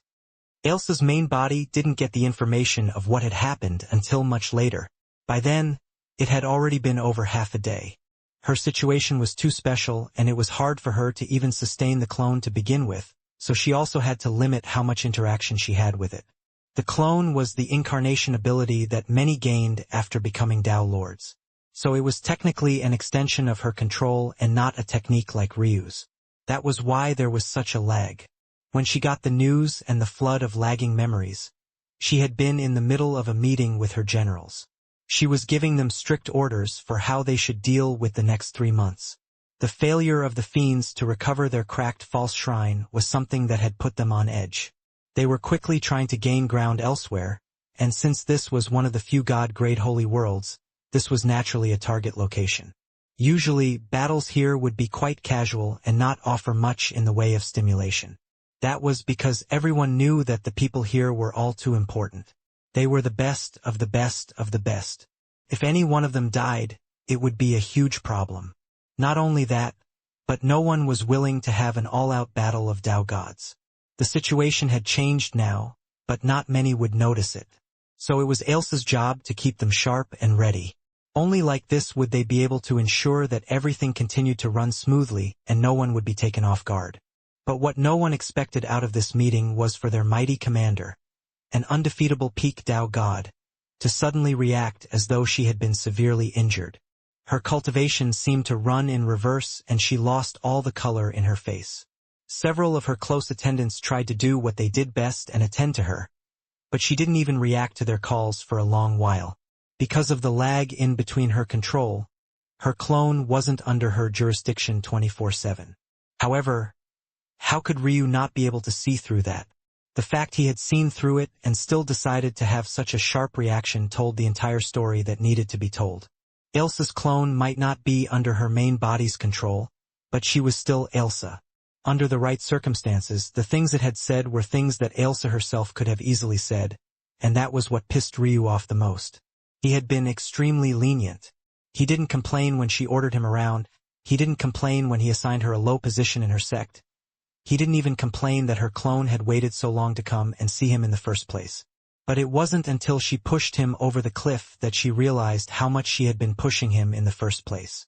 When she first saw Ryu for that time his master sent his projection across existence, she had been elated. It was her initial reaction that was her realist. However, after he was ripped away from her again, everything truly began to settle in. Now she knew Ryu was safe. She knew that he was thriving. So new feelings began to replace the pining she had had for him. The unfairness of it all hit her in waves. She had lost so much time, and meanwhile her husband couldn't even properly help her with her struggles. He was still too weak. Every day she had to deal with the harassment of the fiends and the disgusting words of their commander. She felt more and more aggrieved because she knew that in the past, the Ryu she knew would have already stormed over. And at the same time she felt guilty. Wasn't what she was feeling now how Elena had felt? That span of lost time, only to find that the husband you were pining after day was actually spending his time with other women while you were bleeding? The difference was that if Ailsa had met Ryu first, she would have never allowed him to have other women. It was something that she forced herself to allow because she knew that she was already the second. In comparison, Elena had always been for Ryu having more than one wife, and as such the betrayal she felt was different. But, chapter 1916, would he care? No matter how she looked at it, it was hard to blame Ryu for it. She was the one who had said she was just fine with it, but now that her standing had changed and she overlooked the world, it was a lot harder to accept. And she knew that this wasn't just a matter of Ryu's love life. If that was all it was, her reaction would be far more petty and less hurtful. In the world of cultivation, it was only natural for powerful men to have multiple wives due to the difference between primordial yins and yangs. Men benefited from having multiple women, and promiscuous women, except in rare cases, were hurt instead. The martial gods were a clear example of this exception. Their women were often extremely promiscuous, and they were equally as powerful. But obviously, Ailsa didn't fall into such a category. That said, there was a case in which men could be hurt by their promiscuity as well, and that was in the case that their woman was too powerful. Taking in a primordial een that was too strong would result in a man dying a very early death. All of these underlying laws are what eventually formed the overall culture of the cultivation world. If one added Ailsa's personality on top of that, it was even harder on Ryu. This was all because, culturally speaking, it was already difficult for Ailsa to accept that her husband was so much weaker than her. It was easier to accept back in Sacrum because she was acting for more than herself. It was the death of her brother that pushed her to Ryu in the first place because she didn't like the way her family did things. But now, not only was the gap between them even wider, there was no such reason weighing her decision. Then there was her own personal arrogance, an arrogance that was usually tempered by Ryu's existence, but had now had countless years to blossom and bloom on its own. She was just like Ryu. She was his life partner for a reason. When she officially married Ryu, she was just as willing to let him be as willful as he desired as well. The problem was that after so long, it was hard for her to place Ryu on the same pedestal that he was willing to place her on. And that was still just one aspect of the problem. The gap between Ryu and Ailsa manifested in far more ways than just this alone. As she had said, a primordial een that was too strong was a detriment to the wielder. However, back then, Ryu had absorbed her primordial een when it was much weaker, and his talent was capable of suppressing it. But all of those things were before Ailsa had improved so much, before she had become a Tao god, before she had grasped such a Tao and such a title. However, Ryu had already taken her primordial een. If it had continued to grow like it was meant to, then Ryu would already have long since been dead. After all, Ailsa had not only raised her talent far beyond the previous standard of Sacrum, she had also far surpassed Ryu in cultivation. With these two aspects put together, Ryu's death should have been inevitable. So why was he not dead? That was because her primordial een was being suppressed. Simply put, the Ailsa of now should have already been several times more powerful, but she wasn't allowed to be. She was quite literally incapable of being any more powerful than she was now because Ryu had become her limiting factor. Now suddenly, everything came to a head. She already had all of these other reasons to somewhat resent Ryu, all before she even got to the point that he was the reason she was so weak. If Ryu wasn't her suppressant, how could she watch as Little Gem leave? How could the likes of Silent Cabus do anything to her? How could she still be stuck in this holy world, forced to react to her enemies instead of going to them? It was all Ryu's fault for being far too weak. Of course, this wasn't to say that Ailsa wasn't a powerhouse, but that was what frustrated her all the more. She had such a handicap and was still someone that the Ruin Master Guild could only pull these petty tricks against. If she had access to her fullest array of talent, how could any of this have happened? Again, none of this was Ryu's fault, at least not directly.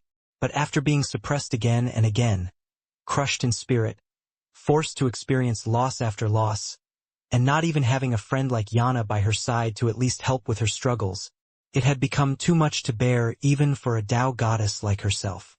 She had ended up taking it out on the one person who was willing to take it, the one person who she could be willful with, the one person who wouldn't react like she was a brat or a woman who had lost her mind. And yet, she had still ended up pushing it much too far. The worst part was that she couldn't even take the initiative to contact Ryu. It was he who had third perspective, and after the blow Ryu dealt her clone, she already knew that it was a lost cause. She could no longer control it. It was still sitting in the same spot, having completely lost its soul. Even if she wanted to establish a connection, she would have to sacrifice even more than she had when she created it in the first place. As though all of that wasn't bad enough. Even if she could establish that connection, even if she could communicate with Ryu, even if she could sit before him again and have a redo, would he care? This time she had truly gone too far. Chapter 1917 Mai. A cold storm seemed to brew around Ryu. Every step he took, the world quaked. Well, not physically, but its laws seemed to bend and twist. His child of order and chaos constitutions were forming a net around him, and though this was usually suppressed, He wasn't in the mood to be bothered. Strength.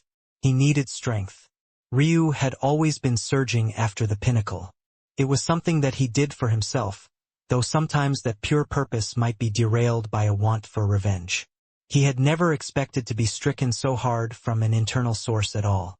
Although he could guess all the troubles and worries that Ailsa was facing, and he even felt guilt because it was his fault for being such a weak husband, there were still things that he was simply incapable of accepting.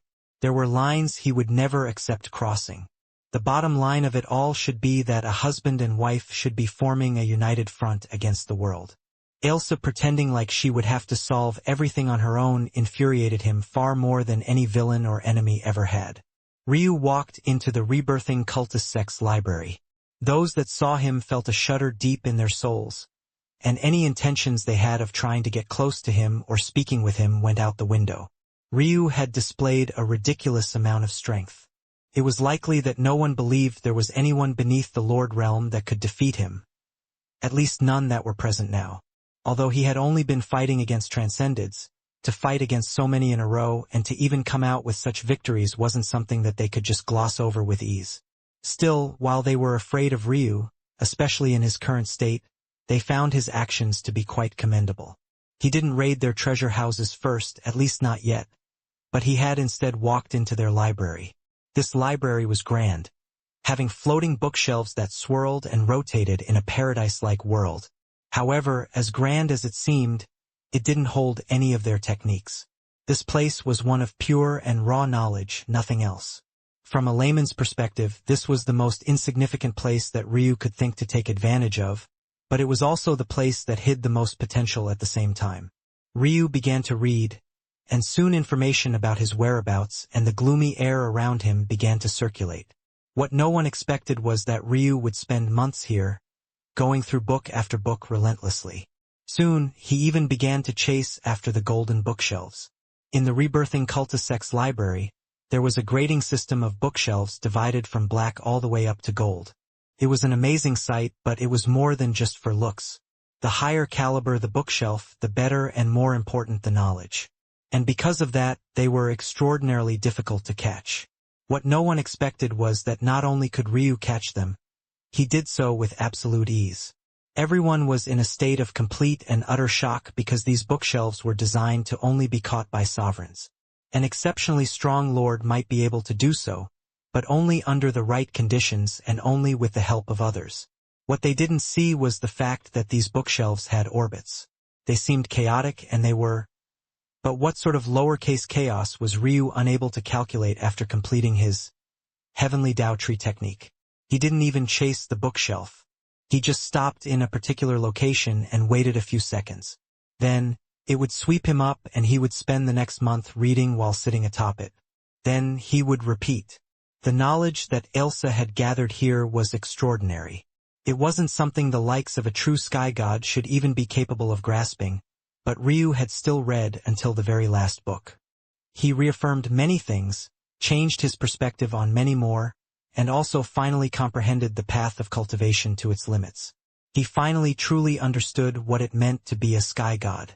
Until now, his comprehension of it had only been limited to control and what aspects of control he could exhibit, but he realized that it was deeper than this. He could summarize his studies in a single sentence. They say that the strongest of cultivators could make the heavens their source and the earth their cauldron. I don't believe that this is the case anymore. Ryu took a breath and sparkles of enlightenment spread out from him and covered the surroundings. Those that were enveloped by it felt that their bodies were undergoing a metamorphosis.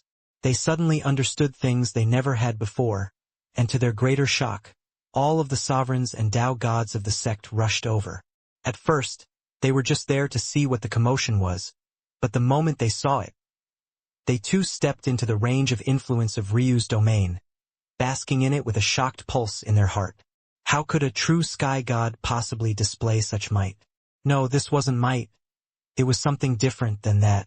It was one of the most envious abilities of the mysteries of heaven and earth pupils, focus. But somehow it seemed to have fused with insight and third perspective into something entirely new, creating a power that didn't just seem to enlighten Ryu alone, but burrowed into the laws of heaven and created an atmosphere that felt like reading these laws akin to an open book. My Buddha is my sky, my Dao, my Halfins, my mountain. Ryu's Tao broke through the dome of the heavens, and golden clouds spun wildly about in the skies. His Tao had broken past the shackles of this world and transcended to something beyond. Chapter 1918 Moonlight. Ryu slowly opened his eyes. Not having his life partner by his side for so many years was definitely a hamper on his progress. He was so aimless sometimes, and it made him miss the days when Ailsa would tell him exactly what to do. It was an odd thought for him to have, especially when he was both so arrogant and likewise so angry with her right now.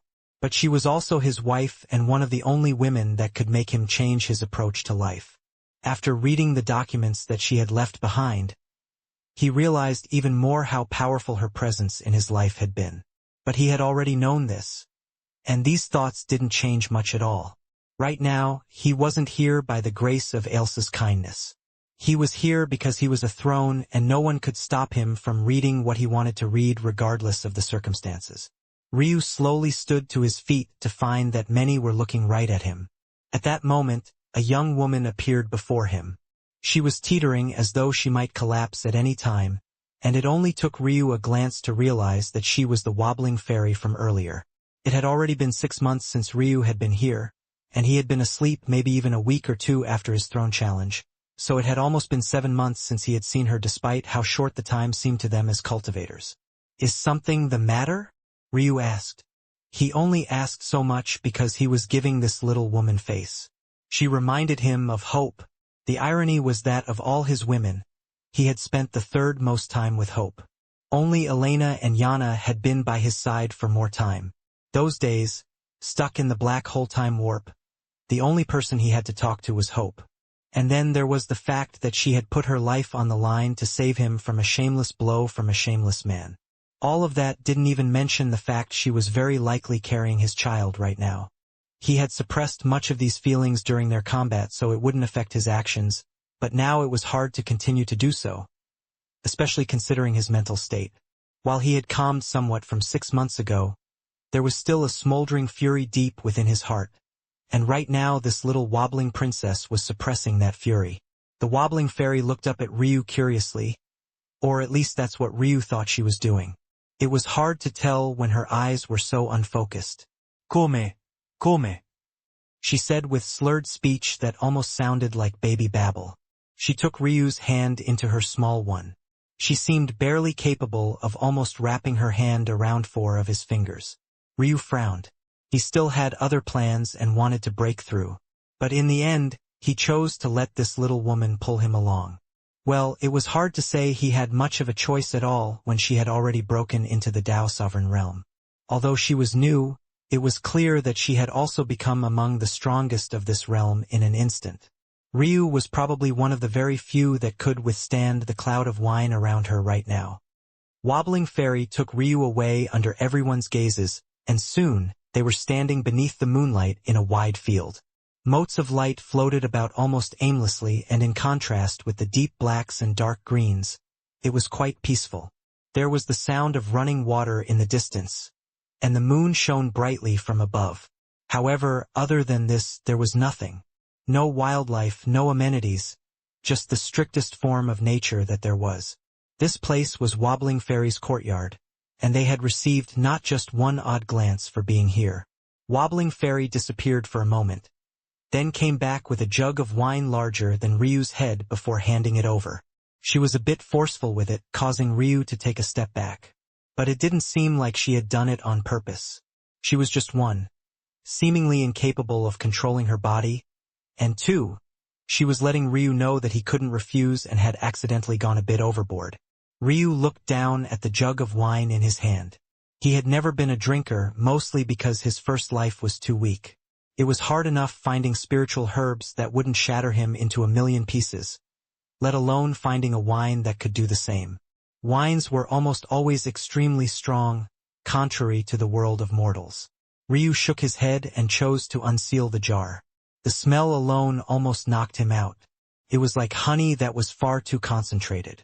It wasn't pleasant at all. If anything, it could make a man sick if he breathed it in for too long. but this scent was like a claw ripping up his nostrils and into his brain. Instantly, he felt the world spinning around him as well. Such strong wine. Ryu shook his head, trying to maintain his focus. But more and more of it was just slipping away. He was about to take drastic measures to dispel it when Wobbling Fairy moved again. The jar in his hands was forced to his lips and his head was forcefully tilted back. Everything after that went completely black. It took nothing more than a single drop of that red liquid. Ryu found that his mind was completely lost, and when he woke up, there was a woman in his arms. Ryu couldn't help but frown. Had he just been drugged and taken advantage of? Chapter 1919 Drugged. Ryu was completely speechless. He even felt somewhat uncomfortable. It wasn't long before he noticed that that feeling of discomfort was more than just about the fact he had just been treated like a damsel in distress. There was also a great amount of impurities coming out of his pores. Ryu was rendered speechless again. How could he still have this many impurities within him? That didn't make any sense at all. And why was this woman sticking so close to him when the smell he was giving off was so foul? He looked down and shook his head. As expected, this woman really was Wobbling Fairy and she was completely naked. HM? It doesn't feel like we had sex, though. And something is missing. Wobbling Fairy's primordial Qilin wasn't in his body right now. Of course, with her strength, technically speaking, she should have been able to stop him from taking it. But Ryu's pride didn't allow him to believe that such a thing was even possible.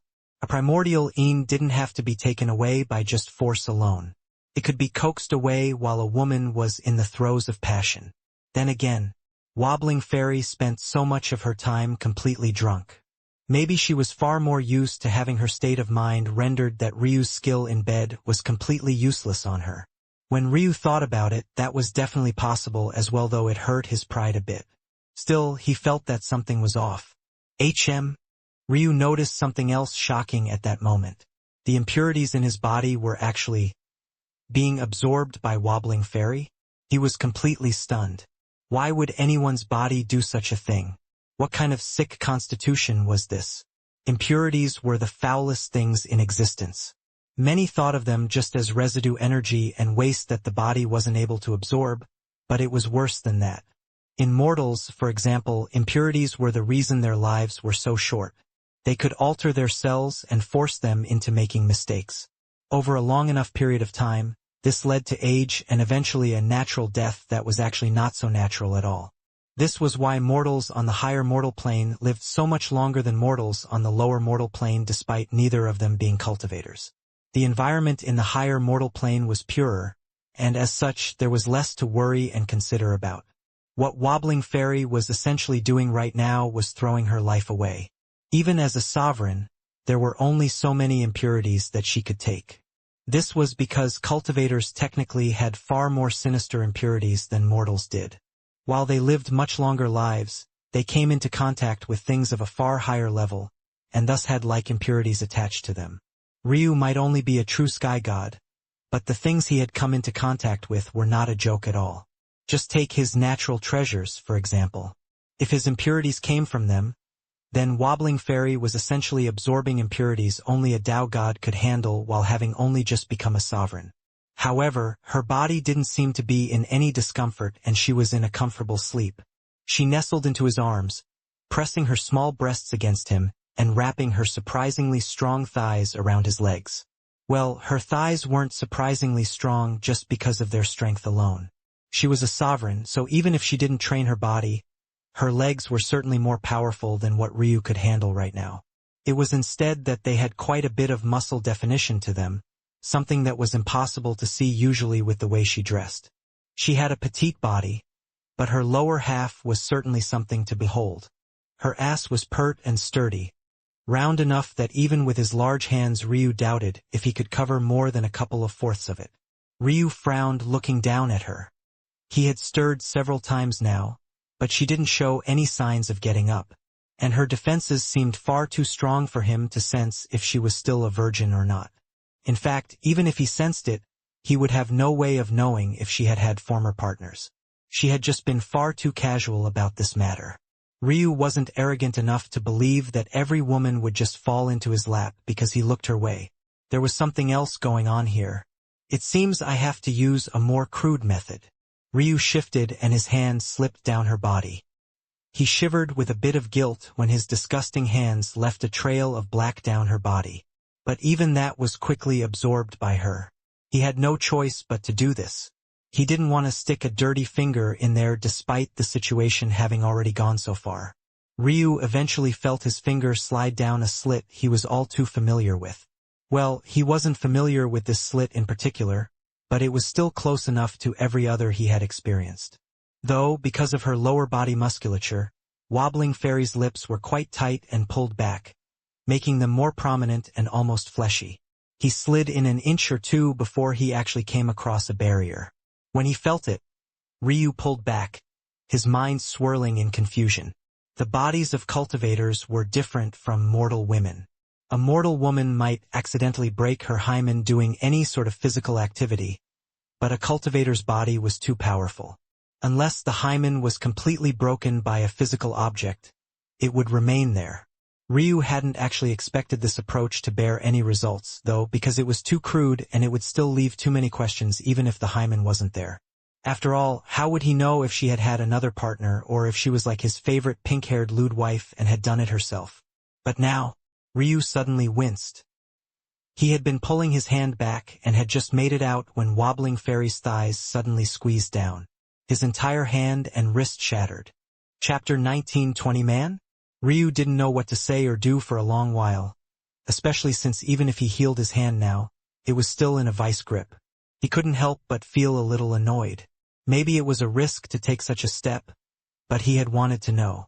Now he was stuck in such a ridiculous situation. This woman wasn't even awake. What if she accidentally destroyed the rest of his body while she was casually rolling around? I need her to wake up. If I die like this, it would be too ridiculous. He shook his head, then used his free hand to raise a finger to Wobbling Fairy's mouth. He pressed a drop of embryonic qi to her lips. She gobbled it up greedily. Damn it! Wobbling Fairy started sucking on his finger greedily, as though she was still looking for more. Clearly, she had no idea how erotic such a thing was. What is wrong with this woman? She certainly had to be the one to take her clothes off of her own volition, and I doubt she wouldn't know that she would end up in such a state. So why? Is she actually trying to take advantage of me? No other explanation even seemed plausible. Ryu had considered the fact that she needed to be naked to absorb the impurities on his body, but not only did he not know where these impurities had even come from in the first place, it was clear that she could absorb them from any exposed location on her body. So it was only necessary for him to be naked. Why would they both need to be naked? Wobbling Fairy continued to suck on his finger, and her thighs began to rub together as though she was feeling the heat. Ryu was once again rendered speechless. It was true that absorbing embryonic qi made you feel extremely good. He had even used it in the past to elevate the sexual experience of his wives. But it wasn't an aphrodisiac. Everything about this woman was just off. Maybe it's the combination of my hand trapped between her legs and the embryonic qi. This explanation gave the little woman a way out, but unfortunately, it offered no such things to him. If Ryu had been in the mood for laughter, maybe that would be exactly what he was doing in this situation. But right now, he was neither in the mood for women nor jokes. He wanted to go and improve, and this woman was seemingly wasting his time. The only reason he hadn't exploded already was because somehow there were so many impurities coming out of him. Clearly, this woman had helped him greatly, and that could be considered a favor he had to return. Wait, what? Ryu's eyes widened. He had been so distracted by everything else that he didn't even notice. When had he broken through to the perfect sky god realm? He had had several plans. In fact, he wanted to reach the transcended sky god realm in a single bound with his next round of cultivation. But what he hadn't expected was to sleep for a bit and then wake up in a new realm. Had he broken through while he was drunk? What was his foundation like? What kind of breakthrough did he have? Several dozen more questions came to mind before he simply shook his head. It just didn't matter anymore. It was already done, and from what it seemed, he couldn't see any obvious problems with his current situation. Well, other than the fact there was this big-ass little woman wrapped around him. Well, Even that situation wouldn't be so bad if not for the fact his fractured hand and wrist were trapped between her thighs. Embryonic Qi wasn't working. It just increased his pain and made her rub her thighs more. Now, he couldn't even take his finger out of her mouth because she had caught his wrist. Ryu sighed. I have to make her open up her legs. He pushed the woman and rolled on top. It was a bit awkward, but wasn't as bad as it could have been. At the very least, his arms weren't being contorted. One was stuck between her legs, unable to move, and the other was caught in one of her hands. Ryu blew some wind from his mouth, trying to use it to tickle her. But Wobbling Fairy reacted as though she hadn't sensed anything. Fine, fine. Ryu lowered his head and took her nipple into his mouth. At the same time, he poured another drop of embryonic Qi into her mouth. Wobbling Fairy shivered and Ryu could feel her body begin to loosen up. But then she started grinding her thighs even harder. The pain shot through Ryu's body, but he stayed firm. In fact, he started trying to move his hands deeper instead. He just wanted her to instinctually accept him. Ah! Wobbling Fairy moaned. There. Ryu finally pulled his hands away and rolled backward, putting some distance between himself and the woman as he used a drop of embryonic Qi to heal his hand. Luckily, Wobbling Fairy hadn't been using any Qi, so he didn't have to expel any sovereign Qi, making the healing process much easier. Taking a breath, Ryu expelled all the impurities from the surface of his skin. He thought about throwing it away completely, but then he noticed that Wobbling Fairy's circumstances seemed odd. After some thought, he tossed the impurities at her.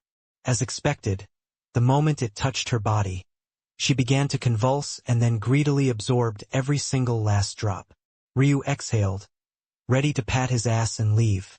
Wobbling Fairy was definitely a little beauty, and he had taken some advantage of her, but her chastity was still mostly intact, and being beautiful alone had never been enough to persuade him either. But before he could leave, Wobbling Fairy actually stirred. Then her eyes snapped open. Are you even a man? Why am I still a virgin? Chapter 1921 Choose. Ryu was rendered speechless for the third time. Was this the same little woman who... Wait. She's sober right now. Ryu realized immediately. She wasn't teetering as usual, her words weren't babbling nonsense, and she was very clearly looking at him with a level gaze. Her eyes were sharp, her aura suffocating, and for a moment Ryu felt like he was standing before a Tao god and not a Tao sovereign. No, it was more than that. It was a truly powerful Tao god, one who might not be as strong as his master, and certainly not the Phoenix Sky god. But she was closing in. Ryu's eyes narrowed. Do I look like someone you can bed when you please? Wobbling Fairy blinked and her head cocked to the side. Her eyes were almost saying, Are you serious? She looked down at what was between Ryu's legs as though to confirm that there was truly a pair of dick and balls down there. But this confirmation only seemed to make her more confused. Are you perhaps? Ryu's eyes narrowed. He really wasn't in the mood to play such games, but it was also clear to him that she wasn't playing around either. Ryu got up with the intention to leave, but a binding power strapped him in place. Indeed, she was extremely powerful. Ryu looked back, his gaze even. It seemed as though he didn't realize that his life was in the hands of another. But Wobbling Fairy didn't seem to mind his gaze either. She propped herself up on the grass, laying down on her side and resting her head on an elbow-propped hand. Her body was in full and complete view, but to Ryu's gaze, she might as well have just been a floating pair of eyes. I understand, Wobbling Fairy said after a long while. I apologize for my actions. She waved a hand and Ryu was free. But before he could leave, she spoke again. How about a transaction instead, then? You take my virginity and in exchange, you will receive the power to reach the omniscient realm's pinnacle within 3 months. Ryu turned back and Wobbling Fairy smiled lightly. Indeed, for a man like this one, this sort of approach was probably the better one. Why? Ryu asked. Of course, he was also curious about what was so special about Wobbling Fairy that she could guarantee such a rise in cultivation. But Ryu was also in a state where he wanted to improve quickly so long as it didn't come at the cost of his foundation. He no longer had any moral hang-ups about such things at this point, and though his father's words still rang in his ears, Something told him that Wobbling Fairy didn't want him to be her man anyway. Of course, what she wanted and what he did were two different things. As far as he was concerned, a woman who had been with him wasn't allowed to be with another. By stopping him here instead of letting him leave, she was willfully forfeiting that right whether she knew it or not. Your impurities. I need them. Where are you getting them from? Your soul. Your spiritual foundation. Your meridians. She answered without skipping a beat. My soul. Ryu thought, his gaze flickering. The others could be explained somewhat, but this was definitely a surprise. Unless she meant the corporeal souls? But it doesn't seem like it. Are you truly Wobbling Fairy? This time, the petite woman was surprised first. Her eyes narrowed slightly before she replied. Close enough. Interesting. You're the persona she hides behind when getting drunk. Is that so? Either you don't like your current state, or you use your drunkenness to hide your aura. Maybe from enemies? Just now, you weren't faking your sleep though. You were well and truly asleep. That leads me to believe that it's more probably the former, though a bit of the latter is still in play. That deep sleep Wobbling Fairy was in had to be self-induced. The moment she woke up sober, Ryu understood. She would rather be in a deep coma where she would induce her drunkenness once more by absorbing her wine aura than be awake in this state. Unfortunately, she hadn't been able to produce her wine aura because her body was busy chugging away at Ryu's impurities and becoming stronger. When Ryu tossed all his impurities at her at once, she had ended up breaking free of the threshold of her deep sleep.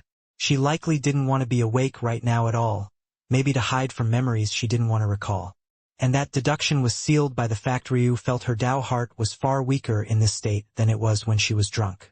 In this state, Ryu even felt that with a little push of his Tao, he could shatter it and ruin her path of cultivation. She felt far stronger now, but she was also the most vulnerable she had ever been. That realization shifted the dynamics of power that were at play right now. As expected, the moment Ryu said such things, her expression changed wildly.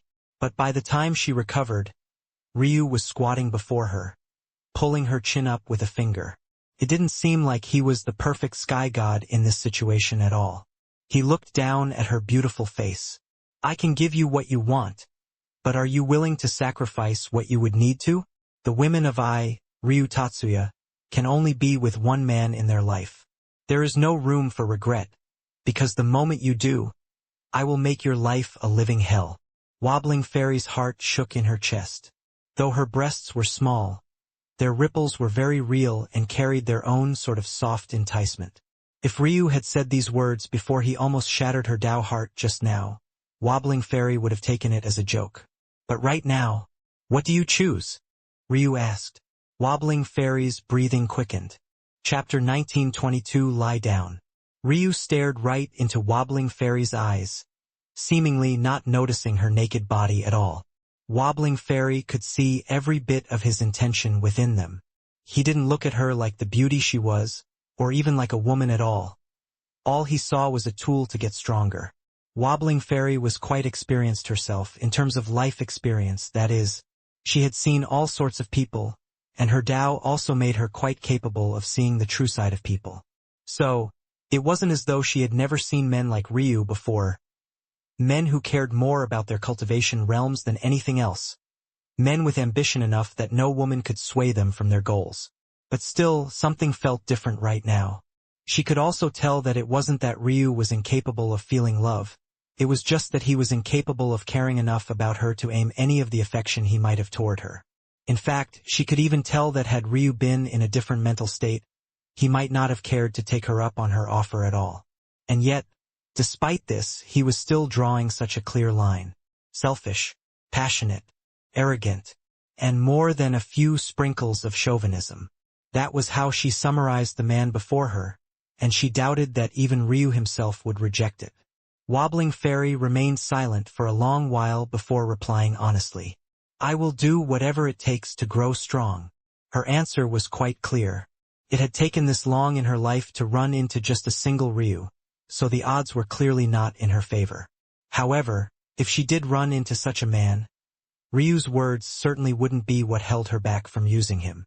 What was unexpected, though, was that Ryu didn't have a fierce reaction to this at all. He reacted as though he either hadn't heard her, didn't understand the underlying intention in her words, or simply didn't give a damn. And that was when she remembered. Ryu wasn't forcing her to choose between either him or a future with another man. He was making her choose between either following his rules or facing his wrath in the future. There is no room for regret, because the moment you do, I will make your life a living hell. Those words he had spoken echoed in her mind, and she almost didn't register the questions Ryu asked after the fact at all. Ryu had long released her chin and sat across from her, his eyes deadpan. He didn't speak again, and she was forced to go back into her memories to replay what had just happened. How could she end up so distracted as a Tao sovereign? What was she thinking? Someone could have easily killed her in that moment had they had the strength, and she was pretty sure that Ryu's gaze was sharp enough to see through that. What is so special about your constitution that it would allow me such a breakthrough? The question finally rang in Wobbling Fairy's ears, and it was another wake-up call to the kind of man she was dealing with. Despite having her in front of him, he was still so eager to ask all these questions. Normally, when a sovereign told a true, or rather, perfect sky god that something was possible, they would just accept it. How far was the gap between their stations in life and their views on the world? But Ryu was clearly not about to take her word for anything. He likely had his own ways of verifying what she was about to say. He was right to ask as well. After all, what Wobbling Fairy was proposing didn't make any sense. No one should be able to guarantee such a breakthrough. After all, rising through the ranks of Sky God wasn't just a matter of accumulating energy. You had to have several breakthroughs in your Tao. The only reason Ryu wasn't shocked that he had managed to break through to the perfect Sky God realm was because after his recent Tao breakthrough, he had already had a clear path forward. He had been planning on capitalizing on that clear path, but he would certainly need more than 3 months to do so. After listening to Wobbling Fairy's explanations, he slowly shook his head. As expected, things weren't so easy. The reason she guaranteed such a thing was because she knew Ryu's Tao was so high. He would be able to easily progress if he settled for a knock to his Tao every time he took a step forward.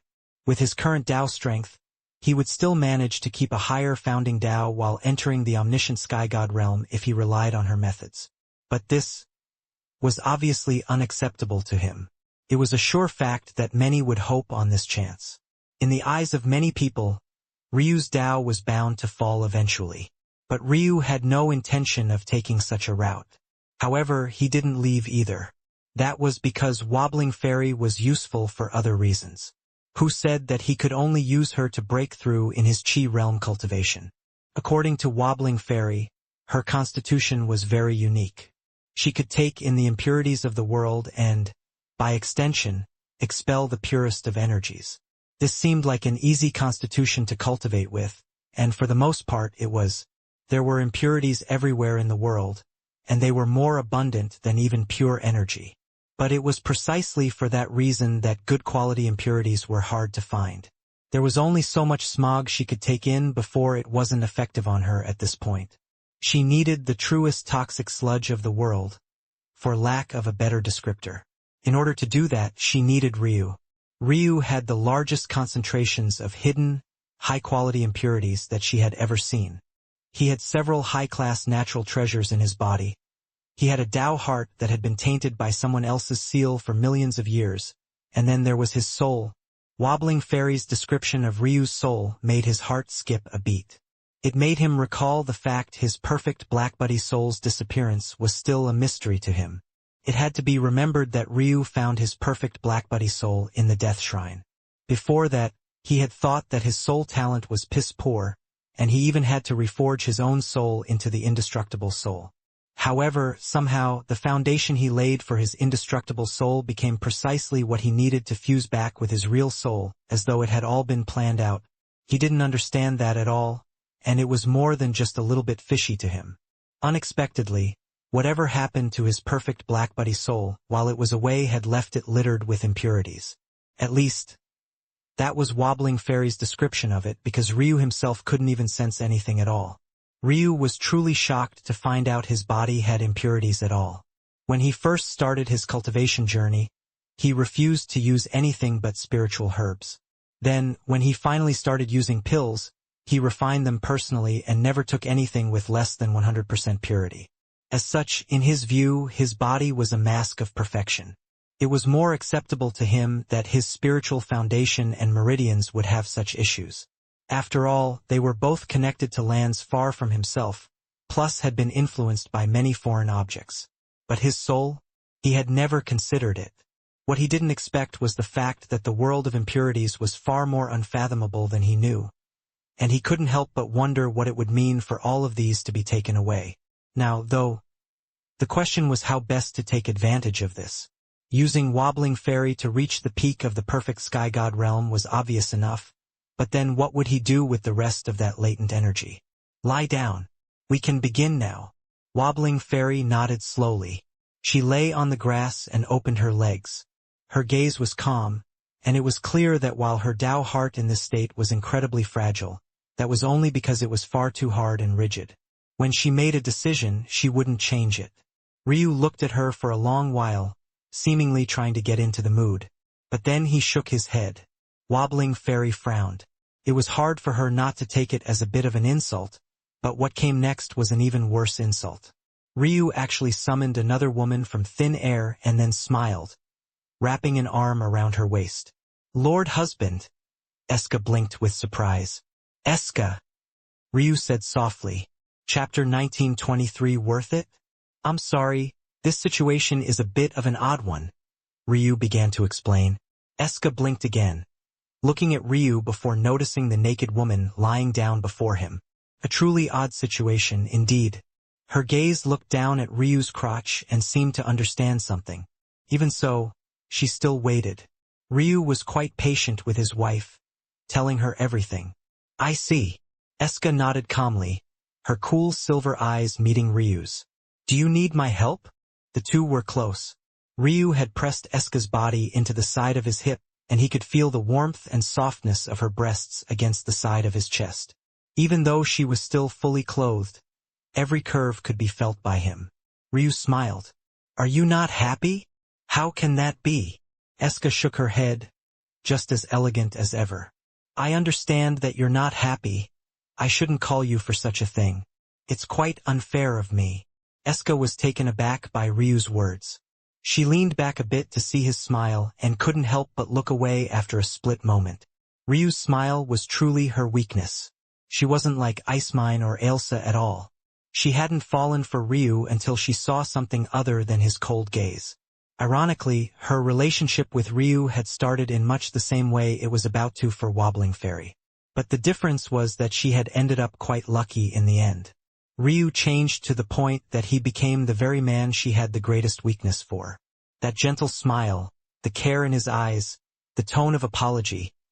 It all made her feel quite weak. She could only look away, feeling her heart quicken. How could she say no to this man? Still, Ryu didn't take advantage of her weakness at the moment. He just lightly held her waist, breathing in her delicate orchard scent. Ryu had a great fondness for mature, arrogant women like Eska. They had a uniqueness to them that he couldn't get over. Even Eska's scent was more complex than most of his women. It seemed to change with the wind, swaying with the movement of her hair. Lord Husband, you don't need to apologize for such a thing, Eska said softly. No, Ido. Ryu smiled a bit bitterly. You haven't been a tool to me in a very long while, and I don't want you to see this as that. In fact, I hope you will see it the opposite way. I want you by my side for this because it places my heart at ease. Eska's heart fluttered and her face became redder. It was impossible to hide. Her skin was just as porcelain white as Ryu's own.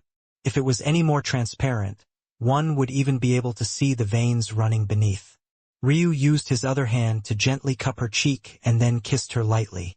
Eska's body went almost limp in his arms as though she had just melted. She embraced Ryu's kiss, and then his tongue, her soft breathing becoming heavier. A jolt of electricity ran through her body when Ryu glided his hand down her waist and the outline of her wide hips, gently grabbing a handful of her ass. She could feel herself moistening already, feeling an eagerness to be one with Ryu that she hadn't experienced before. It was clear to Ryu now that the truest key to Eska's body was her heart, and right now it was as open as the fluttering wings of a butterfly. A slight moan left her lips as Ryu's hand slipped below her round ass, catching the hem of her dress and running his palm up the smoothness of her skin. Her breathing hitched. Ryu's fingers slipped between her fleshy plumpness, pressing against the line of her panties, pushing her bottom lips apart with an almost forceful gentleness. For a moment it almost felt as though he was going to push the fabric into her, but she was in too much of a daze to care. Ryu's lips left hers and kissed down the slender curve of her neck, sucking on her collarbone lightly as her underwear became flooded with a fragrant liquid. Every one of his actions was gentle and soft, caring for every inch of her without missing a drop. He was almost agonizing in his patience, and it took the last bit of her willpower and reasoning to not press him down herself. It was only then that Eska remembered that she wasn't here for herself, but rather to help Ryu. She didn't believe that Ryu didn't have enough control over his body to stand at attention, if he needed to. He could stop blood flow to that region just as easily as he could force blood flow even if he wasn't aroused. The real reason he wanted her by his side was because of the exact reasons he had stated. She put his heart at ease. Her hands reached down and she gently caressed his balls, trying to not lose her focus. Soon, she could feel something hot forcing her slender fingers apart. She stroked Ryu with the same gentleness he had shown her and then pressed him against Wobbling Fairy. All the while, Wobbling Fairy lay on the ground with Ryu between her legs. There were complicated feelings swirling in her heart, but she pressed them down with a vicious will. She winced a little bit when she felt Eska's actions, but Ryu didn't seem to have eyes for her at all. One would have thought that she wasn't here at all. She winced again as she felt Ryu press into her, a discomfort running through her body. However, soon, she shook her head and her eyes returned to a deadpan indifference. She had fought more bloody battles than she could count. The pain was nothing more than psychological. If she cut off that part of her, nothing would bother her at all. She felt something rip as she was completely pierced through. She took in a cold breath and felt herself settling down. Now it had begun. Ryu had taken many virginities in his life, but never once had any of his women reacted like this. That was because he had taken his time, he had coaxed them, allowing their bodies to warm up. Even when it was with Eska and Icemine, back then Icemine had been in a practically rabid state of lust. Wobbling Fairy, unfortunately, didn't gain such a luxury, and it could be said that this would be a memory she would hope to soon forget. She closed her eyes, prepared to focus on her cultivation. The exchange of energy between herself and Ryu had begun. Ryu, though, didn't seem to notice this. He had pulled Eska into his arms, lifting her up. She wrapped her legs around his waist and her arms around his neck, kissing him deeply. Their breaths were in sync, as were their heartbeats. They had forgotten the rest of the world, basking in one another's warmth. The heat in Eska's loins was only growing more feverish, and she lamented that Ryu only had a single rod to use. That was until Ryu's hands suddenly grabbed her ass, lifting her even further until her thighs rested on his shoulders. Eska was completely taken aback until her eyes almost rolled to the back of her head. Ryu had pulled her panties to the side from the back and plunged his tongue into her delicate folds. He alternated between a combination of licking and light sucking, making Eska quiver with every gesture. Eventually, she couldn't hold back her moans at all. Spine-tingling orgasms ran up her spine, but Ryu was relentless. It was as though he was trying to make her experience every ounce of pleasure for every ounce of displeasure he had experienced in the last several months. She called out his name again and again, gripping his hair so hard that it seemed she might rip up a piece of his skull at any moment. Wobbling Fairy twisted in slight discomfort. Ryu's own personal excitement had made him pump faster, and she still hadn't quite adjusted. Now, she was suddenly in an even more uncomfortable position. She still couldn't understand why it hurt so much. Compared to the heat that was before her, her body felt stone cold. For a moment, she even thought that Eska was faking her pleasure. But then she saw Eska's face. She had lost control of herself, falling back to the point she had to be caught before she crashed into Wobbling Fairy. And it was at that moment that Wobbling Fairy saw her face. She could only see the whites of Eska's eyes. Then there was the flushed skin, her quivering lips, the sheen of sweat that coated every inch of her. Then she remembered how elegant this woman had been when she first appeared. That was when she understood that this woman probably didn't have it in her to fake such a thing. Her embarrassment would shine through immediately. The only way for her to release like this was if she really couldn't hold it in anymore. Does it really feel so good? Wobbling Fairy couldn't help but wonder. Looking down at her own crotch, with a slit trail of blood running down her inner thigh, and the wincing pain she was experiencing, she felt that this might very well be the worst experience of her life. Was it worth it? She clenched her fists. Definitely worth it. Chapter 1924 Anger. Ryu was absolutely relentless. Eska couldn't think straight, and her body didn't seem to be in her control at all. It was like her soul was being pulled out from her body, and only through the most embarrassing places at that. However, she could also feel Ryu's emotion. He was handling it differently than he usually would, but she could tell that something was off. Truth be told, this wasn't because of Wobbling Fairy. She, much like Ryu, didn't care very much about this woman at all. Although she only really knew a part of the story, she could tell what was happening. Wobbling Fairy wanted to use Ryu much like Ryu wanted to use her. There wasn't any obligation between either party to make the other feel comfortable. Ryu had given Wobbling Fairy a chance to say what needed to be said, but in the end, she made her stance quite clear on the matter. If there was another Ryu that arose in the future, she would likely give him the very same deal. After all, none of what was happening currently was related to her virginity. It was just a special kind of dual cultivation. Dual cultivation was special because there was truly no closer state a pair of cultivators could be in. Well, no closer state that a pair of male and female cultivators could be in. After all, there were still cheat-like existences like Icemine and Eska who experienced an even closer existence with one another, but this was only possible because they were both women. Ryu hadn't reacted much to this, mostly because he didn't particularly care about Wobbling Fairy at all. The reason he didn't want women he had been with to be with other men wasn't because he was afraid that they would fall in love with them, nor was it because he felt that he might be outclassed by them. It was purely because of his pride. Ryu was a man who wouldn't casually lay down with women in the first place. The places he had been shouldn't be places that other people could touch. It was that simple. That was how he viewed the world, and he never particularly cared about hypocrisy. In the cultivation world, strength was king. If his women ever wanted to betray him in such a way, they were free to do so, and they would also be free to suffer his wrath in the future. In a world where faith and karma were so inextricably linked to one's strength, and also given how much Ryu cared about his own, it was impossible for him to let such women do as they pleased without suffering consequences. When Wobbling Fairy made her thoughts so clear, he didn't react because he had already placed her into a particular category. From today on, even if Wobbling Fairy didn't know, there would likely be a day when Ryu killed her with his own hands. Such a woman. Why would he give a damn about her or her comfort? It also wasn't his fault that she had no idea how her own body worked. How old was she to still be incapable of understanding such basic things? Much like Ryu could control blood flow to his loins, so could she.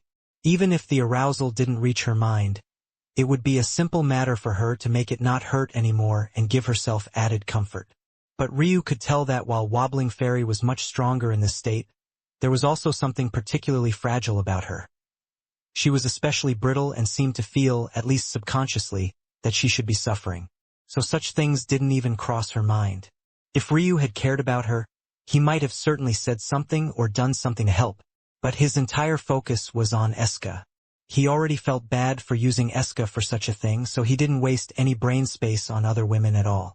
In fact, he didn't remove a single bit of Eska's clothing, so that she would maintain as much of her elegance and dignity as possible. Her nude state wasn't something Wobbling Fairy needed to see, even if she was a woman. Eska was completely fine with Ryu having all of these thoughts. She didn't mind them one bit, and she cared more about the fact that Ryu felt bad than the fact he was the reason for all of this. Ryu's sincerity was able to make her melt, and it was what she loved the most about him right now. But that didn't mean that she didn't still feel like there was something off about the current Ryu. And she could somewhat feel why.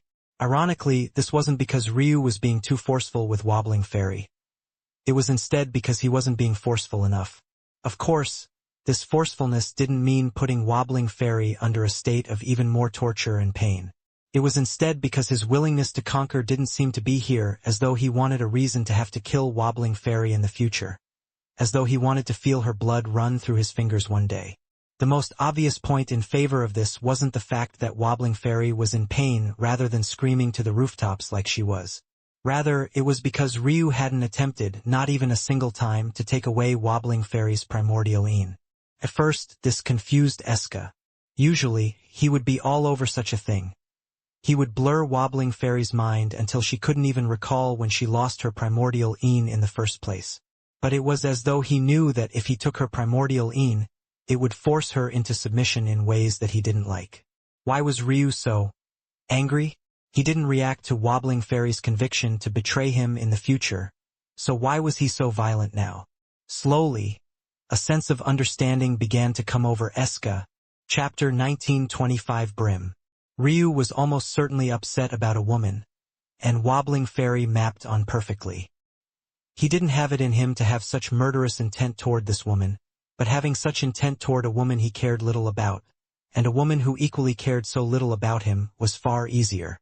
Eska was barely able to cobble these thoughts together after several hours. Another woman would have felt their loins aching by this point. Ryu's tongue had simply never left her sweet, moist folds. But eventually she was able to complete them. "Ryu," she said softly, gasping for breath. I can't go." Eska was lying through her teeth. With her body's composition and strength, not to mention access to Ice Mine's heavenly dew branch recovery abilities, she would have loved to ride Ryu's face for months on end if he was willing. Ryu obviously knew this, or else he would have never taken such an approach to begin with. After all, he wanted to pleasure Eska, not abuse her. If it was really too much for her, he wouldn't have taken such an approach. Because once again he cared for her, and now Wobbling Fairy. Still, after Eska said these words, even though Ryu knew they were an outright lie, he still stopped. That was because he could also tell that while Eska's body was raving and roaring to go, her mind was slowly slipping out of his grasp. If he had continued even though she said such things, she might have completely shut down. A woman who had lived as long as Eska, and experienced as much, had a mental state that was impossible to rattle unless she allowed it to be so. If she chose to grow cold and distant, no matter how good Ryu made her body feel, her heart wouldn't be moved. Breaking the mind of such a woman was basically next to impossible, and it wasn't something most should even consider attempting. It had taken a lot of change and effort to get Eska to warm up to him like this. If he ruined it over a woman he cared little for, no less, would that even be worth it? However, Ryu wasn't so calculating with his thoughts this time. All he knew was that his wife wanted to stop, so he obliged. Eska, somewhat embarrassingly, climbed down from her position, unwrapping her legs from around Ryu's neck. Look at her. She had lived for trillions of years and avoided doing such embarrassing things for at least that long. But now she was so comfortable with it. What happened to her shame? She looked at Ryu with a hint of resentment in her eyes, but Ryu couldn't help but feel a great deal of his gloominess vanish in that moment. He hadn't known that Eska could make such an adorable expression. She looked more like a wronged young woman than an ancestor who had lived for so long and held up the skies with a palm. Eska shuddered with more embarrassment when she saw the glistening sheen around Ryu's lips, a sheen that could have really only come from one place. She hurriedly took out a handkerchief to wipe his face down, and only then did her racing heart calm down. Seeing her cute actions, Ryu couldn't help but pull her into his arms again, kissing her deeply. Eska's eyes went a bit dull and dim again, as though a mistiness was just moments away from sweeping her away again. But she barely managed to catch herself from slipping her tongue into Ryu's mouth. She pulled away gently, shaking her head. Eska's eyes went a bit dull and dim again, as though a mistiness was just moments away from sweeping her away again. But she barely managed to catch herself from slipping her tongue into Ryu's mouth. She pulled away gently, shaking her head. "Let me focus, you." Eska covered her mouth, her embarrassment blooming again. She couldn't remember having ever said anything so embarrassing before. Ryu burst into laughter. Maybe it was well worth it to call Eska out for such a thing. He hadn't ever seen this side of her before, and he felt like it was all the more interesting after peeling back her first layer. "Do you want to stop?" Ryu asked after a long while. "That's okay, you've done enough. I'll finish this off on my own." Eska shook her head, slowly regaining her bearings. Ryu asked in confusion. "Are you okay, Lord Husband?" Eska asked after some hesitation. Ryu's gaze flickered. "Am I okay?" He looked at Eska deeply, not knowing how to answer the question. Eska pressed a gentle palm against his chest, leaning against him. "I can feel that there is something wrong. You can speak to me, I am willing to listen. This wife of yours doesn't have many good traits outside of having lived for such a long time." Her hesitation in saying wife was only made all the clearer when she smiled soon after, almost as though the word tasted sweet on her tongue and rosy lips. Looking at her, Ryu felt a certain part of his body shutting down. Wobbling Fairy, who had already closed her eyes and entered a deep state of meditation, clearly felt this as well, but she didn't say much, focusing on gathering the impurities she had just taken from Ryu. They had already been going at it for hours, and it was probably best they take a few breaks from time to time to allow one another to consolidate. Then they could continue after. "If you don't want to, that's okay as well," Eska said softly. Ryu took a breath, casting a gaze toward Wobbling Fairy, who seemed to have cut herself off from the rest of the world. Ryu sighed, shaking his head.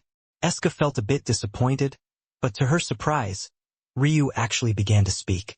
And an even greater surprise than that was that he didn't start with Ailsa at all. Eska was truly taken aback when she realized what Ryu had been through in the last several years. She had had no idea.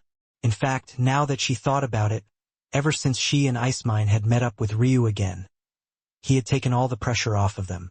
He had made their lives so easy they weren't even aware of what was happening in the outside world. Tears brimmed in Eska's eyes as guilt swelled in her heart. Chapter 1926 Embarrassing. Eska cupped Ryu's face in her hands. The care and concern in her eyes was clear, almost to the point it nearly made Ryu a bit uncomfortable. He had never seen those eyes from anyone but his mother and grandmother's, and that was about enough of an explanation for why he wouldn't want to see them from his wife. But he quickly realized that it was even deeper than that. He didn't want to see such pity and guilt in the eyes of his women. Originally, he didn't even want to speak about these things at all. If it wasn't for the fact he could see that it would make Eska sad if he didn't, he wouldn't have said anything at all. But now that he had, whether he wanted to originally or not, there was some of his burden being placed onto her shoulders. Eska was simply a different woman from Ailsa, and they both had their own places in his life. Honestly, if Eska was the one to see him back then and she tried to comfort him the same way, maybe he would have never snapped out of it. It had taken Ailsa's brand of encouragement to make him see any sort of light. Still, those hints of discomfort in his eyes when he looked into Eska's eyes didn't just vanish. It wasn't the type of person he was, and it was hard for him to accept such a thing. Eska looked into his eyes deeply, her tears still streaming. Her gaze bounced between his irises as though trying to see something, and in the end, she smiled a bit bitterly. She could see through some of Ryu's thoughts. Some people just didn't like to be coddled and told that everything would be all right. And some people didn't want to be constantly yelled at and told to get it together. When Eska thought about it, she wasn't sure she wanted a man that wanted to be coddled either. Which was ironic considering she felt that she wanted to do the coddling. But when she thought about how she would feel if Ryu constantly came to her for such things, she found that she would return to her state as an ancestor, where the entire burden was on her. And maybe that was the real reason she cried. Not because she was afraid of holding some of the burden for Ryu, but rather because she knew exactly the kind of pressure Ryu was holding up and it broke her heart. Seeing the hints of discomfort in her eyes, she felt even more guilt because she actually sighed a breath of relief. At the same time, her attraction toward Ryu seemed to grow to another level. Not only had he been vulnerable with her, but he didn't want her pity. He had only spoken because she wanted him to, and nothing else mattered to him. Not even his own pain and anguish. I'm sorry. Eska embraced Ryu, taking him off guard a bit. He could tell that she wasn't apologizing for leaving him to carry all their burdens. She was apologizing because she wanted him to continue to do so. However, that only made Ryu smile. He stroked her hair gently. Why had Elsa's words infuriated him so much? It wasn't just because she was looking down on him with her apology, or that she didn't really mean it. It was because she treated him like a person she would have to fake such an apology to in the first place, like he was some child she had to care and caress lest he break apart. It had been a long time since he was so thoroughly enraged. If not for the slivers of emotion that remained in his heart, let alone threatening divorce, he would have done it right then and there. Maybe only one of his wives could get away with such a thing without facing his immediate wrath. Eska's thoughts and emotions, rather than making him feel that life was too unfair, instead put him at ease. If his women couldn't rely on him, then who could they rely on? Anything they wanted, anything they needed, they should have the confidence to rely on him to get it for them. That was all he wanted, and that was all he could ever want. Maybe the reason he loved arrogant, prideful women so much was because this was precisely the kind of woman that could give him the most satisfaction upon reaching this point. It was probably selfish of him, probably a bit childish, most definitely a great deal chauvinistic and all the best sort of buzzwords, but he simply didn't care. He was Ryu Tatsuya, and this was how he preferred to live his life. Eska could practically feel Ryu's heart ease. She pressed her ear to his chest until the rapid, erratic heartbeat became a calm, soothing baritone that echoed only once every several seconds. "Can you do something for me?" Eska suddenly asked. "Anything," Ryu said with a calm smile, gently stroking her hair. Eska pointed toward Wobbling Fairy and blushed a bit. She opened her mouth to speak, but couldn't quite get her words out. After a while, her blush overwhelmed her and she made a decision. She suddenly vanished, or rather, she morphed into Ice Mine. Her breasts shrunk and her ass became far tighter. At the same time, her skin bronzed. Ryu raised an eyebrow, but he didn't retreat. After all, Ice Mine was his wife as well. "What? Is she tagging you in?" Ice Mine rolled her eyes. "She wants you to fuck her brains out, but she's too much of a prissy princess to say that out loud." "HM? Why's that?" Ryu asked, a bit confused. He knew that Eska wasn't just going soft on him. She wasn't a kind-hearted person by the normal metrics. Eska would certainly not bat an eye even if he were to kill Wobbling Fairy right now. "So why?" Ice Mine scoffed. "It's fucking embarrassing, that's why." Chapter 1927 Thank My Wife. Ryu was speechless. "What? What are you acting all confused about?" "It's fucking embarrassing. What do you think will happen when this woman gets out of here? What do you think she'll tell her friends?"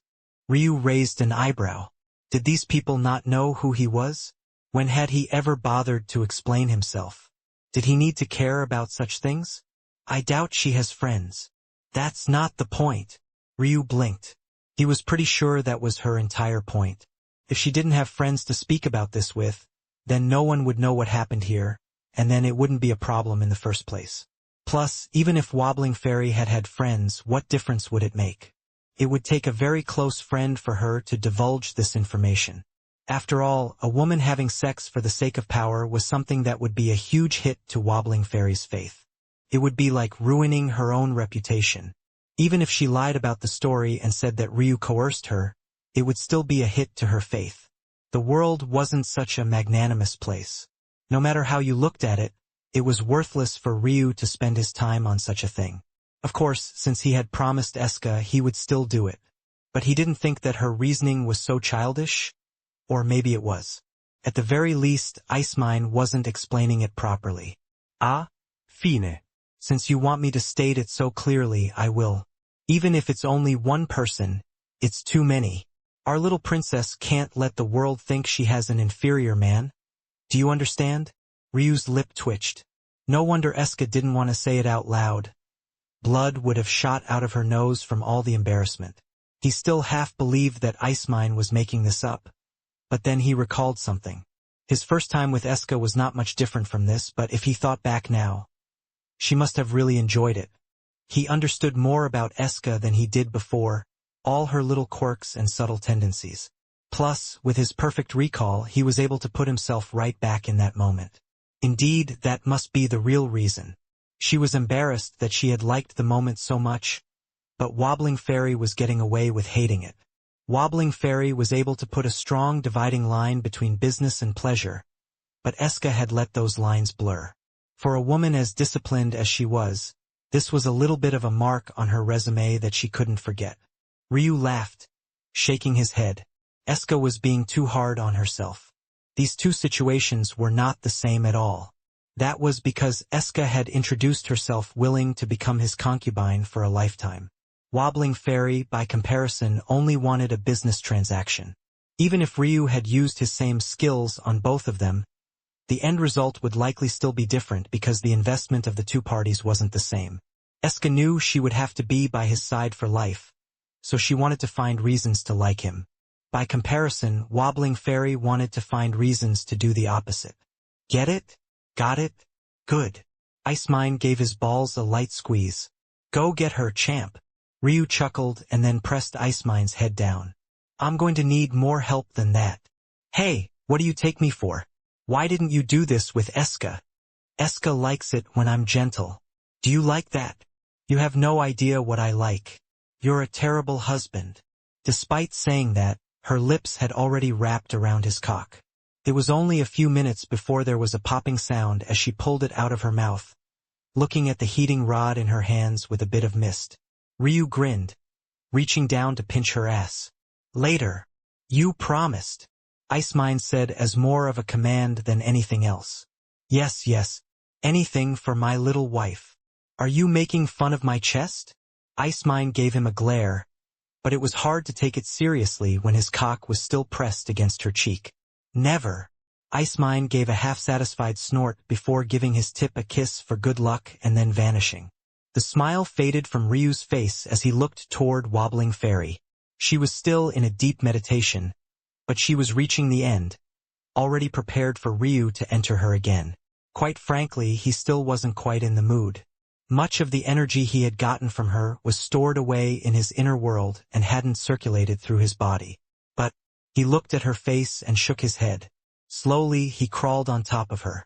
Wobbling Fairy could seemingly feel his presence, and she frowned a bit even in her meditation, but her eyes remained closed as she prepared herself for another round. She felt a hand press against her lower half, and then there was a drop of silky liquid that she experienced for the briefest of instants before it vanished. Her body shuddered, and her eyes snapped open.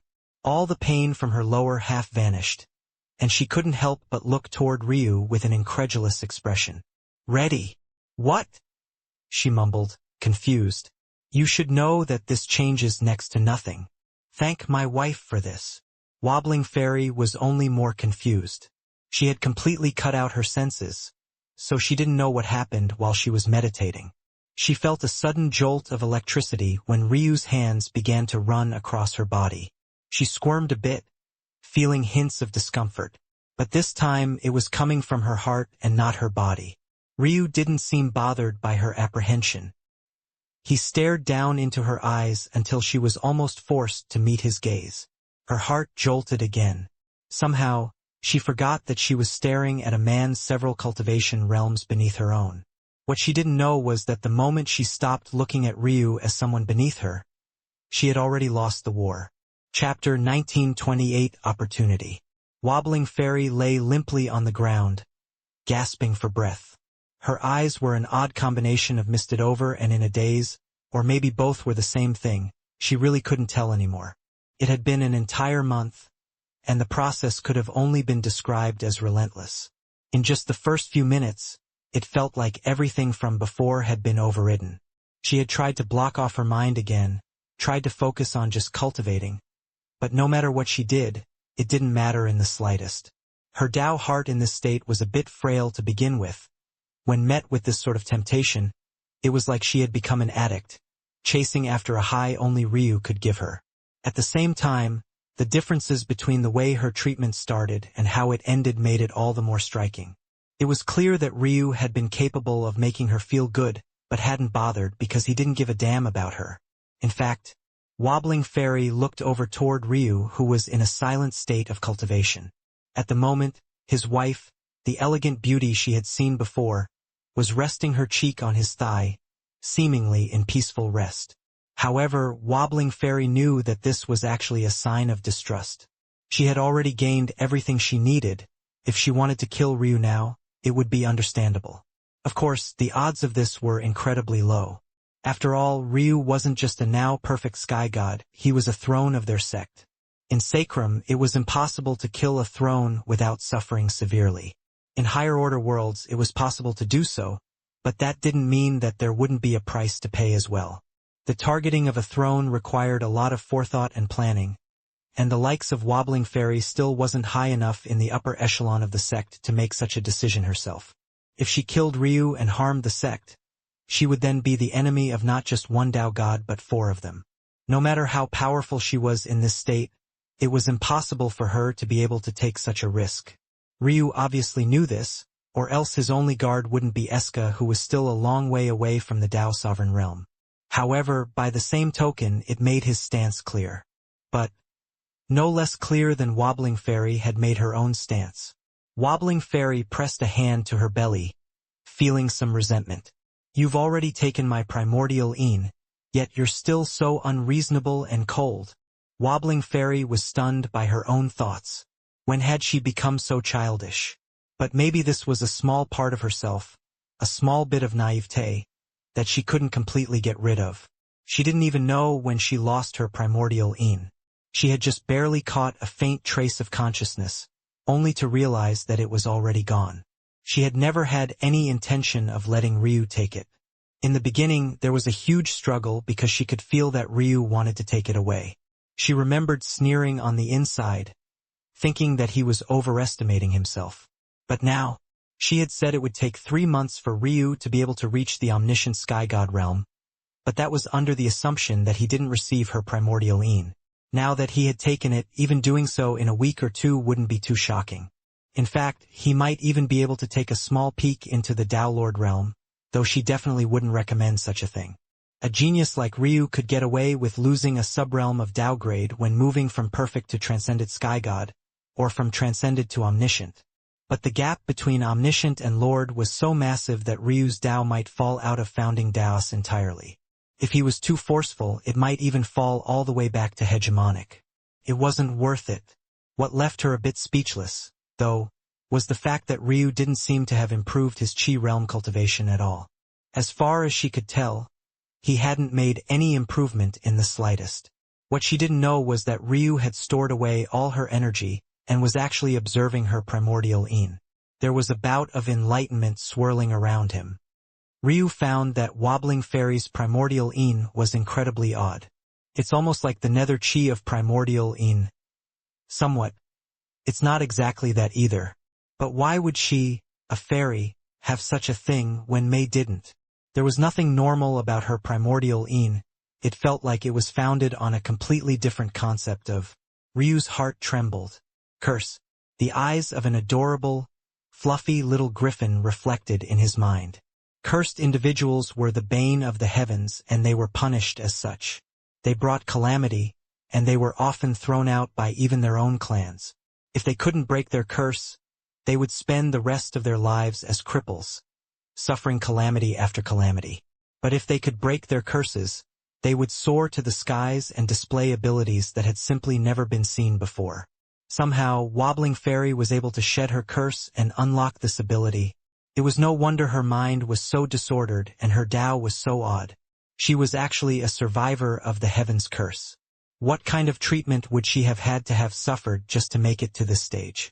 Of course, this didn't make Ryu feel sympathy. It was rather that he realized just how shocking what the item in his body was now. This is an opportunity. Chapter 1929 Solution. Just with this primordial Qilin swimming in his body, Ryu felt that he was able to strip himself of all impurities. No part of his body was capable of escaping this. Not his soul, not his meridians, not even his spiritual foundation. Just by virtue of cultivating, Ryu would be able to constantly allow this primordial Qilin to swallow up any impurities that he gathered into the future. This shouldn't be underestimated. That was because also by virtue of cultivating, he would be gathering impurities onto his body. He had thought that just by using spiritual herbs and 100% pure pills he could avoid this, but he realized after his interaction with Wobbling Fairy that his concept of impurities was far too lax and incomplete. The reality was that there were impurities even in the air he breathed. Every time he gathered chi from his meridians, there would be more that swarmed in from the chaos plane. Every time he improved his soul, there would be more. No matter where you looked in the world, there were impurities. And because of that, Ryu had been unwittingly carrying around shackles that he didn't even feel. The moment it was gone, even without cultivating, he felt a qualitative change in his constitution. That being his child of order and chaos constitutions, they both flowed with impossible smoothness, and his combat prowess had taken another massive leap forward. Before, it was necessary for Ryu to use Heaven and Earth's gate if he wanted to fight an omniscient sky god. He also wasn't sure if that would even work if he was facing off against the truest geniuses, at least the true geniuses of this world, that is. But now he didn't think it was necessary. With his perfect sky god foundation and his newly minted constitution, he should be able to fight with them head to head while relying on his other abilities. However, if he took this step, he might not even need to rely on higher combat awareness and skill at all. It was potentially possible that he would finally be able to match them in terms of raw power alone. As for how he would do that, it was hinged on this new body realm cultivation method that he was forming. He had already felt that using light and darkness would be the path for him. But after some thought, he realized that maybe this path was too simple. It didn't take enough advantage of what he had. While he was dual cultivating with Wobbling Fairy, he realized that there was a change happening even to his natural treasures. Their impurities were being weeded out, and they were also slowly growing more powerful. Ultimately, these natural treasures were capped at the height of the true martial world, which technically meant that if Ryu went to find those same natural treasures in this world, they would be a level higher. But after Wobbling Fairy stripped them of all their impurities, they had truly reached perfection.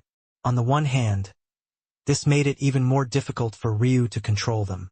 They had grown so powerful now that even observing them might crush his soul and rend his spirit. On the other, this provided an opportunity to do something that might very well be insane. Temper his body. It wasn't that Ryu had never thought of doing this before. Tempering your body with natural treasures was the most obvious path of body realm cultivation. The main issue was that harming your body was one thing, but finding a method to cleanse and heal it afterward was another thing entirely. If he took even a strand of these energies into himself, he would die.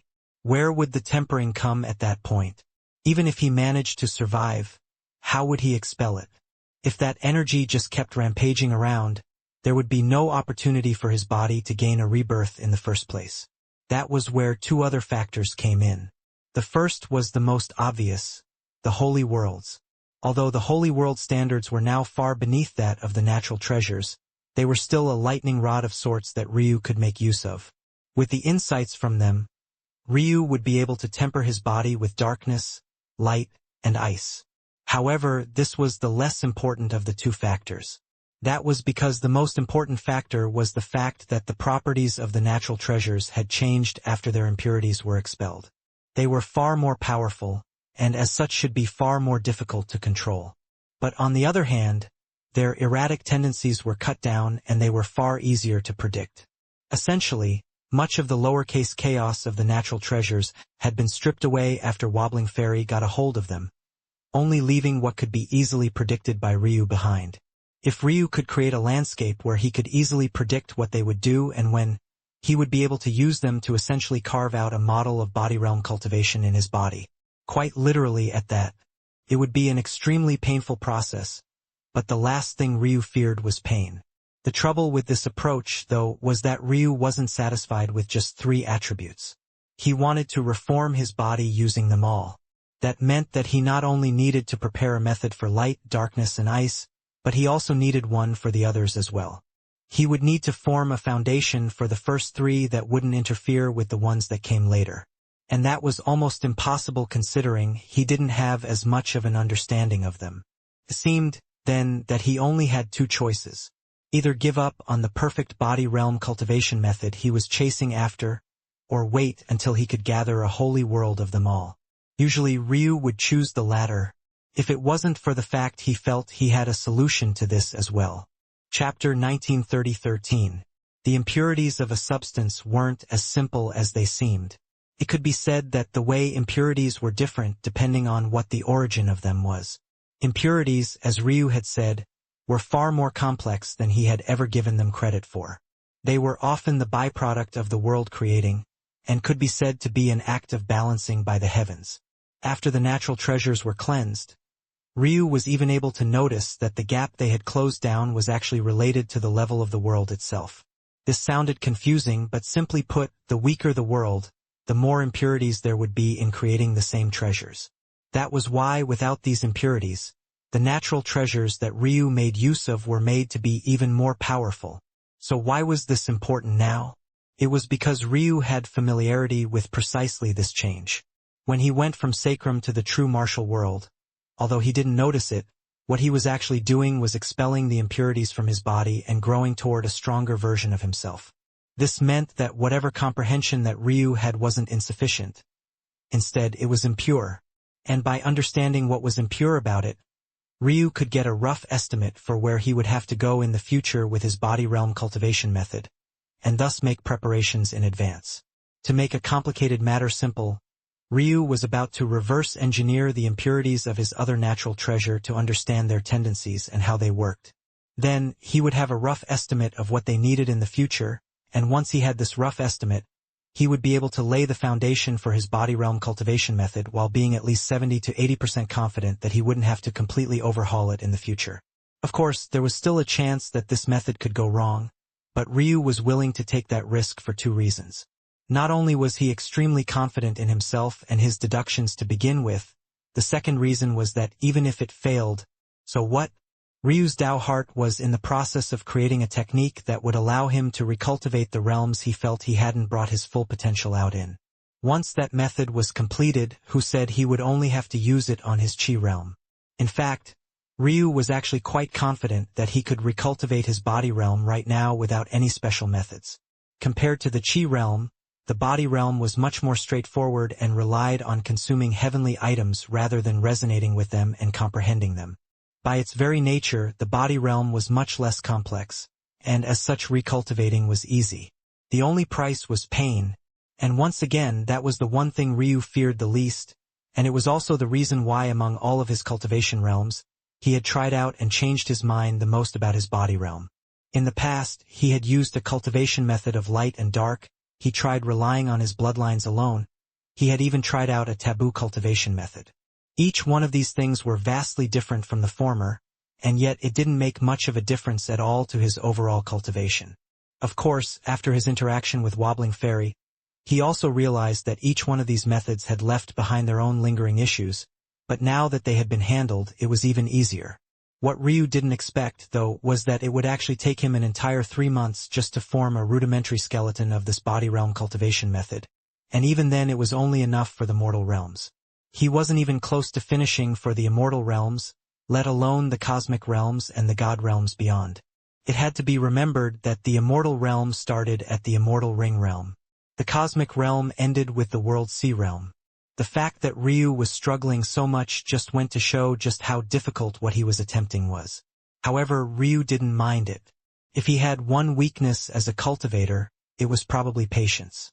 Many who had lived the number of years, he had had great experience with secluded cultivation, but he did not. Right now, however, he had all the motivation in the world. It had taken him 6 months to evolve his Tao to a new level, and now he was willing to pour as many years into this cultivation method as he needed. And just like that, another 3 years passed. It could be said that, in this time, the rebirthing cultist sect was having its own mini-storm. It had been 3.5 years since Ryu and Wobbling Fairy had entered her courtyard, and yet they showed no signs of coming out. At first, no one found it odd. Wobbling Fairy was such an innocent character in their eyes that the idea that anything untoward was occurring didn't even cross most of their minds. But by this point, even Star River was having a hard time not imagining what might or might not be happening in there. 3 years wasn't a long time, especially not to a Tao god like herself. But this was very clearly an odd situation. It was odd for a single woman to invite any man into her courtyard in the first place. It was on this day, 3.5 years later, though, that a great commotion was unearthed in the courtyard. What they didn't know was that this very same commotion would continue for another decade. And in this decade, neither Ryu nor Wobbling Fairy would appear. Boom! A pillar of swirling elements rose high in the air, and the entire sect was bathed in its light. Chapter 1931-26. Ryu sat in silent meditation, swirling lights dancing around him. He had never spent so long on a cultivation method before. Even his current self-created mental realm cultivation method had come to him through natural enlightenment. It could only be said that deducing the remaining path of his body realm cultivation method was far too difficult, but how could it not be? He was trying to find a method of maximizing treasures that stood near the pinnacle of existence itself. Maybe it would have been more efficient to just go out and conquer the holy worlds he needed, but Ryu didn't do that for two reasons. The first was because he wanted to settle his mind down. He was constantly being pulled in too many directions, and the matters with Ailsa didn't make things any better for him.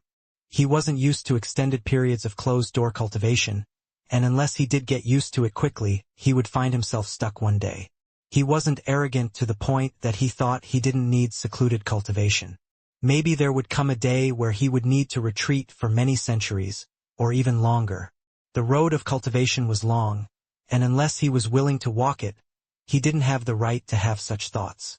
The second reason he chose to do things this way was because there was no shortcut that existed that didn't come without a price.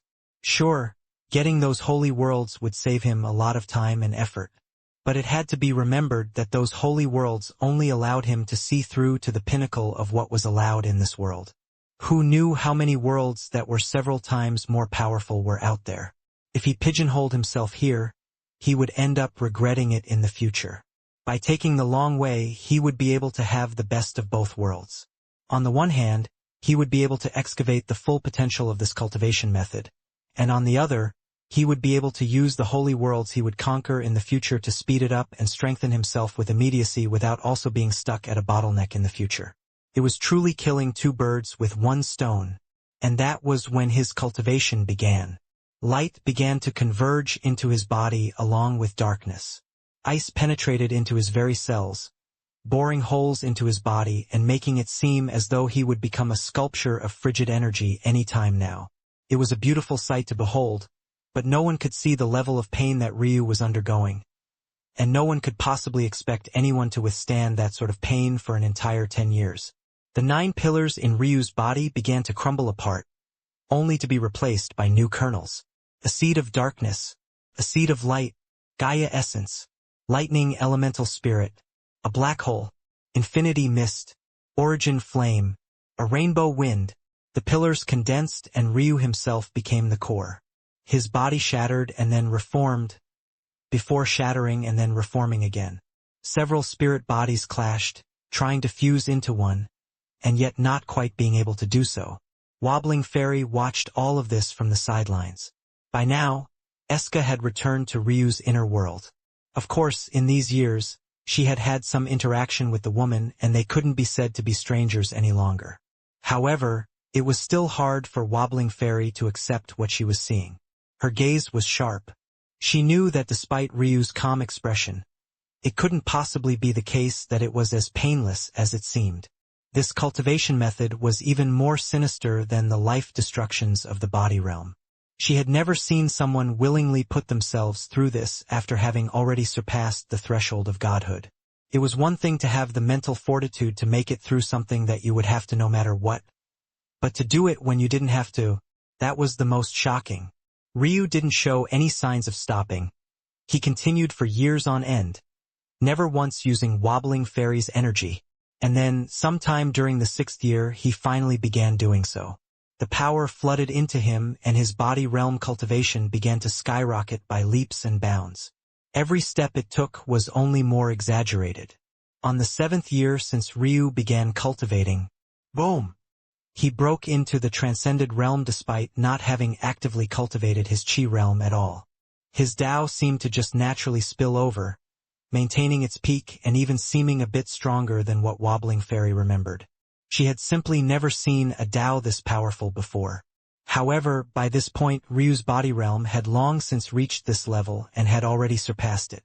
Strength swirled through his body and his power only became more and more exaggerated. There were only 3 of his elements at play right now, but these 3 were already enough for Ryu to sweep through the geniuses of this world with just his body alone. Boom! On the 8th year, Ryu's body stepped into the omniscient realm and a blazing intent rolled and rumbled through him.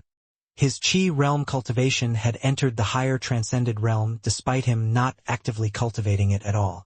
What no one realized was that the very act of deducing the paths of his natural treasures was a path to Ryu improving his Tao. As for the energy of his cultivation, he had an entire chaos plane to access. At this point, so long as his Tao progressed, the natural spill over of energy between himself and the realm would cause his cultivation to increase. Boom! On the 10th year, Ryu finally reached the very peak of the omniscient realm with his body, while his chi realm naturally reached the peak of the transcended realm. Almost a quarter century had passed. 13 years just to finish the final form of his body realm cultivation method, and another 10 just to finish his recultivating of it. Ryu slowly opened his eyes and the world went still. Chapter 1932 Rumble. There was a certain calmness to the current Ryu that had never been there before. His expression was the same, but his eyes had gained depth in a way that was impossible to describe. The air around him was also particularly calm, as though wind itself wasn't allowed to flow freely in his presence or like a vacuum of space had been formed beneath his will. If one looked closely, it was possible to see a rainbow-colored light swimming through his veins. From time to time, that light would flicker and exit through his pores, forming a gorgeous array of scales that carried a crystalline texture not too dissimilar from Selhira's own. However, these scales almost looked like illusions of the eye, disappearing mere seconds later as though they had never been there before. Ryu had put a lot of thought into his body realm cultivation method, more thought than he had put into anything else in his life in all likelihood. Yet, he seemed to have forgotten one very important thing, his bloodlines. The strength of one's blood was often directly correlated to one's bodily strength. After all, even if 2 people were cultivating the same exact method, a gap in bloodline talent could easily cause one of them to fall well behind even if they kept up with cultivation realm. This was to say that neglecting his bloodlines wasn't the way forward, at least not for long. However, for some reason or another, Ryu seemed to be entirely unconcerned with this. He slowly rose to his feet and his body began to crackle and pop. A dense web of muscles pulsed beneath his skin and the world whined beneath his power. He had reached the very pinnacle of the omniscient body realm, while his chi realm was at the pinnacle of the transcended realm. The only thing that should have lagged behind was his mental realm, and yet, Ryu drew a finger across the air. A line of flames followed, and Wobbling Fairy's courtyard trembled. At that moment, an alchemy furnace flew out from the depths of Wobbling Fairy's immortal abode, taking her off guard. Ryu was just taking her things without asking, but she didn't even have the time to complain before he began to take more. Spiritual herbs of countless varieties began to fly through the air, some of which actually came from outside of the courtyard. It looked as though Ryu was robbing the sect blind from an outsider's view. Many of those spiritual herbs were of the omniscient and lord grade. In their opinion, Ryu shouldn't even be able to use these herbs. However, there was a calmness about Ryu at the moment that made Wobbling Fairy's heart skip a beat. The 2 had only laid with one another once over a quarter century ago, but that time was practically a blink in the eyes of cultivators like them. Plus, it wasn't as though Ryu had allowed her to forget his presence because he had taken up space in her courtyard for all these decades as well. Still, she had a lot of time to think about how she felt about Ryu and in the end, she could only sigh. She had little goodwill toward Ryu, but she was now also aware of his temperament and how it worked. So, she knew that she had to make a decision. Ryu was simply too talented. It was either she fall out with the sect now and kill him, or she accept the fact that she would forever be beneath his thumb. Such a hypocritical, narrow-minded man would never let her go unless he became a completely different person. But how could she possibly bank on such a thing? This new display by Ryu, though. Ryu flicked out his finger and several drops of embryonic chi cut through the air, dicing the spiritual herbs into pieces before they burst into a sudden, inexplicable flame. He burned away their impurities in a single step all at once, as though he wasn't worried about destroying the spiritual herb. However, After his experience with Wobbling Fairy, his comprehension of impurities, how they worked and hindered life, had all reached an unprecedented height. When that was matched with the knowledge he had gathered from Ailsa's library, he might not have practiced alchemy in many years, but his skill was practically second to none, or rather, second to a very select few. Formations began to appear around the cauldron with every breath Ryu took, and tribulation clouds had already begun to appear high in the skies. At this point, the commotion that Ryu had caused for the last more than decade had settled down. In fact, this place had become a practical holy land for cultivation, even more so than in the past. Much like Ryu's Dao breakthrough had allowed many of them gain insights into their own Daos and progress, his body realm cultivation had brought down so many laws that they found their comprehension of the elements breaking through one after another. As a sect of mostly spirituals, this was absolutely invaluable, as most of them were likewise cultivators that focused on an element or two. Due to this, the area around Wobbling Fairy's courtyard had become a holy land, and the highest echelon members of the sect took turns cultivating near it. Wobbling Fairy's courtyard was already deep within the sect, so only a very select few could even be near it to begin with, and it was also these select few that noticed these changes first. At first, they thought that Wobbling Fairy was somehow already breaking into the god realm, but this wasn't the case at all. However, even though they knew that this was impossible, it was hard for them to fathom how a larger tribulation could appear. Ryu ignored it all, his hands moving faster and faster, and the last bits of rust practically fell from his fingers. Bang! The cauldron began to rumble and the skies shook. Chapter 1933 Rhythm. The skies overturned and streaks of lightning began to fall down. However, Ryu grabbed upward. Comprehensions of his lightning elemental spirit flashed through his mind, and his own tribulation seed churned. Rainbow light flashed through his veins and his arm pulsed with power. He grabbed the bolt out of the skies, his gaze blazed. Shatter! Bang! The bolt scattered into smaller sparks of golden rain, falling onto the cauldron in a controlled manner. The cauldron began to shake and quake, but it was in a much more controlled and almost rhythmic sense. This seemed to be just an illusion at first, until even the thunder in the skies began to move to this rhythm. For a moment, everyone who was within earshot of these thunderous boom of synchronized bass drums felt as though their hearts were being forced into a familiar cadence as well, almost like the skies were controlling even them. Wobbling Fairy's eyes opened wide. This couldn't be a coincidence at all. What kind of refinement method was this? Badum, badum. The cadence of the drums became faster, and soon it wasn't just their hearts racing, but their blood boiling as well. It felt like they were marching off into war, the drum line moving in sync.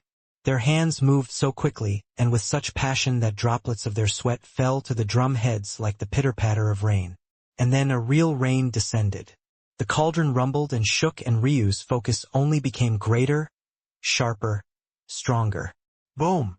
Ryu slapped out with a palm, and a pill flew high into the skies, rattling along with the beat of the tribulation as though its own blood was boiling as well. All of that effort, all of those spiritual herbs, for just a single pill. And yet, although this pill was very clearly only of the omniscient grade, somehow, Wobbling Fairy felt that it was the most shocking pill she had ever seen. He has such talent? Ryu had just used the rhythm of the heavens themselves to concoct a pill, and even then it didn't seem as though he had used his full potential. He had only relied on it for a few minutes, but what would happen if he was concocting a stronger pill? No. How was it that he was able to control the cadence of booming thunder above in the first place? What Wobbling Fairy was clearly too distracted to notice was that Ryu had one of the most shocking talents of the Lightning Qilin at his beck and call. Not just Tribulation Lightning Seed, but his Storm talent and Lightning God talent. His insight into the music Dao had already deepened greatly after reading through Ailsa's documents. He had always been a master of the four arts, and he had been trying to incorporate them into his skills for a while now. This, however, could be said to be his greatest success. This pill wasn't for him, though, at least not directly. Ryu descended to the ground, ignoring the commotion around him and landing softly. He gently pulled out a woman from his inner world, his gaze flickering for the first time in decades when he saw her. This woman was none other than Hope. With careful movements, He opened her mouth and put the large pill inside. One would have thought that she might choke, but the moment the pill touched her pink tongue, it melted into the dew of the heavens, sliding down her throat and then coating the entire inner lining of her body. Ryu closed his eyes, feeling hope's primordial rattle around inside his mind. For a long while now, he had been thinking about how to save Hope. Even if he had the strength to kill Old Juan, that in no way guaranteed her safety, let alone the fact he had no idea how much strength Old Juan was hiding. Old Juan, after all, had a taboo sect legacy and he had hidden it for so long, who knew what else he might be hiding. And such a cunning opponent would definitely be troublesome even if their overall strength was actually quite weak. If Ryu wanted his revenge, he knew that he had to find a method of taking Hope's soul back first, but that had seemed like an impossible task. With Old Juan's intelligence, he might have even already figured out that Ryu and his father were actually related to one another, and that would make him even more sure to protect the one trump card in his hand. Hope. Plus, that was only part of the problem. Even if he did manage to succeed in doing all of this, there was no guarantee that Hope would ever be the same again. She had had her soul extracted by an unconventional method, suffering a yang palm when she was a woman. It had thrown her body into all sorts of disorder. Unless Ryu could figure all of these things out, not only Hope, but the child she might already be carrying would likewise be in a great deal of trouble. A woman who would risk her life for him was already worth him giving his everything to. A woman who held his first child was elevated to a pedestal even beyond that. It could be said that Ryu was already willing to wade through fire and the waters of hell for Hope, but all of that determination was meaningless if he didn't have a solution. But now he felt that he did. Third perspective. Before, Hope had been able to rely on taking the pill filled with Ryu's essence to bring the two of them closer. Now Ryu would rely on the same thing. Ryu had learned to live without portions of his soul, and there was no reason that others wouldn't be capable of this. They just needed a catalyst and a helping hand. The trouble was that Hope had lost an extremely important piece of her soul. The warped nature of the palm had even impacted several souls at once. But Ryu now finally had the connecting piece he needed to fix it. Impurities. Chapter 1934 Plan. Hope's soul situation right now could be said to be a complete mess. Because the inappropriate palm technique had been used, all of her souls had bits and pieces of it taken away. It had to be remembered that Old Juan's initial target was Ryu, so he had used the yang version of his palm. But because his target ended up being Hope instead, an unexpected variable, things went wrong. Back then, Old Juan hadn't even known about Hope's existence because she was always hiding within Lionel's world. Otherwise, he would have certainly planned for such a potential outcome. Regardless, this ended up being both a good and a bad thing. The good was that since Old Juan had used the wrong palm, it was impossible for him to use Hope's soul like someone of this taboo path might have otherwise. As such, Hope wouldn't have to suffer the usual rounds of humiliation and dual cultivation she might have had to otherwise. And the bad was already well described.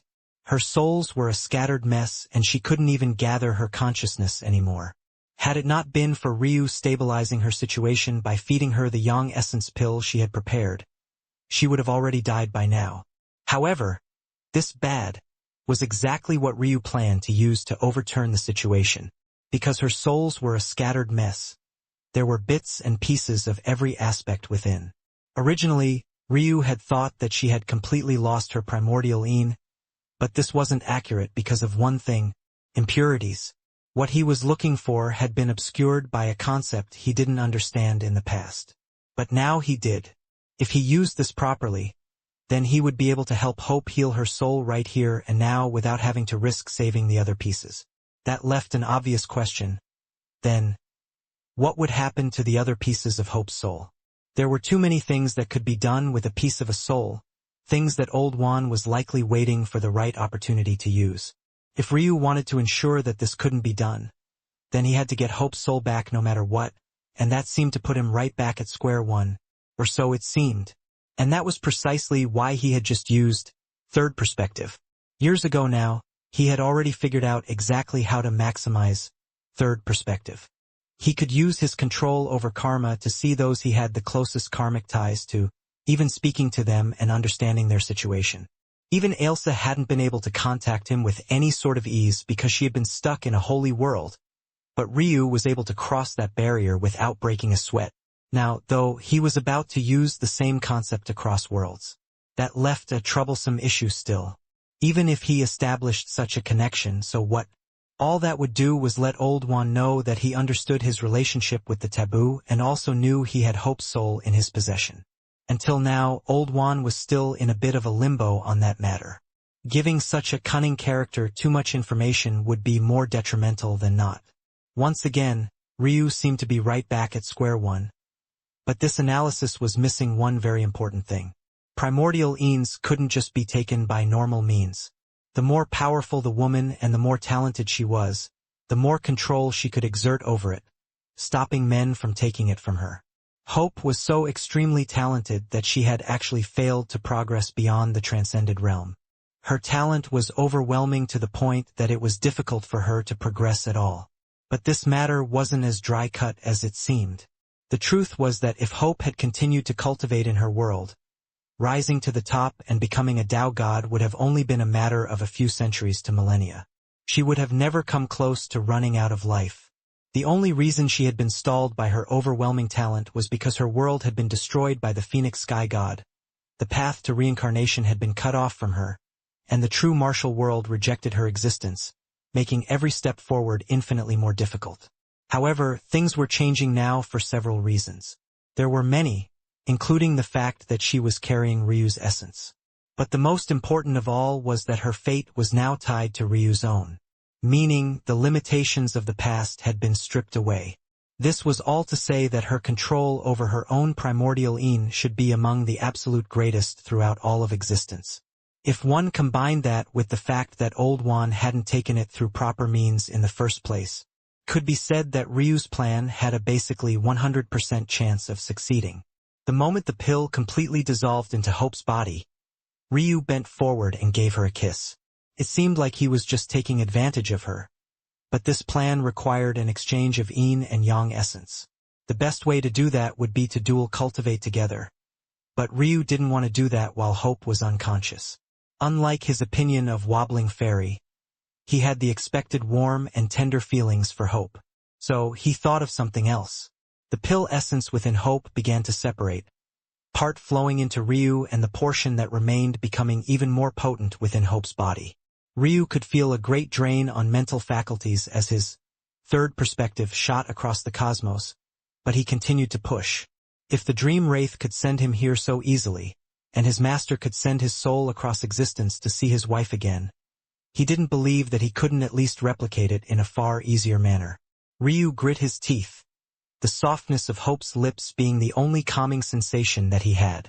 His fierce eyes more than ruined the moment, but he couldn't focus on such ridiculous things for now. Veins popped up across his body, but he could already feel his momentum waning. Just when it looked like he wasn't even going to make it close, the pill's essence stormed into his mental realm. His soul broke through the true Sky God realm and entered the perfect realm, and then from the perfect realm it continued to charge up.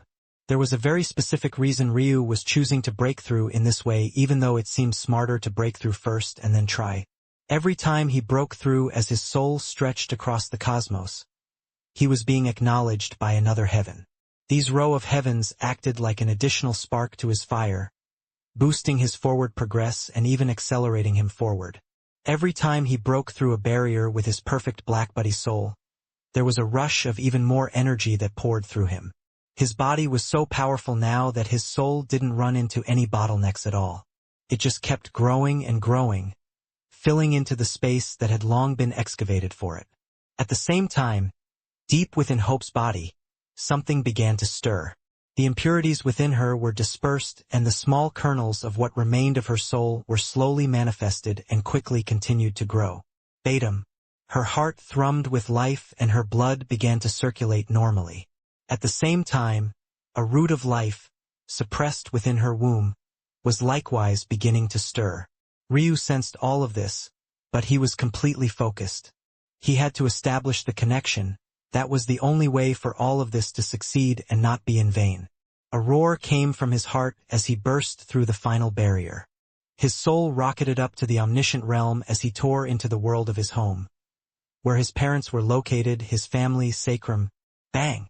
A rainbow road seemed to connect the two worlds, and Hope's subconsciousness stirred. She could already feel her primordial Qilin and the other bits and pieces of her soul before Ryu did. This was an excellent sign. Ryu pressed on, and in a flash, shum! He could see it. Old One sat in silent meditation, alone.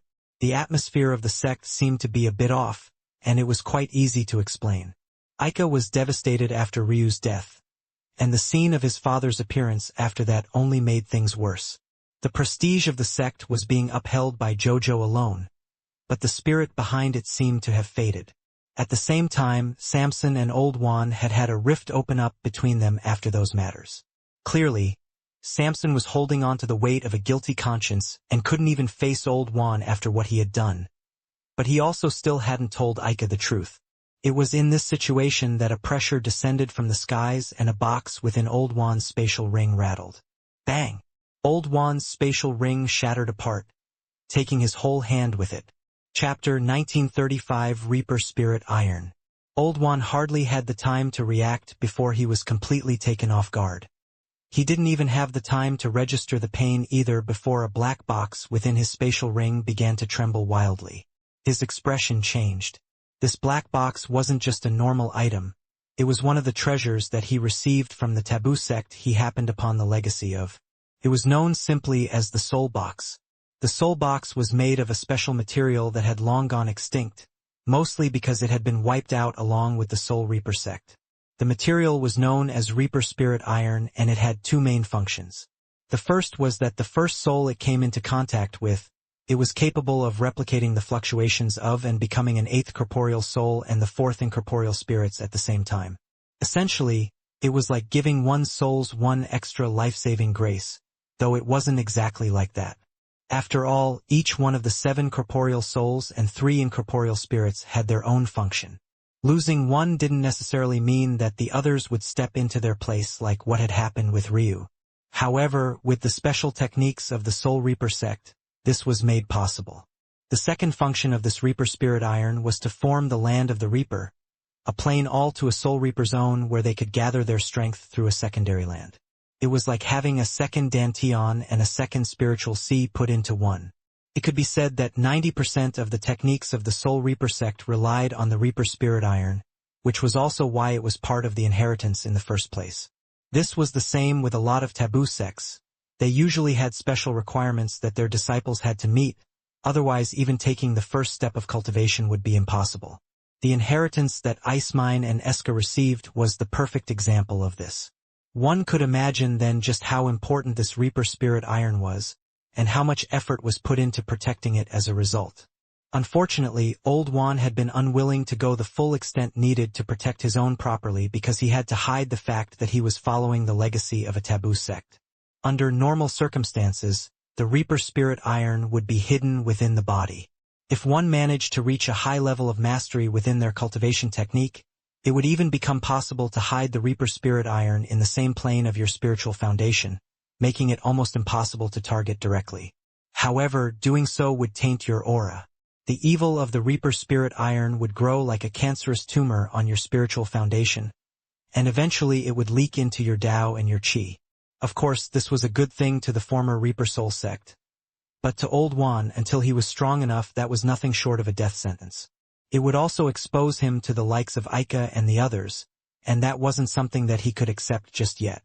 It could be said that if Old One was willing to go so far, his control over the Reaper Spirit Iron would be so great that Ryu would have no choice but to give up on retrieving Hope's soul. Unless he grew to the point of having absolute power, it would simply be an impossible mission.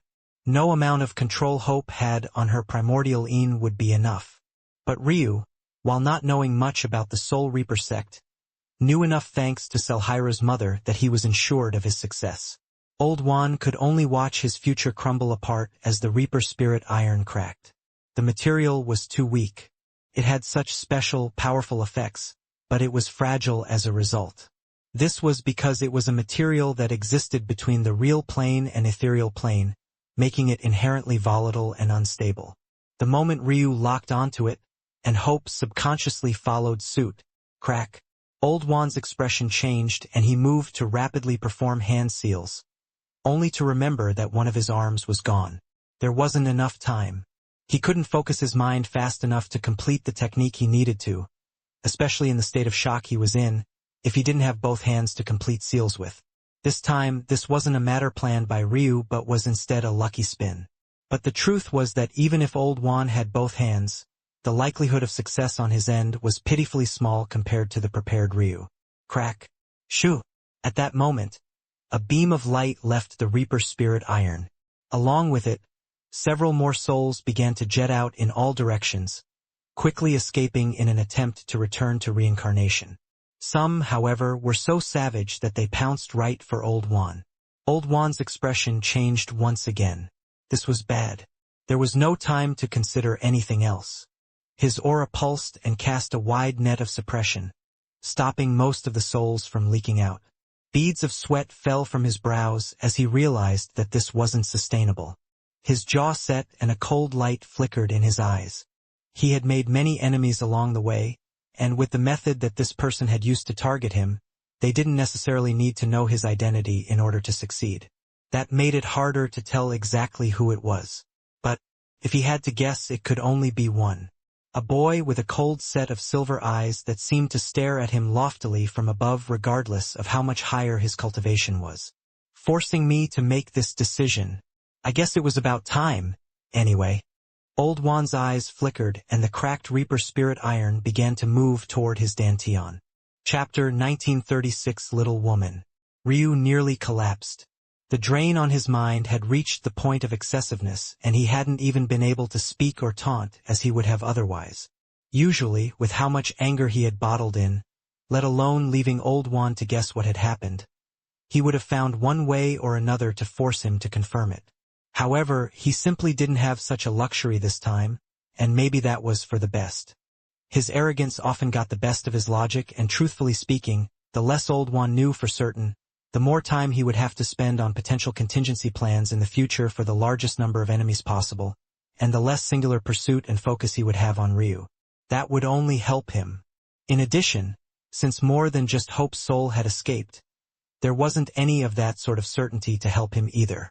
Luckily, the tail end of Ryu's pill managed to pump more life and vitality into him. The final breakthrough into the omniscient mental realm expanded his spiritual sea to realms never before seen. Part of the reason his mental realm cultivation was so slow and lagging in the past was because he wanted to constantly push it to its full potential, but that was difficult if his body wasn't strong enough. This time, he had made a bit of a compromise. His body still wasn't strong enough to push his soul to its fullest potential, at least not within the omniscient realm. In fact, it was too weak to do so even in the transcended realm. However, he had still progressed it to the omniscient realm. This sounded like a bad thing, but it actually went to show just how much potential his soul had. Even with his new body realm cultivation method, he could only bring out a small sliver of its perfection. Unless he managed to finish his body realm cultivation method, it would be impossible to bring out its truest potential. But that wasn't far off either. All he needed to do was to find the perfect holy worlds to conquer. What was unfortunate, though, was that because his cultivation had increased, the number of holy worlds he had to pick from had also decreased significantly, but this was done on purpose. After conquering 2 holy worlds back-to-back, even though it had been over a quarter century since then, many powers would be highly wary of him. After all, such a time span was nothing more than a blink of an eye to powerhouses of this caliber. He would need to offset some of those worries by having more power himself. Otherwise, things would be more troublesome than not. He had exactly zero intention of using the help of Ailsa. Even after all these years, he had barely calmed down from those events. It was hard to when you had an origin flame that didn't allow some of the details to become fuzzy. That said, even if he was willing to rely on Ailsa, the result might not be what he wanted anyway. That was because Ailsa was still stuck in her holy world and the situation wasn't exactly the best. How much she could help him to sneak into holy worlds, especially after he conquered a 4th, 5th, or even 6th, would be up in the air. Ryu's gaze flashed. He finally had the strength to push himself up, and he watched as Hope's eyelashes fluttered. A smile spread across his face as her eyes opened and he stared into those opal wonders. A single line of drool pooled down the corner of Hope's lips as she looked around in a daze. The world lacked sharp focus and she didn't even realize what was happening. She mumbled something to herself before the figure hovering above her finally came into focus. Ryu. She blinked and then a flood of memories came back. Ah, where? Hope's head snapped around, only to find that there was no danger at all. Or so she thought until she saw a wobbling fairy and nearly jumped to her feet. Calm down. There are no enemies here, Ryu reassured with a chuckle. Ah. Hope blinked again, feeling slightly embarrassed. Then her face suddenly went ripe red. Not just because of her closeness with Ryu right now, but because she noticed that there was a line of drool on her lip. She hurried to wipe it, wanting to find a place to hide. How old was she? How could she still be drooling in her sleep? Ryu laughed with a booming cadence, finding it all hilarious. This was the little woman he remembered, indeed. When she wasn't being all mopey and depressed, she acted more like a little girl than the grown woman she was. What are you laughing about? It's a natural phenomenon. Okay? Natural. Ryu's laughter only stopped a while later, only to be replaced by a gentle warmth hidden in his very gaze. Thank you for saving me, Hope. Hope's eyes widened. Then she suddenly didn't know where to look, like a little deer caught in the headlights. Her mind spun and steam almost came out of her ears. Her little head was overheating. Ah. This? You don't. Ah. She forgot how to speak, her words not coming out with any sort of logic at all. There is something I have to tell you, though. Hope was taken aback. But then she nodded seriously. Anything to move on from this embarrassing moment. Still, did he have to cradle her like this? She could move on her own, you know.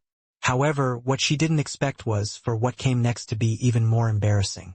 Ryu explained how she had to feed her his yang essence while she was asleep in order to delay until he could save her. Hope's organs practically ran out of blood as it all rushed to the surface of her skin. She was pregnant. Maybe?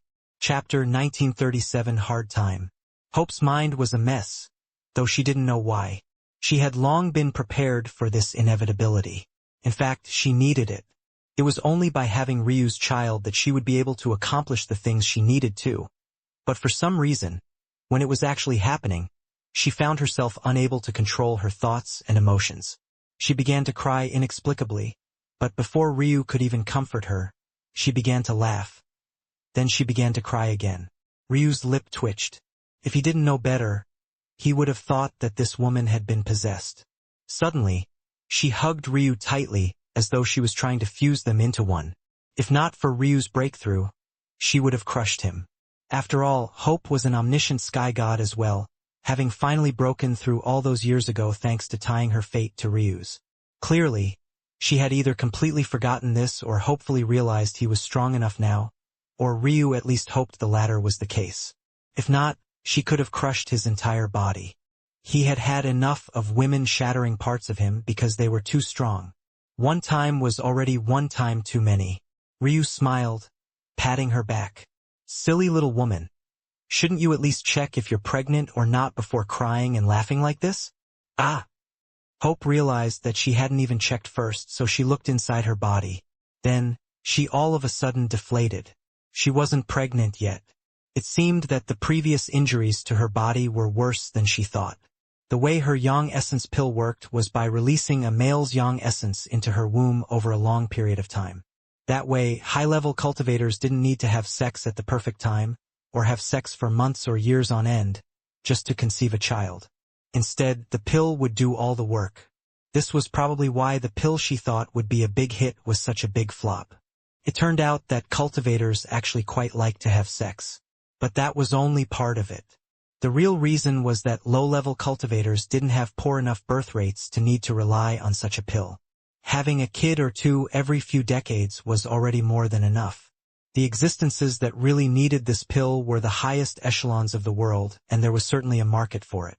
The main issue was just that Hope had been hiding away from exactly those people for much of her life, not wanting to die an early death for the crime of not being of their world. This aside, the main point was that this pill was meant to be used when the woman's body was in an optimal state, But Hope's body had simply not been for a long while. It could be said that while she was unconscious, her body had never been in an optimal state for conception, so barely any of the yang essence had been used up at all. Suddenly, Hope began to blush again when she felt the pill rotate in her womb for the first time, releasing some of Ryu's essence into her. It seemed that it had finally decided that she was in a good state, so the race toward conceiving started now. A shudder went through Hope as she finally relaxed. This was good, an excellent step. The final barrier holding her down in this world was finally alleviated. Ryu, I think I'm going to break through to godhood. What? Ryu's eyes widened, but he couldn't say much before Hope suddenly kissed him. Her breath smelled like orchards and her lips were impossibly soft. This wasn't the first time Ryu had felt them. But now that she was awake, it was like a completely different experience. Hope suddenly pulled away, a slight blush on her face. "Watch me," she said softly. Suddenly, Hope burst into the skies. Ryu was in a bit of a daze. He almost touched his lips with a finger before he caught himself from doing something so embarrassing. He didn't even quite understand why he was in such a daze until Hope had already torn through the barrier of lordship and was rocketing toward sovereignty. I see. For Hope to say that she wanted to become a Tao god now, and kiss him right afterward, it was just in too great a contrast between what he had experienced with Ailsa. One seemed to grow distant from him upon becoming a Tao god, and the other wanted him to witness it to draw them closer. It wasn't fair to Ailsa to even compare these two matters. After all, Ailsa had made it all the way on her own, while Hope, quite literally, could not cultivate if not for Ryu's interference. It made sense for Hope to be far more reliant on Ryu than Ailsa was, but the one thing that Ryu had never truly understood was that emotions were rarely, if ever, so rational. Hope made him feel a childish innocence he hadn't had in a long time, and at the same time, she stroked a piece of him that he could never get rid of, his ego. What kind of man would be unmoved if a soon-to-be Tao goddess wanted to be with you? But it also made Ryu understand that his anger, at least in part, was quite shallow of depth. He was in one part enraged because Ailsa was no longer treating him like she should her husband. But there was an equally large part of him that was infuriated solely because she had bruised his ego, without regard for the reason why. It seemed that he would only allow his wives to be willful insofar as his ego could take the beating. He had allowed Elena to embarrass him in public, May had quite literally tried to kill him in the past. But then, funny enough, he didn't even want Serial anymore because she looked down on the ego he took so much pride in. Ryu was a hypocrite, but he was also a proud hypocrite. He was aware of the contradiction of some of his actions and thoughts. He just didn't care. But this was the first time he wondered if it was the right way to do things. Boom! Boom! Boom! Hope's aura soared again and she crossed into sovereignty, continuing to charge ahead faster and faster. The limiting factor of Hope's cultivation had always been the world's rejection of her. Now that there was Ryu's yang essence in her, although she wasn't officially pregnant, she now had an anchor in the world. As such, all those years of accumulation burst forth in a single rush. Her Tao broke through continuously and her body became a sieve for the world's power. Ba-bum! The booming cadence of the tribulation lightning layered on top of one another, and in that moment, Hope finally broke through the final barrier, shooting into the Tao God realm. 3 stacks of tribulations appeared high above her head and the first strikes began to rain down. However, from just a glance, Ryu knew what Hope was doing. No matter how much accumulation you had, breaking through 3 such powerful realms when you had been a transcended for so long before, and hardly had any experience in the omniscient realm, was a no-go. This didn't mean that Hope would die, but her foundation would certainly be shaky. If she moved into the sovereign realm, it would still be salvageable, but by jumping to godhood, it was like she was cutting off her future path. Unless she refined her path, she was going to become the favor alchemy god. Wouldn't it be inappropriate if she didn't display to the world what exactly that meant? Hope opened her arms wide and a twinkling aura of stars began to form around her. These stars connected into a constellation that formed an enormous cauldron in the skies. This cauldron was simply gorgeous, looking as though it had been carved out of crystal and diamonds of starlight. And Hope was right in the middle of it. When the first tribulations began to descend, horrors of all elements and kinds They began to pour into the runes of the cauldron, and just like that, Hope began to refine herself into a pill. Ryu watched this in a bit of a daze and with hints of pride flickering in his eyes. He had never before felt his pride hinge on the actions of someone else.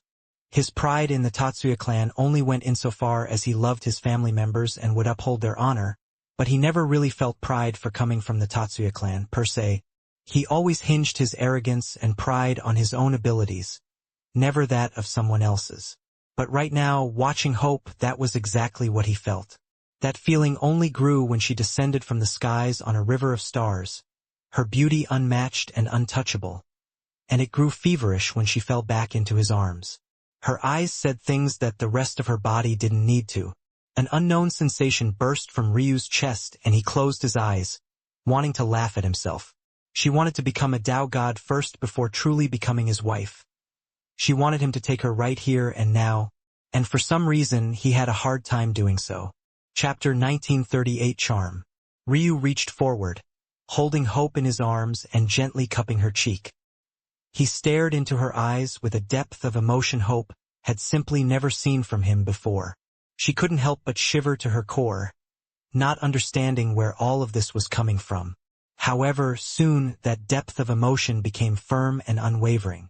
Before Ryu could say anything, he looked up, then smiled a bit. "Little wife, I probably won't be able to give you what you want." Hope was in an even deeper daze when she heard these words, completely stuck on the words, "little wife." But then she couldn't help but blush down to her collarbone. That was right. She had forgotten something incredibly important.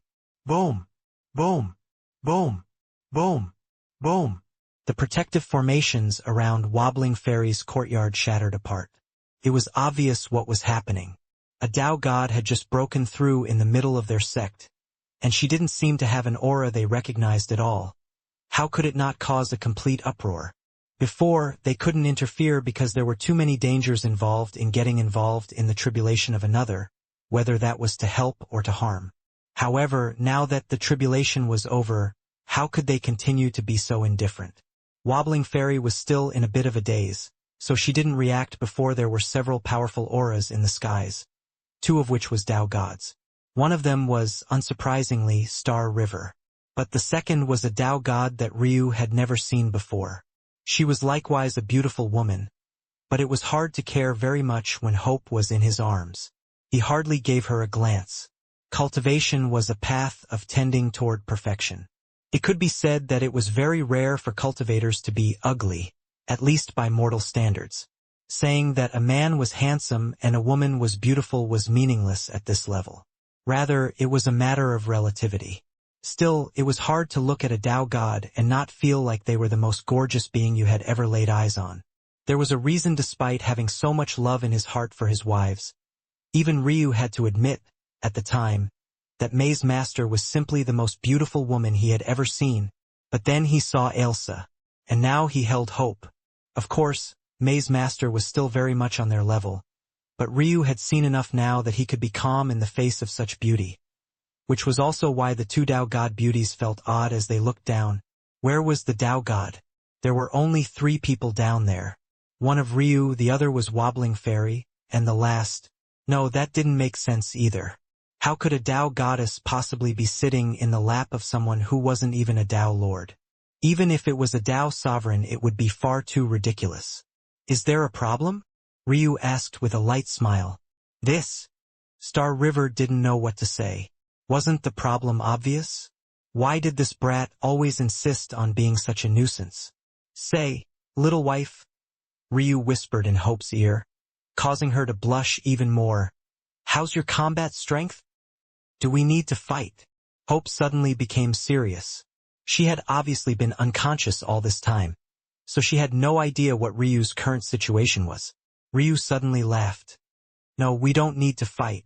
I only asked because I was curious. Hope didn't even know what to say. Wasn't he a bit too carefree? There were better situations to be so curious in. He had just made the entire situation tense for no reason. Ryu chuckled. He had only spoken like that to put Star River on edge a bit. This Tao goddess was a bit too arrogant, but also a bit naive. It was an interesting combination that made her fun to tease. There's nothing to be so concerned about. My wife had a breakthrough into the Tao God realm. Is there a need for so much commotion? Star River froze. The beautiful Tao God by her side also froze. The various other sovereigns didn't even know how to react. They felt that they should react the same way, but at the same time they didn't have the right to react at all about the decisions of a Tao God. Wobbling Fairy was the only one among them that did, and her smile was just bitter. She had been here the whole time and she still hadn't quite adjusted. Funny enough, it was still easier for her to accept since she had seen that Hope was only at the omniscient realm before. However, anyone who was able to cross so many realms at once had to have already accumulated the insight and foresight of a Tao God already. It was still hard to believe that a cultivator at Ryu's level could gain the favor of such a woman. You! Star River still didn't know what to say. Ryu had been here for a quarter century already, and he seemed incapable of not causing a commotion everywhere. He went, but this still felt like too much. Watching this scene, Ryu realized just the kind of pressure it was on a Tao goddess to take on a man the world saw as weaker than herself.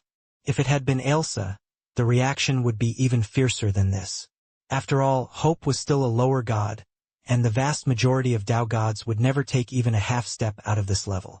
Obviously, Hope wasn't of this kind or else such a triple-stack tribulation wouldn't have been possible. But, do you see that, Hope? They don't believe I have enough charm. Isn't that a bit sad? Hope sputtered with laughter. This was only because they didn't know what Ryu's current capabilities were. Chapter 1939. Not until. Hope's laughter filled the air with a bell-like chime. It really wasn't fair at all. Hope's views on Ryu were completely different from everyone else's, not just because she had spent so long with him, or because he had saved her, but because from the very beginning, her ruler and gauge were different from everyone else's. When they first met, she asked Ryu to be her husband because she could see through his potential. She needed someone with a strong path of faith to follow because that was the only way to elevate her own from her otherwise grim fate. As such, from the very beginning, it could be said that she already looked at Ryu like he was already a Tao god. Otherwise, she would have never asked him such a thing because it was completely unacceptable to her to be anything less than a Tao god in the future. Without at least that much power, she couldn't even begin to think about revenge for her home. Obviously, then, her views were simply different from everyone else's and it wasn't something that could be helped. An awkward sort of silence hung in the air. Well, it was awkward for others. Ryu didn't actually care very much. It took a while for things to get sorted and for everyone to accept the reality that was before them. It was also tricky for other reasons. The throne of their sect was Ryu, not Hope. And though, technically speaking, Ryu could use his liberties to take resources for himself, that he would inevitably hand over to Hope, that was also technically against the rules and the bounds of karma would stop him from doing so.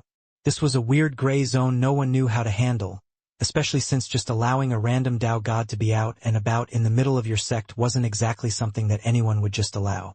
They were in fierce discussions on how to deal with this as Ryu directly returned to his own courtyard for the first time in decades, having already allowed Hope to enter his inner world to become acquainted with Eska, Isamina, and Hraka. However, what he didn't expect was that after he finally returned, Ailsa would still be sitting in the same place he left her. Or rather, her clone was. He frowned, looking at her. But he noticed that there was a bit of an unnatural dullness in her eyes. She lost connection with her clone. There was a tinge of worry that sprouted in Ryu's heart when he realized that. He wasn't sure if she had done it on purpose or not, so of course he was worried. There was a world where she had done it out of spite and rage, and Ryu wasn't naive to that possibility.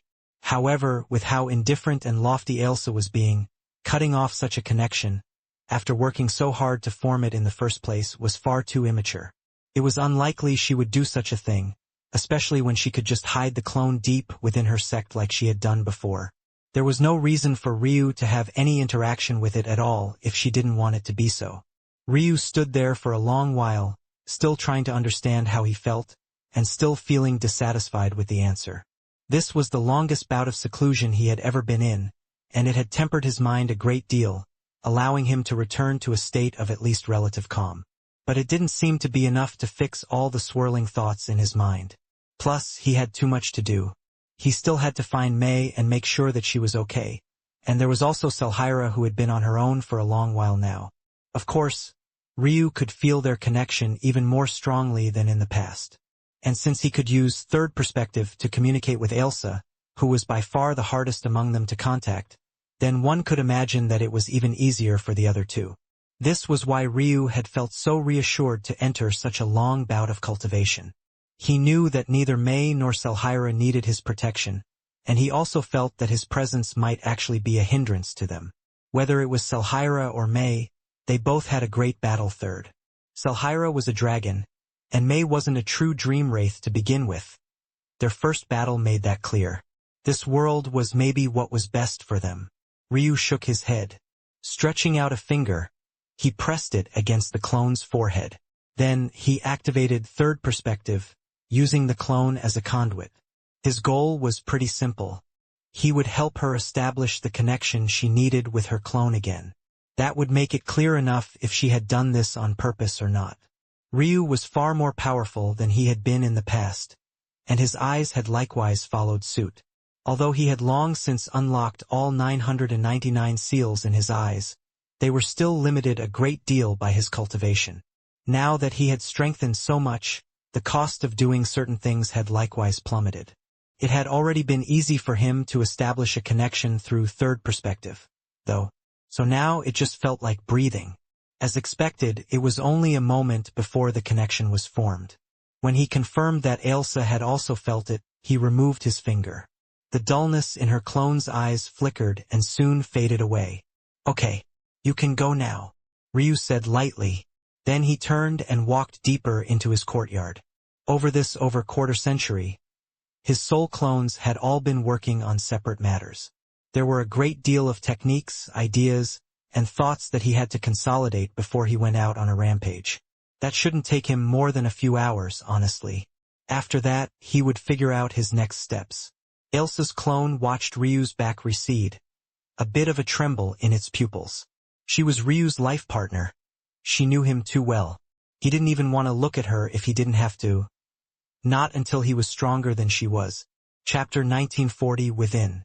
Ailsa opened her mouth to say something several times, but before she could even decide what she would say, she sensed the familiar aura of Ryu sinking into a state of meditation.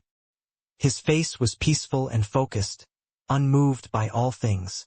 It seemed that his Tao heart had reached a state of peace, or maybe it was that he had managed to temper any waves that were hidden within. Calm, unaffected, unmoved. It was like he had an inability to sense that she was still there at all. There were some things in life that simply couldn't be taken back easily. It was likely that even if she went to an extreme, it would be hard to change Ryu's mind. She had thought about it, considered what she might do to change things. But she also realized after having decades to calm down that it was all meaningless. The reason words couldn't be taken back so easily was because having said them already, it meant you had the capacity, the thought, and the feeling to back them. Saying things out of rage, helplessness, or any other excuse of an emotion could only go so far. Saying that you didn't mean them afterward, or that you were muddle-headed, wouldn't erase what had happened. The only way to take something like that back was to go to an extreme. Ailsa had thought of many ways, most of which boiled down to announcing that Ryu was her husband. Unfortunately, she knew Ryu too well. If she actually did such a thing, he might truly never speak with her again. Setting aside the fact that it would seem like she was pitying him, there was a deeper reason. It would be like she was doing what she had done before. There was no doubt that revealing Ryu to be her husband would harm her. Hope's fate was tied to Ryu's own, but Ailsa, though his life partner, had her own fate to manage. Going off on her own and doing such a thing would be harming herself for the sake of elevating Ryu, and by extension it was no different from her saying that she would save Little Gem and Nemesis on her own. Worse than even apologizing to her husband. Ryu had made himself clear through his reaction. Ailsa's pity infuriated him, her unilateral decision-making as though she was the only one capable of holding burdens anymore was even more infuriating. Taking such a step wouldn't fix anything. If anything, it would only make things worse and Ryu might truly choose to take the most vicious step possible. Then there was the first point. Pity. If she did it, she wouldn't be doing it because her mind had truly been changed. She would be doing it because of her own guilt, because she had harmed her husband with her words, because she felt bad for him. Would her own arrogance have changed? Would her own thoughts, deep down in the depths of her soul, have changed? She knew the answer to that was no. She would be acting because the heavens decided that they were life partners, because in the past they had had an excellent relationship, one they had curated through seas of hardship, not because of anything she could feel right now. The more she looked at Ryu's meditating figure, the steadier her shaken heart became. "I'm not so easy to surpass," she said softly. Ryu reacted as though he hadn't heard a single thing, but it was the very kind of reply that Ailsa expected. Ryu wasn't a man who liked to speak. In his first life, he had learned to sharpen his tongue because it was the only weapon he had. But he never preferred such an approach.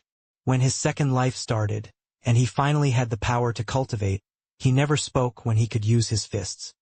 He had already lost count of the number of people he had killed just for saying things that were of the slightest annoyance to him. If there was one part of him, a foundational part of him, that he could pin down and say, "This is the real Ryu," then it was this. It wasn't his arrogance or confidence, not his hypocrisy or careless disregard for moral standards outside of his own. It wasn't even the willingness to swim through fire and run through needles to reach the pinnacle of martial arts. It was that he would prefer to let his actions speak louder than his words. He had already said everything he needed to, and he didn't have any intention of saying anything more. No matter how sure she was, Ailsa's pupils still couldn't help but tremble when she saw Ryu's reaction. His state of mind didn't waver, as though she was a mountain to climb rather than his wife. And maybe that was her fault from the very beginning. But what was done was done. Her clone stood slowly and then vanished. Ryu didn't lose his focus a single time, the cadence of his breathing remaining even. He had already been focused on consolidating his understanding. The hours ticked by and everything was perfectly arranged in his mind. Now, he had already turned his attention toward how to raise his Qi realm to the omniscient realm as quickly as possible. He needed to break through his Tao comprehension first, and for that he needed more experience and understanding. The reason he had managed to raise his Tao so fast was because of all the accumulated knowledge in Ailsa's library. But making it further, especially while maintaining this current level of his Tao, would be extremely difficult. The best way was to gather Holy World, use his realm heart to perfect them, and then incorporate those insights into himself. The same day he succeeded in completing his body realm cultivation method was the same day he would enter the omniscient sky god realm. Within 10 years, Ryu thought to himself. Chapter 1941, 127. Ryu awoke, his eyes flashing like lightning. His clones had certainly made a ridiculous amount of progress in these 26 years. The depth of the techniques from his Tao heart were astonishing. It sounded a bit ridiculous to be so shocked by something he had accomplished. But Ryu had completely cut himself off from that side while he focused on cultivating his body realm. It wasn't just a matter of the power of the techniques, but their streamlining. Ryu had always been able to create powerful techniques in the past, but the issue was that they impacted himself too strongly. He seemed to almost kill himself every time he used one of these skills. This time, his Tao heart, while in a restrained relationship with his perfect black buddy, didn't just create more and more techniques, there was some true depth to them. His Tao heart created the technique ideas, while his perfect black buddy added some true depth to them. In this time, his Tao heart had created 127 techniques. Of them, over 100 were stronger than Heavenly Tao Tree and a God's Brush, and over 100 of them would directly kill him if he used them in any capacity right now. It was almost amusing how much his Tao heart wanted him to fly head first into death. However, his perfect black buddy soul was able to perfectly find a balance in 6 of them. Not only did those techniques have the same strength, but he could now use them without actually dying. His personal favorite was an improvement on Domain, the technique of Hope's Race. It took the techniques of the radiant and fading star sects and molded them into a completely new form. Ryu looked down at his hand, sparkling starlight dancing on his palm. It seems I need to go into seclusion more often, Ryu thought to himself. He called the technique Tatsuya Constellation. It formed a new constellation, using his fate star as the core to create a new movement technique. Rather than having to deduce the star chart of every new location he entered, Ryu would become the center of his own star chart. But this technique wasn't just an extension of the movement art, nor did it just guide his power and skill either. It could bend and warp reality, allowing him to exhibit a type of Lord control even without using his beyond perfect extreme spiritual foundation. Right now, Ryu had run into a bit of a bottleneck. His internal matrix had once allowed him to have a 3-grade Tao advantage over his cultivation realm. Essentially, as a true sky god, he had a Tao no weaker than a quasi-omniscient Tao. It wasn't exactly like that, as there was still some difference between a real omniscient Tao and his own, but this closed the gap enough that he could truly fight against existences on that level. Unfortunately, it seemed that the gap between the omniscient realm and the Lord realm was truly massive. Even with his internal matrix and all his improvements, right now he had what he would consider a half-step Lord Tao. This was different from a quasi-Lord Tao, as it wasn't capable of imitating a true Lord Tao at all. By extension, his beyond perfect extreme spiritual foundation didn't allow him to use true Lord control either. However, when this Tao manipulation technique was matched with his Tao, he could transcended with Lord control. It was truly something that could overturn the world. Whether it was Lord, Sovereign, or God control, they represented aspects of imposing will onto the world and forcing reality to bend to one's will. It was the reason why the Dragon Emperor could launch a breath of fire and not tear apart space despite his strength. With Lord control, the simplest application was forcing reality to remain intact and bear the full brunt of his power. Sky gods as low as transcendents were capable of tearing into the void, but what no one spoke about enough was just how much of your strength dispersed when this happened. With Lord control, to an extent, it was possible to force reality to bear your strength, thus increasing your strength exponentially. However, truthfully speaking, this was only the simplest explanation of Tatsuya Constellation. Its other abilities were things that Ryu was already quite excited to use in battle. It seems I'll have to reforge my great sword staffs again. The reason Ryu had this thought was because the next 3 techniques were all related to his weapons techniques. The trouble was that they were so powerful that the only way his perfect black buddy could find to allow him to use it now was by offsetting some of that burden. Ryu didn't really like the idea of relying on external items, but in the end, he didn't mind it too much. I guess I know the next false shrine I'm targeting, Ryu thought to himself.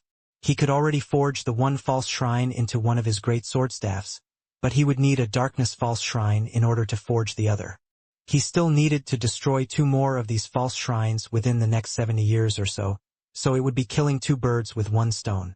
The final 2 techniques didn't require such external items. One layered on top of Tatsuya Constellation and Lines of Fate, forming a complete domain of spacetime. The second was the reason he had ignored his bloodlines during his body realm cultivation. Or rather, it could be said that he had been thinking about his bloodlines the entire time.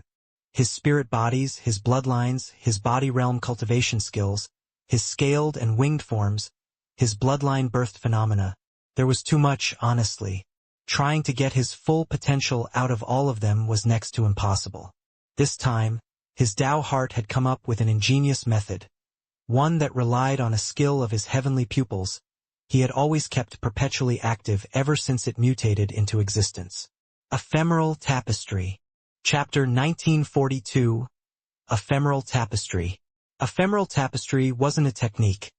It was a mutation of Ryu's mysteries of heaven and earth pupils that he had unlocked while cultivating a heaven-grade technique. Of course, the heaven-grade technique was utterly useless now. It was impressive back then, but it couldn't hold any weight. In addition, it was just the trigger of the mutation, not the foundation of it. If Ryu was correct, he was fairly certain that this mutation wasn't really a result of the heaven-grade technique itself, but rather his bone structure. Or, rather, his former bone structure. Ephemeral Tapestry painted the world in vivid color before Ryu's eyes. With it, Qi was no longer some invisible entity he had to rely on his soul to sense, but was rather real and tangible. This mutation allowed him to do 2 things. The first was that it allowed him to wield atmospheric Qi even before stepping into the immortal ring realm and forming his immortal rings, and second, it sharpened his control of Qi. This was only natural. While others could only rely on the vague sense of the Qi around them, Ryu could quite literally see the movement of the chi in the air. The best comparison was like a mortal being able to see the air they breathed. But unlike a mortal who wouldn't be able to do a thing even if they could see the air, Ryu had an additional layer of control as a precise result of this. Ryu's chi control had always been excellent, but after unlocking ephemeral tapestry, he had stepped into another level entirely. He often didn't need much effort at all to master techniques and exhibit high levels of control. If Ryu had to make a guess, he believed that the mutation truly rooted itself from his former ice jade crystal body. Friend of nature and cultivation speed were two of the four main pillars of the ice jade crystal body. One made him more in tune with the world and made beasts more likely to follow him, while the latter allowed him to absorb chi even through his very skin itself. When these two came together with his other talents, it wasn't too hard to imagine how ephemeral tapestry might have been able to come about. The question, then, was how this was related to his current techniques and what he meant to do with it. For much of his cultivation journey, Ryu's bloodlines had been a hindrance. Well, that wasn't exactly true. At the very start, he had thought they were his greatest asset. That said, later on, he realized just how much they were hindering him. Back then, he had been a poor man in a figurative sense, unable to cultivate on the one hand, and born to a small world on the other. He didn't have the proper measuring stick to realize just how poor his bloodlines were. Now, though, he had taken several steps that allowed them to exhibit more of their power. Not only did he strengthen them, but with the help of his inner world, he even separated them from the normal bounds of their fate. After coming to this world, Ryu had come to realize how great of a move this was. If not for it, every time he stepped into a stronger world, he would need to recultivate his bloodlines and increase their strength again to the new standard of the world. But this time, he didn't have to do such a thing because he could force his bloodlines to act to the tune of his own making. That said, this wasn't without its drawbacks. Part of what made bloodlines so powerful were those restrictions. How could Dragon Claw be powerful if the fire dragons didn't represent an arrogant disregard for the heavens? How could his lightning god talent be powerful if the Lightning Qilin didn't represent judgment of the heavens? How could his rebirth flame embody reincarnation if that was no longer what phoenixes represented? What about his ice flame? His dark flame?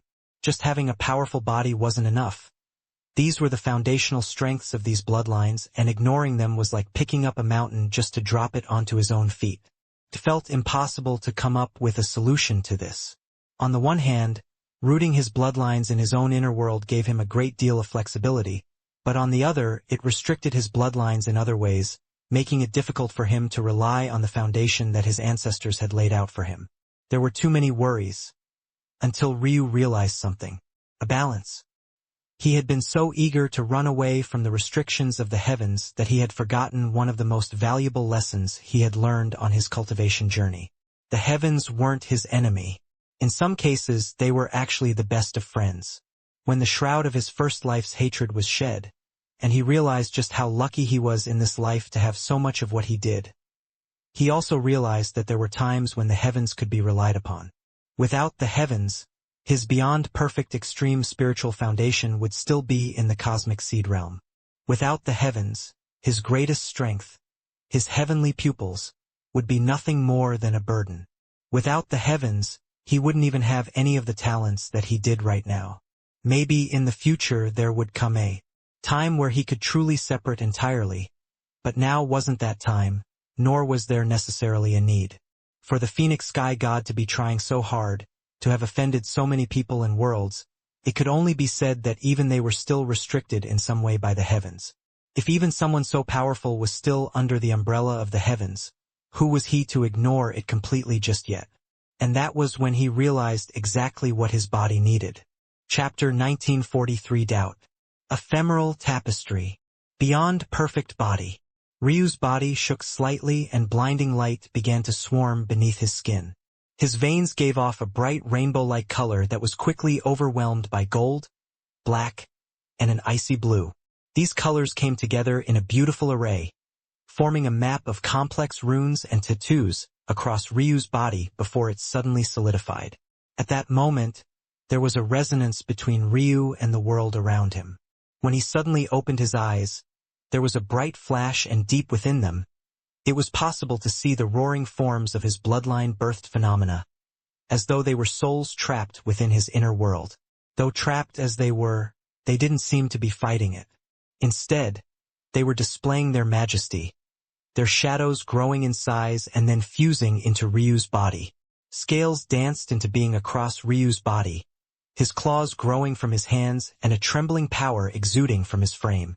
Ryu had simply never felt such strength in his life.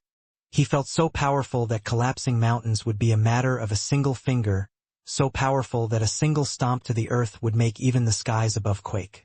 His hair danced with an icy blue color, pervaded by strands of gold and dense blackness.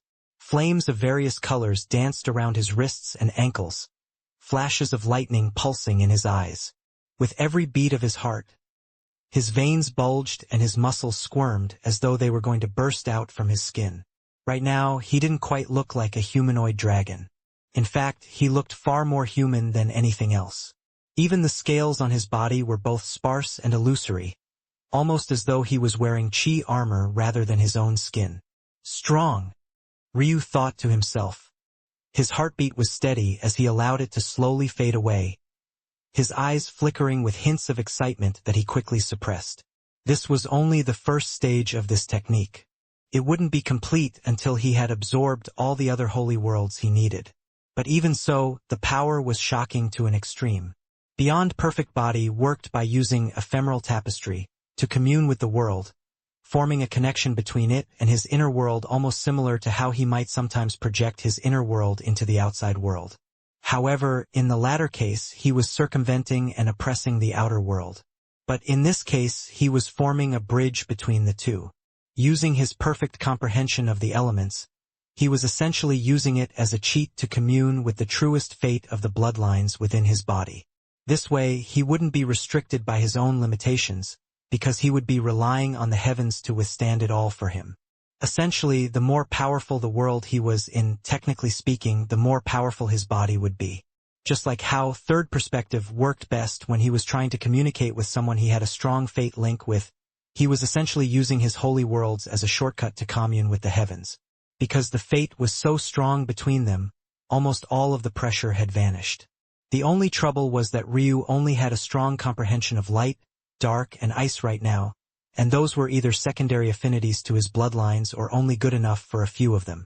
Because of this, despite how powerful he had felt just now, he knew that he actually had an impossibly large amount of room for growth so long as he could claim the holy worlds he needed. By that point, let alone being invincible beneath the Lord Realm, he just might start slaughtering them like lambs as well. All of that just left the final technique, the very one that he planned to layer on top of Tatsuya Constellation.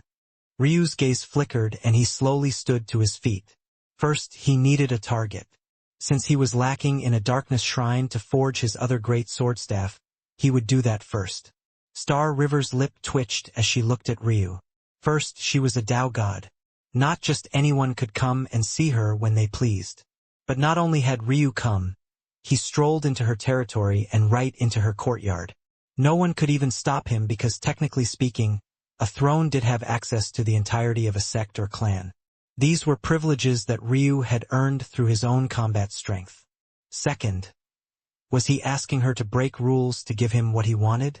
Ryu had come here and essentially asked her to give him access to a holy world she had no jurisdiction over whatsoever. Technically speaking, since this was a sect headed by a peak Tao god, there was nothing anyone could do to stop her. They might even assume that it was Ailsa's direct order. But Star River looked toward a beauty that had been sitting across from her. This was none other than the second Tao goddess Ryu had seen on the day of Hope's breakthrough. She seemed to be much more serious than Star River, and from what Ryu had heard, she was known as Plucking Stars. That was quite a domineering sky god name, probably one of the most domineering Ryu had ever heard. Just from the title alone, he could tell that she was actually much more powerful than Star River. However, despite Ryu's demands, she actually didn't say anything at all, just staring into space silently, as though this matter had nothing to do with her at all. The situation is not good right now. Stirring trouble like this will just make things go from bad to worse. I highly doubt that, Ryu said casually. He was just one person. Sending you in isn't the problem. Star River almost hissed in exasperation. But if you actually clear the holy world again, everything will erupt. Chapter 1944 kicked out. Ryu raised an eyebrow. I can only let you in if you promise not to conquer the holy world. Ryu would have yawned if he had it in him.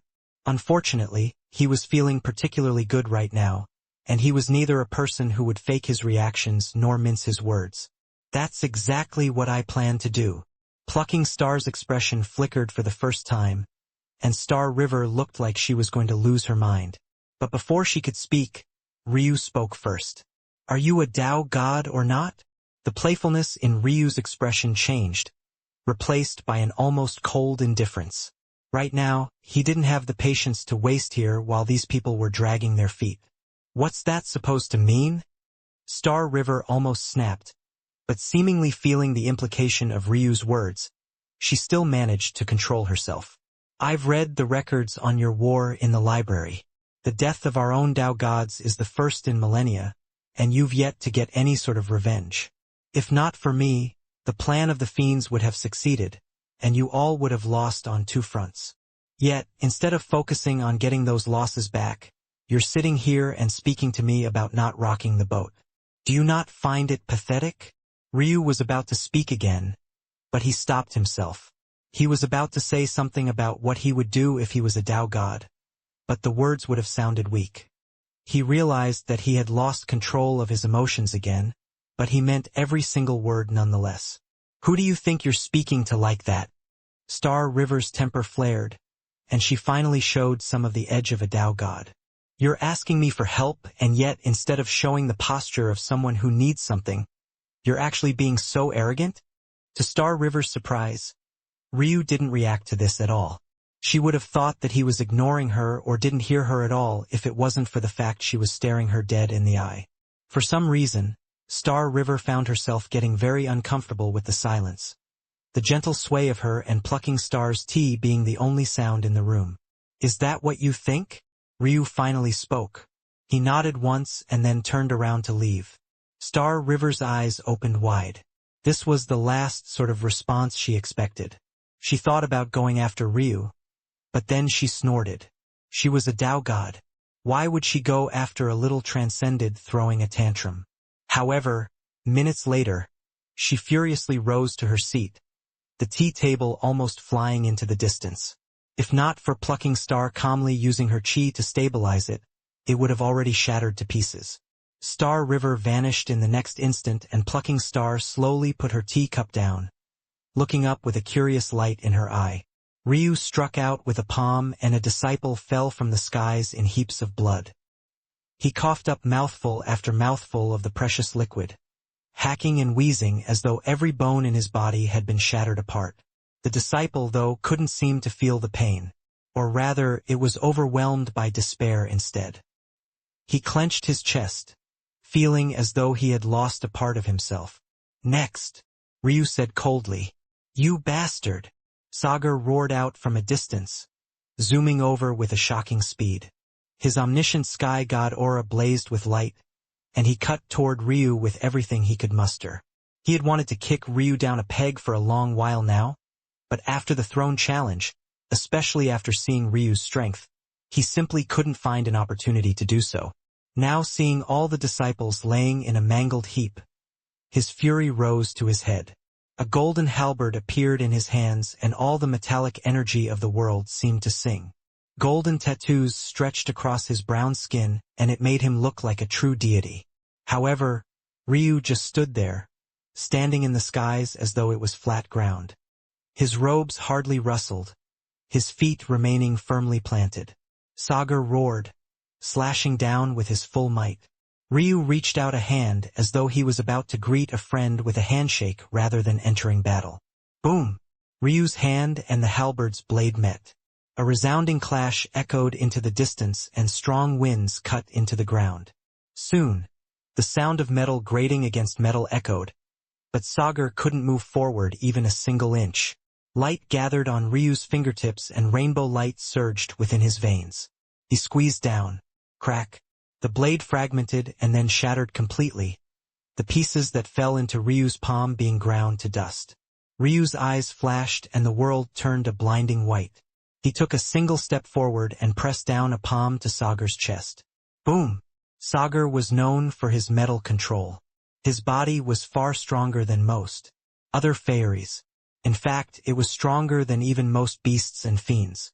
Every disciple of the rebirthing cultist sect, while they might not be the highest echelon of genius, was still a genius among geniuses. They were just slightly lacking in comparison to the absolute best of the Fae because they were technically an inferior race by comparison. However, Ryu, despite being a cultivation realm beneath him, gave him the most casual loss of his lifetime, treating his absolute defenses as though they were nothing more than paper. Sagar's chest exploded in a rain of sharp skin, golden blood, and dense globules of blood. He plummeted from the skies in a meteoric heap, and then he sensed the same thing all the others had. An emptiness. He had been kicked out of the sect? How? Chapter 1945 Disrespect. Next. Stop! Star River's roar came from the distance.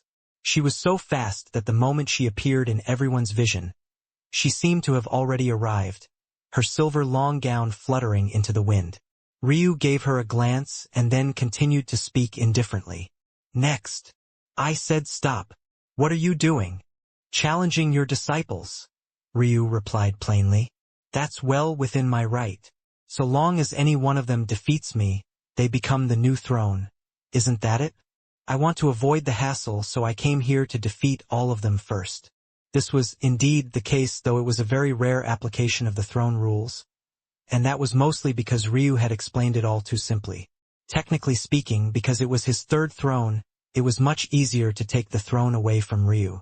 After all, he had to face Transcendence during his challenge despite having only been a true sky god at the time.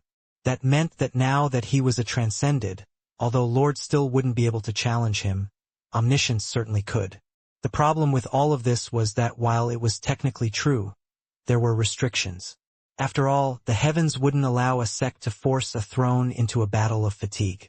That meant that after a certain point, thrones had the right to reject. When would a throne ever be the one to take the initiative? Clearly, Ryu was just stirring up trouble on purpose, and if that was all, that would be fine. After all, he hadn't actually killed anyone yet. But he was doing something far worse than that. That's not all you're doing, Star River replied, infuriated. The clouds changed color and the weather seemed to reply to her fury, ready to strike down Ryu at any time. Somehow, he was cutting off their fate to the sect as though they had been expelled. Usually, this was only possible when done by a high enough ranked elder, and it couldn't be reversed without an equally highly ranked elder also taking action. The problem was that Ryu was a throne. There was no one that superseded his authority in regard to the sect's fate. Somehow, he had found a loophole in these rules and was cutting down their disciples one after another. This didn't seem like a big deal. Except it was. Fate was impossibly important to a sect, and it couldn't be explained simply just how important it was. To lose all of their lifeblood like this would cripple their faith well. If Ryu continued, even if all their elders remained intact, in just a matter of a generation or two, their sect would be completely finished. So, isn't it more convenient for me if they don't even have the right to challenge me at all? What did I say that was a lie? Star River's eyes practically bulged out of their sockets.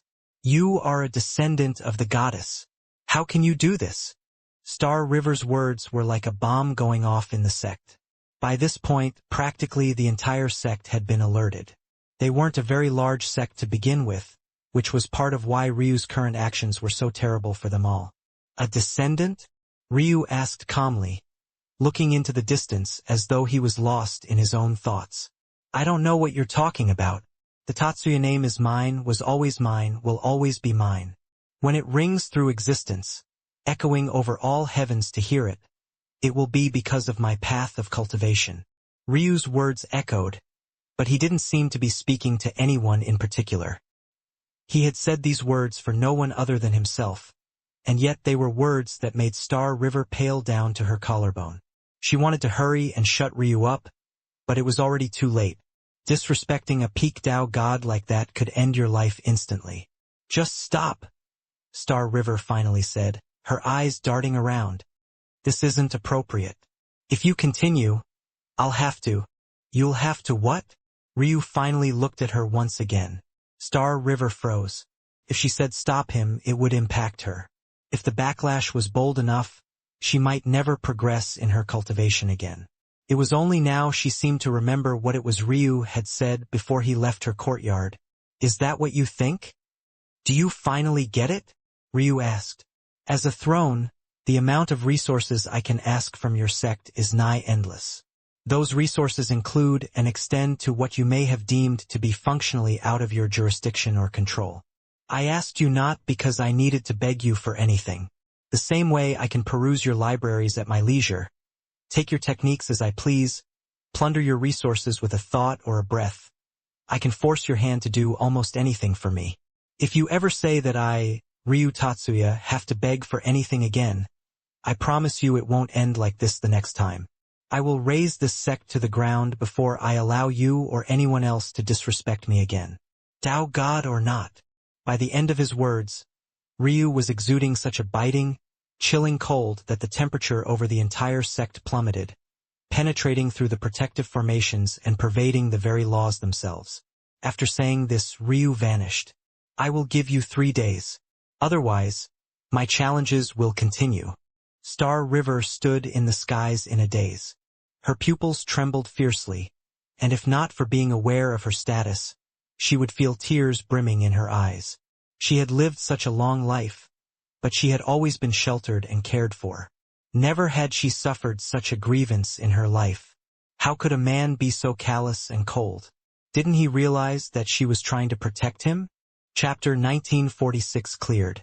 Little silk cut across the skies, leaving trails of fluttering crystals in her wake.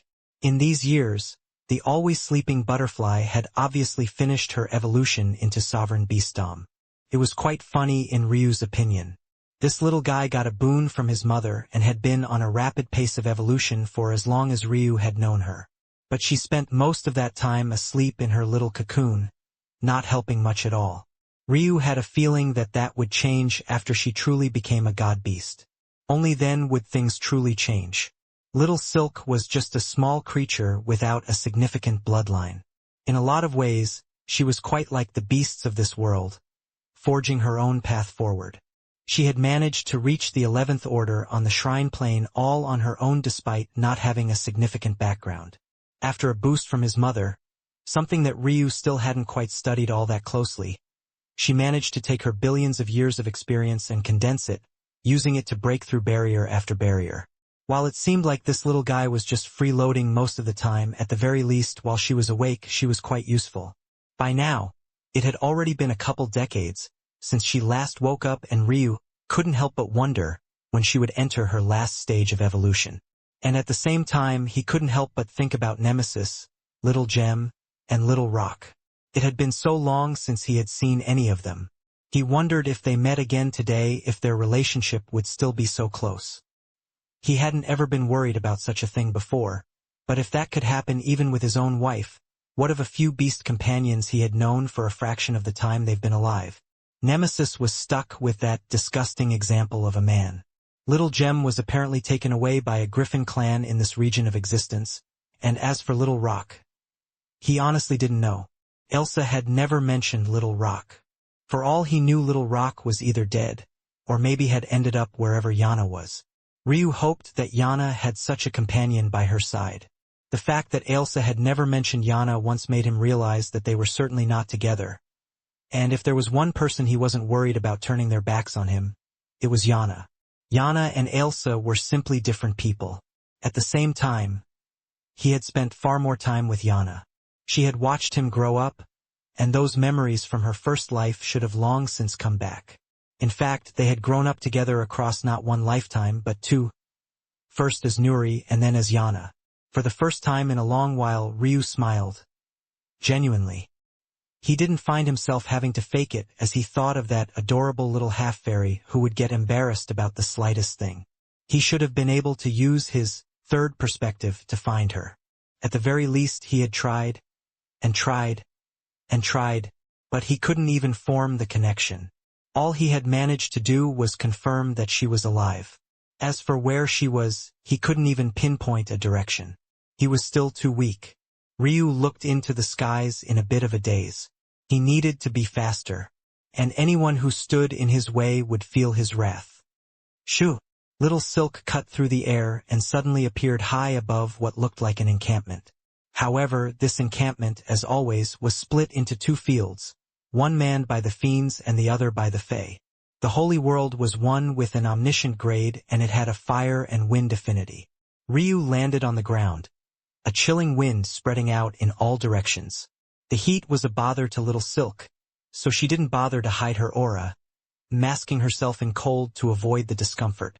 A member of the Sun Clan phase suddenly appeared before Ryu and his companion, a sovereign with a powerful momentum. Compared to the other sovereigns that Ryu had met in this world, he was very clearly on an entirely different level. It went to show that while battling across levels wasn't a problem in this world, it was also a matter of who you were coming across.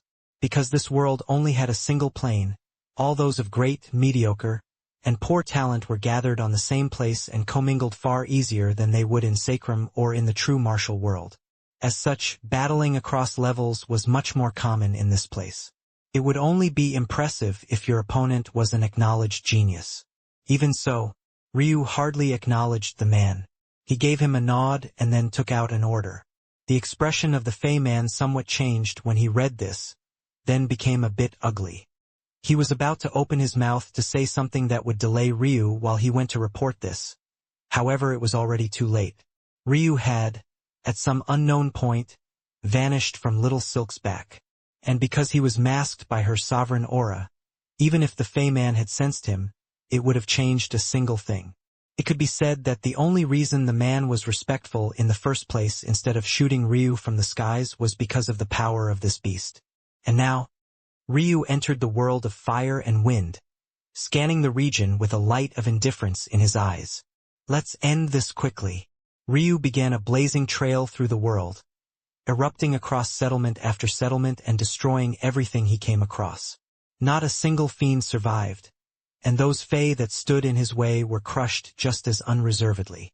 It was not even more than a few hours before he found himself at the final city, standing high in the skies with hardly a bead of sweat on his face. He hadn't relied on anything other than his powerful body the entire time, knowing that he still wasn't in a position to use his chaos chi out in the open. Unfortunately, Hraka had lagged too far beyond him, and while her depth had been well excavated by now, and she had entered the perfect sky god realm, she was still a bit away from the transcended realm and as such couldn't be the cover Ryu needed to use his chaos chi. This seemed odd, honestly. Hraka was a genius in her own right, and 26 years should have been more than enough to make it to the omniscient realm. After all, not everyone had a founding Tao like Ryu did. And that was part of the problem. Ryu was trying to pull out far more of her potential. As far as he was concerned, her former Tao was too weak. If she wanted to stay by his side, whether it was her or Impana, they both needed far more. The fact that she had even progressed from the true Sky God realm to the perfect Sky God realm only meant one thing. She had reached the depth Ryu needed her to. As for her next breakthroughs, that would be up to her. Once Ryu was finished here, it would concoct some pills precisely for her. But for now, a young fiend blazing in flames and another wreathed in a volatile hurricane suddenly appeared in the skies. Ryu had almost carelessly learned about them on his way here. They were geniuses that were known as subheavens, existences that had a chance to enter the heaven rankings once they reached the pinnacle of the omniscient realm, but hadn't just yet. That said, the heaven ranking was a ranking that incorporated the perfect, transcended, and omniscient realms. So in Ryu's opinion, any genius not worthy of making it on while they were still in the perfect realm was an ant in his eyes. A subheaven after already entering the omniscient realm? That was all the more pathetic. Ryu took a step forward and his palm almost pattered the air. It was a light tap, but the fact there was a sound at all made the expressions of the two fiends change. How could he make such a light gesture cause any sound to echo at all? Bang! It was already too late to react by the time they had these thoughts. A palm suddenly grew and a violent vital chi filled the skies as it was suddenly transported across space and seemingly even time. The winds and the bounds of reality fought back against this palm fiercely, outlining its once invisible edges in a stormy force, and then both fiends were pressed into the city beneath them. A pillar of light broke through the skies beneath disbelieving eyes. Holy world of wind and fire, cleared. Chapter 1947. This time, Ryu was immersed in a blazing aura that spiraled into the skies. His realm heart had already acted, taking this world and pushing it toward absolute perfection. Let alone being of the omniscient grade, only a rare few god-grade holy worlds could match up to it. However, even as he was immersed in this aura, Ryu didn't seem to care about it much at all. In fact, he was still focused on the holy worlds he needed. Lightning, earth, space, time. These were what he needed, but Ryu wasn't sure if he could even find a holy world of space and time. After strong-arming Star River into not wasting his time anymore, he managed to find out the location of everything he needed, and he also got the order from above to enter them all. Unfortunately, there were none of space and time. Ryu had been hoping to knock everything out in one go, but it seemed that he wasn't so lucky. Still, he wasn't quite convinced. It had to be remembered that technically speaking, space and time weren't the rarest elements, but rather the most common. They were the only elements that one could learn to control so long as their cultivation was high enough. There was no other element quite like that. The reason Ryu's spacetime soul nature was so amazing, though, was that even if you learned to control the two, you could easily be overwhelmed by someone with higher affinity. When Ryu had this moment of enlightenment, he realized that he was using his spacetime soul nature incorrectly. Rather than trying to use space and time like everyone else, he needed to take advantage of his soul nature to add complexities that the superficial control of others couldn't match. When he had this breakthrough, the effectiveness of his spacetime soul nature in battle skyrocketed, and he had even been able to fool the eyes of lords who, presumably, already had great control of space. This was all to say that there should be no reason for this world to not have spacetime worlds. If anything, they should be the most common. So why did they believe that there weren't any? If Ryu was correct, this was a matter not of them not existing, but rather them not being able to find. If he treated the spacetime holy worlds of this world the same way his own soul nature could be compared to the natural progression of spacetime control amongst cultivators, then it made some sense. It should be a combination of the worlds appearing easily, and yet not being able to be found by those with weaker spacetime affinity. If Ryu was correct, he would have to rely on himself to find these worlds and clear them. Depending on how things went, that could either make things far easier or far more difficult. Regardless, he would clear the lightning and earth holy worlds first. Only then would he go and find this potentially hidden spacetime world. But first, boom! Boom! Boom! Ryu's aura began to change. Translucent scales rushed down his skin, flames and winds spiraling through his veins. Ryu, who was already mind-numbingly powerful in body, suddenly had a qualitative change in his aura once again. His body's foundation was being excavated with every passing moment, the insights he gained from the holy world flooding into his body. He forgot about everything else, diligently cultivating as though there was no one who would try to kill him. Why would he be worried at all? Even if there wasn't. Little Silk. Didn't he have a Tao god for a little wife? Boom! Boom! Boom! The echo of Ryu's heartbeat shattered the space around him. The sound of his blood rushing through his veins reminded them of geysers, the creaking of his bones and snapping of his tendons booming like thunder. 3 days later, Ryu's eyes slowly opened, wild cracks in space flashing like lightning around him. He flexed his muscles once and a booming cadence came from him once again. Many in the surroundings were shaken. Was this the kind of body a transcended could have? Even if most had already seen through the fact he had an omniscient realm body, it still felt far too powerful. Even God Ling Tian didn't have such a powerful body when he was in the omniscient realm. Right? Ryu's gaze cleared and he looked over to find that Hope had, indeed, had to appear. But after she had, the fiends had long since scattered and there was no one left to threaten him. At this point, the Fae didn't dare to do anything, not when Ailsa's decree had already come down. But the shock in their hearts was immense. This was the third, In the last hundreds of years, there were probably a dozen total holy worlds that had been cleared. But now, Ryu had cleared 3 in just a quarter century. What they didn't know was that it was just the beginning. He took Hope's hand and then stepped onto Little Silk's back before vanishing. The news seemed to come in waves. It wasn't just a matter of clearing holy worlds, but it was the implication. Could one person even have so many affinities? Didn't you need to match the holy world to have a chance of clearing it? So why didn't Ryu follow these words? But that was still only the beginning. That was because with every world Ryu stepped into, he would ultimately run into geniuses. And every time there would only be a single outcome, death. The Fire-Wind Holy World was relatively simpler. This was because fire, wind, earth, and water were the most common of the holy worlds. As a result, most geniuses would choose to go to a dedicated world. A dual world might be a great boon for Ryu, but to fiends who were practically cursed if they were born with more than one affinity, and for fairies and fae who usually had one dominant attribute as well, it was nothing more than a hindrance. As such, the concentration of geniuses in the Firewind Holy World was relatively low. There were just 2 sub-heaven geniuses. There did exist a Lightning Earth Holy World that Ryu could have gone to. But not only was this Lightning Earth Holy World in fiend territory, it would have been far too boring. So instead, Ryu went to an omniscient grade Lightning Holy World, and that was when his carnage truly began to be unleashed. 17 sub-heaven geniuses died on top of the death of the number 91 and 97th ranked heaven genius.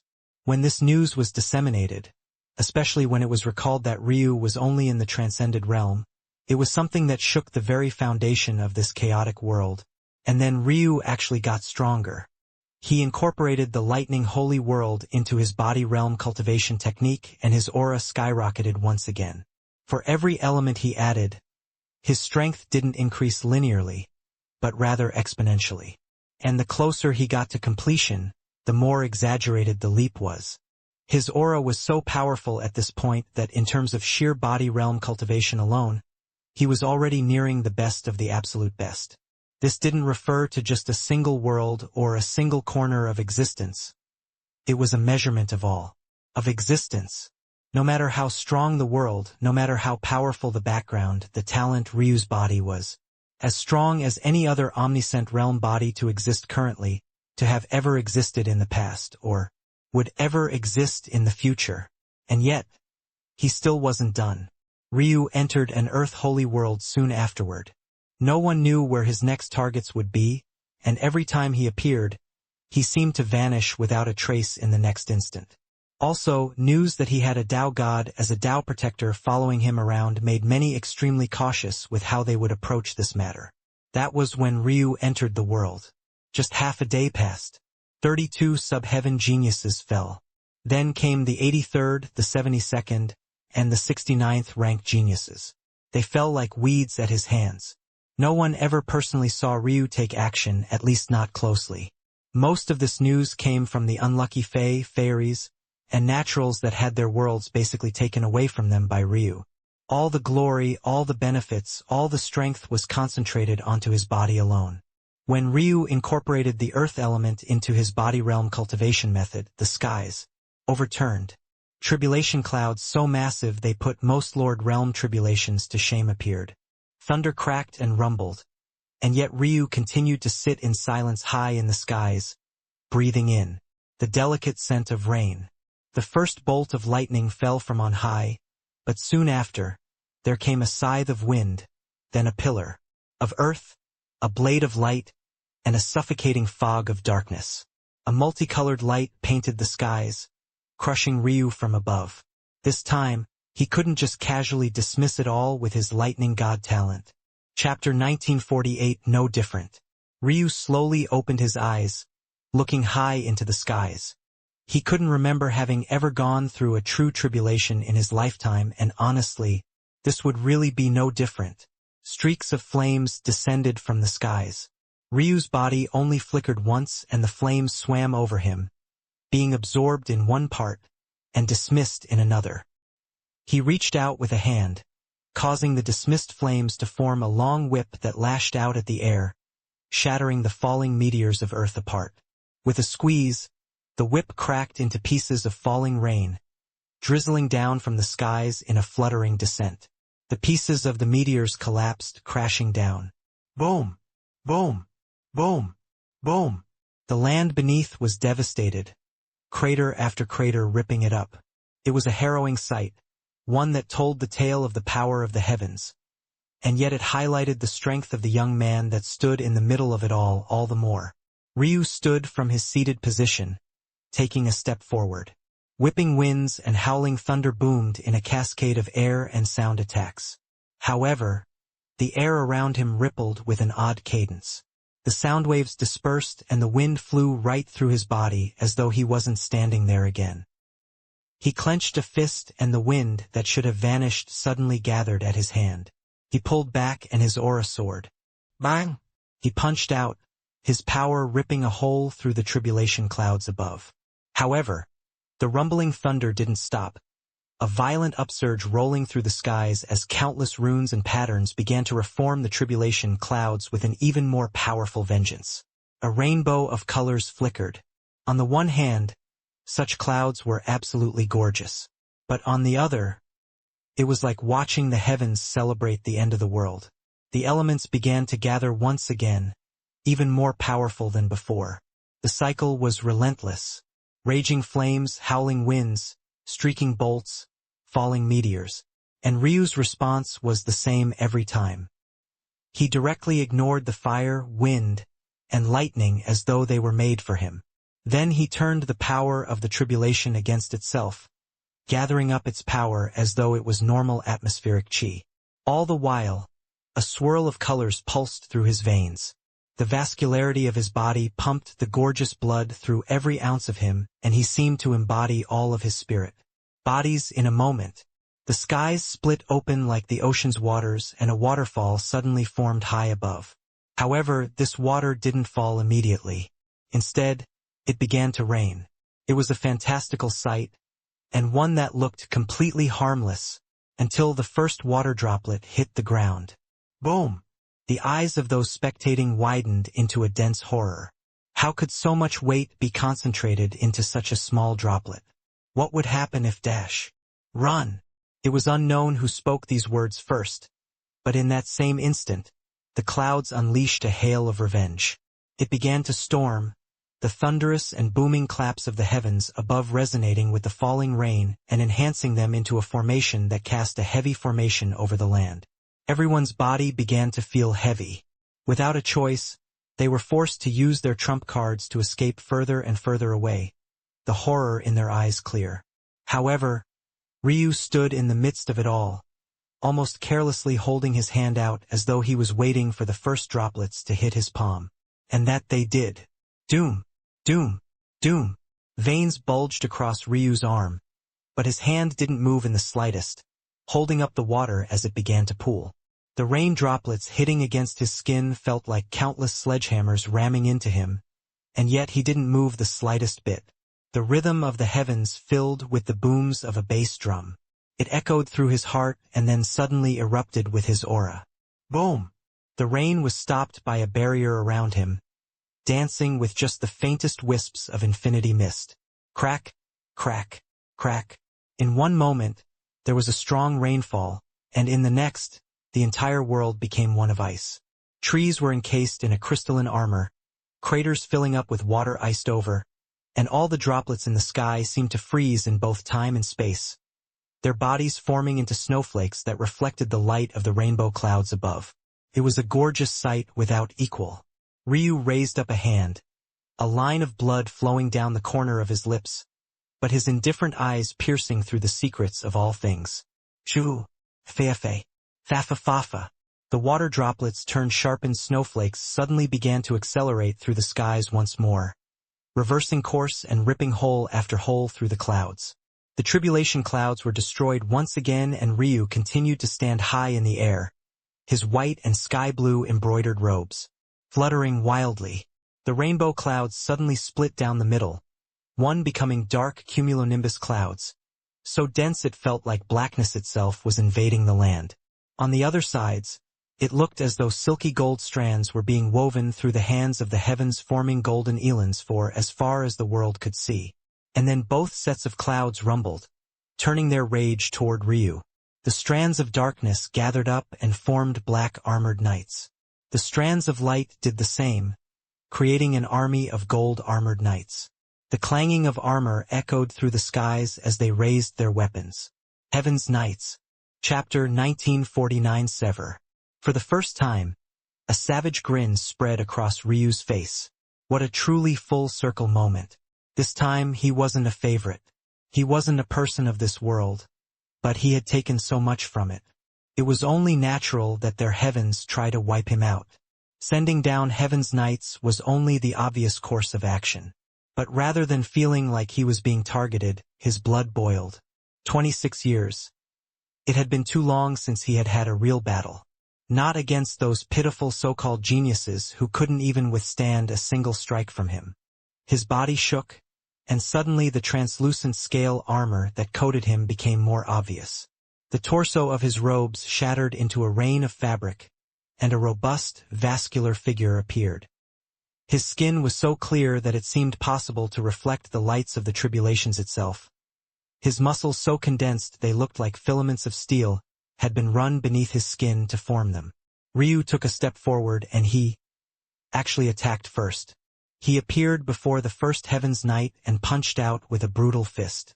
Space seemed to want to crack beneath his power, but it was forcefully restrained. At that moment, there was the faint outline of a star to his back. He had already activated Tatsuya Constellation. Bang! The head of the half-formed Heaven's Knight shattered to pieces. Ryu moved like a phantom, killing 3 more before the Heaven's Knights could even react. It was like he didn't take them seriously in the slightest, but the time he would have to do this was short, and that was proven moments later. Suddenly, the Heaven's Knights seemed to awaken all at once, a pair of red eyes from each one of them training onto Ryu. Boom! A heart-shuddering pressure rained down, and they seemed to form a formation with one another. Swords, spears, halberds, and weapons of all sorts were raised into the skies. Ryu sidestepped a blade, only to find 2 more piercing toward his back. His body flickered and he pivoted his hips, sliding through the oncoming weapons and turning back at the same time. His palms crashed into the chests of the Heaven's Knights and a violent, chaotic force ripped them to pieces. He had already noticed that, in this tribulation, his soul and chi were restrained. They seemed to only want him to use his body, and he was perfectly fine with that. The savagery in his eyes only grew as his vital chi pumped through his veins. It rushed through the 9 mutated pillars in his body. The swirl of colors in his blood only became more prominent and his strength exploded. He slammed out with a palm, earth and ice fusing into a balanced mix of perfect defense. Clang! He reached out with the other hand, lightning, fire, and wind mixing into a violent spiral on his finger. Pong! Seichuyu! Seichuyu! Seichuyu! Puchi! His impromptu finger technique pierced through the chest of one Heaven's Knight, and then mowed down another 3 without making a single sound before shattering a 4th in a rain of runes and blood. The more he battled, the more savage his methods became. It was like he had gone back to the close combat expert he had once wanted to be, ignoring his great sword staffs. A buried fury seemed to bubble up in the depths of his heart. The more he killed, the more violent it became until he suddenly couldn't hold it back anymore. Roar! He raised his head and bellowed into the skies. The rainbow colors surging through his body gained a dark tinge to them, and his rage flame bellowed out.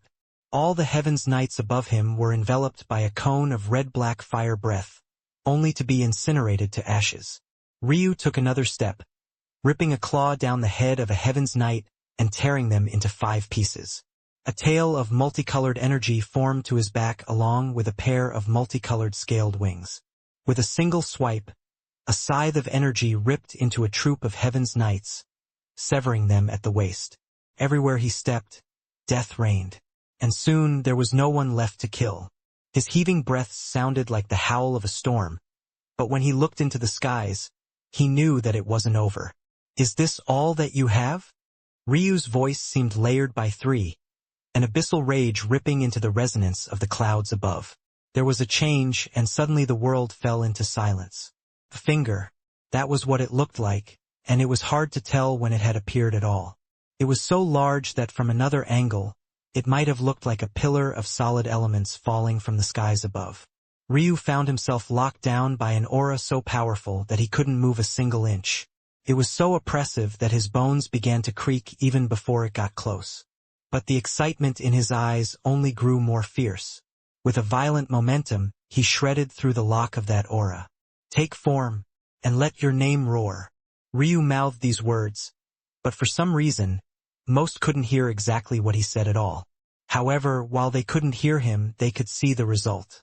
A birthed phenomena appeared high in the skies, 13 immortal rings the size of planets pulsing to its back, and a silver star even larger than hundreds of them combined appearing even higher above them. All the energy in the world seemed to coalesce, and Ryu reached out an arm, the intent in his eyes blazing as the seed of light pulsed in his body. His vital chi responded, and a line of blood came from his finger, forming a golden-red great sword staff. Pong! Ryu spun the one great sword staff in his hand once and let it slap into place in his palm. He took a step forward, his hair fluttering before he slashed out, his eyes glowing so brightly they looked like a second and third silver star in the skies. "Sever," he said coldly. First there was silence. Then there was a sudden rush of wind. Finally there was a collapse as the finger that held up the heavens was split in two. Chapter 1950. Another target. Ryu's arm trembled, but his aura pierced the skies. The finger collapsed into a rain and he basked in its light, his heart thrumming with a valiant air. He took a breath and closed his eyes, the great sword staff in his hand cracking to pieces and then shattering soon after. Silence fell onto the world, a delicate cadence of wind and rush of energy filling what was once violence and oppression. Ryu continued to stand high in the skies, his mind at peace and his body being filled with energy. He slowly opened his eyes after a long while. Everything settled down and his aura became restrained, so in tune with the world that it was difficult even to see him, though he made no effort to hide himself. It's about time to go. Ryu's next target was going to have to be the dark false shrine he needed, which meant he was going to have to take a much less safe trip into fiend territory. He had been lucky with the light false shrine. All of the other shrines were hidden in locations on the other side of the rainbow wall. If he was going to want a chance at crushing them, he would have to take some matters into his own hands and risk it. As Ryu was about to descend from the skies, he looked into the distance to find several figures rushing toward his location. They were truly powerful, one of whom was even a Tao god. This was a bit surprising to him. It was either a coincidence that such a powerful individual was relatively close, he had spent too much time on his tribulation, or they had truly gone all out to catch up to him. Ryu had been moving from holy world to holy world quite quickly because he didn't want to have to run into a Tao god. He knew how troublesome that would make the situation. Given Star River's reaction, he could guess the reactions of everyone else. It was just that he didn't respect it in the slightest. They were in the middle of a war and they were too worried about rocking the boat. The fiends had just killed several of their Tao gods days ago. Was that not rocking the boat sufficiently for them? They wanted to tuck their tails in some more? Most of them had already forgotten that the holy worlds were supposed to be battlefields, and they had instead started to view them as business ventures. Everything had been so calm for so long that they didn't believe they would see the end of the war anytime soon, not realizing just how much Ryu had helped all of them by stopping the repair of the light false shrine. Had that plot succeeded, the fiends would have gained their full slate of shrines, and at that point, they would be able to press the rainbow wall forward even faster. The Fae and their lackeys were on the brink of destruction and they didn't even notice. But now they wanted to stop Ryu from antagonizing their enemy too much. It was hilarious. Boom! Boom! The Tao god came to a stop on a floating vessel. But by this point, hope had already appeared by Ryu's side, making the Fae man a hint more somber. The sharpness he had come with certainly wasn't there any longer. He didn't know what race Hope was, and her aura was a bit clouded. But she seemed to be human, and that only made him more hard-faced. Ryu looked him up and down and realized that this man was a member of the Moon Fae. Or rather, He should be a part of one of their subordinate clans, probably a much higher level than the bastards who had tried to pluck his eyes out of his skull. Well, technically, they hadn't tried, they had done it. Luckily, he had his own protections. Stealing his eyes back then was already very difficult, and now would only be more so, whether hope was factored in or not. "Who are you?" the Moon Fae asked coldly, looking at Hope. But she didn't respond, instead looking at Ryu as though waiting for him to answer. "There's no need for you to be so concerned with my wife. If you want to speak to someone, speak to me," Ryu said plainly. The Tao God was taken aback, and his first instinct was to look toward Hope to see how she would react to this sort of slander. But the last thing he expected to see was a shy blush. What was happening in this world? "This world is truly idiotic," Ryu spoke lightly. "I've done more for this world in a handful of years than you have in your entire lifetime. Yet you think you have the right to decide who I'm worthy of marrying and who I'm not. Don't you think that's ridiculous?" The Tao God was a bit too shocked to react with the expected rage. He had never expected a mere transcended would dare to speak to him in this way. Took a long while for the Tao God to recover. His expression became stern and cold, his gaze piercing into Ryu. And yet, the latter only looked back at him calmly. "This cannot be allowed to continue. You will come to me and you," he looked toward Hope, "will allow it. Your identity is unknown and that is unacceptable in these times of war. I don't know what your human race thinks you're doing, but such unilateral decision-making can earn you a one-way ride to death." Ryu gave the man a single glance, then didn't bother with him anymore. "Let's go, Hope. We have another target." Hope said lightly, starlight descending around them. In that moment, the Tao God felt as though all the surroundings had gained a strange pressure to them. By the time his vision cleared, the two were gone. Chapter 1951 Human Emperor. The Tao God was taken aback. How could two people just disappear in front of him like this? He was a Tao God as well. No, he needed to report this. Now that they had confirmed that Ryu did have a Tao God by his side, they couldn't rest idly. He was convinced that this was some plot of the human race, maybe as revenge for all the things that had happened back then. But did they really want to bring the entire world down with them? This was simply unacceptable. This is the best time for something like this to happen. If not for Goddess Tatsuya, the humans of this world would have already long been wiped out. Now that she's occupied, she won't be able to interfere. The main problem, though, is how many Tao gods could the humans possibly be hiding? It should be impossible for even one Tao god to appear without our knowledge. But this one clearly has, so how can we guarantee that there won't be another? The Tao god's thoughts raced, but even he didn't notice the shift in his thoughts. When he thought about stirring trouble with the fiends, he was hesitant and second-guessed every step. But now that he thought that his targets were the human race, he was suddenly eager to take the initiative. Rather than worrying about potential internal strife or anything of the sort, he was actually looking forward to finishing off the job they had failed to finish all those years ago. The human domain. The human race only had a single Tao God, a wizened old man who stood at the higher Tao God realm. It could be said that this old man who seemed to already have a foot in the grave was the only existence left holding up the skies for the race. Despite his cultivation, he was probably closer in strength to a middle Tao God. His vitality was already running on fumes, and except for in short bursts, he couldn't display his pinnacle strength any longer. Plus, any time he did, he would lose more of the already short lifespan he had left. Of course, as a Tao God, short was relative. He could still live for a few thousand years more. It was just that this was nothing more than a blink of an eye to the life he had already lived. And his enemies seemed to be doing everything in their power to make him waste more of that life away. Despite being so old, and a higher god with significant merit and strength beneath his belt, he was treated like any other lower Tao god, forced to take on tasks while his so-called peers spent their time in secluded cultivation. Of course, on the surface they were working too. They all took up posts in holy worlds and were technically holding down the fort. But anyone with half a brain cell could see that they were resting on their laurels. The only one of any of them that did any actual work was the goddess Tatsuya, and even she lived a far easier life than he did. Sometimes he would sit and laugh to himself, wondering what the point of cultivating to the higher Tao God realm had been. All that effort, all that work, all that talent, and for what exactly? There was a time when the humans of this land had had their own say, their own power, only to be stabbed in the back. And now they didn't even have the right to spread their own history to their own descendants, lest they lose the chance to ever reverse the situation. One of those youths seemed to have finally appeared, but he couldn't even go to his hearing. He had been forced onto another mission, strapped down by duties, that caused him to lose another few decades of his life. He didn't even know how those things ended. For all he knew, that human youth, a genius of the founding Tao, had long since died.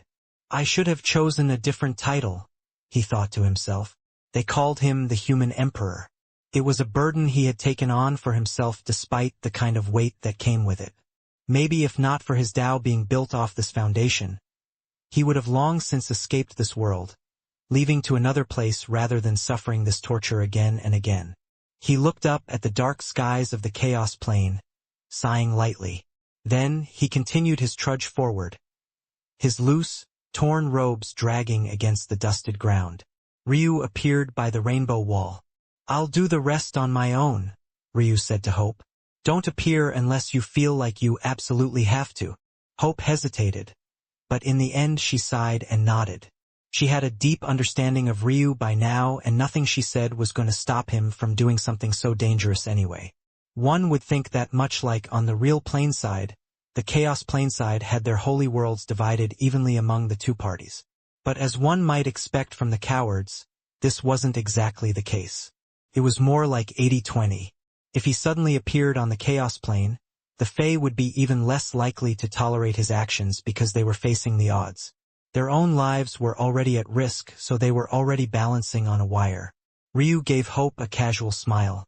Don't worry so much. This isn't the place my steps slow. After saying this, he took Hope into his inner world and vanished onto the other side. As he moved, his aura morphed and changed. Soon he was wreathed in a dark aura. His body grew an entire meter.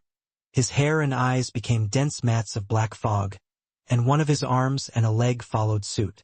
Chaos Chi thrummed around him, and he became a dark fiend in a blink of the eye. Chapter 1952 The Result. Ryu's movements were unhurried, as though he wasn't moving through enemy territory. There was a confident air about him that was intractable in the face of danger. If anything, he was quite looking forward to it. As he moved, he was also gazing at the world with his eyes, seeing through its mysteries and taking everything in. Cultivation wasn't just about holding yourself up in a room and pressing forward, hoping to see the best. It was also about experiencing life. Part of the reason Ryu was so at ease without having ever entered such a long-term closed-door seclusion before was precisely because his eyes gave him a huge advantage in this aspect compared to other people. He tended to improve by leaps and bounds because, much like the moniker of his eyes made clear, he could see through the mysteries of heaven and earth. However, he had seen too much, done too much, accumulated too much in the years of life. But he had never been able to settle down and just put that knowledge to good use. When he finally entered his first bout of closed-door cultivation, all of that experience burst through at once. Now that he had reached the end of that sprint, though, he had a lot more accumulation to do before he could benefit from such a closed-door cultivation again. But what Ryu had realized after these handful of weeks he had been free was, maybe it wouldn't take that long after all. Ryu didn't realize just how much his cultivation realm was holding back his eyes until now. He had unlocked all 999 seals, and he had thought that that would be the end of it. But he had underestimated just how much his eyes had to suppress themselves just to continue to coexist with his body. Right now, his eyes were so powerful that even if that Tao sovereign of the Lumina clan tried to pluck them out again, he might not even be able to pierce his fingers into his eye socket and end up rebuffed. It wasn't just a matter of the robustness of his eyes, but its techniques as well. He could just see so much more. That strike he levied against the finger that descended from the skies is the perfect example of this. Back then, he used Tao acupoint and actually found a weakness in the attack of the heavens. Of course, that wasn't as impressive as it sounded. That was because the attack was formed of all the elements his body realm cultivation was forged of. And thanks to his realm heart, All of the holy worlds he absorbed were taken beyond perfect extreme. That was all to say that Ryu's comprehension of the elements was actually far beyond what this world was even capable of. If he couldn't find a flaw in them, then he would be the fool. Still, it was a shocking matter nonetheless. It felt as though all of his strength had taken an enormous leap forward, and he was beginning to see through more of the secrets of the black-veined spirit-seeking lilies. It had to be remembered that back when Ryu was fighting against those horde of sky gods of the martial gods, he had ended up swallowing a large amount of black-veined spirit-seeking lilies in a desperate attempt. Those black-veined spirit-seeking lilies allowed him to use Heaven's Gate, or rather the unmutated form of Heaven's Gate, that allowed him to tap into his potential trillions of years into the future. However, because he went overboard back then, he lost his eyesight. The truth was that if not for a very special circumstances, Ryu would have likely lost access to his eyes forever. Luckily, he was an Emperor Phoenix. In those moments, just before his mother gave up her life for him, he unlocked his rebirth talent. But that wasn't all. That was because his rebirth talent had mutated as well. Rather than 9 chances at rebirth, he was given a single one. However, that single chance at rebirth was unlike any other. If not for his eyes, Ryu would have likely become a true monster right then and there, accessing the largest potential the shrines had to offer and becoming a talent rarely seen across existence. However, his eyes had ended up swallowing up all that potential for itself. These were all things that Ryu had only been able to make vague guesses about in the past, but now he was absolutely certain of the truth, ironically thanks to the current strength of his eyes. Still, although he had missed out on becoming a shocking genius in a single bound, Ryu didn't regret that for even a single moment. That was because he was starting to understand the kind of monstrosities his eyes were becoming. The black-veined spirit-seeking lilies were products of Sacrum. Alone, they shouldn't have had a huge effect on Ryu's current self. However, because of the coincidence of the mutation of his rebirth talent, everything changed. As a result, the black-veined spirit-seeking lilies and their medicinal effects received a sort of boost and rebirth of their own. These were exceptionally rare spiritual herbs designed to help talents break their limits. You were only meant to take one in the first place, not absorb hundreds of lilies like Ryu had. All at once. Then, his eyes were given a concentrated rebirth unlike any other, taking more than 99% of Ryu's special rebirth mutant talent for itself. And the result? Ryu waved a hand through seeming empty air, but he could practically feel every particle. And soon after, it felt like he was running his hands through the karmic strings of the world. When all of this settled down, a light smile tugged on the corner of his lip. While it couldn't be said that he could see through the future, he was probably as close to it as a person of his cultivation could get.